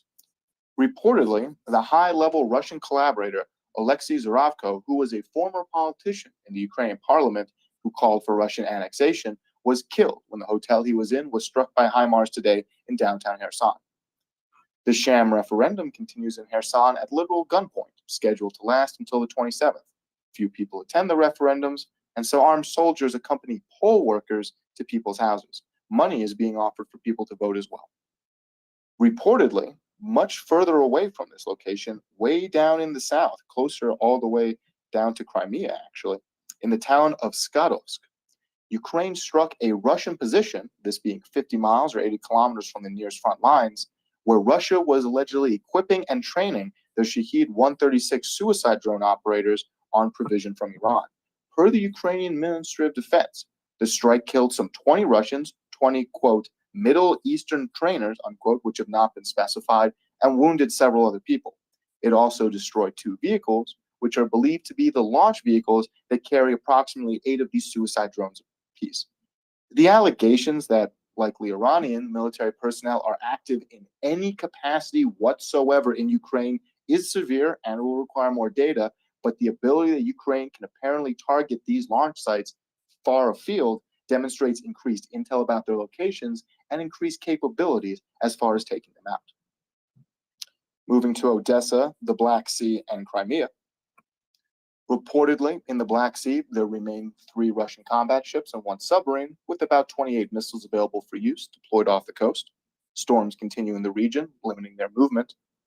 Conscription of Crimean Tatars, an ethnic minority that Russia has been no fans with, continue in Crimea with international condemnation. The head of the occupation government of Crimea stated at the end of the day that mobilization had been completed in full today. Approximately 5,000 residents received summons, 90% of them being of the Crimean Tatar minority. Across the waves, Russia launched 4 suicide drones into downtown Odessa this morning when 1 was successfully intercepted. The others hit an administration building in the downtown area, and thankfully, there were no reported casualties. In general, yesterday, Ukrainian forces eliminated 400 soldiers for a total of 56,700, 25 armored vehicles, 14 tanks, 8 artillery systems, one of them being long-range rocket artillery, 20 cars and trucks, 1 aircraft, 1 helicopter, 1 air defense system, and 10 UAVs, with the greatest losses being in the Kherson and Liman regions. Russian Foreign Minister Sergei Lavrov said that all laws and doctrines, including those regarding Russia's nuclear defense policy, will apply to new territories in regards to the illegal referendums being carried out in Ukraine. Russian insider Telegram channels allege that Putin will make a threat regarding nuclear weapon usage at the end of the month following the official end of the sham referendums. We'll have to wait and see how this continues, as Ukraine has publicly stated they will not stop under the mere threat of nuclear weapons. Zelensky has stated that nuclear threats are, quote, not a bluff from Putin, and urged Western nations to pressure Russia via numerous means to ensure that such threats are not realized. Jake Sullivan, the U.S. National Security Advisor, said that the United States, quote, privately and at a very high level, informed the Kremlin that any use of nuclear weapons would lead to catastrophic consequences for Russia because Washington and its allies, quote, will respond decisively. The Israeli paper, the Jerusalem Post, recognized President Volodymyr Zelensky as the most influential jewel of 2022, Mazel Tov. Russian citizens in Dagestan, a restive ethnic minority region in the south of Russia, have reportedly staged significant protests against the forced mobilization of their citizens.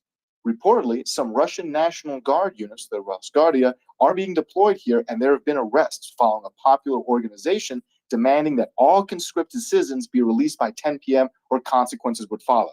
Evidence of things being set on fire started arriving about 8 minutes later. Allegedly, some of the conscripts have been released, but not all of them. In the 8th package of EU sanctions against Russia, there will probably be no cap on oil prices. More likely, there will be sanctions on chemicals, machinery, and steel products to the amount of $12 billion US. Germany has made, the countries of the European Union, including Belgium, which had previously rejected any such move, are discussing the introduction of a complete ban on the import of Russian diamonds, a large sector of the Russian mineral economy. Antwerp in Belgium is the world's largest diamond trading hub, and their participation would be necessary. Germany has made progress in negotiations with the United Arab Emirates on the supply of liquefied natural gas and diesel fuel to Germany after being cut off by Russia. After the announcement of mobilization, more than 260,000 men have left Russia. In connection with the mobilization announced, Russian military commissars have been put on 24-hour duty at the recruiting stations. In order of priority, privates and sergeants under 35 years of age, junior officers up to 50 years of age, and senior officers up to 55 years of age in Russia are subject to mobilization. The Netherlands and Germany will not deport Russian men who left the Russian Federation due to the announcement of mobilization there. Georgia, however, to the south of Russia and a popular vacation and traveling spot, much to the chagrin of the Georgian people, has officially closed the border to Russian men who try and enter the country. Men who are of mobilization age and are scheduled to leave the country will be restricted from doing so following the Russian sham referendums in Ukraine as of Wednesday, the 20th of September.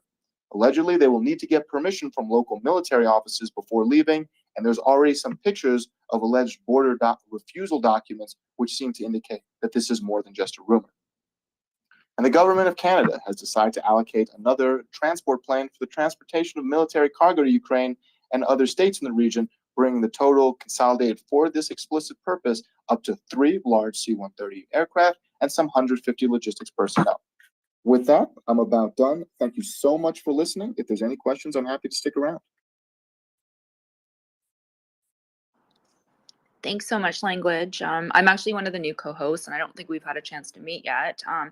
But I really appreciate your update. And so far, we don't have any hands up. But if anyone has a question, feel free to put your hand up. And how much time do you have tonight?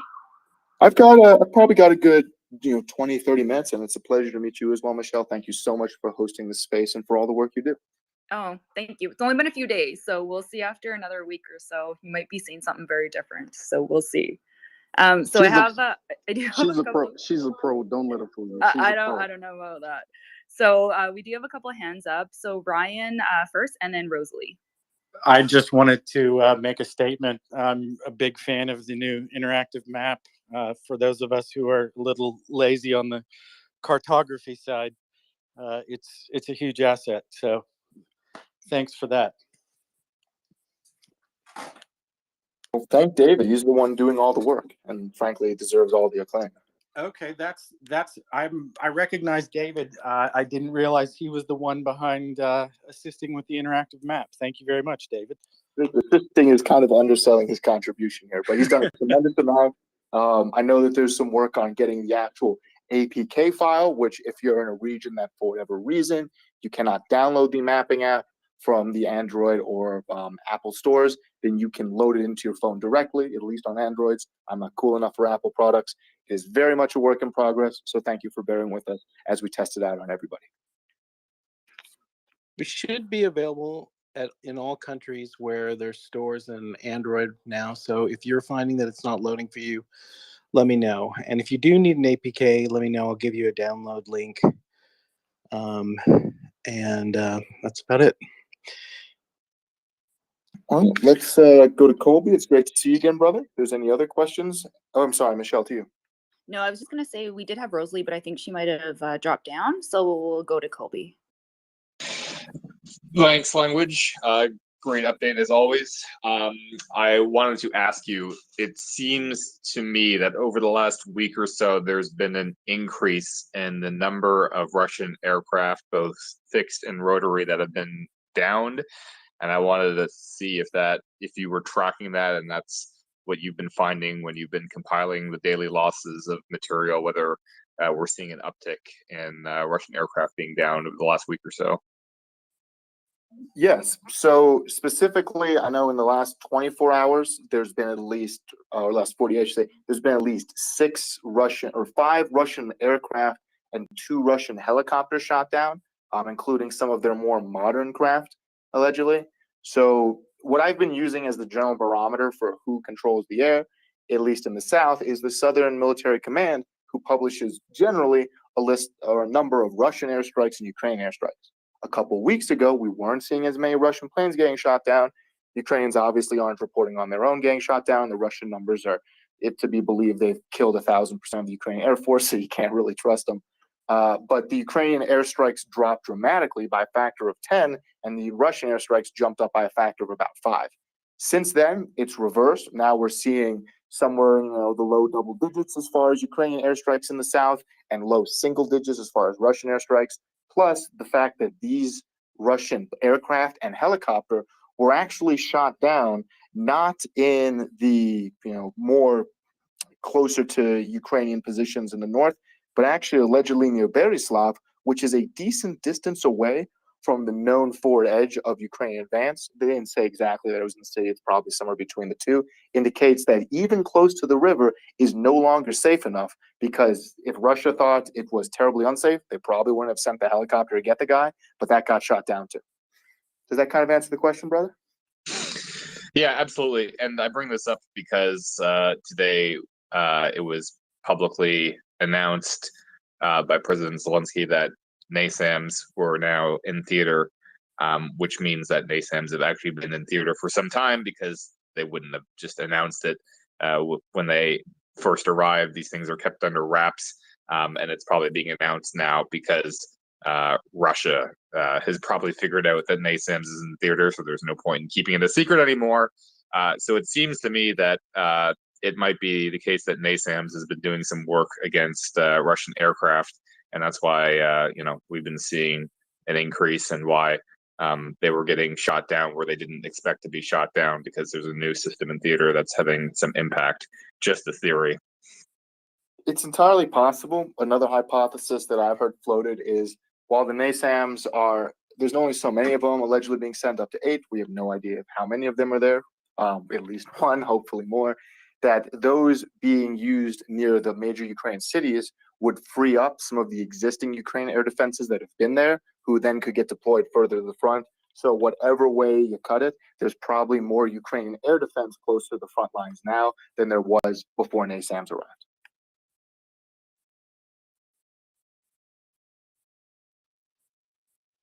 With that, let's go to, I think it was Jerome, then Onda, and then John Ridge. I think I was there, but I'll just go real quick. I just have a quick one. Can you review that? I think you said there was a strike maybe they were training how to use drones. And I know there's no confirmation, but where did that occur? So if you're still looking at the map, if not, that's fine. Skadovsk, which is quite a bit further to the south. If you're looking on the map now, it's pretty much in the southeast corner of your screen. You can also see how far that is away from Ukraine positions. That's damn near to the border with Crimea, right? It's right along the southern, coast of Kherson region. So I want to say this came from the Ukraine Ministry of Defense or one of their affiliate channels.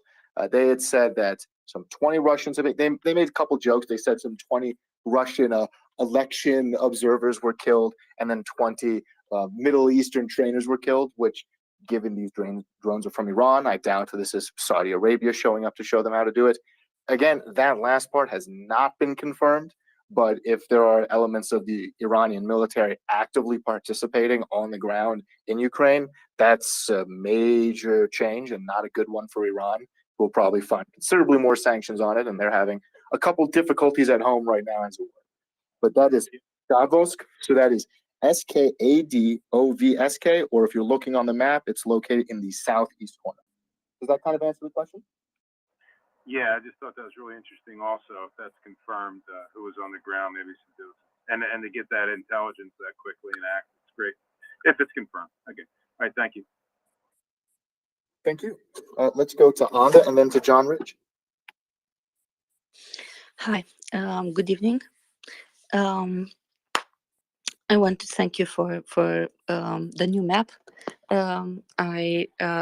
David also. It's going great and it's awesome. Also, I have a question. I came in a bit late today. Do we have any new information on the Azovstal prisoners? Is there any announced, or have you learned something about another POV swap? So a large quantity of the Azovstal prisoners had already been released a couple days ago, to the tune of about 255 soldiers, as well as 5 of apparently 15 commanders there. They weren't able to get all 15 around. However, those 5 commanders will not be allowed to return to Ukraine during the war as part of the conditions of the swap. They are resting safe and sound in Turkey, where they're under, security. They're freely able to move, but they're not allowed to go back to Ukraine. And it appears that they're abiding by those regulations set out by whatever the POW swap was.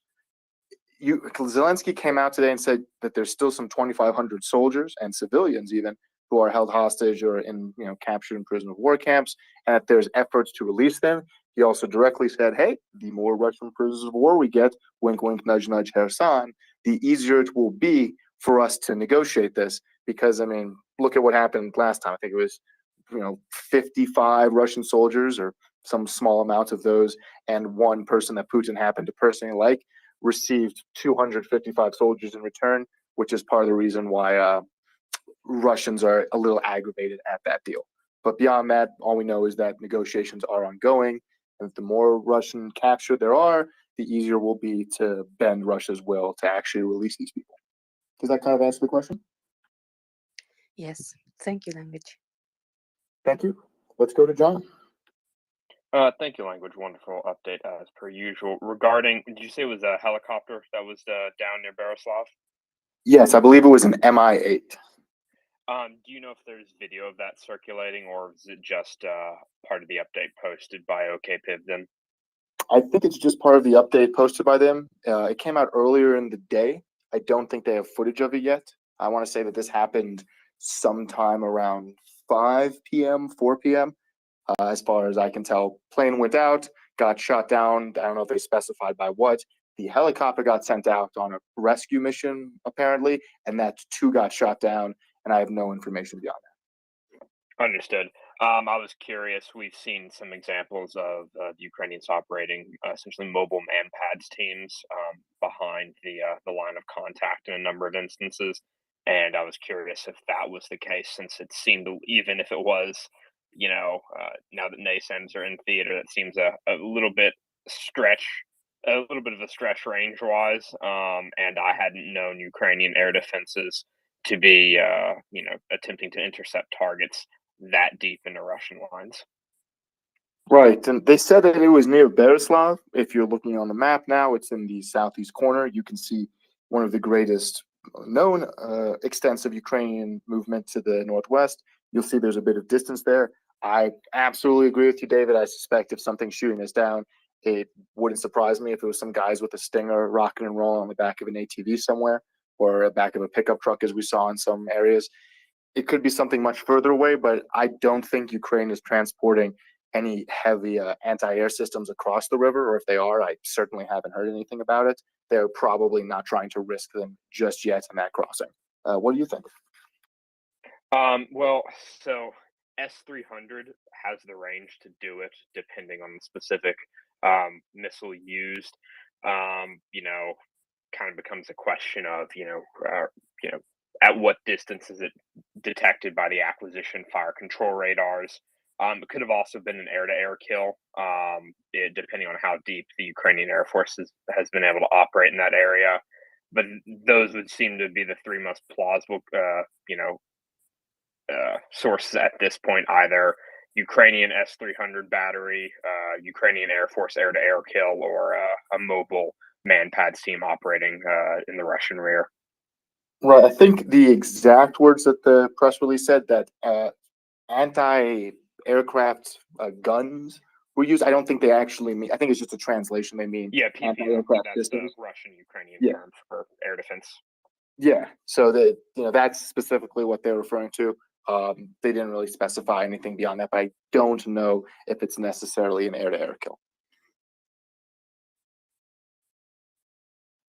With that, I think it was Mira Fella and then to Whiskey. Hi, good evening, everyone. I'm not here every night, but tonight was the first time I caught actually the summary of the events happening for the day, and that was actually great. If I knew that was happening and at what time, I wouldn't be probably surfing through Twitter throughout the whole day. So thank you for that. And thank you for the community, and thank you everyone for being here. Thank you. Yeah. Let's go to Whiskey, and then Lorraine. I see you've been up here as well. I don't want to jump over you. If you have any questions, comments.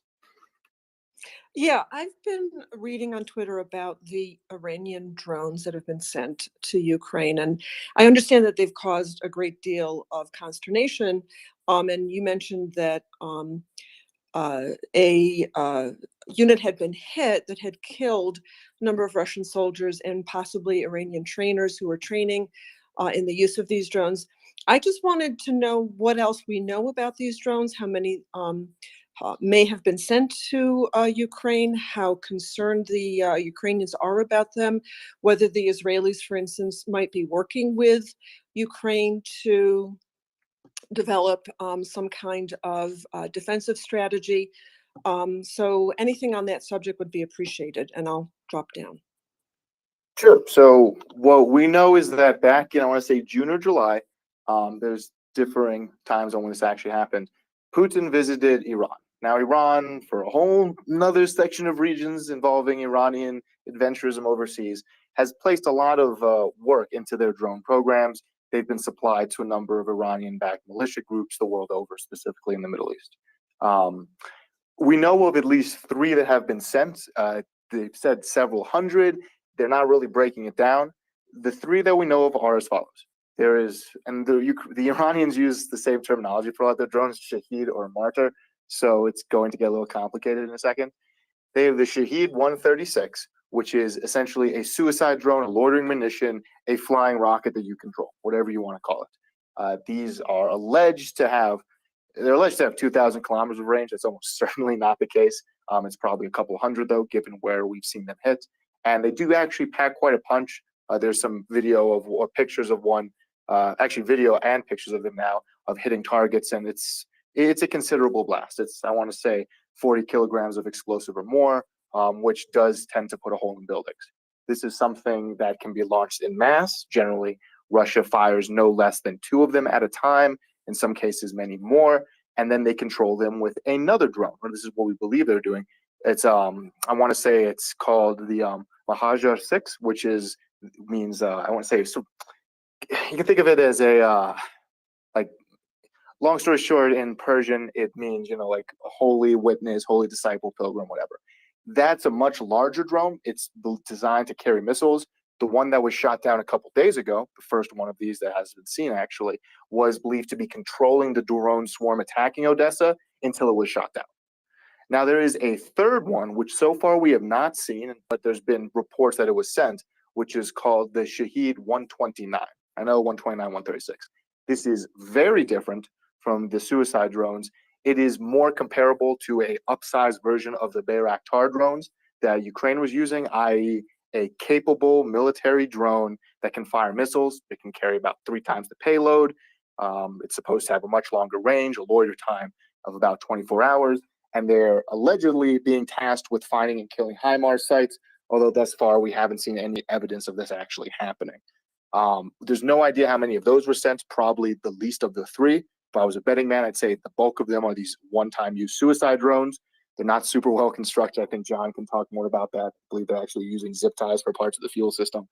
And then they have more of these Mahajar drones, which are sort of the brains controlling them, and then maybe a couple of these more capable drones flying around somewhere.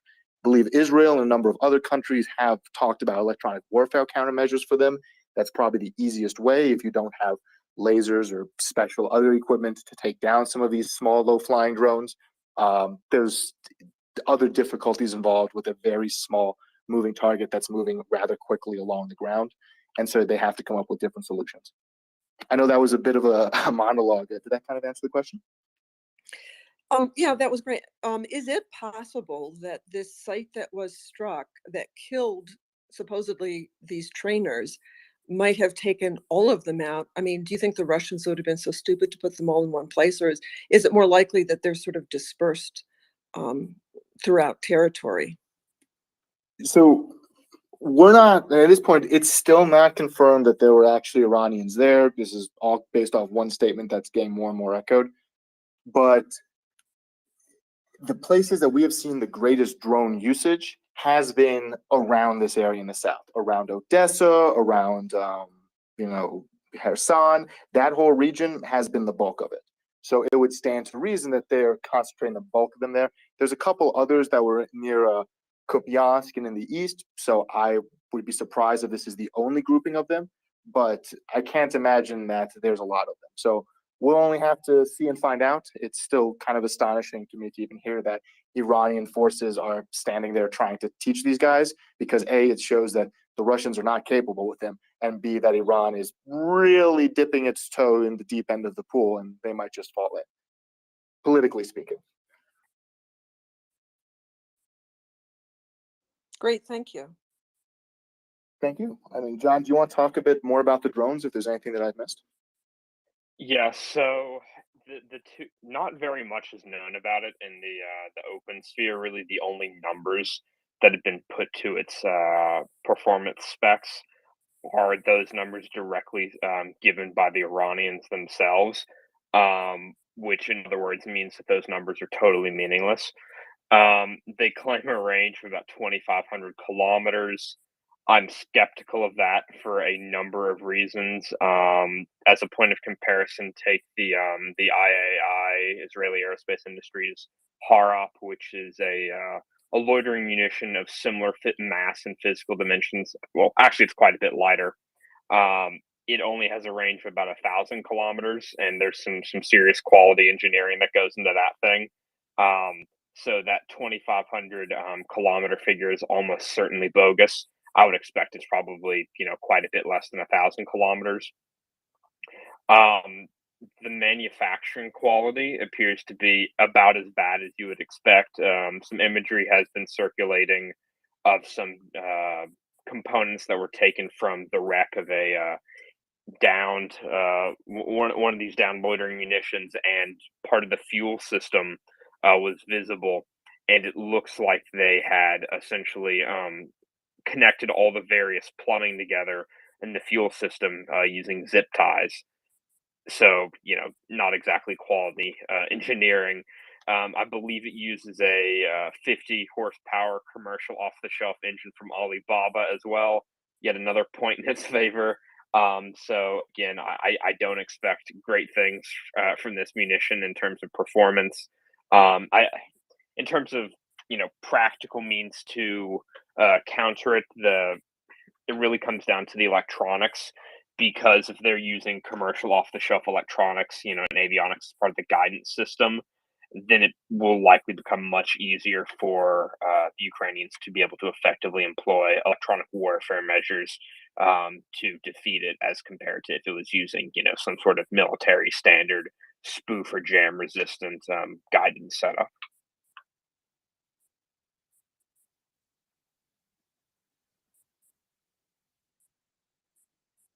All right. Let's go to Manan, but real quick, there's a few questions, rapid fire from some listeners and some clarification.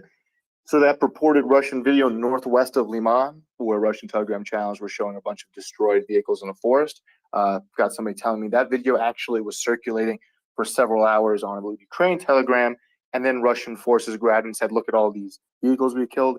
This would be far from the first time that Russia has taken Ukrainian footage and said, "Oh, look at all of the Russian vehicles that killed all these Ukrainian stuff." So hopefully that means that the event is just another fabrication. Another question about where are Ukrainian troops in regards to the Zaporizhzhia nuclear power plant. They're still further to the northeast. There have been some alleged photos of Ukraine's special forces near the town border, taken under night vision with them, throwing up a bunch of peace signs. Beyond that, they're not really in the region yet, at least in force, though they've been shelling around it. Specifically, the Ukrainians are not targeting the plant, but areas in the town and military concentrations that are farther away. But do keep an eye on that. If and when the southern offensive begins, I imagine that's going to be one of the first targets that Ukrainian troops go for. And then there's a question about what would the U.S. saying about not responding to Russian nuclear attack. So what the U.S. said is that we've explicitly talked to Russia. We've made it very clear that there will be a response and it will be dramatic. And then they didn't clarify more, but that's a pretty large, shot across the bow of Russia saying, "Hey, whatever you're thinking, don't." So hopefully, as Zelensky says, continued pressure from other Western nations, economic as well as military and political, will keep Russia from doing something really stupid. But with that, let's go to Manan and Alakilo. Hi everyone. Can you hear me? Loud and clear. Yeah, so I have two questions. So the first one is basically I wanted to have an understanding. It is basically about Russia's attack on Odessa. To me, it looked like basically a terror-style attack, to generate terror and fear. Is that assumption correct, or is there more to that? something I'm missing because I thought they would be used elsewhere. And the second question relates to ammunition. With all the conscripted troops coming in on now, they're allegedly being sent to the front line. Do we know even if they have any sort of ammunition? Because I was thinking the sanctions basically have cut down a lot of the precision guided ammunition and brought a standstill to the other manufacturing capabilities as well. Thank you.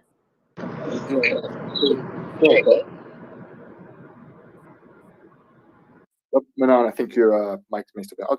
Okay. So yes and no. As far as precision guided munitions, there's been definitely a degradation in Russia's stockpile. It's why we're seeing them use more dumb bombs, why they can't use as many of their long-range cruise missiles as they used to, because they've used something on the factor of 10 times more than they ever planned. Then they've degraded a lot of their stockpile. However, when it comes to things like artillery shells, which they have been going through considerably, both the regular ones and rocket artillery, then that's why they're so desperate. They're trying to source them from North Korea at this point, which is, if you're at that point where North Korea is your last buddy, you're not having a good time.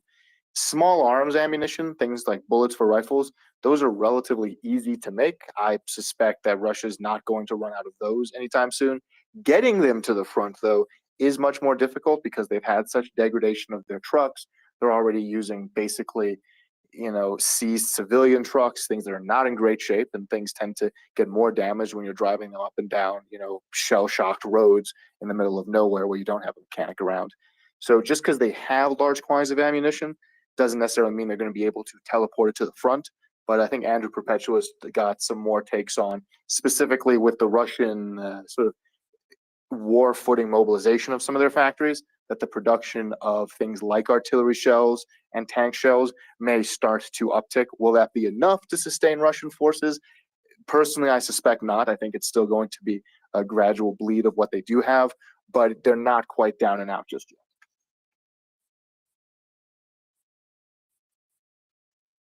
Does that kind of answer your question? Oh, sorry. Manan? Question or not? Can you hear me? Yep, Hello? there we go. Yeah, so that answers my second question. I don't know if you caught my first question or not. I was just wondering if there is more to Russia's attack on Odessa rather than simply just, inflicting terror. As in, it is a strategic or tactical decision to use a drone swarm to attack Odessa. So yeah, there you go. So it's difficult to tell. Apparently, the area they hit was some kind of administration building. It was in the downtown. There's a couple videos of it. If you want to terrorize people, that's the way to do it. Blowing up essential. I don't think it was the city hall, but call it, like saying, "Oh, we're going to hit the post office in the center of town just to prove we can." That doesn't really have military significance, but it does have terrorism significance. So I think you're right there. It's a point of saying, hey, all of our missiles that have been hitting stuff on the coast, you thought that we were done, but now we can reach out and touch you in your beds. And I know that has caused some feelings of concern among people in Odessa. Okay, that's all the questions I had. I'm going to drop down. Thank you. Thank you. Let's go to Al Kilo and then to Alex Catelli. Hey, thank you so much. I mean, it's first time caller and amazing thing you've got going there. And the speakers, I listened a little bit earlier today. It was very moving. And the other days. So I have a question. So I'm actually on the medical side. And I've been curious, just do you have any general comments regarding care for both the military side and for the civilian side, specifically in terms of war injuries? So there is it's a really great question. I'd love to spend a lot of time talking about the medical care. That's one of the things from the battlefield going all the way back to second and third line care has been dramatically improved on the Ukrainian side compared to where it was in, say, 2014 or before. It's many leagues ahead of the Russian side. This starts with things that we might call the golden hour in emergency medicine, i.e., how long you have to get to standard levels of care, operative care in the event of a major injury before your chances of survival drop dramatically. Ukraine has gotten very good at that to the point that it may not be comfortable, but if there's a pickup truck nearby, they'll throw you in the back of it, throw a tourniquet on your leg and gun it for the nearest medevac center. That's been helping a lot. Beyond that, the amount of blood products and whatnot has generally been sufficient, as well as other medical, emergency medical, lactated ringers, etc., things to keep people from bleeding out or going into shock. Though there are still issues with certain units as far as the entire level of medical care. At least earlier in the war, Ukraine had a conspicuous shortage of trained combat medics, which meant that some treatments were being done in the field improperly, some weren't being done at all, though it seems that that has generally resolved a bit more. Once you get back to the hospitals, the care that I've seen from folks that I've talked to who have been injured, unfortunately, seems to be pretty good outside of regions that are actively being attacked, such as Mariupol during the siege, in Severodonetsk and whatnot. The hospitals do seem to be operating pretty well far back from the front lines, although Russia has shown no restrictions in targeting not just the hospitals themselves, but also the individual physicians if they can get them in their targets. And then as far as psychological health goes, I know that's not necessarily a question that you asked explicitly, but it bears into it. I've been told that there are teams of psychologists, psychotherapists, who are supposed to meet with any Ukrainian unit that is coming back from the front, returning more to the peaceful side in Western Ukraine. They can't get to everybody, but it has been helpful because there is a lot of issues with PTSD, and frankly, there's going to be a lot that are going to linger after this war. But trying to get not just emergency medical help, but also emergency psychological help has been a priority so that people aren't left to fight their demons, for years later. Does that kind of answer the question? Yeah, that's been very helpful. Thank you. Thank you, brother. Let's go to Alex Catelli. It's good to see you. And then I think we've got Average Joe and Diego. Thank you, Language. Good to hear from you. I love those updates. I have a question. Couple of times we heard about drones Gray Eagle by General Atomic, and it's been weeks since it's been in discussion. Have you heard anything about it, like where we are in the process, and are there any prospect of seeing them in action in Ukraine? They seem to be quite capable, those ones, and also Reaper, also by General Atomic, I think. Right. I think John can correct me on this one and get it wrong. I haven't heard anything necessarily about Reaper, which is sort of the preeminent American combat drone, which is the one that we use to, drone strike all kinds of things across the Middle East. But the Gray Eagle, as I understand, while it can carry munitions, is broadly used for recon. They can fly at a much higher altitude. They can see a tremendous amount more than certainly the commercial drones Ukraine's been using, and even more so than, say, a Bayraktar. Like there's quite literally night and day. I want to say it's several tens of thousands of feet up in the air. And there had been discussion about sending 4 of them several months ago. I haven't seen any more information on that. What we do know is that there had been a Ukrainian delegation that I want to say visited the producers of those, whether it was Northrop Grumman or Lockheed Martin or whomever, and toured the factory, which is not generally something they do, just coming in off the street. So I imagine something's in the works, but I don't imagine that this is something that would be super public until long after they become well known, because we're probably not going to send a bunch of them. And if we do, their locations would be just as secret as, for instance, the HIMARS. But John, to you. Yeah, so the MQ-1C, it's a purely ISR platform. It's a development of the MQ-1 Predator. The Predator itself can act as either purely a UAV, unarmed ISR platform, intelligence signals and reconnaissance, or it can carry a relatively light load of munitions and be used as a UCAV. The 1C, the Gray Eagle, is meant as an upgrade optimized for ISR. As far as I'm aware, it has no capacity to carry munitions of any kind. The MQ-9 Reaper, that's kind of just a massive upgrade. That's the successor to the MQ-1. It's designed to have enhanced it's designed to be able to carry a significantly greater mass of munitions to be able to operate in a hunter-killer role more effectively. the MQ1 was kind of bootlegged into it during the War on Terror, and it wasn't really particularly well optimized for it. My understanding of the situation relating to the Gray Eagles is that it was proposed several months ago. There appeared to have been maybe some progress, but there was some stuff that came out that indicated there were some concerns by either the National Security Council or some people on the national security staff that if any of them were to be downed, in proximity to the current front line, the Russians would be able to recover the wreckage and essentially extract the ISR package, the highly advanced sensors on board, and potentially other sensitive technologies that are used in the vehicle. And while the Russians, in and of themselves, having this technology is probably not the end of the world, they probably can't replicate it, and it's unclear whether they could develop relevant countermeasures in an appreciable time frame. The concern is that ultimately they would immediately turn around and sell that technology to the Chinese, and that is enormously more problematic.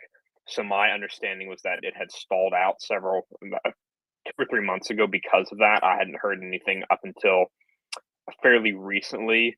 The manufacturer of all three is General Atomics. I've spoken to some people that have operated MQ1s, the Predator, and they seem very enthusiastic, to say the least, about the capabilities that it would offer the Ukrainians. Specifically as in an ISR role, providing targeting data for HIMARS or M270s or any other weapon systems the Ukrainians may have. It would certainly enhance their capabilities beyond what they currently have. I'm not sure how much benefit the MQ9 Reaper would have, given that it's designed for more offensive role, less so an ISR platform. I don't know what the relative breakdown and capabilities are, from an ISR standpoint compared to an MQ1C, because the whole issue here is that, we use them in a UCAV role in essentially in an airspace where we had uncontested air supremacy. That is certainly not the case over Eastern Ukraine. There is air parity, in most places, with, changing day by day, hour by hour, who has the upper hand in a given area of airspace, as well as the fact that the Russians still do have, active air defenses. So I'm not sure that it would be particularly useful in a directly offensive role, but from an ISR standpoint, that would be absolutely fantastic.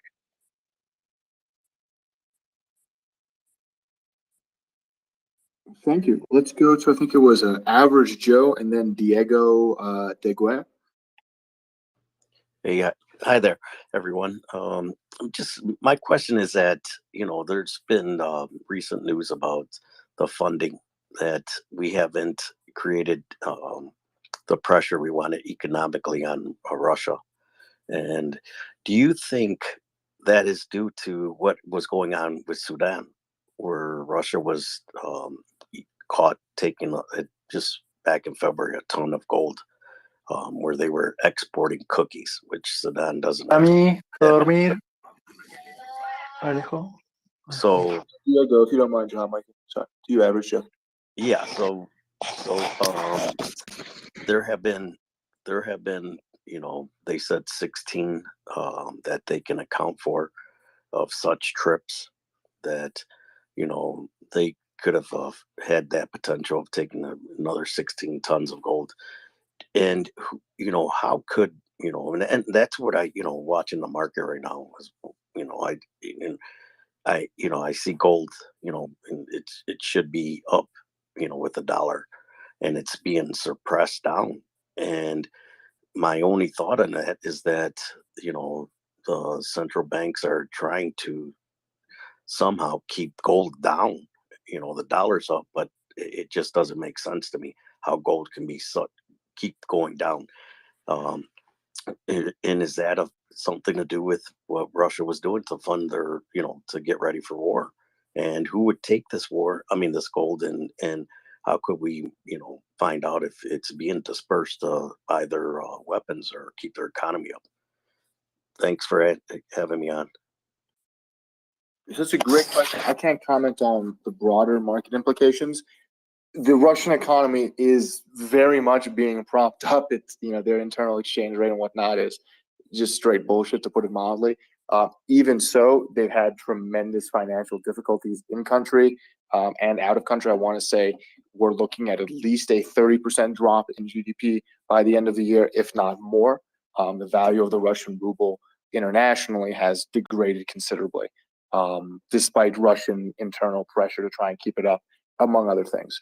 As far as gold, I believe Russia is also a large exporter of gold, if I'm correct. And that's something that had been either cut off or dramatically limited during one of the earlier EU sanctions packages. So that might be having some effect on the market, but I don't think that they're, looting gold from Africa to pay for everything. If somebody else who knows more about the economics can probably comment on all that.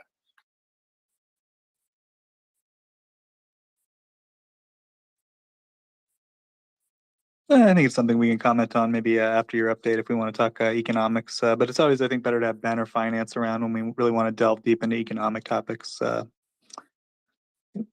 Okay, Michelle, go ahead. Thanks, Joseph. So, Joseph, I just want to see language. How much more time do you have? I could probably do another 10 minutes tops, and then I will have to head out. Okay, perfect. Thank you. Does anyone else have any questions for language? As you just heard, we have about 10 more minutes with him.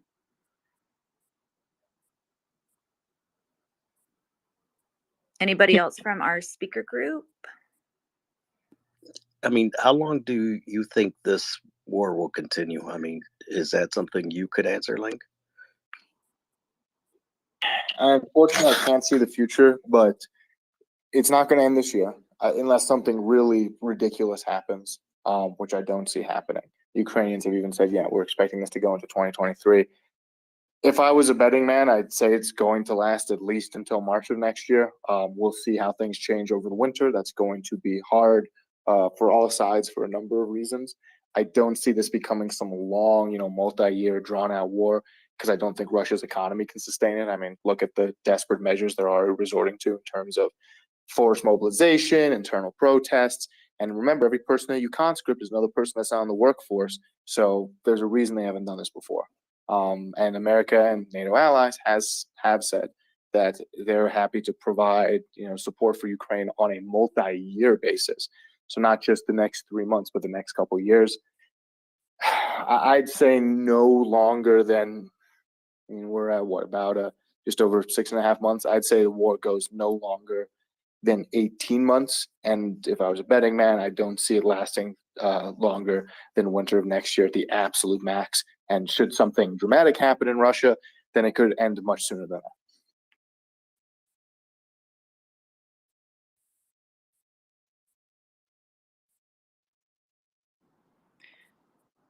Thanks, language. We have 2 more questions. So we have Brian and then John. Hey, language. Good to talk to you again. Hope you're doing well. At this point of the invasion, do you see any discernible impact of the Russian Black Sea Fleet? Are they making any tangible contribution to the Russian effort, or is it essentially are they sort of I don't want to say neutered, but essentially their role has just been largely eliminated because of this various sequence of events that led us up to this point? So the Black Sea Fleet has essentially become a missile launching platform for the past several months. Before it was also an air defense platform until the Moskva became the latest coral reef in the bottom of the Black Sea. Otherwise, they're just there to load up missiles, drive out off the coast, and then fire them into apartment buildings. And that's about it. Thank you.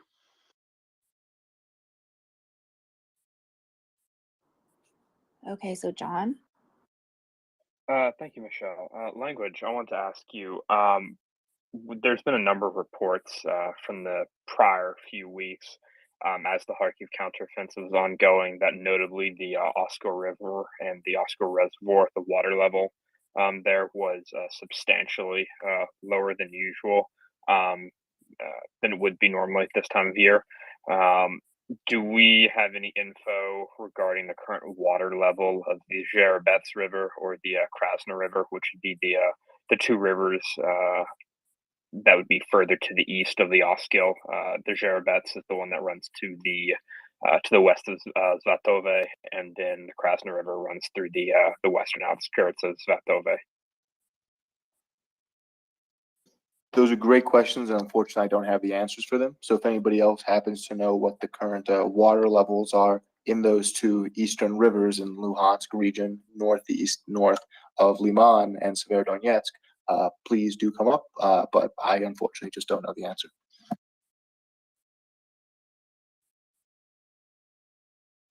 Okay, we'll take one more question. So this is going to be from Flashman. Hello. Appreciate everything you do, language. So when I go through these, when you provide the map, every night I go through that. What does the line look like? What does the front look like? Are we talking about one contiguous front that's manned, I don't know, for hundreds of kilometers, thousands of kilometers? When I look at those lines that are drawn, I try to imagine what it looks like. Is it a series of trenches that extends, for kilometers upon kilometers that are manned, wall to wall, manned by Ukrainian and Russian forces, or is it just area that is commanded by batteries or commanded by air power? I mean, is there any can you give me an idea of just what that looks like? I know I'm no military mind here, obviously, but as when I listen to your excellent reports each night, and I look along on the map, my imagination just tries to picture, the whole what it looks like. Where's the artillery? Is there a trench there? Are these battalions? I'm sure it's a little bit of all of that. Are they hidden in a copse of woods, etc.? Is there any kind of picture you can paint me? Appreciate it. So this isn't World War One. It's not straight lines of trenches. You generally have areas of control. In some areas there are more Russian troops, in some areas there are less Russian troops, and vice versa for Ukraine. For instance, there were areas in Kherson, when it was at its widest extent, where there was like one Russian soldier, or 800 Russian soldiers for every 20 kilometers or something, which is not a lot. That's not what you need. So it varies. What we've seen is the Russians, when they don't have a lot of manpower, in a lot of places they tend to pull back from the villages and hang out in the cities, and then just send patrols through them and use artillery to try and lock stuff down. That's what we're seeing in the east. However, just because you have artillery doesn't mean that the artillery can sit there and hold every position. So if and when that artillery gets circumvented or gets taken out, then there's not a lot left to stop the position or the attacks by the Ukrainians. Does that kind of answer the question? Yeah, appreciate it. Thanks a lot. I'll drop down. Thank you so much, language. As usual, we really appreciate all of the hard work you put into your updates every night. And I know every time I hear you speak, I learn so much. So thank you so much. And I know the listeners appreciate it as well. So have a great night and enjoy the rest of your evening. Thank you, and thank you for all the work you guys do. I did throw up the text and audio for tonight's update at the top of the nest. It's a pinned tweet on my account.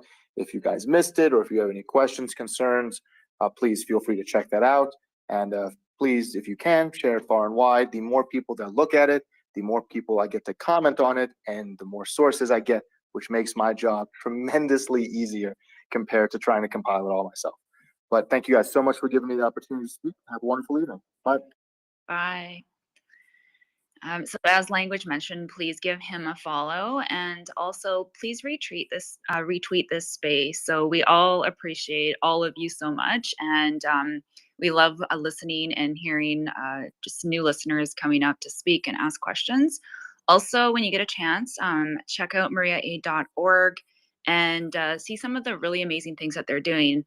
It's a group of volunteers that provide their time, and they help bring non-lethal aid to Ukraine and to help Ukrainian people, certain things such as tourniquets And so if you are able to help in any way you can, please help support their cause. Also, if you do want to come up and ask a question, just press the microphone button in the bottom left-hand corner. The other thing I wanted to mention as well is that there's going to be a special guest coming up soon, and that's actually going to be tomorrow. So it's going to be Monday, September 26th at 12 p.m. Eastern time, and that's 7 p.m. Kyiv time. And her name is Svetlana Sinkovska. So she's an international agricultural expert. She's also Ukrainian agri-exports advocate, and she's also a journalist. So please try and, if you're able to, join the Twitter space tomorrow. And so that's Monday, September 26th. And we'll be retweeting that in this space as well. So thank you everyone so much for being here, and I'll pass it on to Joseph. Thank you very much, Michelle. So yeah, I mean, it's exciting times, right? Ukraine seems to be pushing across the Oskil River, which is kind of a big deal. It could result in a pretty major collapse. It seems, based on some preliminary observations, that there's becoming a breakthrough in that area, but it's hard to say exactly what's going on, and of course Ukraine's not going to confirm anything until well after it's secure and safe to do so, or won't threaten any kind of operational security. So definitely looking forward to that. Yeah, we got Colby up, which is great. Colby, any news today that you've seen? I know you're not someone who keeps track of it voraciously like maybe we do, but I'm just curious if anything stood out to you today. I keep track as much as I can. I've had a little bit more time today than I have as of late. So I'm hoping I'll have even more time soon. I can get back to the activity levels I previously had. One thing that I actually do want to talk about, Daryl actually posted a video into the Nest that was getting shared around today. Not a whole lot of people are talking about it right now. There's a factory that was shown to be burning in Novokuznetsk, which is in Siberia. It's a city of a lot of industry, actually pretty important place in Siberia. And there was a claim that it was a specific factory. Give me 1 second here. Igor Shusko on Twitter claimed that this was the Novokuznetsk iron and steel plant. But I think it's a different one. It's actually the West Siberian metal plant, which is, they're both in the same city, and they're both actually owned by the same company, the Evraz PLC, which is a very large Russian mining and metallurgical company with operations all around the world. And the plurality owner is actually the Russian oligarch, Roman Abramovich.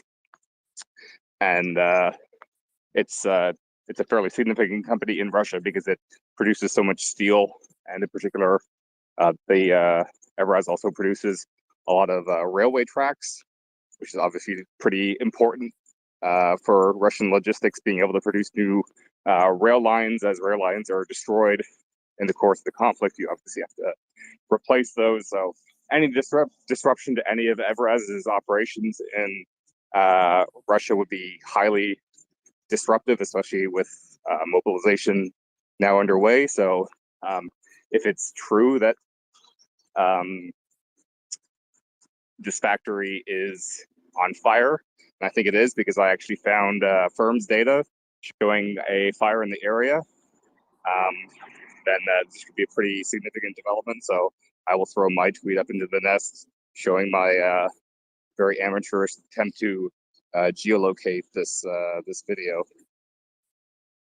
So Colby, first off, thanks so much. You started off by saying Igor Shishko, and I was like, oh, what did the race car driver say, right? Because he's burned me maybe once or twice, but you made very clear in your subsequent comments that you've kind of done your due diligence and you checked this out, and it sounds like you've got some good information.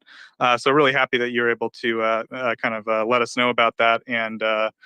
Give us maybe some as you said, kind of a basic geolocation on that. It's quite an interesting development, if true, as you said.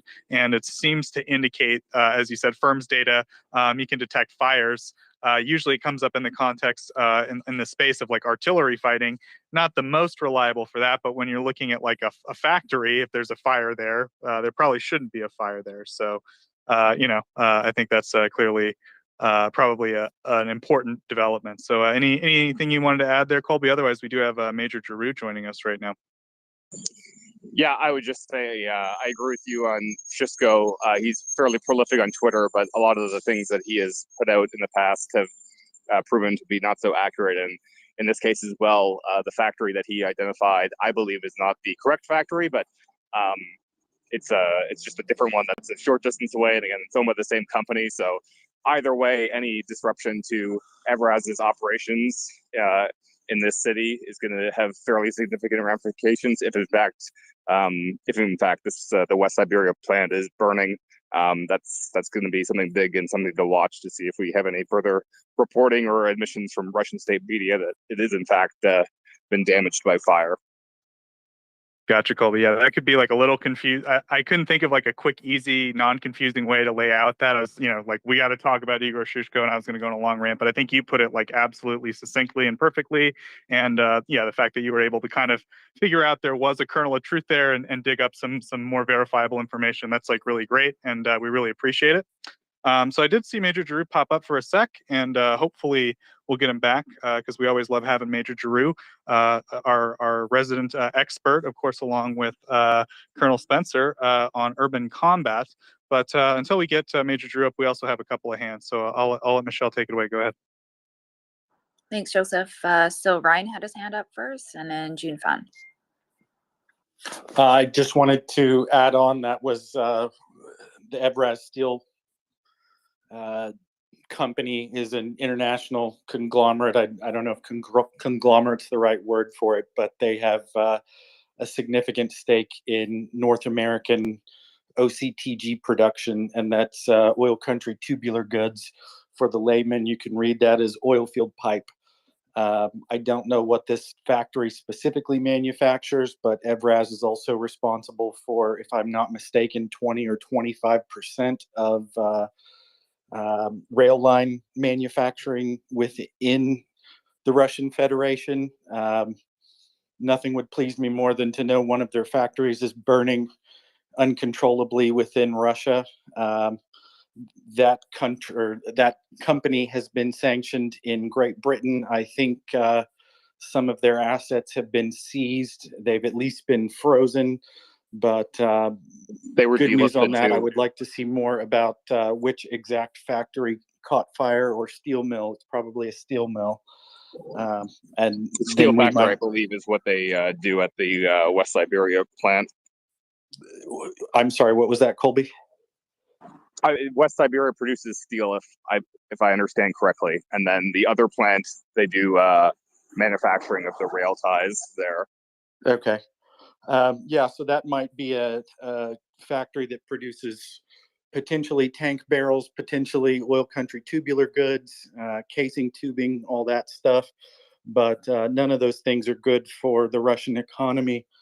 I only hope and pray they were producing something military related, but second best option is taking down some of their ability to produce oil field pipe that will hamper their pocketbook in the near future. I'm sure Russia's doing anything and everything it can to keep up raw materials being supplied into the oil and gas market within their own country, even if they are conscripting all of their human capital. I wish the U.S. government would go ahead and sanction Evraz Steel in North America, but as I understand it, they are a top 10 manufacturer of OCTG materials here in the U.S., and I'm not sure what, if anything, Mr. Abramovich has done to distance himself from Evraz North America. I'm sure they are a separate entity in whatever degree, but I know how that money trickles back up to the oligarchs. Evraz made a big push to purchase out some of the other competitors in that niche market and pretty much consolidate the market and buy it up about a decade ago. And I'll hush now. Thank you, Michelle. Yeah, I would just say Evraz, it is a publicly traded company, and he owns a plurality of the shares in Evraz, but they were actually delisted from the London Stock Exchange, which is they're actually incorporated in the United Kingdom, not in Russia. Yep, and Evraz UK is slightly different than Evraz North America, but that's just one of those, setting up different LLCs or S corps or however the business is registered here in North America. I am still kind of scratching my head. There may be a number of reasons they haven't been sanctioned here in the U.S. yet, but that was kind of why I went on my diatribe earlier before the language learner update about why Roman Abramovich isn't anybody to be singing the praises of. That's enough for me. Thanks. Thanks, Ryan and Colby. June Pham? Yeah, hey guys. Yeah, so I've been on here pretty much since the beginning, and I want to come back to something I've been saying consistently since then. But and to take this to a chess analogy, if you play chess, you obviously know there's an opening, there's a middle game, and there's an end game. And we're clearly initiating the end game with, the major offensive, both offensives actually, particularly accelerated by the general mobilization, and all these balls in motion. But what I wanted to comment on really was there's a confluence of events that are coming together here in the next 7 to however many days. Beyond that is unclear, but there's clearly a Ukrainian desire to gain additional land for physical reasons, and obviously for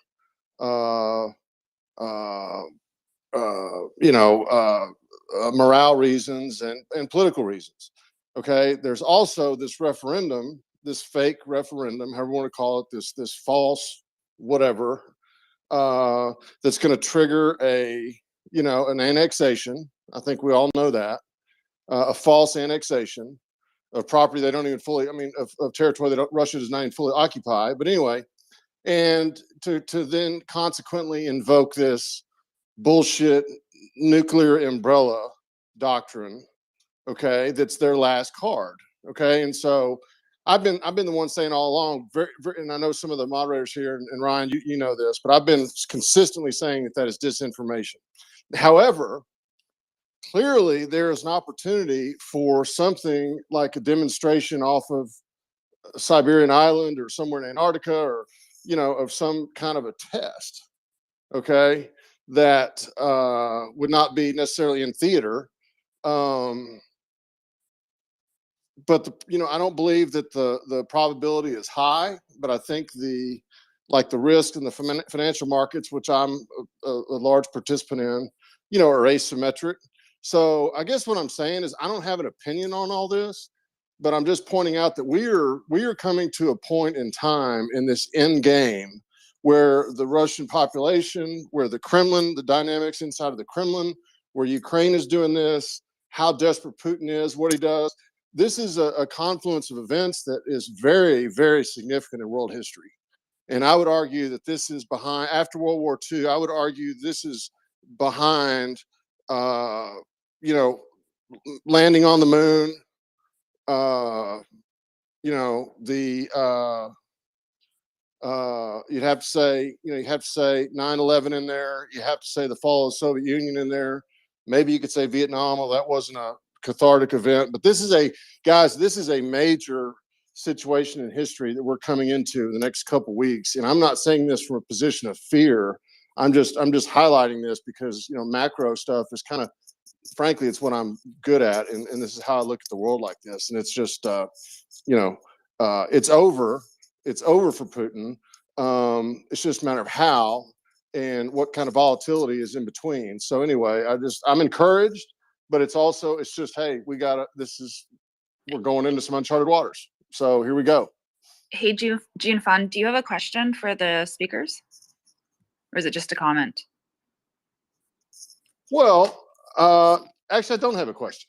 That was my comment, which I think encompasses a lot of issues that people can talk to. It's a broader macro picture, but I think it's I think this weekend coming up after Friday, which is the 30th, and then this is going to be really, really important. And there's a confluence of things here that are bigger than, that are going to lead to the ultimate end game, which is ultimately what we all want, is the end.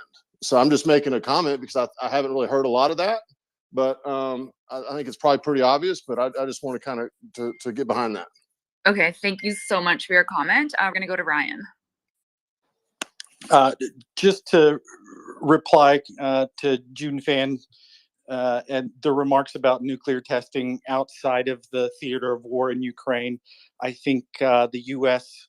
and emissaries of President Biden and hopefully Biden himself have communicated directly with the Russian Federation and let them know in absolutely no uncertain terms that escalating to an atmospheric test or any nuclear testing as a way of saber rattling is an unacceptable escalation in this conflict. I have not had the pleasure of hearing these remarks myself from General Ben Hodges, but it was remarked in the space by people whose information I trust, that Ben Hodges made it clear within the last week that what was on the table as far as a response. And today the State Department or people involved in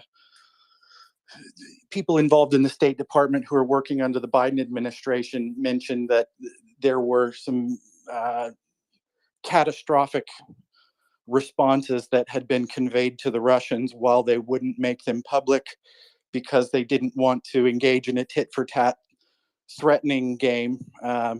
Ben Hodges made it very clear that if Russia decided to escalate this situation by using nuclear weapons, that one of the very likely responses would be to send the rest of the Russian Black Sea naval fleet to meet the same end that the Moskva did. Ryan, I understand. I heard the Ben Hodges, and I agree with all that. I'm just saying you're dealing with. I'm not afraid of it. Remember, I was preaching to you about the escalation rhetoric, in May. Yeah, I know you've been gung ho. I mean, I'm not scared. I'm not scared of it. I'm just saying you just got a guy that doesn't have anything to lose, and this may be a Hail Mary. Fine. And if he does, every Russian sub is sunk within 30 minutes, and his Navy is gone. Okay? Well, and I think that's one reason he won't resort to using any nuclear weapons, either as a test or actually deploying them in a theater of war. But Russia hasn't engaged in any atmospheric nuclear testing in decades and decades now. And I frankly don't think that the people underneath Putin who have propped him up in his czarist ambitions are willing to escalate to that degree. It's more likely that if he issued... I agree. But if it's going to happen, all I'm saying is the end game, when the end game in chess or any other military, I'm just saying this is a confluence of events that are going to be volatile. And that's just the way it is. I mean, if he wants to pop off something or do a chemical, yeah, I hope he does. I think that's probably when somebody would pop him off. If he starts giving orders to deploy nuclear weapons. I just want to say, I'm just saying, hey, this is a point in history here where, there could be regime change really quick. This Ukraine thing could pop wide open, even more than it has. But this is a historic, week, 2, 3, 4 weeks ahead of us. And I'm just pointing that out. And I'm an optimist. So, but it's anyway. I've said what I was going to say. I'm not going to argue with people. I mean, it just is what it is. So, Okay, the yeah. probability is not zero. Okay, guys, it's not It- zero. It's not zero. asymmetric. I was reading, and I'll have to go back. I'll find it and share it with you. I think I retweeted it a couple of days ago, but there was a political scientist or a global threat analyst. I don't know what her specific background was, but international relations is kind of her niche.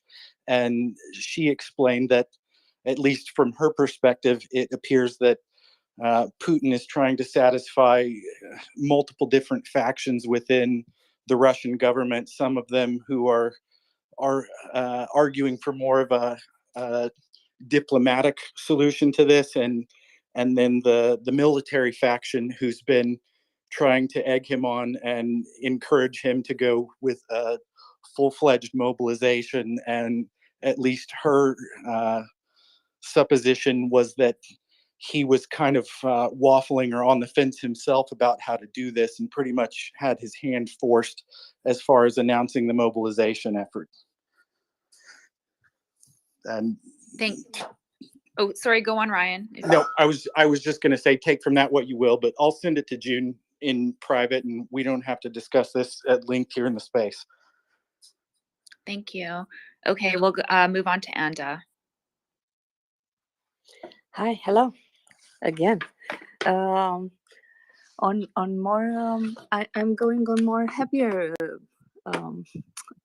versions of Russia. We have news in Reuters in which they kind of apologize that they misannounced, and it was the fault of local authorities. Everybody fled, and everybody is rioting now in Moscow.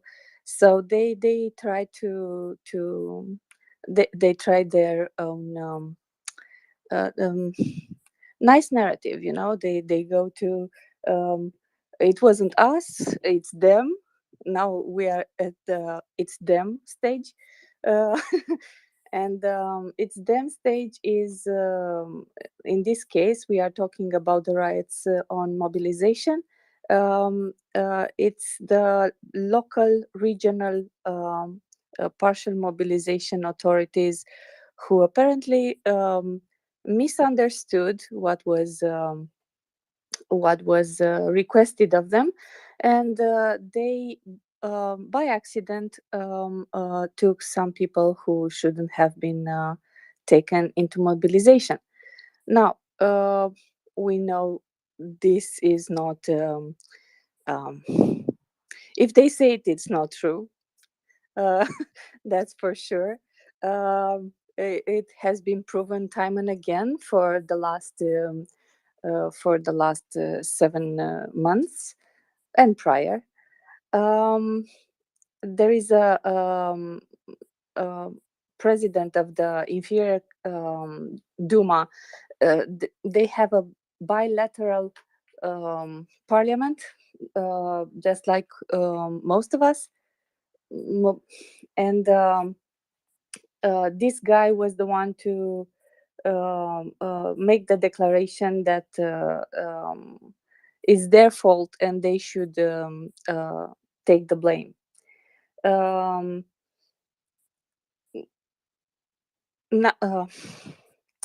Sorry, I looked at something else and lost. What I wanted to say it's that there are three things that followed Putin's announcement the other day. One, people started went into streets, and they weren't violent, but the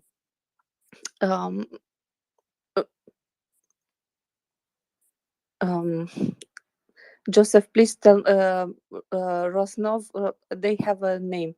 Their gendarmerie. So the police. Rosguardia? Rosguardia. Yes, thank you. Sorry. it eloped me. So Rosgardia was authorized to be forceful. They were not a lot, and they took them one by one. There are some techniques to do that. Um, um, so you enter the group, a larger group, and dispel try to take the people who are most the agitators in the group. But this was not a they simply took whomever they want as um, as a punishment, and this reaction of the Rosgardia was one vetted by the authorities. They don't act by themselves, and that's one. And second, it was brutal in order to ensure that further actions are not. Um, I, I'm sorry, this is my cat. Further actions are not pursued. So people stay in their in their houses, in their homes. They don't go out on the streets and be less manageable. So that is one. Second, they try to flee. Rosalie has some great threads on the prices of the tickets. Uh, um, they went up to extraordinary amounts. I never seen or thought it can be possible to pay 30,000 euros for a ticket, but apparently some people, some persons are desperate enough.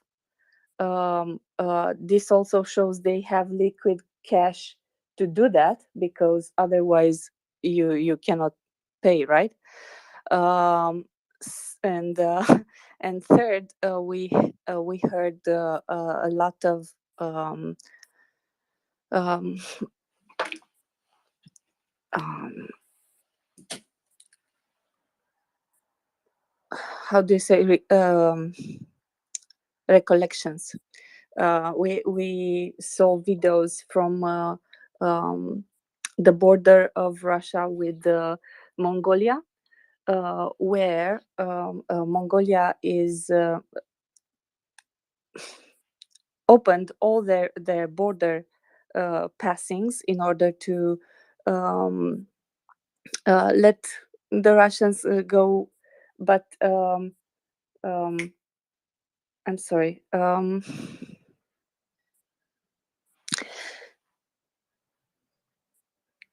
What I wanted to say, long queues were formed on the Russian side, and the people who were the people responsible with the mobilization starting working the queue.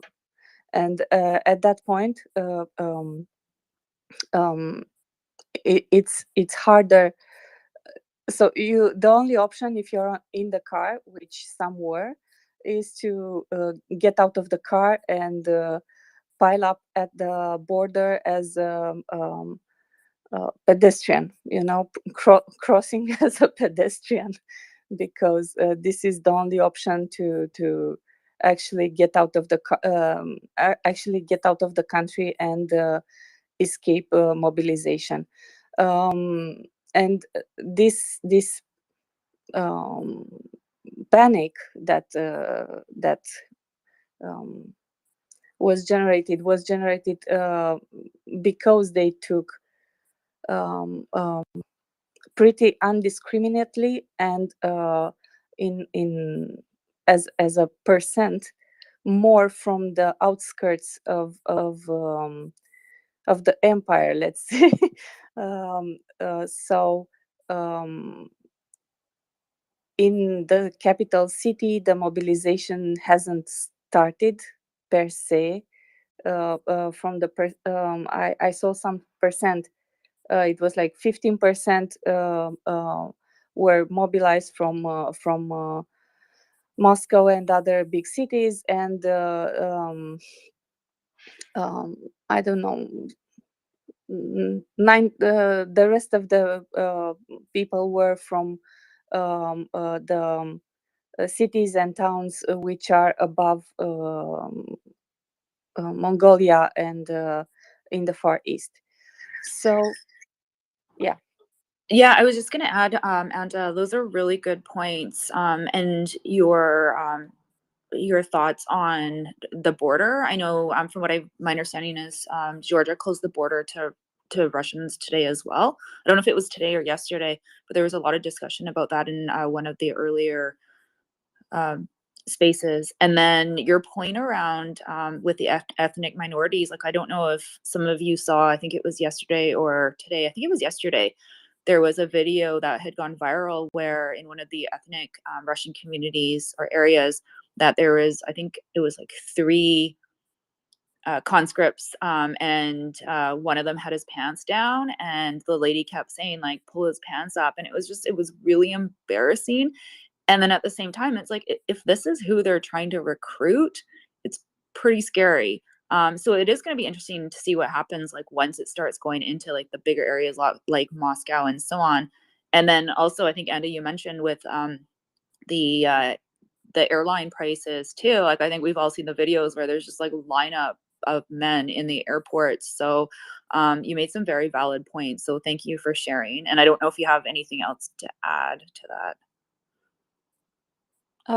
Just on the point, just that I saw a lot of videos in the last days, and my understanding, most of the people that they took from the eastern regions are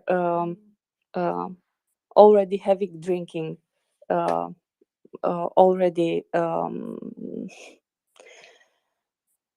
So they won't make good soldiers, let's say. If what I saw in the few videos I managed to see in the last 3 days, or I don't know, these are not driven men. So they are not going there to defend their country. They are not going there to I don't know. They are not determined. They are just, okay, we are here. Let's drink a bit and we will see. Okay. Do you have any questions, any answers? Sorry. Anything on the how does Domen call them? Shem referendums they are doing right now. He has a word for it. I don't know. Okay, if you have anything on that, it will be greatly appreciated. Thank you. Personally, I don't have anything specific on it. You know, they've announced so many times we're gonna do it, we're about to do it, and you know, it doesn't happen. You know, we've heard in the past, you know, partisans in Kherson have said they tried to do it and we put a stop to it. And, you know, they haven't said more than that, nor do they need to, I think.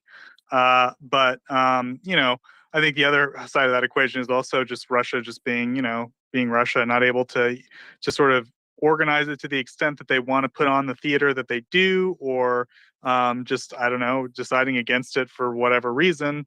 So I don't know, for almost a few months now, we've been hearing about an imminent referendum in Kherson in any minute now. But now that we've seen, I guess, videos of these, you know, babushkas with clipboards walking to houses, I mean, it's looking like it's on.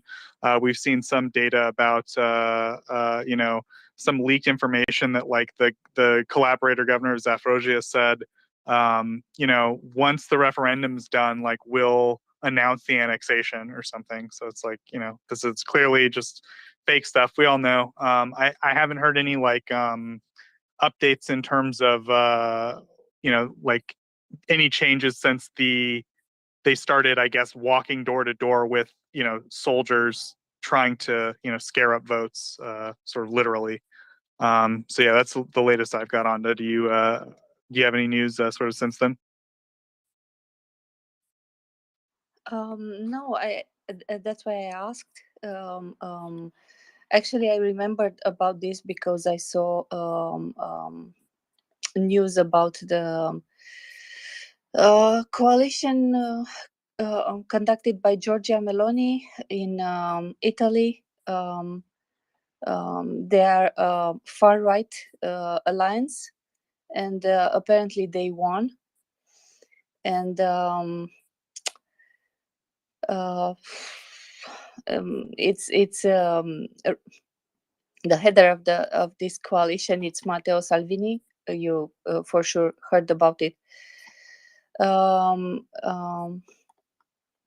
And I'm concerned and linking the polls and everything, the elections. I remembered about the referendum, and I thought to ask. Thank you. I was just going to say too, I just got a message from Ukraine will win 7.0. So he says that Axel, or I guess it's Dom's word for referendum is shamarenda. Yes, shamarenda. Oh, Yes. and then he added something. Shamarenda, yeah. And then he said, Axel said to shamarenda, ding dong, like Otis in Animal House. Shamarenda, it's the plural of shamarendum. So yeah. That's good. Yeah, Doman's nothing if not technical. So yeah. As far as Doman and the resident Italian political analysts we've had on the space, as far as I understand, they basically predict pretty full gloom and doom for Italy, the Italian situation. I think broadly speaking, would it be nice to have Italy's broad support on the issue of Ukraine? Absolutely. Is it necessary to end this thing or to win at this point? No, not really. I don't know. I think that this is Italian. There does seem to be like a real political momentum towards an Italian fascist party. I think that I don't know. I'm Italian. My mother's side's Italian. The idea that Italians are really ready to be fascists, I find the whole idea laughable. Personally, I don't think they're serious about it. I don't think they're ready for like the first ounce of sacrifice, like a real revanchist fascist, country like has to have. I don't know. It's obviously not a great situation, but this seems very Italian to me to try to make this about them. So just ignore it. That's my advice personally. But I don't know. That's been the situation as far as I understand in terms of the politics. It does look like that's going to be the situation moving forward. They're going to cut aid to Ukraine and be jerks about this, basically. Colby, if you wanted to add anything, my rant might not. I should probably stay in my lane and avoid European politics. That's what I should preface all this with. I'm not an expert on European politics. I'm terrible at it. Colby, go ahead, take it away. Yeah, and to be very clear, this is definitely not a shot at you, Joseph, or really anybody in particular, but I think the notion that this election result is somehow a great victory for Putin and a tremendous blow to Ukraine is very lazy political analysis, unsubstantiated by the facts. But maybe I'll eat my words on that, but I think it remains to be seen, once the government is actually formed and we have clear results, what policy direction they take. But as far as I can see, the party that's currently leading in the exit polls has stated that they intend to continue to support NATO and they intend to continue to support Ukraine. Maybe they're lying. That's what they've said. But I think there's an awful lot of hyperbole floating around, and anybody throwing the fascist word around, I think, is wildly inappropriate and, in fact, insulting to people who actually suffered at the hand of fascist movements. I don't think that that's really what we're witnessing here. Italy is a democracy. I think they're going to stay a democracy, and any suggestion that there's some sort of return to the Mussolini regime is imminent, I think is very, very lazy analysis.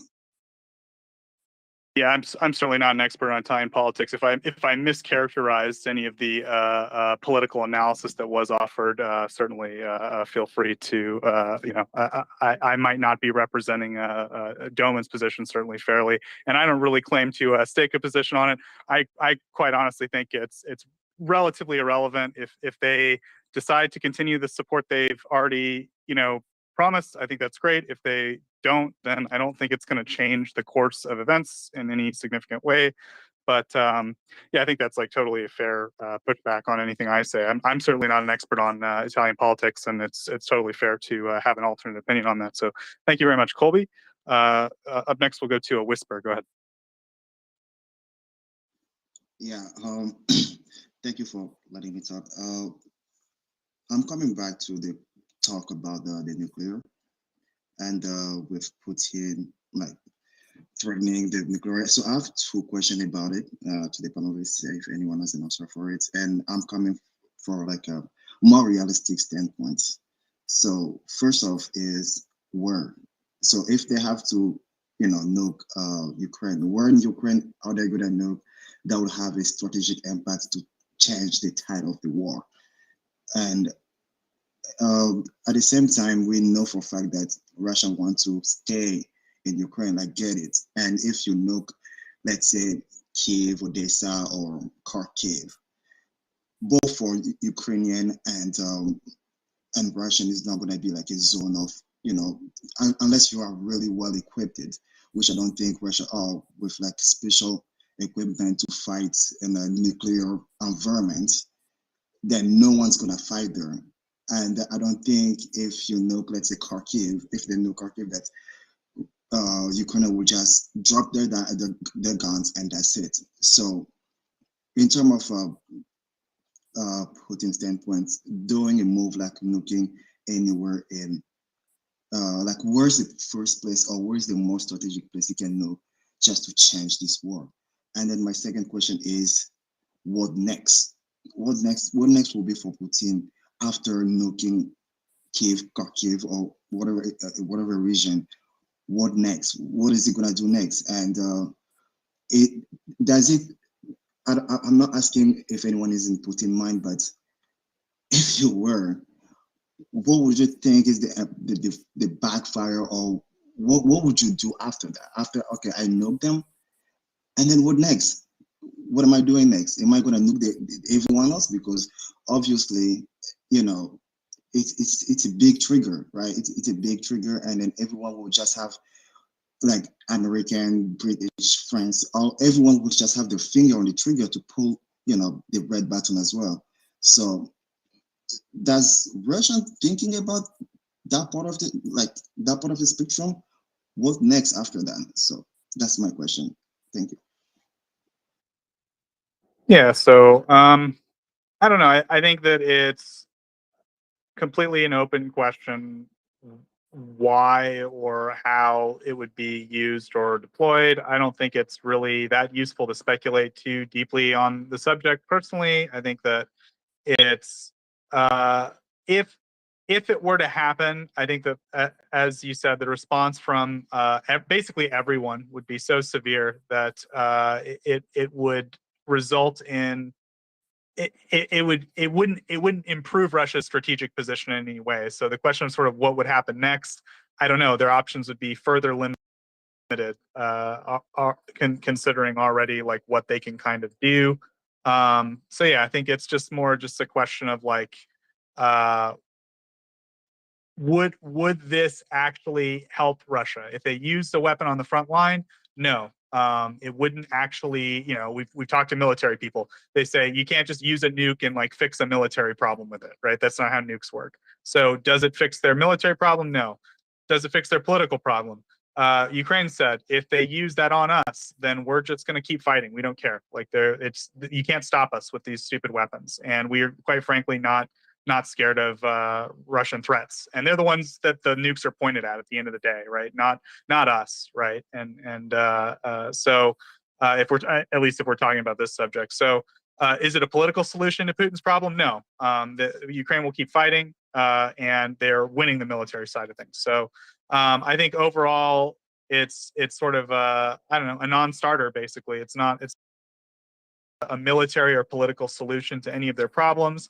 And then if you look at like long term, I mean, I would say that as of right now, Russia's doomed for about 20 years, like in terms of its long term political and military power. Looking past that, I think would be very difficult. And I don't have a crystal ball, but like based on the sanctions and what they've done to their military and their economy, I would say at least 20 years of damage already. If they were to use a nuclear weapon, that's the end of it. I mean, that would be putting them in a political, military, economic, and cultural position that would make them pariahs for decades and decades. And I mean, I don't know. It could. There's a very small chance it could happen, but it could have happened. I don't know, at any point in history. I think it's a little bit unreasonable to start freaking out about this now. I mean, that's just the nature of how rogue countries work, I guess. But anyway, that's the best I can do about a rant. I know people are worried. Russia's losing, right? Russia's losing, and when Russia loses, they wave the nukes around, and people get scared. And I guess to some degree, it's an understandable reaction. But I think it's Ukraine's pressing forward. Ukraine already has the tools they need to win the war. At this point, it's just a question, and they're going to. That's their position on it. They're resolved. It's a question of whether or not we should help them do it efficiently and quickly, and with minimal cost of lives, both their lives and Russian lives. So that's the bottom line here, and I think we should help Ukraine. We should help prevent this from taking more of their people than it has to. And it's unfortunate that Ukraine has to lose people defending against Russia on behalf of many other countries that are dealing with a lot of problems that Russia has created and caused with their constant spoiling and invading and manipulating and lying, and violations of international law and war crimes, and PMCs screwing around in Africa, et cetera, et cetera, et cetera. So with that, I will end my rant, and I will give it to Michelle, who can please go to Hans and end my suffering. Please, Michelle. Thank you. I like your rants, Joseph. And thank you. So just a reminder to everybody that if you'd like to speak, to go onto the bottom left-hand corner and just press the button there, and we'll bring you up. I see a couple hands, but before we go to both Alan and Fusilier, I have a question for my DMs, and I'm hoping Colby might be able to answer this one. So this is from Tracy Hall. So Tracy wants to know, I guess there's a couple questions here. So what does everyone think about Germany joining the Security Council? And also, at the same time, joining the Security Council at the same time Putin is going to announce the memorandum results. And I guess they find it a coincidence, or maybe not, that Germany is meant to join and therefore get a veto at the exact same time that Putin is going to supposedly announce the fake results. So if Russia and Germany veto any Security Council rulings, etc., does that have more value than Russia's veto alone? And thanks, Tracy Hall. I'm not sure what she's referring to with Germany joining the Security Council. Let me see here. Apparently they want to be a member of the Security Council, a permanent member of the Security Council. That's not going to happen. The Security Council is not going to get changed. I think that's a very, very low probability scenario that another member is going to be added to the Security Council, or that Russia would be removed from the Security Council. Like theoretically that could happen, but I think that's a very low probability scenario that we're going to see any changes there. And again, I am pretty cynical and pessimistic about the United Nations. Other people have more optimistic views of it. That's fine. It's a legitimate debate. But I really don't believe that the United Nations is a particularly relevant player in this war. The United Nations has done very little thus far. The most I will say is that the time for the UN and the ICC, more importantly, will be once the war is won and it becomes time to prosecute Russian war criminals. That's their time. But right now, the UN is not doing anything constructive to bring this war to a close and end the bloodshed and ensure that Ukraine regains all of its sovereign territory. So the UN not really important. It's a venue for Ukrainian diplomats to make speeches. That's the UN's role in this war. Thank you so much for your thoughts, Colby. Okay, so I'm going to go on to Alan and then Fusilier. Sorry if I mispronounced your name. Thanks, Michelle. I was going to say something about this nuclear lunacy that people are talking about. I just wanted to say to one of the previous speakers, I don't think anyone in the West, and certainly not the United States, has a finger on the nuclear trigger. Jake Sullivan at the Defense Department and the White House mentioned lots of responses, including conventional responses, if indeed Putin uses a nuclear weapon in any way. So that's what I was going to say about that. But then I heard Joseph say that Ukraine has all the tools it needs to win the war. And I beg to differ. And this is now a speaking point that's coming from Germany and some other EU nations. And I've heard it in the United States that Ukraine has what it needs to win. That's just not true. They need tanks, which Germany could send, and Germany could allow other EU nations to send the tanks they have in storage.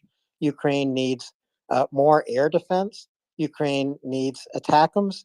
Ukraine needs all kinds of supplies, lethal and non-lethal, to get them through the winter and keep them in a position to put pressure on the invading forces from Russia and to win this war as quickly as possible. So please think before you say Ukraine has what it needs.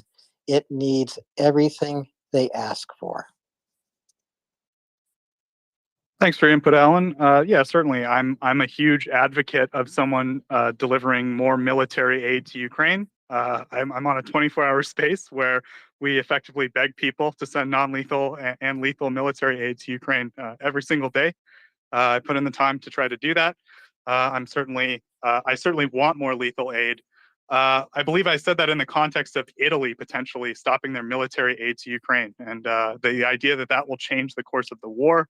Yeah, but I think that if you're suggesting Ukraine will now be lose, if the current contracts, the current military aid in place, the current training programs, Ukraine is currently in the process of winning the war, and as you said, we should give them everything that they need to win quickly and efficiently, so that less lives are lost. But I mean, I think you're now suggesting that Ukraine would lose if we didn't give them more, which I kind of disagree with. But I mean, I think it's a fair point or a fair opinion. Go ahead, Alan. Yeah, Joseph, I possibly I misunderstood you if you were talking only in the context of Italy, and I think you're misunderstanding me. No, Ukraine is not going to lose this war. There's absolutely no way they can lose this war. They can win it quickly or more quickly, or as quickly as possible. Those are the only three options I can foresee. They have the morale, the determination, and just everything on their side. They have proven since February 24th, they are a remarkable nation, a remarkable people. And I also appreciate everything that the MriyaReport does. I'm a donor to MriyaAid.org. I just applaud everyone who donates their time to this space, and to every co-host who lets just ordinary people like me turn on their mic and say something. So thank you so much. Yeah, thank you, Alan. Yeah, and of course, I think it's a great, maybe we just had a little miscommunication there, and you came up and you came and you said you your opinion or your understanding, and I tried to clarify, and like we had a good back and forth, and now we understand each other, and I think it's great. I totally agree with all your points. I think we absolutely should, as Alan says, give Ukraine everything they need to win as quickly as possible. We should definitely, if you're so able and inclined, please do write your politicians. Let them know Ukraine does still need more weapons, more military aid. Things like air defense systems really do help stop terror attacks on on Ukrainian population centers that are being conducted by Russia right now. There was an attack on Odessa today. So yeah, air defense systems are needed. As he pointed out, APCs, tanks, other types of weapons that can make these offensives that Ukraine's conducting right now more survivable, right? It's going to help them a lot to have equipment that helps them survive and sustain less casualties in the high intensity conflict or high intensity war, I should say, that this is. So thank you very much. We really do appreciate people coming up and just letting their opinion be known. And even if you feel like maybe like you need to correct me on something or you disagree, maybe we just had a miscommunication and we can clarify that. So thanks very much for that. Back to you, Michelle. Thanks, Joseph. Okay, we're going to go to Fusilier. Thanks, Michelle. Good try. It's Fusilier, but points for effort, Max. Look, I wanted to go back to this nuclear question. Let me preface this by saying that I think the likelihood of a nuclear confrontation or a nuclear exchange is extremely unlikely. And it's extremely unlikely because the dynamics that led to the fall of the Soviet Union are perpetuated now. They continue to exist now. The Soviet Union lost a economic and technological war, a Cold War with the West, and it primarily lost those around its nuclear capability. The reasons are quite complex, but as you've probably heard the term MAD, or mutually assured destruction. For many years, nuclear deterrence was maintained on both sides because both sides, were they to utilize nuclear weapons, would destroy the other. But in the late 1970s and early 1980s, the United States and the United Kingdom developed submarine and land-based nuclear weapons, which were incredibly accurate. The accuracy of nuclear weapons is, like all other air-launched and guided weapons, is measured in something called CEP, the circular error of probability.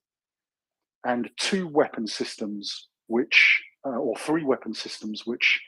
the West fielded in the late 1980s and 1990s, both the United States and the United Kingdom, had circular error of probabilities, which meant that 50% of those weapons would land within a stated radius. That radius was measured in feet. And those three weapons were Trident 2D5, which is carried by all British and American ballistic missile submarines, the Pershing 2 land-based missile, which was incredibly fast, and cruise missiles. And all of those had extreme accuracy. The Soviets tried to match that accuracy and failed miserably. Why does it matter? It mattered because, let me give you a scenario. Imagine that the West detects that the Soviets or the Russians are going to utilize their nuclear weapons, or indeed they utilize them in a limited fashion. The West can then use its very accurate nuclear weapons to take out what is predominantly the only accurate weapons the Russians have are land-based in silos. Those silos are in the middle of Siberia or in the middle of nowhere. Some of them are on trucks and stuff, but they're in bases. The West can hit those very fast and very accurately. So they can take out the majority, if not all, of Russia's accurate nuclear weapon systems. That leaves the Russians with a choice, and it's called suicide or surrender. And that was the choice they were left with in the late 1980s. All they would have left then are their inaccurate submarine launched ballistic missiles. And the reason those missiles have such massive warheads on them, and we're talking multiple megatons, they're city killers, is because they're very inaccurate. So remember, at that stage, the Russian population centers haven't been hit, it's just their weapon systems. So a Russian leader is left with a very, very difficult dilemma. Does he launch city-killing nuclear weapons, or does he surrender? Suicide or surrender? And that was the situation that brought down the Soviet Union. And that is the situation which still exists to this day. Russia simply does not have the technology to engage in a nuclear exchange that it can survive with the West. I mean, these are horrendous concepts to be dealing with, but the dynamic that led to the collapse of the Soviet Union in terms of nuclear weapons still exists to this day. I hope that's been of some use, and that's why I think I'm pretty sure that it's a bluff. Yeah, hopefully people understood. I think you gave a very brilliant, succinct analysis of the strategic situation in terms of the nuclear, and it's something it's just it comes up. It's not that we are afraid of talking about it or we don't want to talk about it. It's just back when we were talking about banning SWIFT, people would come up and go, I don't know, what about this nuclear thing? And so it becomes like yeah, go ahead. No. I was violently agreeing with you. I mean, look, the only scenario I can see them using is a battlefield nuclear weapon, a tactical nuclear weapon, in the middle of nowhere, just to shock the West. The problem is that the reaction to that from the West, and I don't think Jake Sullivan is bluffing when he says, is that the West will react with its very accurate nuclear weapons. It will strike, I suspect, a certain number of silos. I mean, if I was still in the military, my advice would be,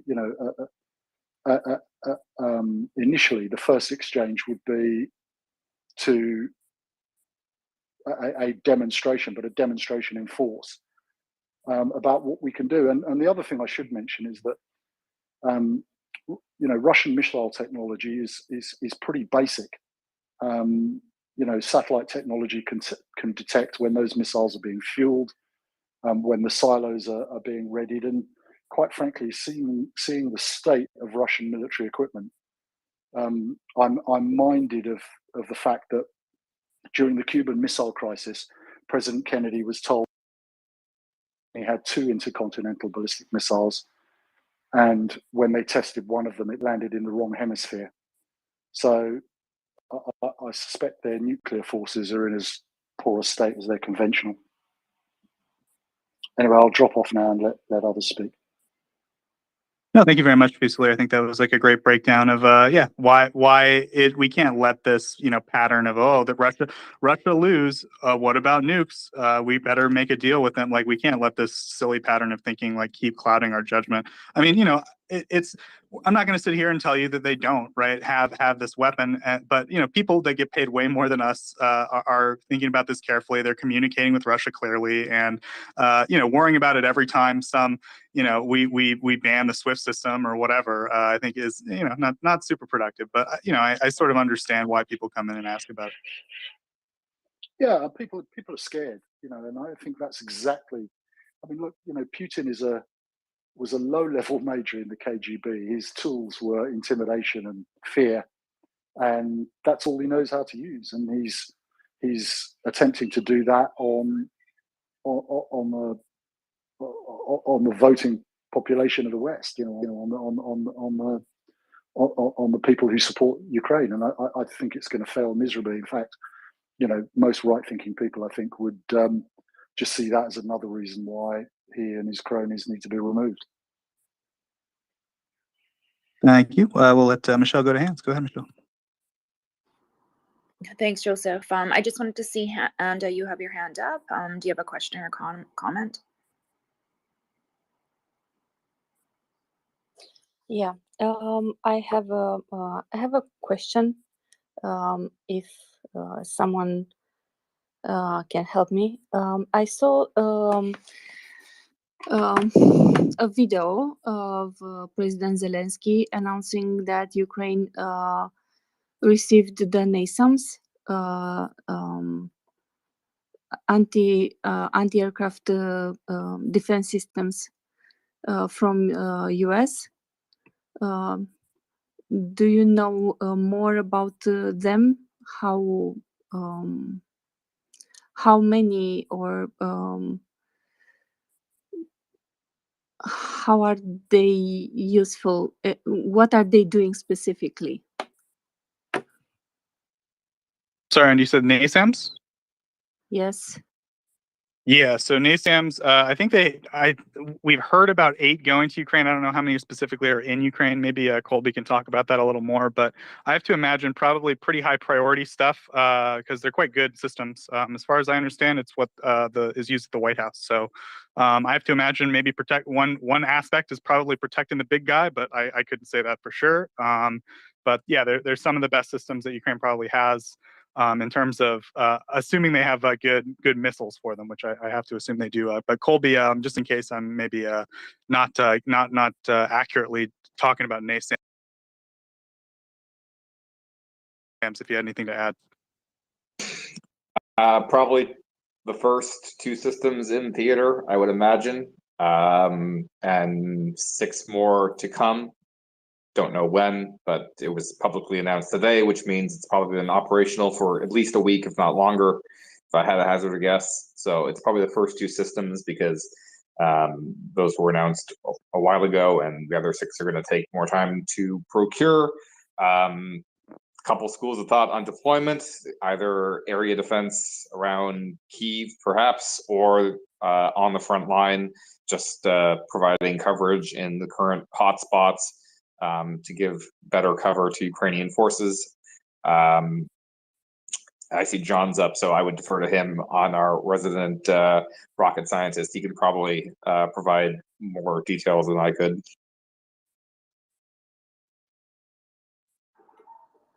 Hey, John. I see your hands up. Did you want to add to anything that Colby mentioned? I'm afraid I only caught about the last half of the NASAMS discussion. I was having some audio difficulties there. Was there a particular aspect of the system that was being discussed? Just how you think they're going to be used, and if you think there's anything special about them as a system compared to other equipment in Ukraine for anti-aircraft. So one of the interesting things about NASAMS, well, to my mind, that there's a handful of particularly interesting capabilities that NASAMS offers that none of the other systems that Ukraine, in terms of air defense, that Ukraine has offers.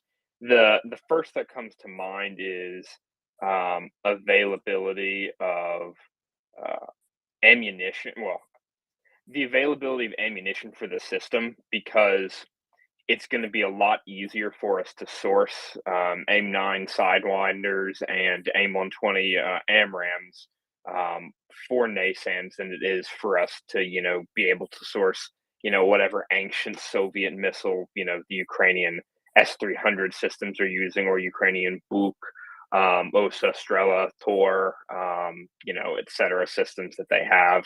It's just going to be easier to procure the ammunition for them.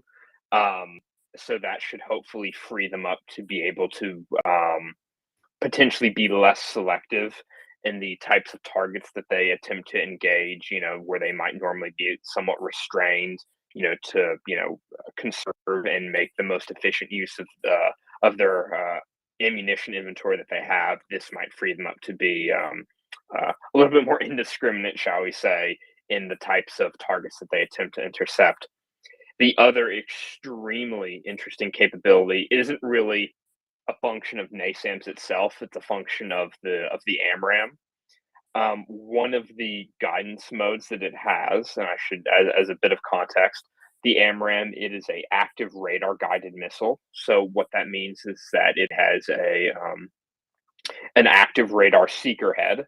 So it essentially has a radar emitter and a radar receiver in the nose of the missile. The emitter broadcasts a signal, radio waves reflect off whatever target it's trying to track. Transmitter picks it up, processes it, determines direction of target, and orients the missile accordingly. One of the interesting capabilities that it has is what's known as home on jam.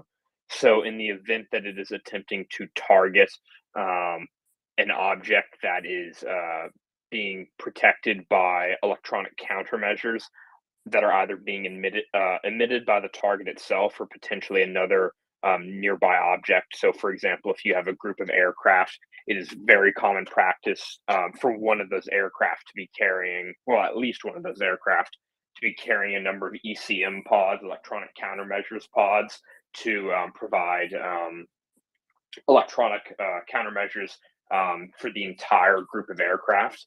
The AMRAAM has a home on jam capability, so it will be able to home in specifically on the source of those electronic countermeasures. So this would likely drastically decrease the efficacy of Russian ECM pods.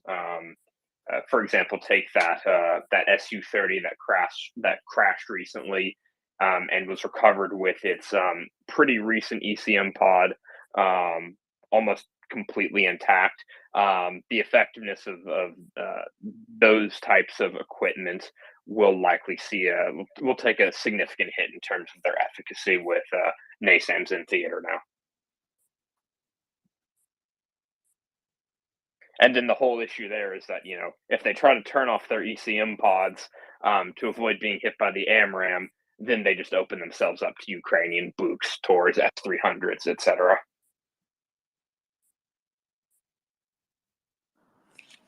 Thank you so much for being able to answer that as in depth as you're able to. And I mean, obviously, that's kind of your knowledge. I don't know if Colby or Anta, did you have anything else you wanted to add there? No, thank you very much. Thank you. So we're going to go on to Crimson. You have your hand up.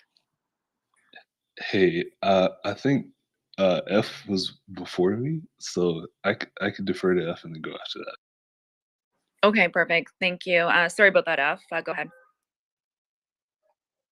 Yeah, hi. Give me a second. Let me shift from headphones, or maybe you can go ahead. Okay, back to you, Crimson. Okay. Yeah, so I just wanted to speak to a couple things. One was someone was asking about the timing on the NASAMS, and the DoD posted a chart of all the contracts that they'd awarded under USAI, I believe it's called, and they specifically put a footnote on some of them that they were expected to be delivered over the next year, or possibly a little more. So I think of the 8 that it was contracted for Raytheon to send after the first 2, that they're expecting to send the rest of them over the next year or so. And then I just wanted to say, oh, John, did you want to jump in on that? Yeah, just a quick point. I believe it was a total of 8 systems will be provided to, I believe, from the 2 systems that the U.S. currently has in service, and then the other 6 will be fresh off the assembly line from Raytheon. Yep, cool. Yeah, so yeah, presumably over a year or a little more for the rest of them.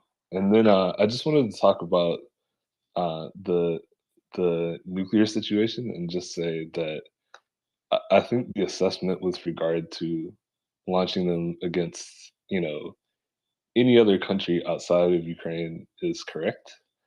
However, I just have to caution that when it comes to Ukraine, if something happens there, that regardless of what the response is, the cost will be paid in Ukrainian lives. And this is something that the government of Ukraine seems to be taking very seriously. So Zelensky made a statement, I believe yesterday or today, that he felt this was not a bluff. And this is a man who has been very active in calling out Russian bluffs, right, throughout the war. And even before this portion of the war, right, before February. And Also, there are a couple of other Ukrainian officials who made statements to the effect that they're taking this seriously. And so I think the best thing that we can do is to not be necessarily cavalier about it, but to make sure that we're proactive in keeping this in the media and making sure that Russia is aware that people are ready to respond. And I think, yeah, that is probably the best approach that we can take. But yeah, at the end of the day, if something were to happen in Ukraine, I doubt that the first response would be to launch uh, a similar attack in kind on Russia from the West. I don't think that we would respond in the way that escalates things to the maximum right off the bat. So although there would be some response, at the end of the day, it's really up to Ukrainians to determine how seriously they see the threat, and hopefully the West will support them in kind. And that was all I wanted to say, and thanks for having me up. Thanks for coming up, and you're welcome to come up anytime. So Fallacious. Hi, since we're on the topic of the NASAMS, I was wondering whether if they were to put one of those in Odessa, whether that would be capable of shooting down the missiles that are being fired from the submarines in the Black Sea. Thanks, John. If you could, Colby or John. Colby, you're having some mic trouble there. You sound very distant and very robotic. To quickly respond to that point, yes, absolutely. NASAMS is absolutely capable of engaging and intercepting caliber cruise missiles launched from the Russian Black Sea Fleet, be it from Russian surface combatants or from Russian submarines. NASAMS is capable of engaging and destroying that entire spectrum of targets. For the Shahed 136s, NASAMS is a bit of overkill. I'm going to be honest, I'm not sure how cost effective it is to use a Sidewinder on one of those things, given how cobbled together those loitering munitions are. Another method would probably be ideal if you want to maximize the cost efficiency of that. But in a pinch, NASAMS can also be used to intercept those loitering munitions. Although again, I'm not sure that they would want to, given the relative cost of one of those loitering munitions compared to an AMRAAM or a Sidewinder. So as a follow-up, do you think that it's possible that there already is a NASAMS in Odessa and that they just chose not to go after the Iranian drones today? That's a possibility. I mean, there's at least two NASAMS batteries in theater. We have really no idea where they are. They're relatively mobile platforms, so the general procedure that the Ukrainians have been following in terms of organizing and carrying out their air defenses is that the launchers and as well as the various associated acquisition and engagement radars, as well as likely the command posts, once a target is engaged and destroyed, the radars as well as the launchers will immediately pack up and displace and move to a different location, set up again to avoid being located by Russian forces and destroyed as part of a seed strike suppression in the air defense strike. So, they're very mobile. We don't have any information on even the general vicinity that they're in, and I suspect it will probably stay that way for quite a while. Thank you so much. I'll drop down. Thanks so much, John. Okay, we'll go to F. Hi, good evening, good morning, Salva Krini. I wanted to. Sorry. Thank you. Go ahead, F. Sorry. Yeah. I just wanted to the end game discussion that we had. I just had a comment or a viewpoint on that. So if it is okay, I can listen and see if it seek your responses. Yeah, is that okay? Sure. Go ahead. Yeah. So the more we look at it, the mobilization effort seems to be not headed anywhere to a positive outcome for Russia, right? So I want to just look at, see if we are coming to a situation where Putin is trying to come to a position to end the war, and mobilization can be a disinformation or information tool that the Putin's regime can use to actually not for the outside world, but within Russia, they can use the mobilization effort to actually end the war without them losing the power, right? In the sense that, okay, mobilization is happening. The world knows that, you know, Russia can enmass up to 500K or 1 million soldiers. Maybe that will extend the war to some 18 months plus or 1 year plus at least. And we've seen also Erdogan dropping hints about you know, him asking Putin to come to negotiation table. So maybe let's say 3 months down the line or 4 months down the line, when Russian losses in terms of human lives mounts higher, and the pressure from Russian people, maybe some you know, riots, protests, etc. amount high, Putin could say, hands up. I thought you know, my people are behind me. Russians are as passionate about me, about you know, restoring Russian civilization, etc. But I see that there is a lot of opposition. So so yes, I hear you. I'm not a leader that you deserve. So I will go and settle with Ukraine. I just want to see comments to that.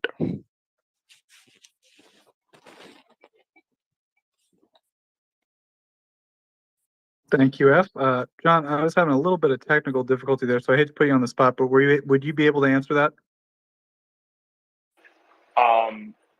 That's a little bit outside my wheelhouse, unfortunately. In terms of lengthening the conflict, I don't think that the mobilization will take that much time. 1 year is being extremely generous, in my opinion, at least. Yeah, I think that, speaking to that point, so if the question is how much time will the mobilization buy, I think it will buy Russia some time at a, like, almost, I mean, not even almost, at an absurd, at an obscene political and economic and human cost. But yeah, I think that a year might be a bit optimistic, you know, on the Russian side, if they think it'll buy them that much time.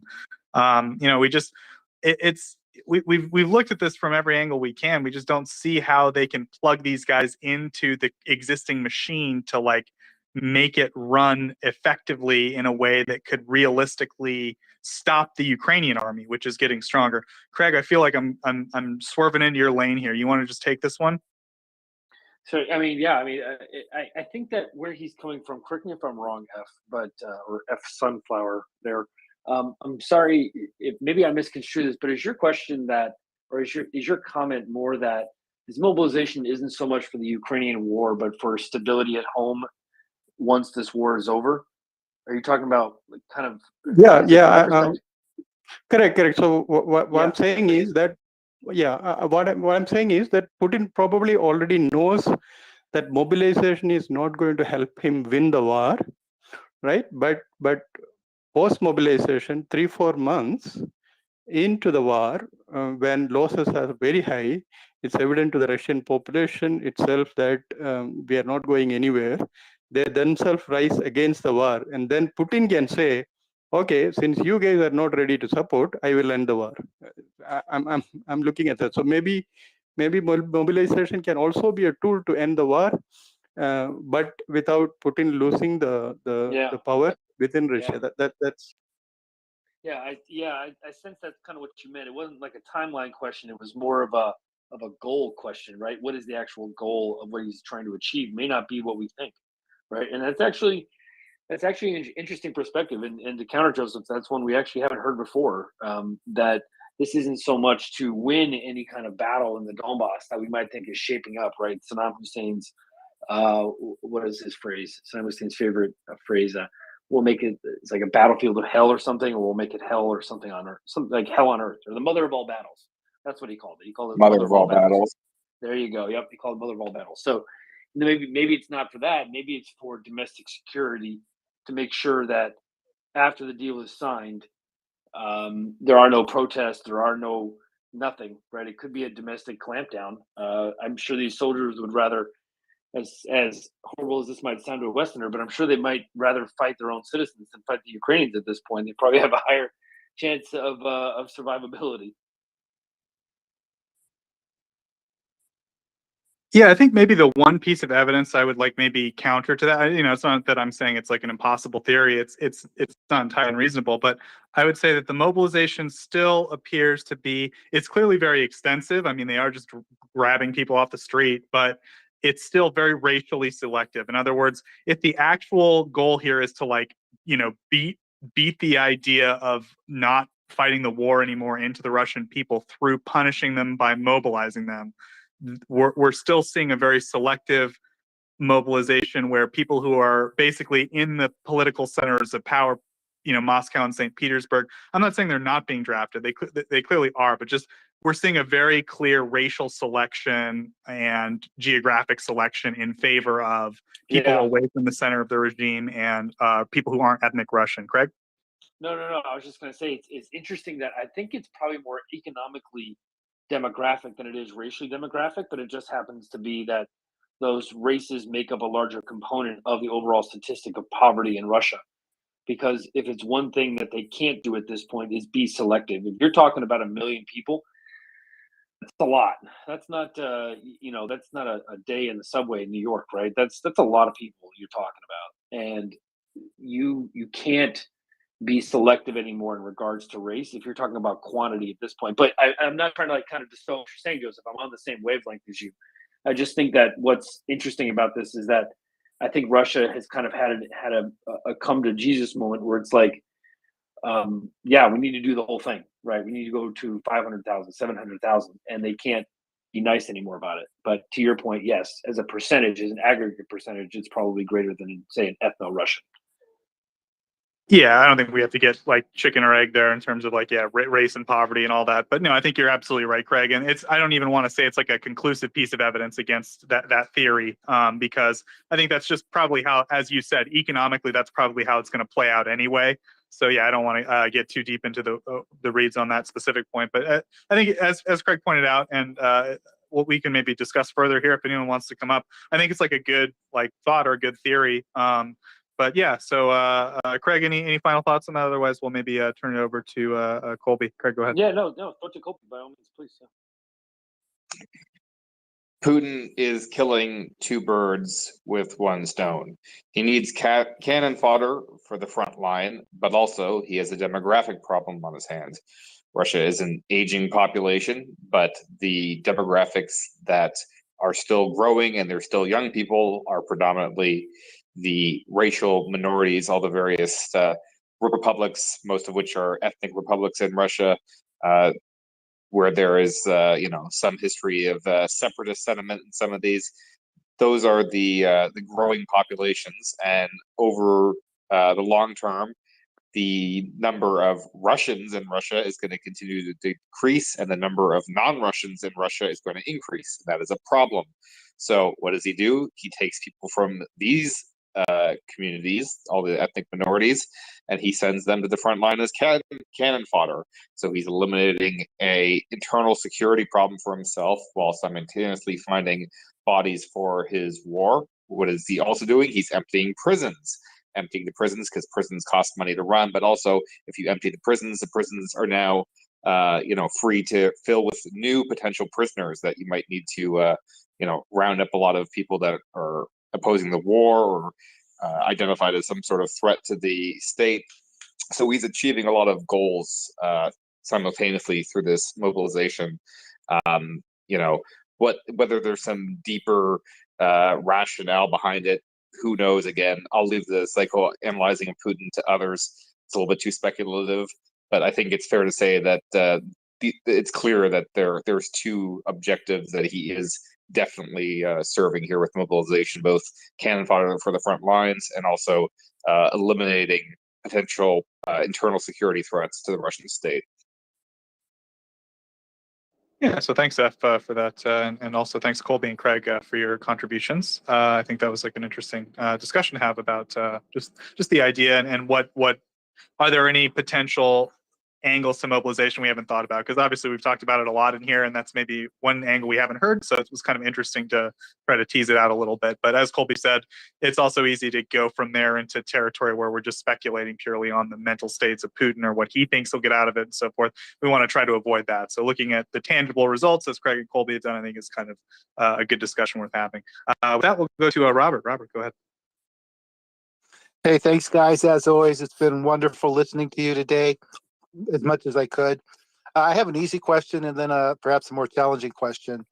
The easy question is, do we know anything about those two draftees that were one pushed to the front with 1 day and another with 0 days of training? Do we know anything about them? Were they experienced with like ex-special forces or anything like that? Has Ukraine come into contact with any of these new draftees? And the second question, well, I'll wait for the second question. So yeah, I think John can maybe speak to this a little bit better than I can. But as far as I understand, there has been some discussion of already encountering them after being sent to the front with like no training, like 1 day or no training. John, I don't want to like speak too far into this without being sure. Do you have any like specifics you can get into about that? I heard about this incident. Unfortunately, I know nothing about the details of the individuals involved. Gotcha. And I'll maybe just try to throw it to Craig. I doubt Craig has anything to add specifics, but if you do, Craig, you might have heard about this. Do we know of any of them that have actually made it to the front line yet? I don't think so. That's at least that's 1 day to get to the. Say, when was the mobilization on the 21st? So you need 1 day to serve the paperwork, and then you need to organize buses, trucks. You need to get the recruiting depots set up. You need to get the induction halls arranged and organized. People have to call and clear out things, get the paperwork in order, get the bureaucratic wheels turning, so to speak, which I'm sure it already was prepared. Right? Let's not kid ourselves. The paperwork was probably done over a month ago. But actually getting those things in motion, yeah, I mean, 21st, 23rd, the weekend, maybe. I doubt. I don't think there's any way. I mean, sure, maybe they might have touched a rifle, and maybe been given a uniform, but actually in a trench, I don't know. That's pushing credulity. Yeah, thanks, Craig. So yeah, I think that's maybe the best answer we can give you. I'm not sure on the specifics yet, but I think we'll probably hear some evidence sooner or later of the first guys showing up. So Robert, I think you had a second part. Go ahead. I have a little. I read this somewhere, and of course I don't remember where. The commentator said that in order to achieve its war goals, Ukraine needs to do more than win. They need to decisively defeat Russia. So just pushing Russia out of pre-2014 Ukraine is not enough. They have to defeat Russia in a way that Russia cannot deny that it's been defeated. And I wonder if throwing all these additional bodies into the fire is one way that moves Ukraine closer to the goal. So question number one is that commentator right? Ukraine has to decisively defeat Russia, and will throwing these bodies in move Ukraine closer to the goal, if in fact that's a reasonable goal? Thanks.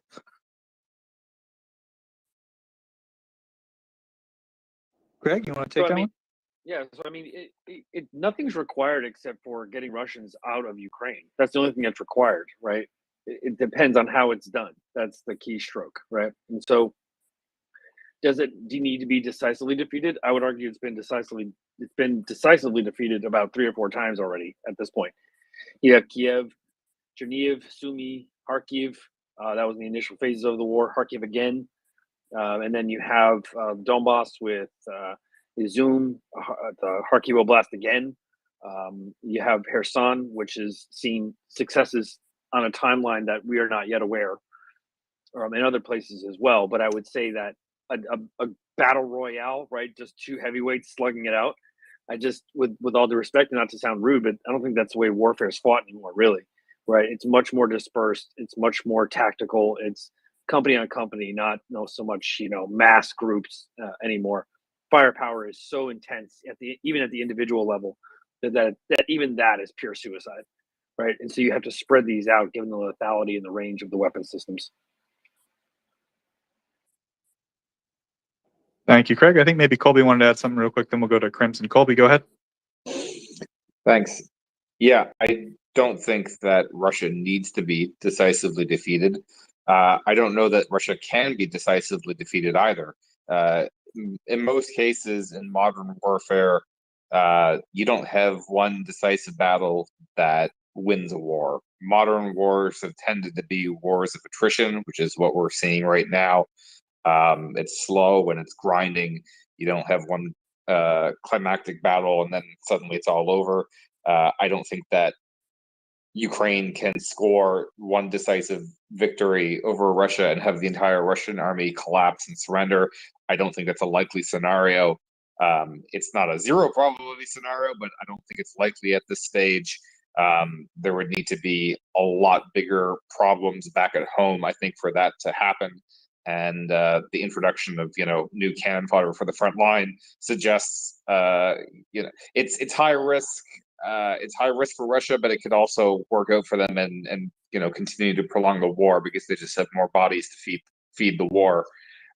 So I think the conditions for Ukrainian victory have been fairly consistent from the get-go. If they're able to just push the Russians, across the border and secure all of their sovereign territory, at that point they've won. Now Russia can try to continue the war at that point and make new incursions. But if Ukraine can be supplied and strengthened to the point where they're able to eject Russia from its borders, I'm fairly confident that they can continue to maintain those borders, even if Russia continues to refuse to lay down their arms at that point and give up.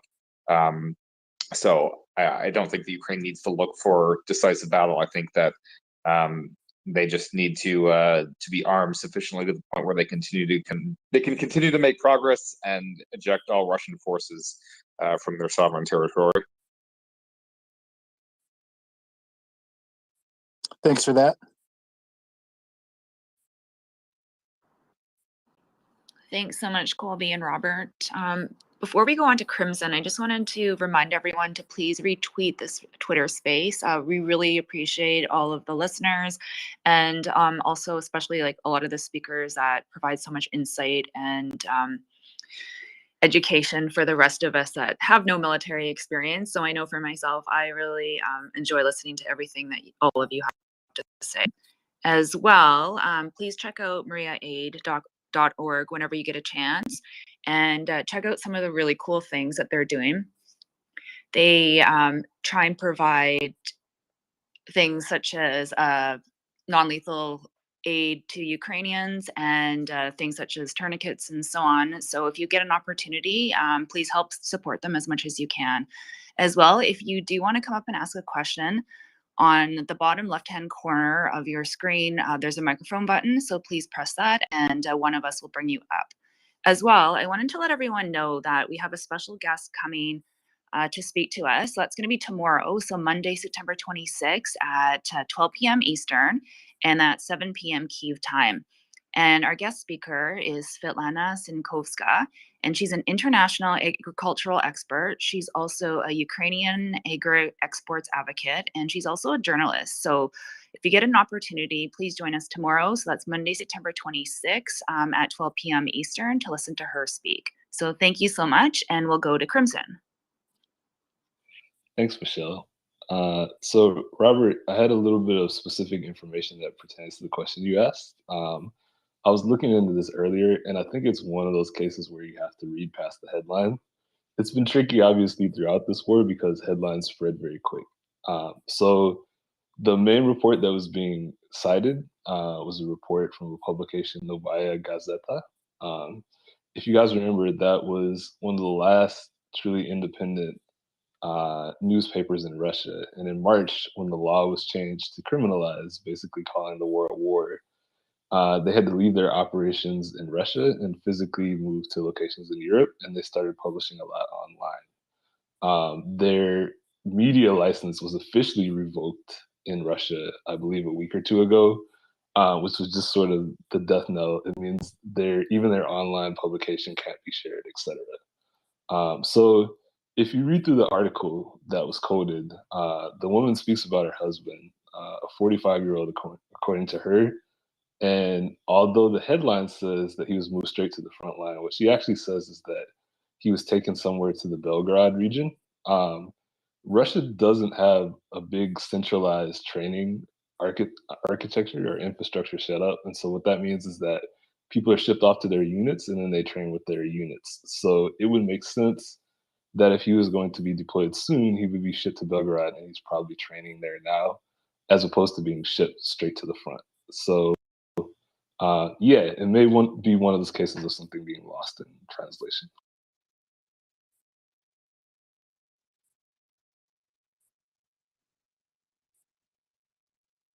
Thank you very much, Crimson. John, do you have anything you want to add? Go ahead. Yeah, to Crimson's point, Russia, in contrast to the United States and Ukraine in this case, Russia only has a single basic training center for the entire country. And specialized training, as Crimson pointed out, is handled at the unit level or at the individual units that a given individual is assigned to.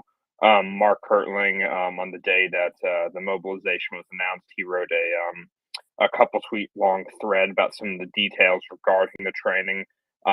Quite good and relevant. I'll go ahead and put that up in the nest. He has some more details about Russian training sites and the training that occurs, the more specialized training occurs once personnel reach their units. This is kind of in contrast to the U.S. model where we try to do all that training before personnel reach their units.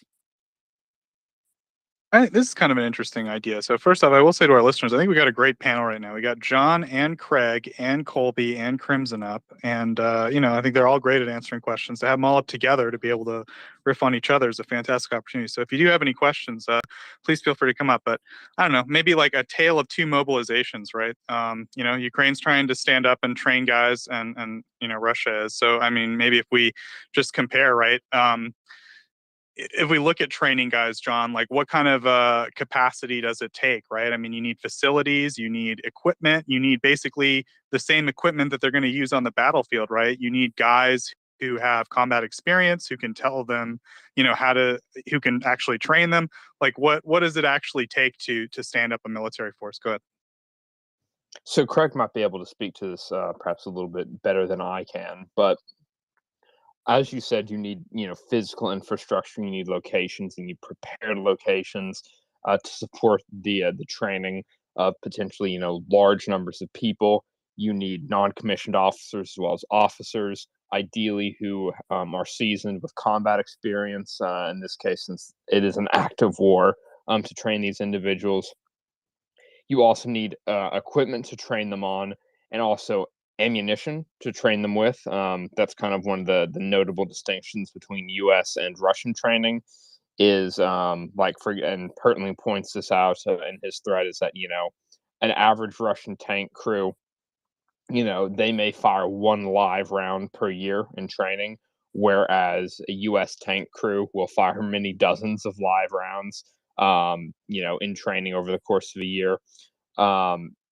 To some extent, you can kind of cut down on the ammunition and equipment requirements to the effective use of simulations and other and other similar techniques. The U.S. does to some extent.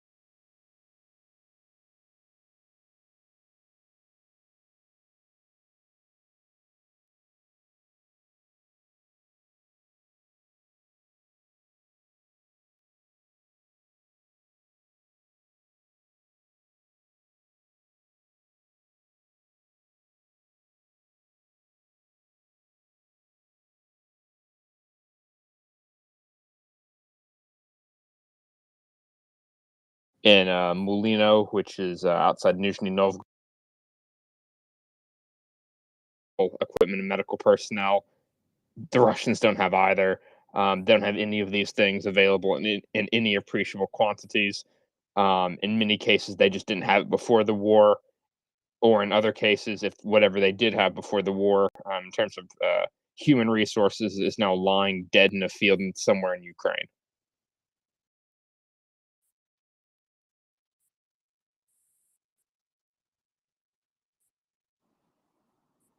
I know Colby has his hand up, but Craig, did you have anything to add first?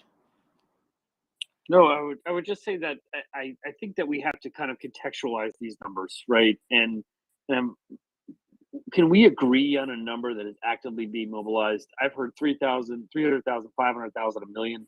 Can we try and all agree on at least a working number? Does anyone have a solid number that they feel confident saying? Because I just want to say 500,000 and just cut the proverbial baby. So I think it might be wise to completely disregard the 300,000 number that came from the speech, because that's Putin saying it. So we can probably ignore it as in terms of it not having any basis in reality. The decree, according to the reports I've seen, the for official use only section that was not included in the published version of the decree, section 7, that is reported to reference 1 million individuals. I've also seen some reporting that the target has been increased beyond what the text of decree referenced to 1.2 million. Those are really the only two numbers I've seen if we disregard the 300,000 figure. Okay, so let's just say 1 million, right? Because that divides easily. So 1 million troops, right? Obviously, you're not going to build training camps to train them properly and feed them, give them a uniform, put them through drill, and then onto the battlefield, right? That is not taking place. What's taking place is that they don't have the support logistics to be able to stand up what it means for a 1 million man draft, right? That is just incomprehensible, right?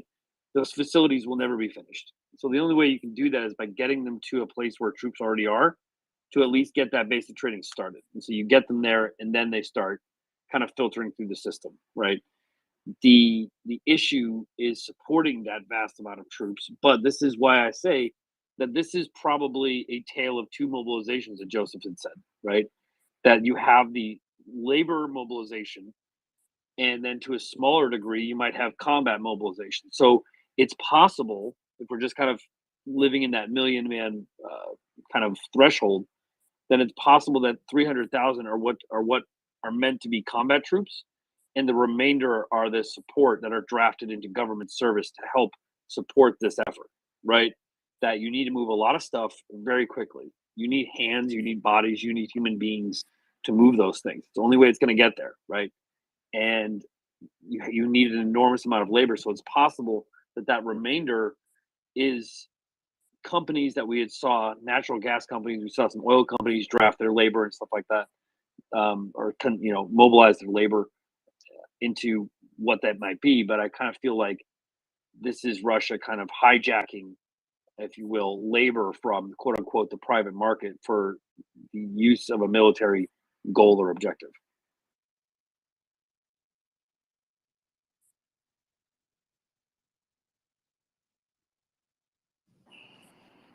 Golf clap from John. That was a perfect golf clap.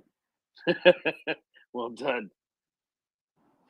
I was laughing at that. I played golf this morning, so I had a couple of those and a couple of not so many of nice golf claps. So we'll go to Colby. While we're on the topic of mobilization, I just wanted to share a story that was sent to me by one of our listeners. So he has a Russian friend who fled the country in February, and they're living in Armenia right now. And they were contacted by their bank, Alpha Bank in Moscow, and told that due to interest rate changes with their mortgage on their house, they had to come back to Moscow and sign some documents. And if they did not do that, their house would be seized.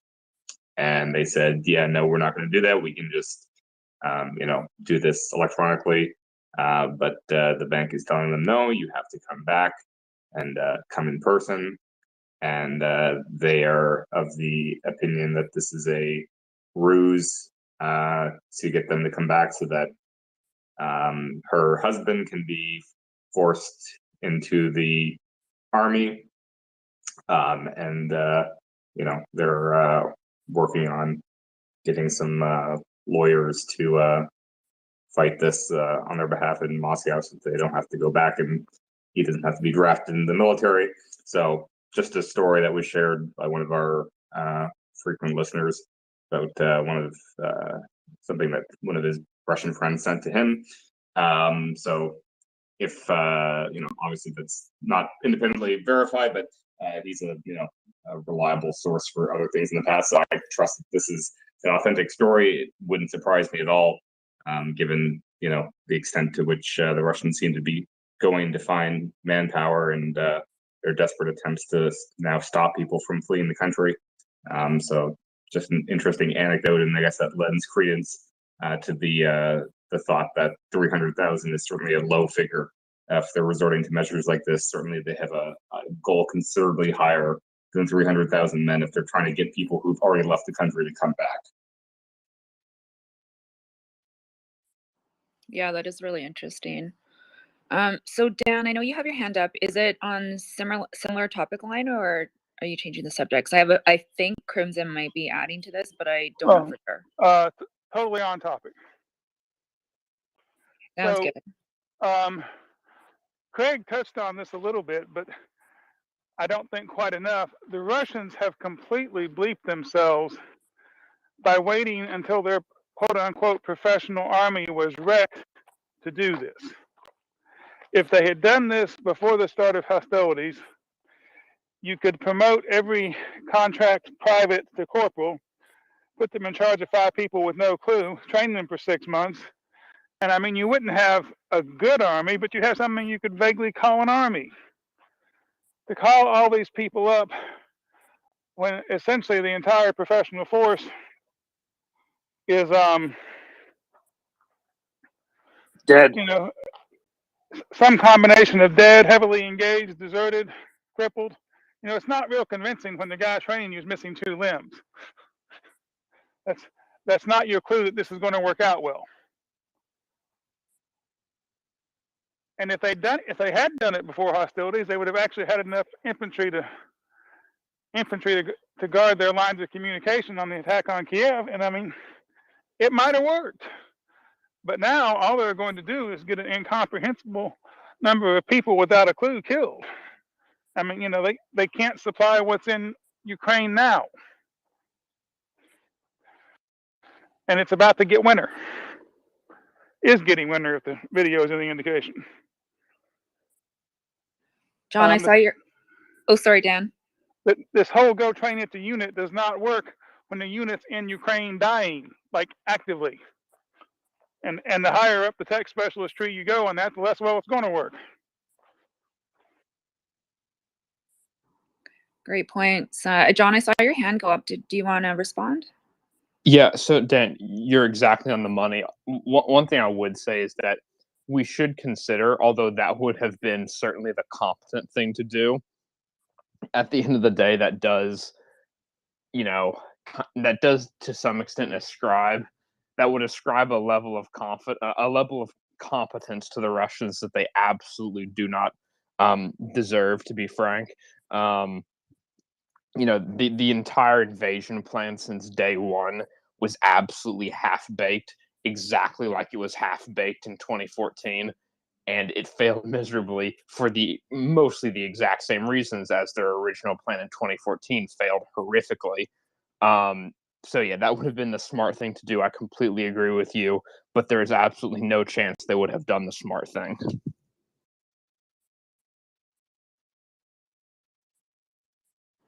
Thank you for that, John. Crimson. Thanks, Michelle.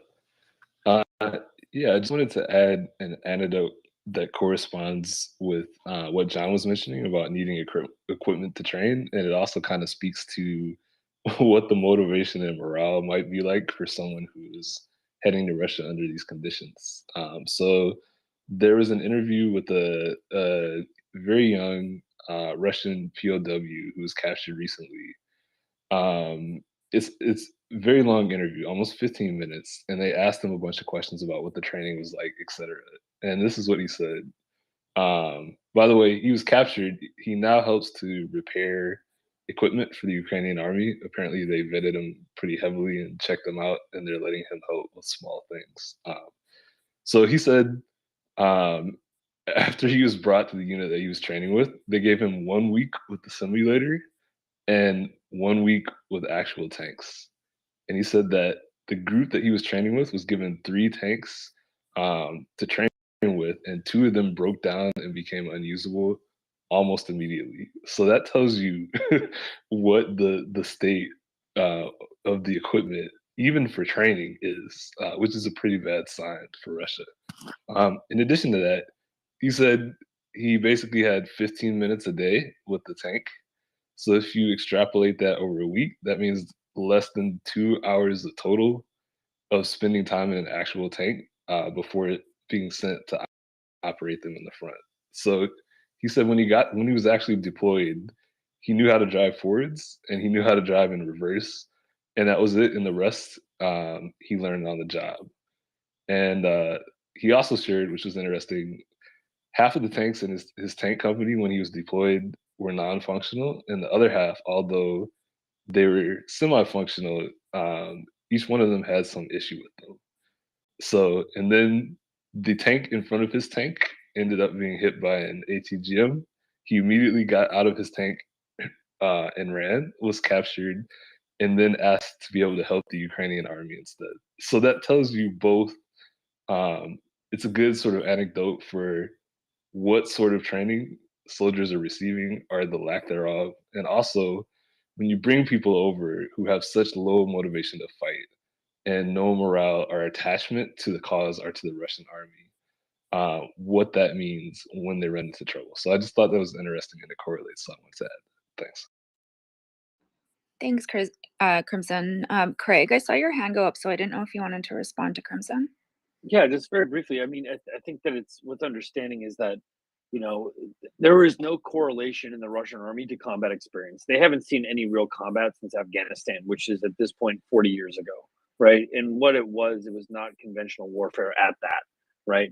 They didn't have that kind of experience until they invaded in 2014 and 2015. And what they should have done is what the Ukrainians did, which is start to train their force properly, to find those people that are highly motivated, that are highly competent, identify who they are, and send them back to barracks and start training the replacement, to what Dan had said, standing those guys up, 6 months earlier, right? That's what you actually do. You find the most competent soldiers, you get them into the training barracks, maybe not in doc, right? Maybe not boot camp, but certainly advanced infantry training.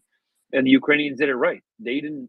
It's 2 types of methodologies of training, right? The Ukrainians reached out and the West reached out to each other. We shook hands and said, listen, we'll train you, right? And we'll train you properly. So that way, training is the ultimate insurance policy, right? It makes you feel prepared, even if you're not actually prepared. You know how to react to being unprepared, so to speak, right? And so the goal is to, right, which is to fall back on your training. And what Ukrainians did throughout the past 8 years is highly professionalized, changed the entire culture of their military from the top down. They scrapped it and they changed it and they improved it. And the Russians didn't. They didn't find those competent commanders and elevate them to colonel, right? They didn't find those competent lieutenants and elevate them to major. They didn't find those competent corporals and put them as staff sergeants or first sergeants or the equivalent thereof in the Russian military, which is what you're supposed to do, right? And advance those guys that really click and really know how to function on a battlefield. They didn't do that. And this is the result of that negative investment into training and preparation. Ukraine is reaping the rewards of nearly 8 years of westernized training that shares a border with NATO, right? Russia chose not to invest in that exact outlay, and you're seeing the consequences of that lack of training. So I would argue that way we can argue over boxes being carried and logistics for this and supporting that field army and that field army. It's the overall approach to training. It's the overall idea, the motivation to train your force properly that is really showing Russia's ass right now. That's what we're really seeing. If you want to be quite honest about it, it's even the professional soldiers were not very well trained, right? They just weren't. And what advantage they did have was the initiation of combat, right? Having the initiative, being able to kind of dictate, but then you kind of peter out and you're okay. Well, what the hell was this goal all about, right? What are we even doing in the middle of nowhere, somewhere west of Kharkiv, and this isn't accomplishing anything, right? You just get out of your tank and run, right? So, I think what is most interesting to highlight is both these countries had had a knife at each other's throat, right? Ukraine and Russia, and one decided to say, you know what, we're going to do this properly, and the other one said, screw it, who really cares? We got lots of artillery.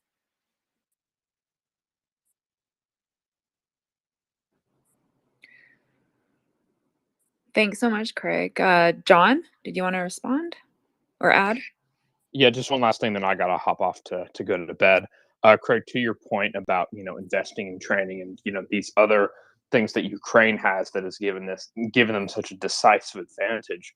It isn't just a matter of investment, because Russia did to some extent try to invest in some of these things, albeit not to the levels they would have needed. But the fundamental issue for them became the fact that 80% or 90% of the money they invested was stolen in corruption and graft schemes. It's the exact same reason why all of the FSB's attempts to prepare the battlefield prior to the invasion failed, because half the money that they were allocated for bribing people in Ukraine was stolen by people within the FSB themselves, and then the other half was they distributed out to people in Ukraine, and the Ukrainians just took it and just didn't do anything.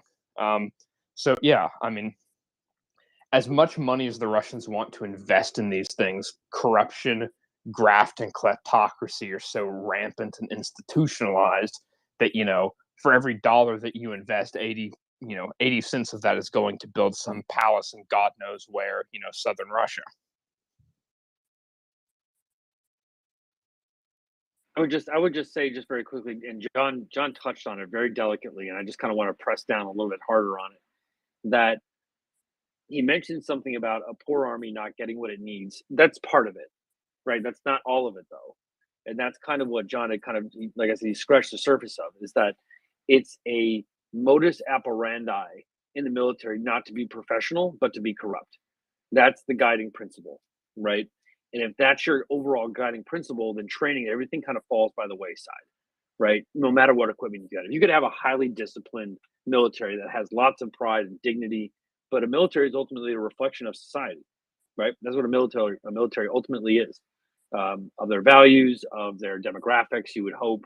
And in some cases, it's personality, right? To a large degree, it's a reflection of it. At least it should be, like I said.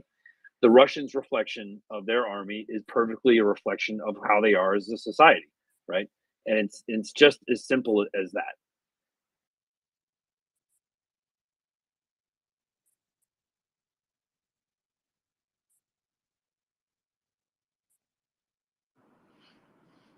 Okay, great. John, I know you have to go soon. Do you have anything else to add before you leave? No, Craig knocked it right out of the park. I gotta head to bed. I have a class early in the morning, so. Hope Night, John. Study hard. Yeah, I hope you have a good sleep, and hopefully we'll see you tomorrow. Okay, so we have a few hands up here. So we're going to go Daniel, Robert, and then Anthony. Morning. What I want to say is something much wider than anecdotal and military side, because they paint a very real landscape about what happened, but we forgot very clear images which are very important. For example, press ganging someone to die is probably the worst thing every state, every political decision can ask for their citizens. And idea of dictatorship, authoritarian regime is so strong and powerful, is usually a mistake. People can believe anything, can see the world different than us, but when you ask them to die, it's not the same thing like pushing, forcing them to die. Are very different things. That's why the Dagestani situation from yesterday is very interesting. The Dagestani were the most volunteers from all the Russian republics. They were with the biggest losses in all war. But when they were pressed, so no more volunteers, no more people who had problems with financial stuff, no more patriotic, nationalistic, fanatical, how do you want to say? And you go from, I want to go to war, to everybody goes to war. You don't have only pushback, but all society will revolt. This is an idea which I think is the downfall of the regime. Is my point of view from past months, Putin will not survive. But at this moment, I can say just that. You cannot press someone to die for you. You can't. Everywhere. Iran, Iraq, Saudi Arabia, where you want. North Korea. It's easier to say, want to play war, want to be a soldier, want to kill someone, and you have volunteers. But when you say everyone, grandfathers, fathers, sons, everyone, women, then you have a pushback because people don't want. Usually, every sane person in the world don't want to die. And I think is the most important thing in all discussion. Have a great day. Gosh, you nailed it, Daniel. Thank you for your thoughts. So we'll go to Robert next. Okay, I'll be quick and then drop down. This has been a great panel, and I appreciate all of you, the co-hosts and the people who are contributing. It just occurred to me, and I'm ex-military. I was a company commander in Korea, and a heavy engineer company commander. So I was basically deployed all year, almost all year, on construction projects. And so it was impossible for my company to get through all of the training tasks that we had to accomplish in the course of the year because we were actually working most of the time. But I'm just thinking about the implications of your description of advanced individual training, advanced technical training, all of that being accomplished in the unit. And Craig, the Russians cannot field an effective army. They just simply can't with that type of training regimen. And with that, I'll make room for other speakers and listen for a while before I go to bed. No, and I do appreciate that, Robert, and your sentiments are well made. There is no real reason to expound on them because like I said, I mean, it's a simple matter of both arithmetic and common sense, right? You don't have to be able to add 1 + 1, but you certainly have to be able to understand what the point of it is, right? And so you have to have at least some motivation to actually train this force, and that complete lack of preparation, that complete lack of caring about what your army looked like and what the actual composition of it was, you're seeing the results of that now, right? You're seeing the results of an army not caring about its training regimen versus an army that did not, right? And so that's what you're left with. But I did want to touch on something with Colby very briefly before I left. Colby, are you still around? I'm here. Can you kind of delve into something? You tweeted something out earlier today that I really actually want to get your 2 cents on, because I think, despite what some people might think, me and Colby actually share a fairly common political direction, if you will, right? And he had mentioned something about the Italian elections that I think is cognizant for everybody to hear.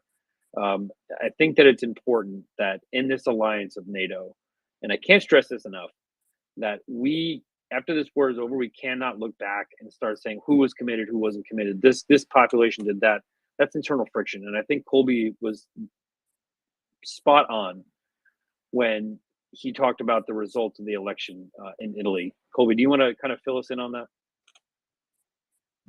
Yeah, no, this came up earlier. I think before you were in the space, Craig. I mean, I was just saying that I think there's a lot of hyperbole and panic around the results of the election, and this has not been helped by North American journalists who are usually pretty clueless about politics in their own countries, let alone politics in foreign countries. And you have people with very little understanding of what's going on in Europe, writing panic articles about, an imminent return to fascism, which is just, I think, hyperbolic doesn't even begin to cover it. If you want to look at a fascist regime, that's Russia. Italy is a functioning democracy. It gets made fun of a lot for dysfunction, and certainly every country has their troubles, and Italy's electoral system has created a lot of instability, certainly, but it is still a functioning democracy. Russia is a fascist regime, and I think people suggesting that there's somehow some sort of neo-fascist return in Italy is not accurate, and it's insulting actually to people who have suffered at the hands of fascism historically, and the Ukrainians who are currently being genocided by the fascist regime in Russia. So I really wouldn't worry too much about the changing government in Italy. It's entirely possible that brothers in Italy and Meloni are lying, but they've stated that they support NATO and they intend to continue to support Ukraine. And until we have evidence to the contrary, I'm prepared to take them at their words for that. And I wouldn't worry too much about any sort of policy change in Italy against Ukraine in favor of Russia. I think the opposite is the case. And it's funny because if I'm wrong, please correct me. But in what political direction does Olaf Scholz lean? Olaf Scholz is a social democrat. He is on the political left. So we have a left government that is not doing enough, and now we will soon have a right-wing government that will not do enough either, right? And the point I'm getting at is that we have sat here and we have criticized let's not call him liberal. I don't think calling Olaf Scholz liberal is accurate, so I don't think or fair. But the idea that you have a left-leaning government not doing all it can, and then you have a right-wing government doing all it can, has to be allowed to exist, right? Just because a right-wing government takes over a left-wing government or vice versa does not mean that is a fractioning of an alliance structure that has existed for many decades. It doesn't suggest that at all. And in actuality, if we are a pluralistic alliance, then we can't go around, to Colby's point, and reporters can't irresponsibly go around and start stoking fires where there are none. Italy is allowed to have a right-wing government.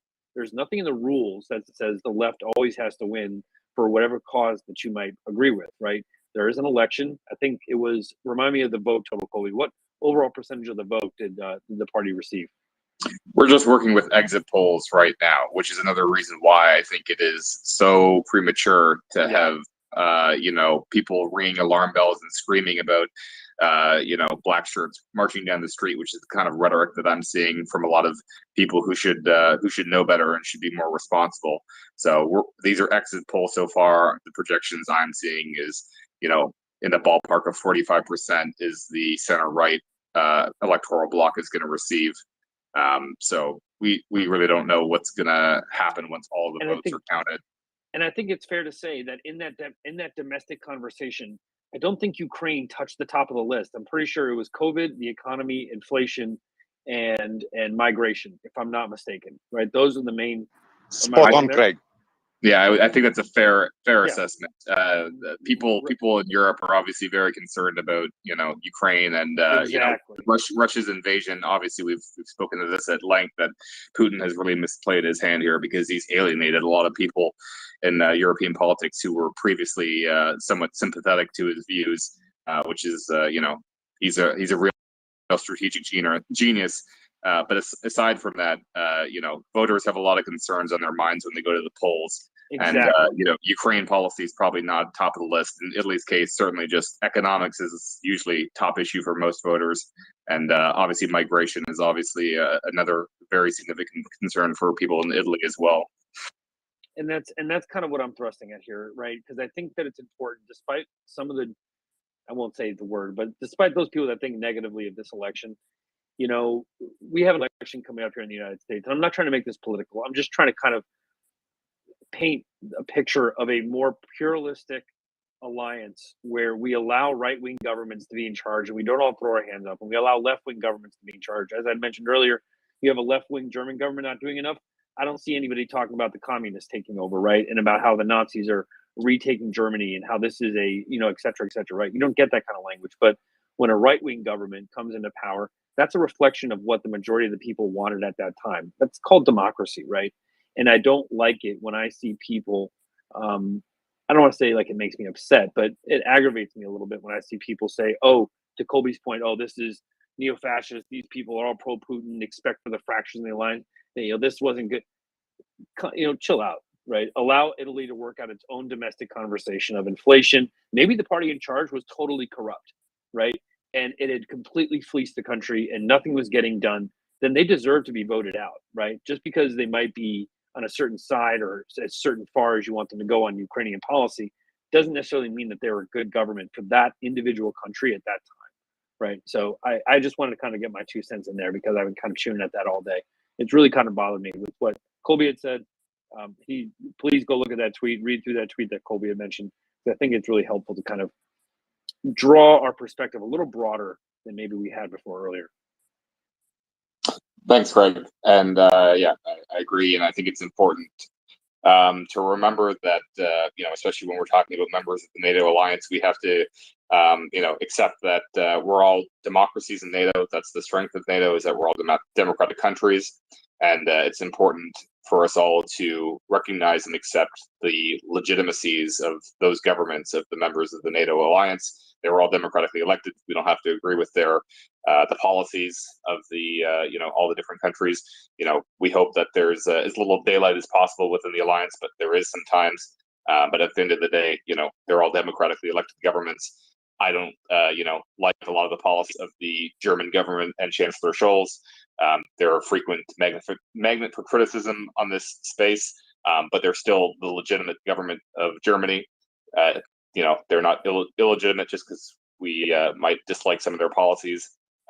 We just hope that they make a change in the decisions they're currently making, and if not, we hope the German people will express their displeasure at the polls for the choices that they're currently making as it relates to the Russian invasion of Ukraine.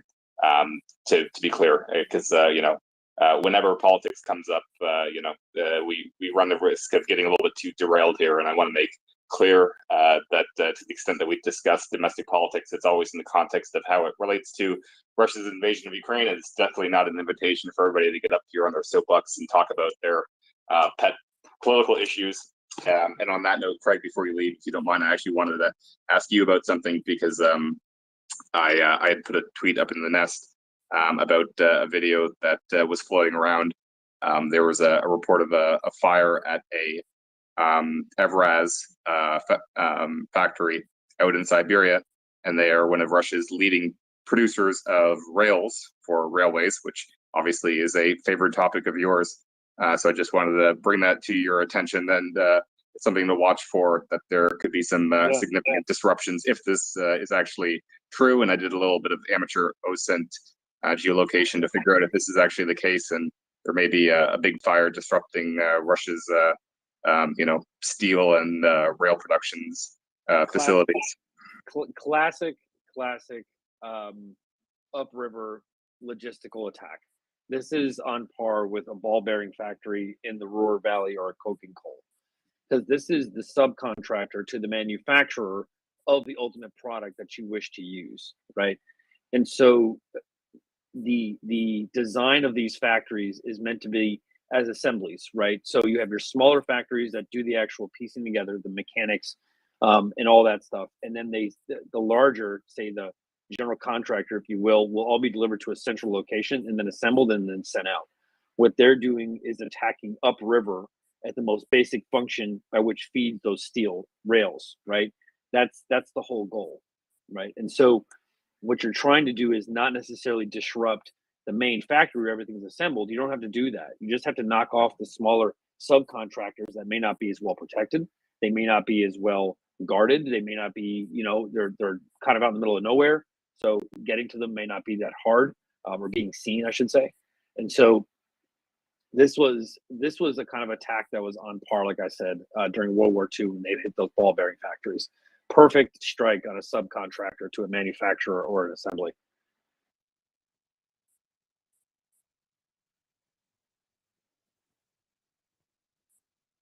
Thank you very much, Craig. I think this might be your time to sign off, hey, buddy. I don't want to like kick you off, but it sounded like you were getting ready to go away. Yeah, no. I would just like to just echo again Colby's comments that this should be relegated to Ukraine, and we shouldn't be bashing other countries for having elections and having results, right? And I think that that's healthy for a democratic alliance to have and allow these domestic conversations to take shape, right? It doesn't help going around bashing them, saying you need to do this. Let those domestic conversations take place in the way that they do.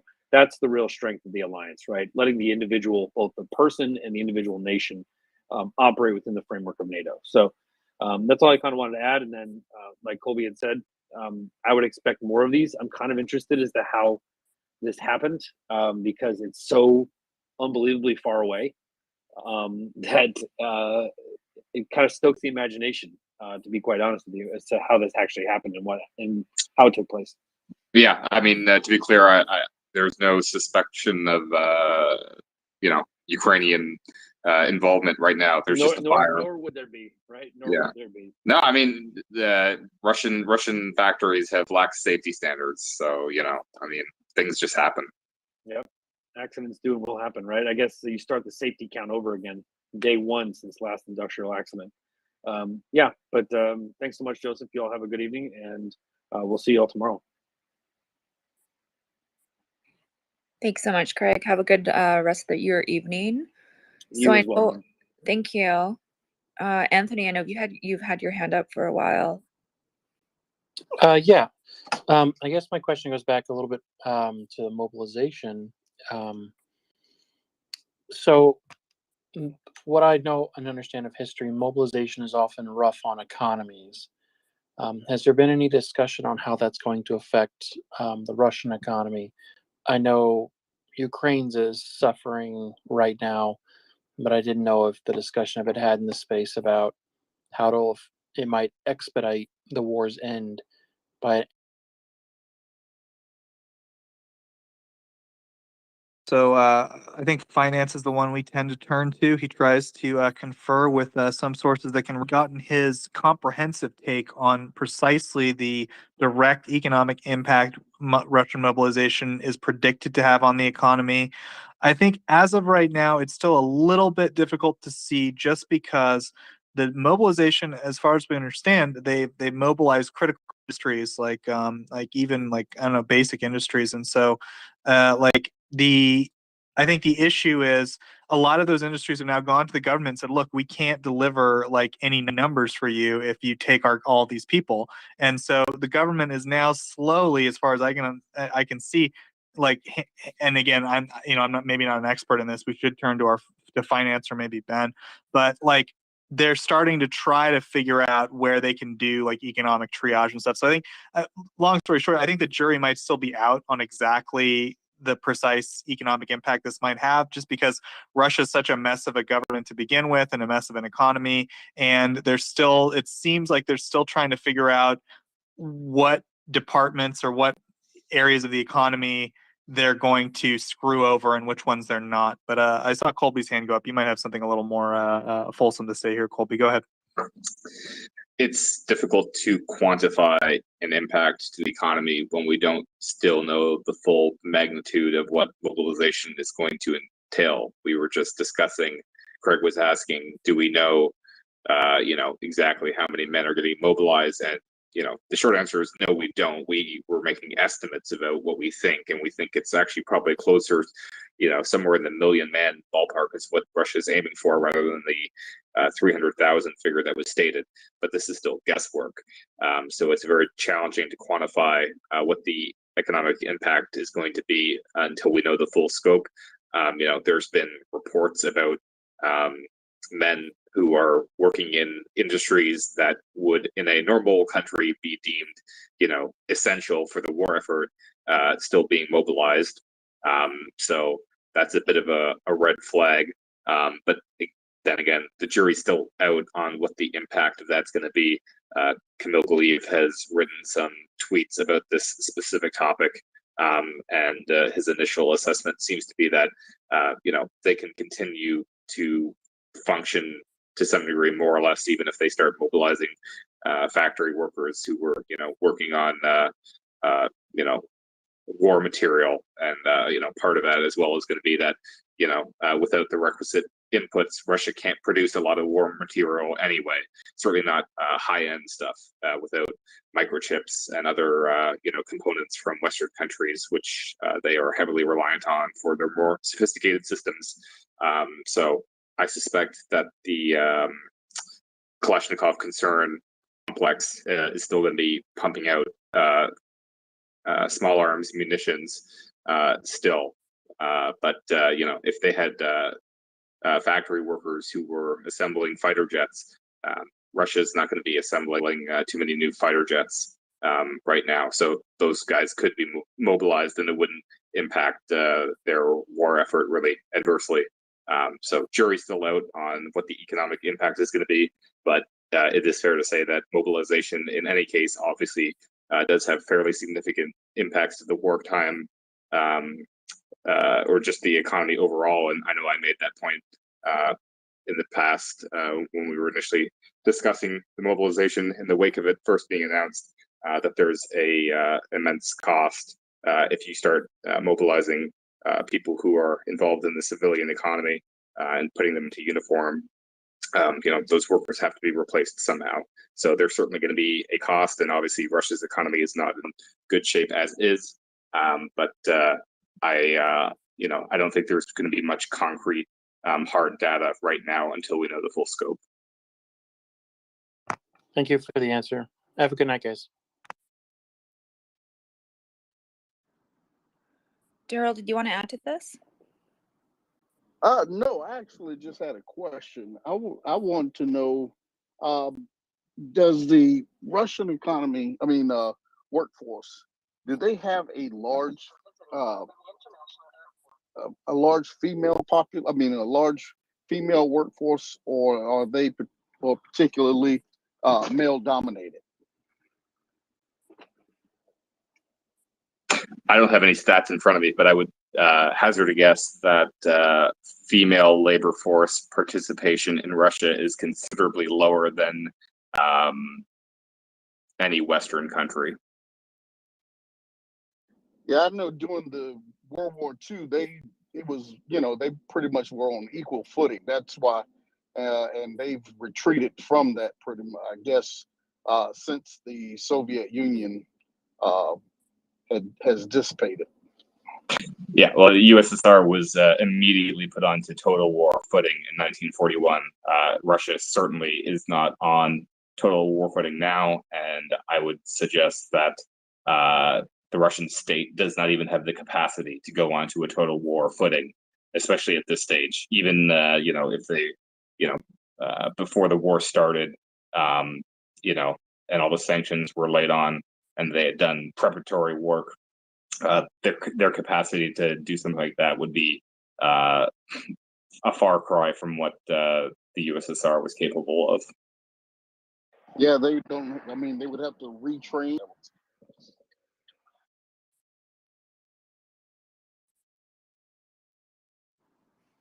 Yeah, thanks, Daryl. So I just before we go to Jemmy, I just have a few announcements before I actually go to bed. You can probably tell my voice is waning a little bit here. So I just wanted to let everybody know how much we appreciate all of you being here. And if you could retweet this Twitter space, it would be much appreciated. And also, when you get a chance, if you could check out MriyaAid.org, it would be great. And that way you can get a chance to check out some of the really interesting and fantastic things that Maria Aid is doing for Ukraine and the citizens of Ukraine. Some of the things that they do is provide non-lethal weapons to Ukraine, such as things like tourniquets and also bandages, drones, body armor, and also night vision, as well as thermal vision, as well as numerous other things. So please check out their website, and if you have anything that you could help to support them, that would be great. Also, if you do want to come up and speak, feel free. So just on the left-hand corner at the very bottom, there's a microphone button. So please click on that and someone will bring you up. As well, I just wanted to let everybody know that we do have a special guest coming up tomorrow. So that's going to be Monday, September 26th at 12 p.m. Eastern.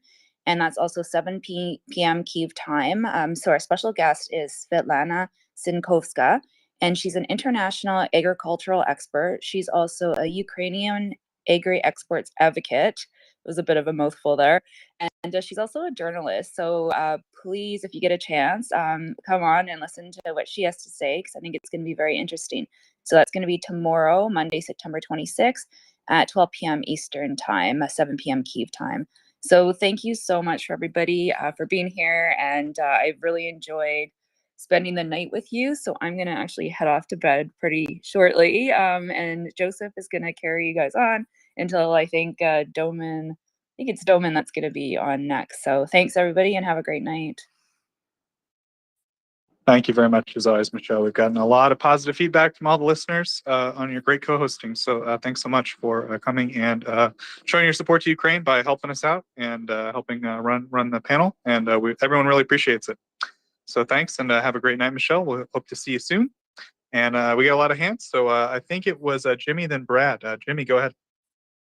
Hi, yeah, thanks for having me on. I just want to say with Italy, we've got Berlusconi coming into power with a group here, and we know that he's like super cozy with Putin. So I don't think it's right to give them a free pass quite yet. But however, I'll say that we weren't getting much from Italy to start with, so we're not going to be getting much more from Italy anyway. But yeah, one more domino is not a good thing. So this is not a trend that we want to keep going. But yeah, I put a link up in the nest. Berlusconi's on record for saying that, quote unquote, Russia wants to put decent people back in power in Kyiv, and I'm just like, yeah. So I don't know. I'm not sure what you'd say to that, Colby, but Monday, it's not looking great, and Ukraine needs all the help it can get. We need MBTs like yesterday. So anyway, that's all I really wanted to say. Thanks for Jaku. Yeah, again, I'm not here to have an extensive debate on the Italian election. It's not really germane. That's as I said, not an invitation to open up that can of worms. But I would say FI is projected to probably win a lot less votes than they did in the last election. Overall, all the parties that are cozy with Putin are shaping up to win probably somewhere around the ballpark of 50 to 60% of their previous vote totals in the previous election. So voters clearly, exacted a price from the parties that were seen as friendly with Putin. Yeah, I gotta say, to be honest, like Colby and Craig kind of have convened to some degree, right? I think that it's like, the jury's out on it. I think that there's to some degree, right? It's an alliance. And I think, as you pointed out, Jimmy, like the worst case scenario, it wasn't all too relevant to begin with. And I think, I don't know, I will say, like, even though maybe we might not all agree 100% with Colby's like analysis or assessment of this particular slice of European politics, I think he's been pretty like fair-minded about the whole thing. He's tried to stay really on topic with it and tried to lay out a case of like why, it's maybe not something that we should worry about as much until we see more evidence to the contrary. So I don't know. I think it's like it's good to have that perspective at least, right? And I don't know. I think it's something to maybe consider before we get too you know, I don't want to say doomer about it, but you know what I mean. But I think I'm not saying that you were. I think you came up and you were pretty measured about it, right? You said, you know, it's Ukraine needs all the help we can get. We don't want this trend to continue, but it's not the end of the world, right? So I think that's like a fair point to do. So any follow up there, Jimmy? No, I think that's fair. It's just want to make sure that we know what we're getting into with some of these guys, right? Like, don't downplay it. Like, we don't need to you know, wear white gloves when we're dealing with conservative populist politics in Europe. Like, we know what we're getting into. We've seen the same movie over and over and over again. Like, it's and you know, I don't, maybe Colby's got a little bit of personal bias being in Canada. I'm in Canada too, and see some trends with you know, fringe right wing stuff happening, and they're very cozy with Putin narratives and conspiracy theory narratives, and it sends shivers up my spine when I hear people, you know, encouraging us to be a little bit less concerned when these elements come into power. So I mean, at the end of the day, Ukraine's is really doing all the fighting by themselves. It's just we're getting a lot of help from the United States and no one else. Really, it's really what it amounts to. So Canada can do more too. So this, like, it's easy to point to, you know, 4 M777s and 39 armored labs, I guess, really, where they were supposed to get some 4x4 MRAPs. I don't think those came through. Canada could step it up a little bit more, but yeah, it's we gotta, like, my point is really ultimately we've got all these new Russian ground troops. They're not gonna be that effective, but they're still bodies, and we need to tilt the battlefield advantage in Ukraine's favor. And it's, you know, technology is the best possible thing we can give to Ukrainians right now if we're not going to put NATO boots on the ground, which is still off the table, obviously. So this is I don't know. We don't need to make it much more complicated than that, really, right? It's let's keep it simple and get the job done. So the army with the most ammo usually wins at the end of the day, right? So all right, that's good enough. Let's go to Brad if you guys want. Thanks. Yeah, thanks, Jimmy. You know, I think it's like two kind of important perspectives on this. You know, with two kind of things that are being held valued, right, or something like that. And they're both important, and it's good to have a discussion, right, about it without getting too in the weeds politically, right. We've kind of tried really hard to keep the space as apolitical as possible and not get too in the weeds when it comes to the domestic politics of countries. I understand that as in doing that, we might like kind of miss a few things in terms of our analysis, especially in North America, where we really tend to avoid it because it gets I should say we do tend to avoid it is because it gets tiresome kind of quickly, or I should just say we get derailed. Like it's just instant derailment. You know what I mean? Get it. So it's yeah. I get it. I respect But Colby. go I ahead. respect Colby. I'm not saying I don't disrespect him. I just want to like add some balance to it. That's all. I'm glad to hear from him on the thing, and balance is good. So we can still all have a conversation about it. So still Absolutely, Jimmy. Right. Yeah. Okay. Jackie, that's good. Yeah. Thanks. Yeah, thanks, Jimmy. And yeah, as we were saying, yeah, just it's good to have a discussion, and I think you were all respectful about it, and yeah, there's no problems, of course. But yeah, just maybe just for our listeners, if you're thinking, oh, like now's my chance to come up and talk about Canadian politics. Nope, we're going to try to keep it about Ukraine, right? Because you know the discussion tends to tail off of everything else that's set up to now and so forth. But yeah, it's I think that it's good to have these discussions sometimes to kind of work some of that stuff out, especially when it comes to an event that has had a lot of, like, you know, for lack of a better word, mainstream press coverage, as Colby's pointed out, right? There's a lot of like reporters that are fairly credentialed that are going around making claims about it, and so you know it's something that's worth discussing, and we've got a lot of different perspectives on this, including Italian perspectives as well as other people, and people can listen to all the different perspectives and take away from it what they want, right? And we'll try to keep it as much about Ukraine as we can, and go from there. But thanks, Jimmy and Colby. And with that, we'll go to Brad. Go ahead, Brad. Okay, so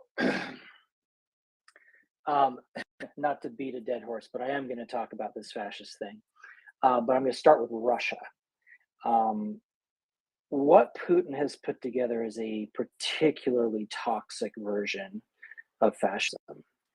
And in particular, what he's done is he has combined the ideology of his hero, Joseph Stalin, and the totalitarian style of Joseph Stalin, with fascism as we know and love, kind of, not really, with radical Orthodox Christianity to produce a toxic mix that is just the worst. Okay, and why has he done it? Is because it's effective. Why is it particularly evil? Well, for a variety of reasons, but one of which is that normally fascism is the type of thing that puts one set of people above another. But in his, so in that case, it is valuing a group of people. But why his particular version is so evil is because it puts essentially the state and him personally as an embodiment of that state ahead of everything else. So actually, humans don't matter. His own people can be essentially run over with a tank, metaphorically and literally, and it doesn't matter. Everything is subservient to the state, which he personally embodies. Now, when it comes to, I'm going to echo something that I think Colby was getting at, or maybe a different take on it slightly. I kind of get really offended.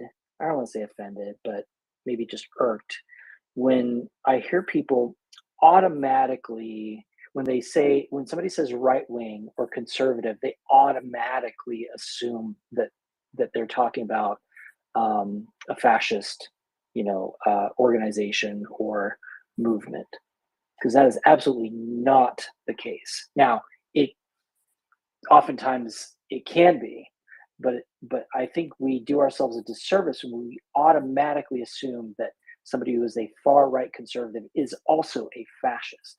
And the distinction that I want to make is that we should not think of fascism as an ideology, but rather as a methodology for essentially accumulating, consolidating, and retaining power. Right? It so happens that this strategy is most effective if you are on the conservative side of things, but that doesn't mean that every conservative, even a far right conservative, is a fascist.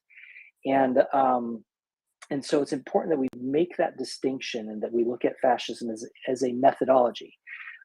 It is a very dangerous methodology. It essentially, and why is it dangerous? Is because it destroys democracies. It especially, it attacks democratic institutions. I've posted in the Nest a quick thing, a tweet followed by another tweet. The first one is a link to Jason Stanley's summary of his 10 pillars of how